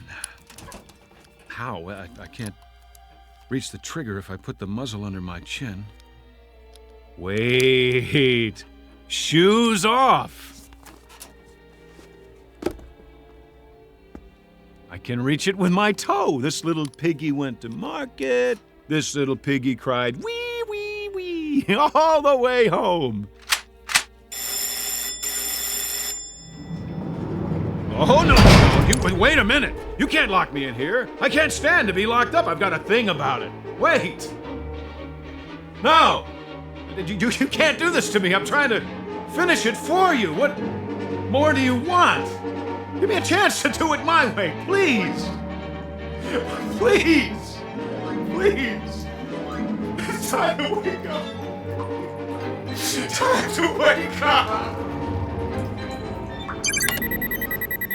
That's it. Are you sure? Help him. He's had it. All right, clock him and mark the time. Now get him out of there. Come on, release the subject. On the devil. Yes, sir. Careful with the electrodes. Remove the tape from his forehead and chest. It's all right, Major. You're right. Get a stretcher. Medics, over here. Now watch his hand. He cut it on one of the dials inside. What?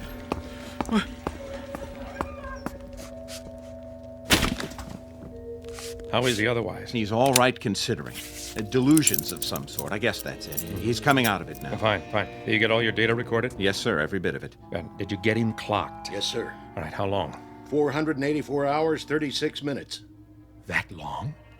I'll compile all the data for you. Yeah, good. And I'd like to have a look at his reaction chart, too, hour by hour. What about the press, sir? The press? You said you'd see them. They've been waiting in shifts. Well, I'll have to cut it short. I want to talk to Ferris. Yes, sir.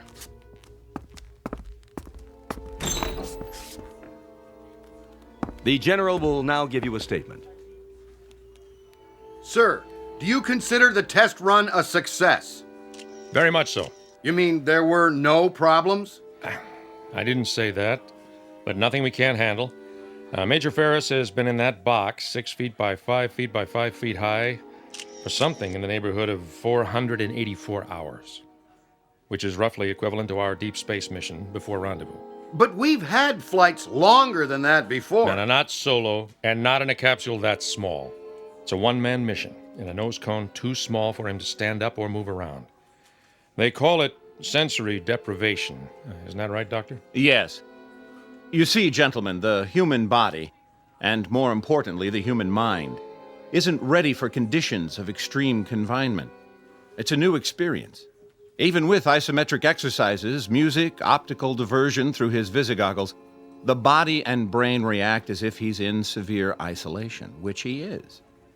But man isn't a hibernating animal. We're not built that way. You might say that evolution hasn't kept pace with technology, so we have to adapt ourselves in new ways. Within limits, of course. That's what the flight simulations are about. To map those limits and see if we're ready. Then this was a simulated trip to the new 10th planet. Is that right? For all intents and purposes. Why not just send up an unmanned probe? Because our exploration platform is already in orbit there. What we need now is to man it, within a reasonable flight time, even with new, faster propulsion systems. As you know, there are still problems with suspended animation, problems we hadn't anticipated. Such as? The revival methods, ice crystals in the blood, and so forth. I'll make a background report available if you need it, gentlemen. Thank you. What were those wires attached to him? Electrodes. All of his reactions have been charted and graphed. Respiration, heart, blood pressure. What happened to him toward the end? Just before he pushed the button or whatever it was. We heard him shouting inside. Sounded like he was screaming. What happened to him was that he cracked. Doctor? We assume hallucinations of some sort based on the voice recorder. It's a common trick of the brain when there's not enough sensory input. So you see, there's a very real reason why humans can't bear to be alone. Solitary confinement is a tough sentence, whether it's the Garden of Eden or deep space. There may be a practical reason for human contact, even for love. A kind of survival mechanism to remain sane. How bad did he crack? I'll tell you something, gentlemen. You spend 2.5 weeks all by your lonesome on your back in a 5-foot square box without ever hearing a human voice other than your own. And I'll give you especially good odds that your imagination would run away with you, too. Just as his obviously did. General, I'd like to know if I could ask you, our readers are wondering... Yeah, that's enough for now. Thank you. Captain Grant will have a press release drawn up. Should be ready in about an hour. Thank you all for waiting so patiently. Last question, General. How did you know when he was ready to come out? He asked. There are several buttons and switches inside. Each one controls a simulated function for flight. Oxygen, fuel, temperature, and so forth. And the last button. Which was? Abort. When he had all he could take, when he had to get out, that's what he pushed. Or pounded with his fist. And now, gentlemen, good day.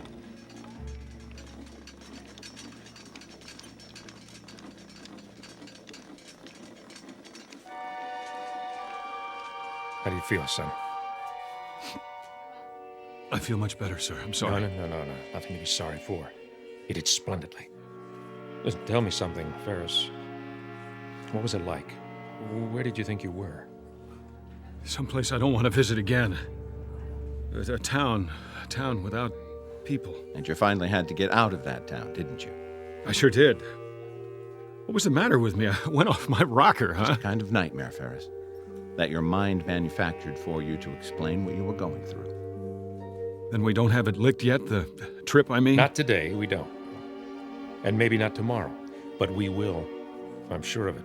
You see, Ferris, we can feed the stomach with concentrates, we can supply recreation for the eyes and ears, we can pump oxygen in, waste materials out, but there's one thing we can't simulate. A basic need. Man's hunger for companionship. That's the one barrier we haven't licked yet. The barrier of loneliness. I don't need this thing. Better get a thorough physical first. Okay, but I can walk the rest of the way. Next time it won't just be a box and a hanger, will it? No, Mike. Next time you'll really be alone. And tell the men up there. Tell them next time it won't be a dream. Next time it'll be real, and I'll be joining them, and so will a lot of others, one by one. Tell them to hang on for a while longer. Help is coming. It's on the way. What a remarkable young man. Yes, he is. Really quite remarkable. The barrier of loneliness, the desperate, palpable need of the human animal to be with his own. For up there, beyond the vastness of the sky, in the void that is space, is an enemy known as isolation.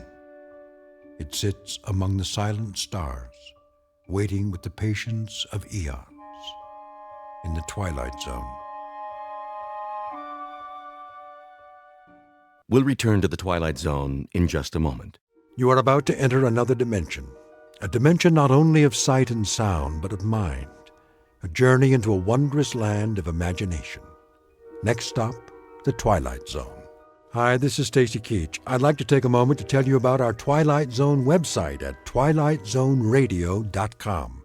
At twilightzoneradio.com, you'll find the latest information on these Twilight Zone radio dramas, including behind-the-scenes photographs, plus the newest product releases, trivia contests, ways to contact us, other Twilight Zone-related info and merchandise, plus links to other fascinating websites. So make your next stop twilightzoneradio.com.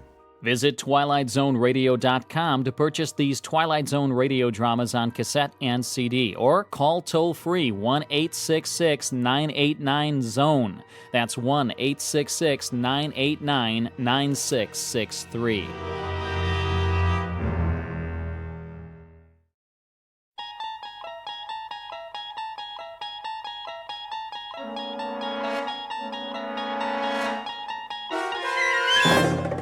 You unlock this door with the key of imagination.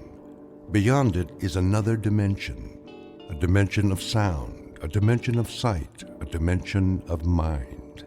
You're moving into a land of both shadow and substance, of things and ideas. You've just crossed over into the Twilight Zone.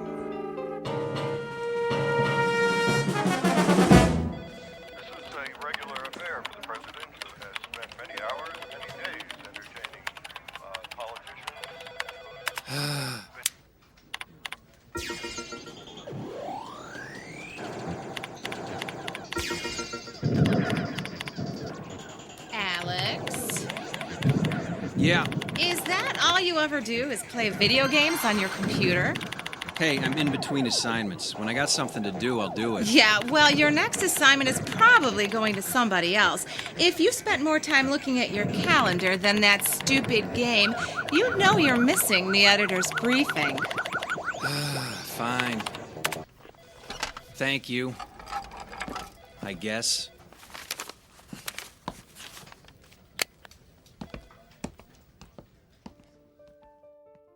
Yeah, I know politicians. Politicians never point fingers at voters. If anything goes wrong, it's either their opponent's fault or sunspots. Do me a favor. Find another source to support it. Sorry I'm late, Tom. Ugh, Alex, you're always late. Get a plane ticket to San Francisco and rent a car. There's a research lab about 3 hours up the coast. Something right up your alley. Nanotechnology. Yeah, if it's too small to see, it must be Alex. Very funny. Maybe folks can find some new nano humor before I get back. Speaking of which, why am I going to Northern California? There's a guy named Thompson, a researcher, has a PhD in inorganic chemistry. Rumor has it he's found a way to use microscopic robots to clean up oil spills. If it's true, any company with the technology will make billions. Never heard of him. No one has. That's our job. You do know that. That's not my point. I mean, joke all you want about nanotech, but I know more about it than anyone in this building. This guy's off the radar. Yeah, and it gets better. It's starting to look like his venture capital is coming from a consortium of Middle Eastern banks. That means there's big oil money behind this guy, and it's possible he may have really pulled this off. That explains the secrecy. Big oil doesn't like publicity. I didn't say this would be easy. He works out of a private lab off Highway 1. He's right on the ocean. Oh, sweet deal. Look, I don't care what you do in your spare time, but find out something about this guy and what he's up to. I don't suppose knocking on the door and saying, "Hi, I'm a reporter, what are you up to?" is gonna work? No. Your usual investigative reporting approach is probably not gonna work. That's why we got you hired to work as a graduate assistant on his project. I'm doing what? His lab is crawling with graduate students. We created a fake resume for you and got you hired. You start in 3 days, so you better get packed. How long am I supposed to work there? Till you have the story. Now, get out of here.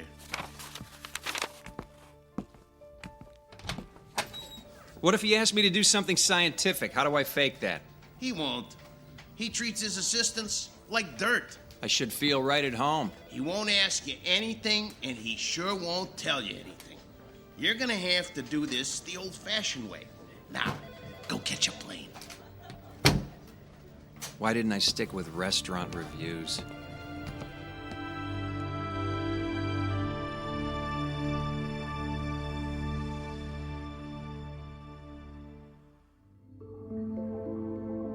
Meet Alex Harrington, a hack reporter with little talent whose career is defined by things as small as his ability.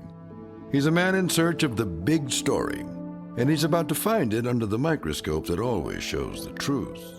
A truth that can only be found between a shoreline of dreams and that deep blue ocean of fate known as the Twilight Zone. And now, The Twilight Zone, and our story, The Nanobots, starring David Pasquesi, with Stacy Keach as your narrator.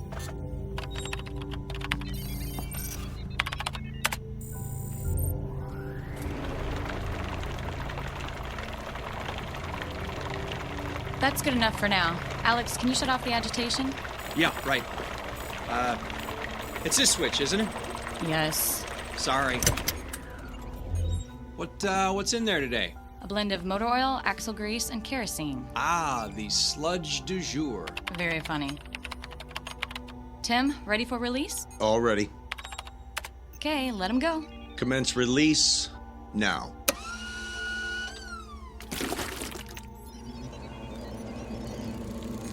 Why do they make that sound? We don't know. They just do. It usually starts after they start eating. And what exactly are they eating? We're not real sure, but if it's got petroleum in it, they eat it. No one seems to know much about anything around here. You're right, Alex. And for the record, you seem to be the most clueless man in the building.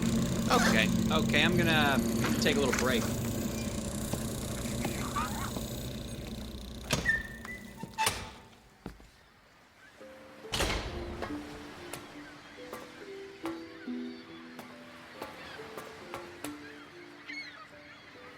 Beautiful view, isn't it? Oh, sorry, I didn't see you coming. Yeah, I could stare at the ocean for hours. Excuse me, can I bum a smoke off of you? You smoke? I wouldn't have expected that. I thought all of you environmentalists were against things like cigarettes. Yeah, well, don't tell anybody.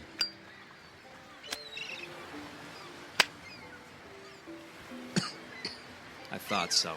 You're not really a smoker, are you? I guess not. I just wanted to talk to you. Hey, you don't have to start smoking to talk to me. You don't seem to be real happy here at the lab? Hey, with the exception of this little balcony where I can steal a smoke, well, there's not a lot going on around here. I like it up here, too. You know, this used to be a naval observatory. It was built in the 30s. Oceanographers used to come up here and study wave action, riptides, and current. And now it's the designated smoking area. Actually, smoking isn't allowed anywhere on the property. Ha! Welcome to California. Some of the other grad students are wondering if you're going to stay on. I mean, you really seem dissatisfied about things. Yeah, well, after 4 weeks, I was hoping I would have made a little progress. Sorry about messing up those statistics. It's never really been a strong suit for me. That's okay. How long have you been working with Dr. Thompson? About a year now.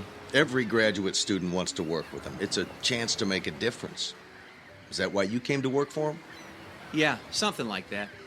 Let me ask you something. Does he ever tell anyone anything about what's going on? Eventually. Eventually he's had to tell all of us a little bit about what he wants to do, and we've been able to understand pretty well the incredible potential for his technology. All we knew coming in was that he was working on a revolutionary new way to save the environment. And that was good enough for you to sign on? Hey, graduate students rarely get any information about their assistantships. Did they tell you something more? No, I guess not. In fact, I know less than you do. Can you fill me in? Look, I'll tell you everything I know on one condition. I'm listening. Well, it's why I wanted to talk to you. Do you want to join us? Hey, in case you haven't noticed, I joined you a month ago. That's not what I mean. There's a group of us. We know what's going on here, and we've decided to take action. So you want to blow the lid off this operation? What are you talking about? All right, maybe I should slow down. What kind of action are you looking for? Okay. Maybe you should lose the cigarette. Right. I'll just hold it. Look, Dr. Thompson's a specialist in something called nanotechnology. It's small, microscopic robots that perform certain functions on a molecular level. Believe me, I'm familiar with it. Sorry, of course. That's why we're all here.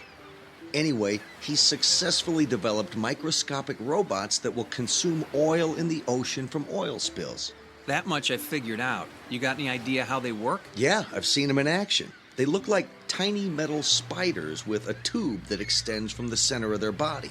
Creepy in an elegant sort of way. They're powered by the hydrogen and oxygen in water, and they attack petroleum-based materials and transform them into inert, harmless carbon dust. Then they feed on the carbon to reproduce themselves. Every nanobot reproduces itself by a factor of 2, and then those two move on to repeat the process. Yikes, that means they reproduce exponentially. Yeah, toss a handful of them on an oil spill, and in no time there are billions of them cleaning it up.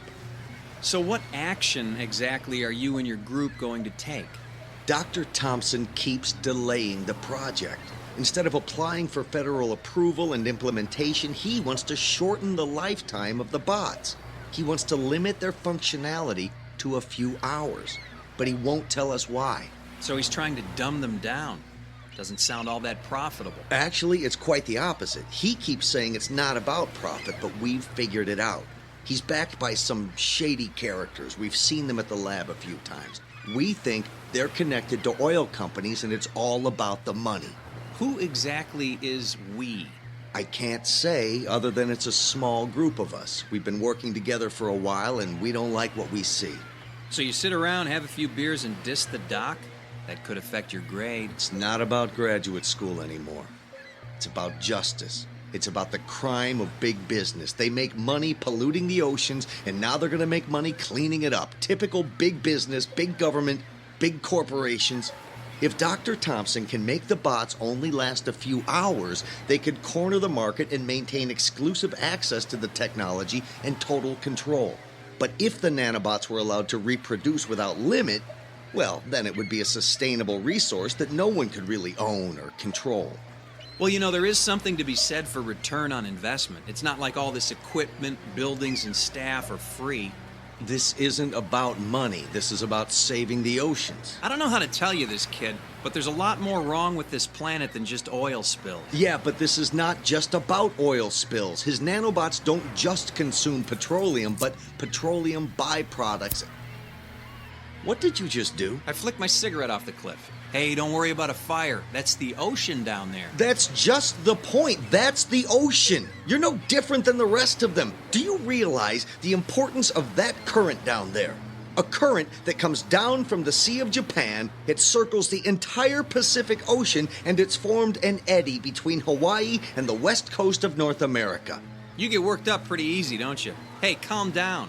It's just a cigarette butt, and that's a big ocean. A big ocean with a big current that's going to take the petroleum-based fiber in your cigarette filter to a large and growing continent of garbage at the center of that eddy in the Pacific. You know, I heard about that. A magazine did a piece on it. Miles and miles wide and 300 meters deep, an island of garbage. A floating raft of plastic bottles, old fishing nets, thick slicks of oil, and probably more than a few of your cigarette butts. So one more is not gonna hurt, right? No. In fact, look, I'll flick the cigarette out there too. That's not gonna hurt either. Not today, not anymore, not after what's gonna happen in the next few hours. Why is it I don't like the sound of that? You will. In fact, it'll make you wish you had joined us. What exactly did you want me to join? Right now, there's a group headed for that garbage continent. They took the lab's research boat in the middle of the night, and they're less than half a day away from Garbage Island. Just a few hours away from a new world, a clean ocean, and a solution that won't be controlled by robber barons and oil men. What did you do? The nanobots are about to have their first meal.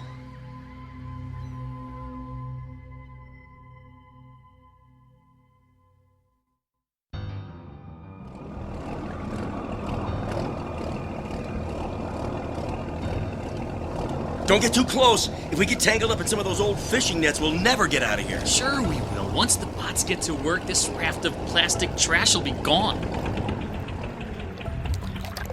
Look at the size of this thing. You can't even see the other side of it. How should we do this? Well, we've got the nanobots in these 3 test tubes, and if we throw them out on the plastic, the tubes will break and the bots will get to work.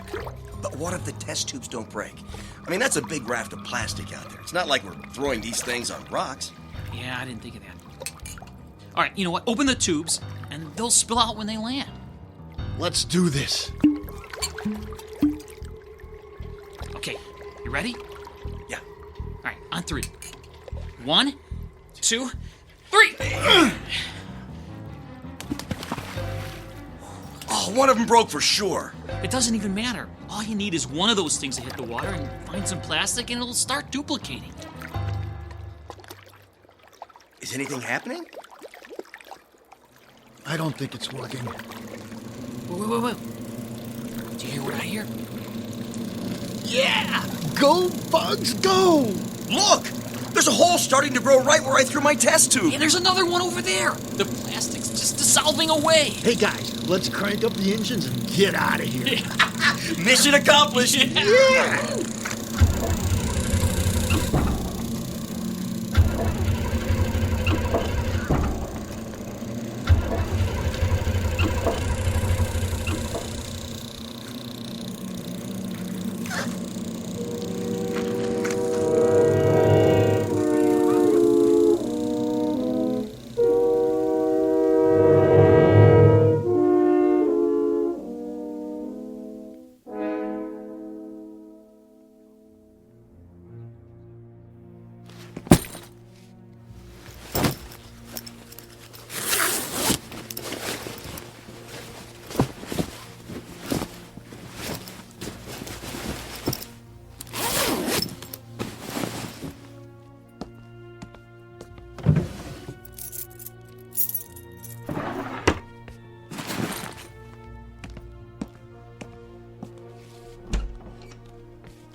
So, Mr. Harrington, you've decided to leave the lab. It's not going to look good on your resume, you know? You know, Dr. Thompson, this is going to do more for my resume than you could imagine. You see, I'm not a graduate student. That comes as no surprise. I always thought you were a little old for this position. Besides, your performance here has been miserable. So, what are you? A government mole? Someone from the Pentagon sent to spy on my progress? Actually, I'm a reporter. A reporter? How quaint. I'll have you arrested. You falsified your application. You faked your credentials. You signed a security agreement. You lied and you just admitted it. You don't know who you're dealing with here.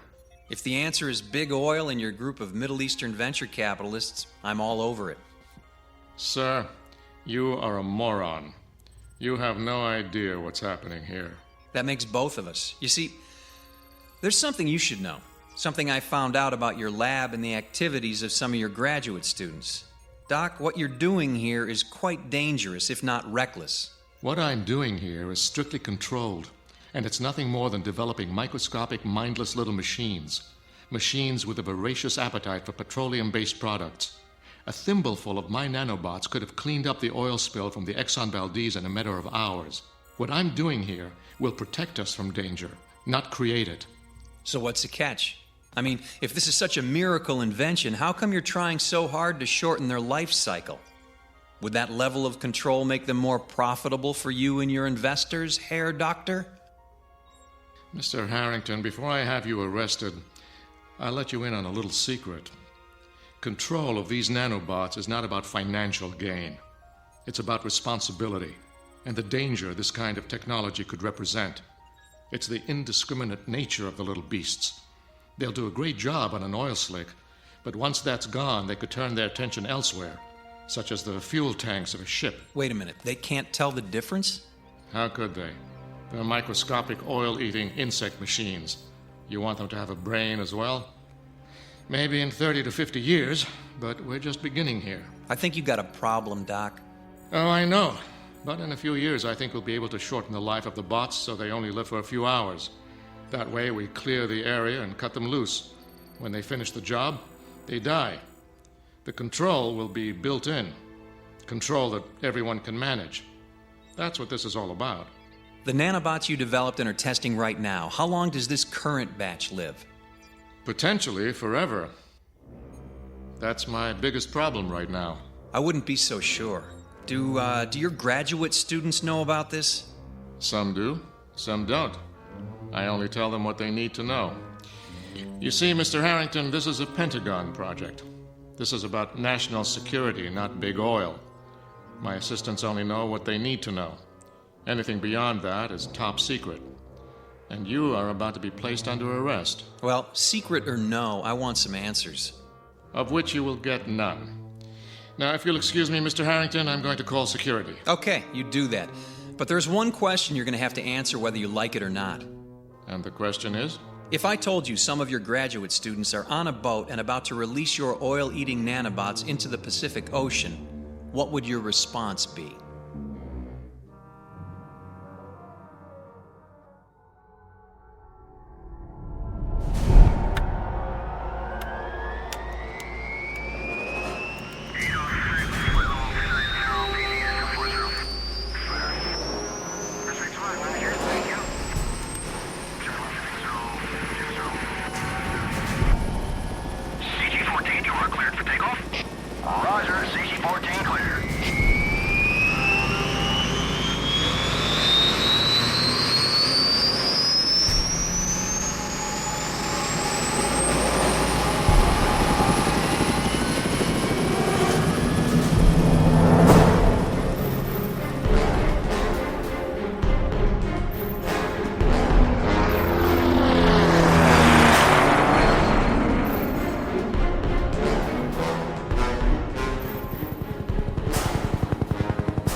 Island of garbage is drifting. That's where Tim said they were going. The Navy has dispatched a destroyer. I'm afraid they may blow the boat out of the water unless we reach them first. What exactly do you plan to do? Tell them the truth. Tell them what they don't understand or appreciate. And if they don't listen to you? It's our only hope. If the boat is blown up, the nanobots will not be affected. The Navy won't listen. This is our only chance to stop them.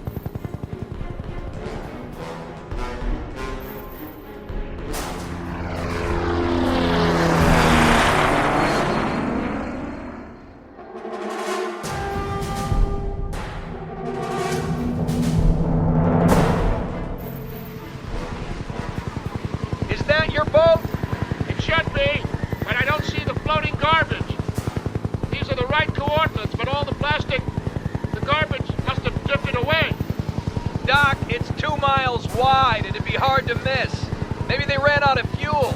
Or worse, maybe your little spiders got into the fuel tank.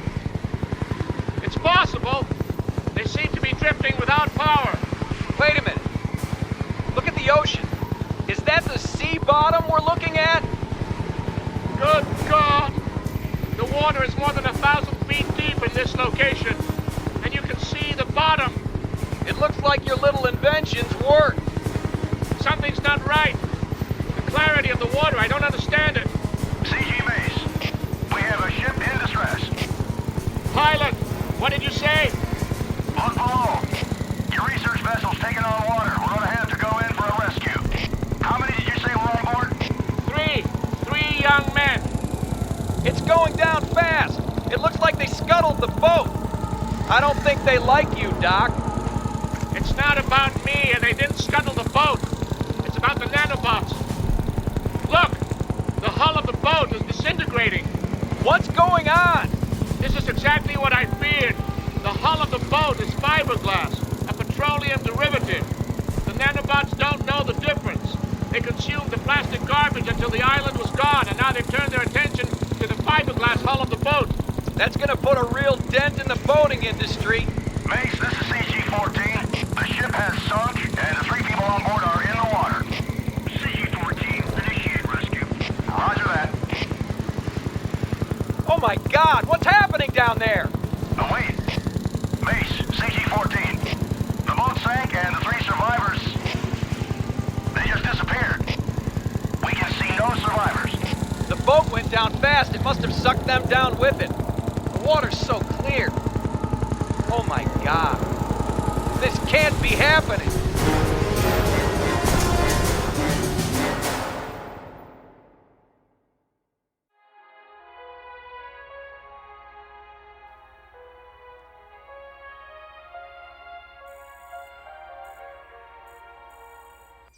We interrupt this broadcast to bring you a special report.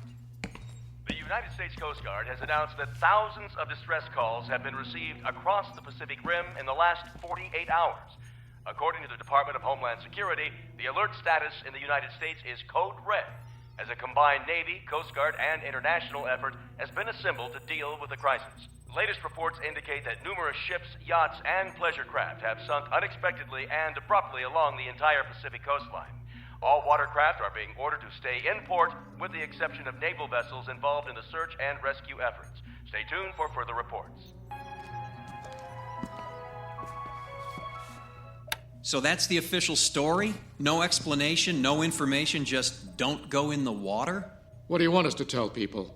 Isn't there enough panic for you media types to roll around in? Media types? We're the bad guys? I think you're the one who's got some explaining to do, sir. I have nothing to explain to you. Well, maybe not me, but it looks like you got a small army of graduate students looking for some answers. Is it true? What Tim told us? Is it true? Tim, is he here? Where is he? He's gone. He stole a boat from the marina. He's going out to find his friends. Before he left, he told us what they did. Is that what the news reports are all about?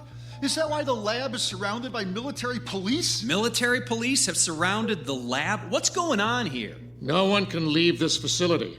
There are additional researchers en route. We're all going back to work. Work without sleep until we can find a way to stop the nanobots. Until then, we're locked down. You're not including me in this little party, are you? Especially you. We'll accomplish nothing with the additional chaos you'll create. What about Tim? He took off in a fiberglass cigarette boat. Ha! Good man. He doesn't smoke, but he found his cigarette. Mary, Tim is dead. The boat he's traveling in will no doubt encounter a gray tide of nanobots, and he too will sink into the deep. Justice, if you ask me. He's the ringleader who caused all of these problems. So, on that happy note, I'm going up to your observation deck to have a smoke. Unless you have a problem with that, Dr. Thompson? Smoke yourself to death. The sooner the better. Will do. And as for all of you, Godspeed and good luck. We'll divide into teams. No one works alone. Progress will be reported on an hourly basis.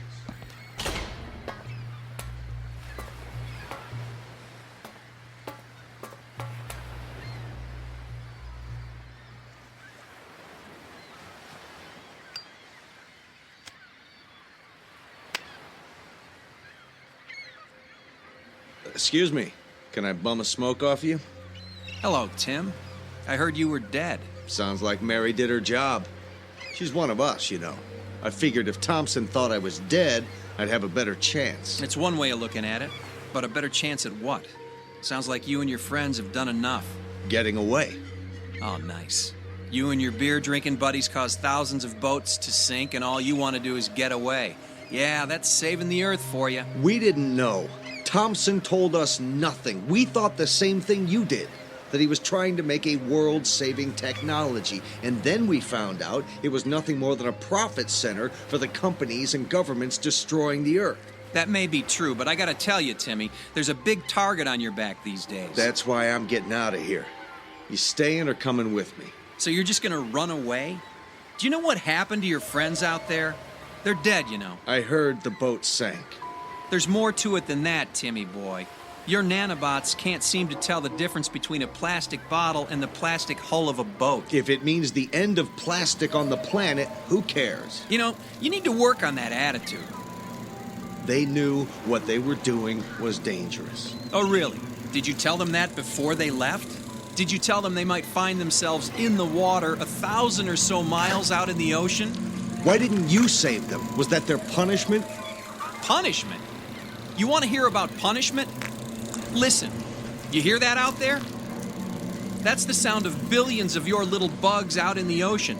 But hey, what are they eating? There's no oil slick, no boats out there, but the sound of them. More and more eating and duplicating. Your friends didn't drown out there, Tim, and we didn't abandon them. We watched as a gray stain in the water enveloped them. Your tiny little spiders consumed your friends alive right before our eyes until there was nothing left but clear water down to 1,000 feet. That's not possible. You left them to die. You talked them into it. You're the guy with the big ideas. You sent them out there and they were eaten alive by your little nanobot friends. I didn't know. I didn't know. Thompson never tells us anything. We tested them in the lab. All they ever consumed was petroleum-based products. They only consumed what you fed them. You had them in sealed glass tanks and tested for what you wanted to see. Too bad you didn't stick your hand in there just once. Things might be a little different now. Things don't sound like they're getting any better. We gotta get out of here. We? Aren't you confusing me with your co-conspirators down there in the lab? You stay if you want, but you're gonna die. Look. What the hell? The nanobots. They're crawling up on land. They're consuming the plant life and the bacteria in the sand on the beaches. Anything organic, anything that's carbon-based. They don't know the difference. Tim, we have to get out of here. Let's go. No, we can't go that way. They've invaded the lab. You! What are you doing here? Marie! What? Close the hatch. Maybe we can keep those things off the deck. Do you realize what you've all done? Look! They're spreading! Those people, the soldiers, the bots are all over them. They're approaching the foundation of the lab. Thompson, how do we get out of here? Unless you can fly, Mr. Harrington, I'm afraid you have no options. They won't get up here. They can't. Can they? No. The foundation and walls of the building are composed of stone, concrete, and steel. They need carbon and water to spread. So it's over? No, Mr. Harrington. I'm afraid it's just beginning. Do you see that creek over there? They're moving upstream. Like the veins and arteries in an organism. consuming every carbon-based life form in their path across every continent, no doubt. We have to get out of here. We can't stay here. When Mr. Harrington sprouts wings, maybe he'll take you with him. Thompson, what are we supposed to do here? We wait, Mr. Harrington. You see, all humans are carbon-based life forms. It's not petroleum the bots are after. It's the carbon in the oil. That's the trigger. That's what I was trying to solve. But none of you could wait. So now we wait here. Wait until they move on. Or they die. Yes, that's also an option. Of course, given the fact that they have a life expectancy measured in tens of thousands of long years, that would be a very long wait.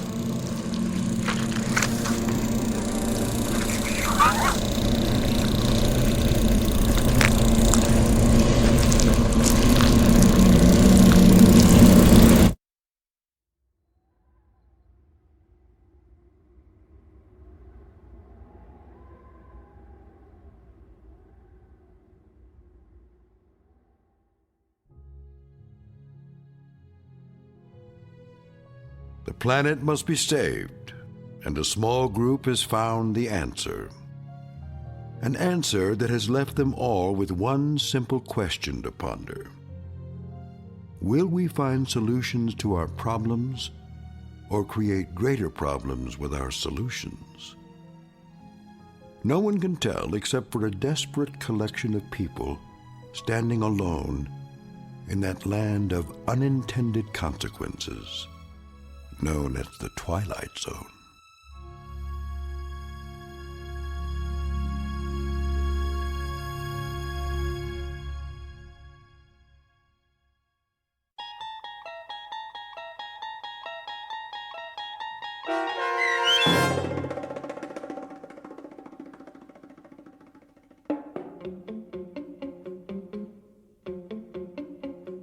The Nanobots, starring David Pasquesi with Stacy Keach as your narrator, was written for The Twilight Zone by Steve Newby.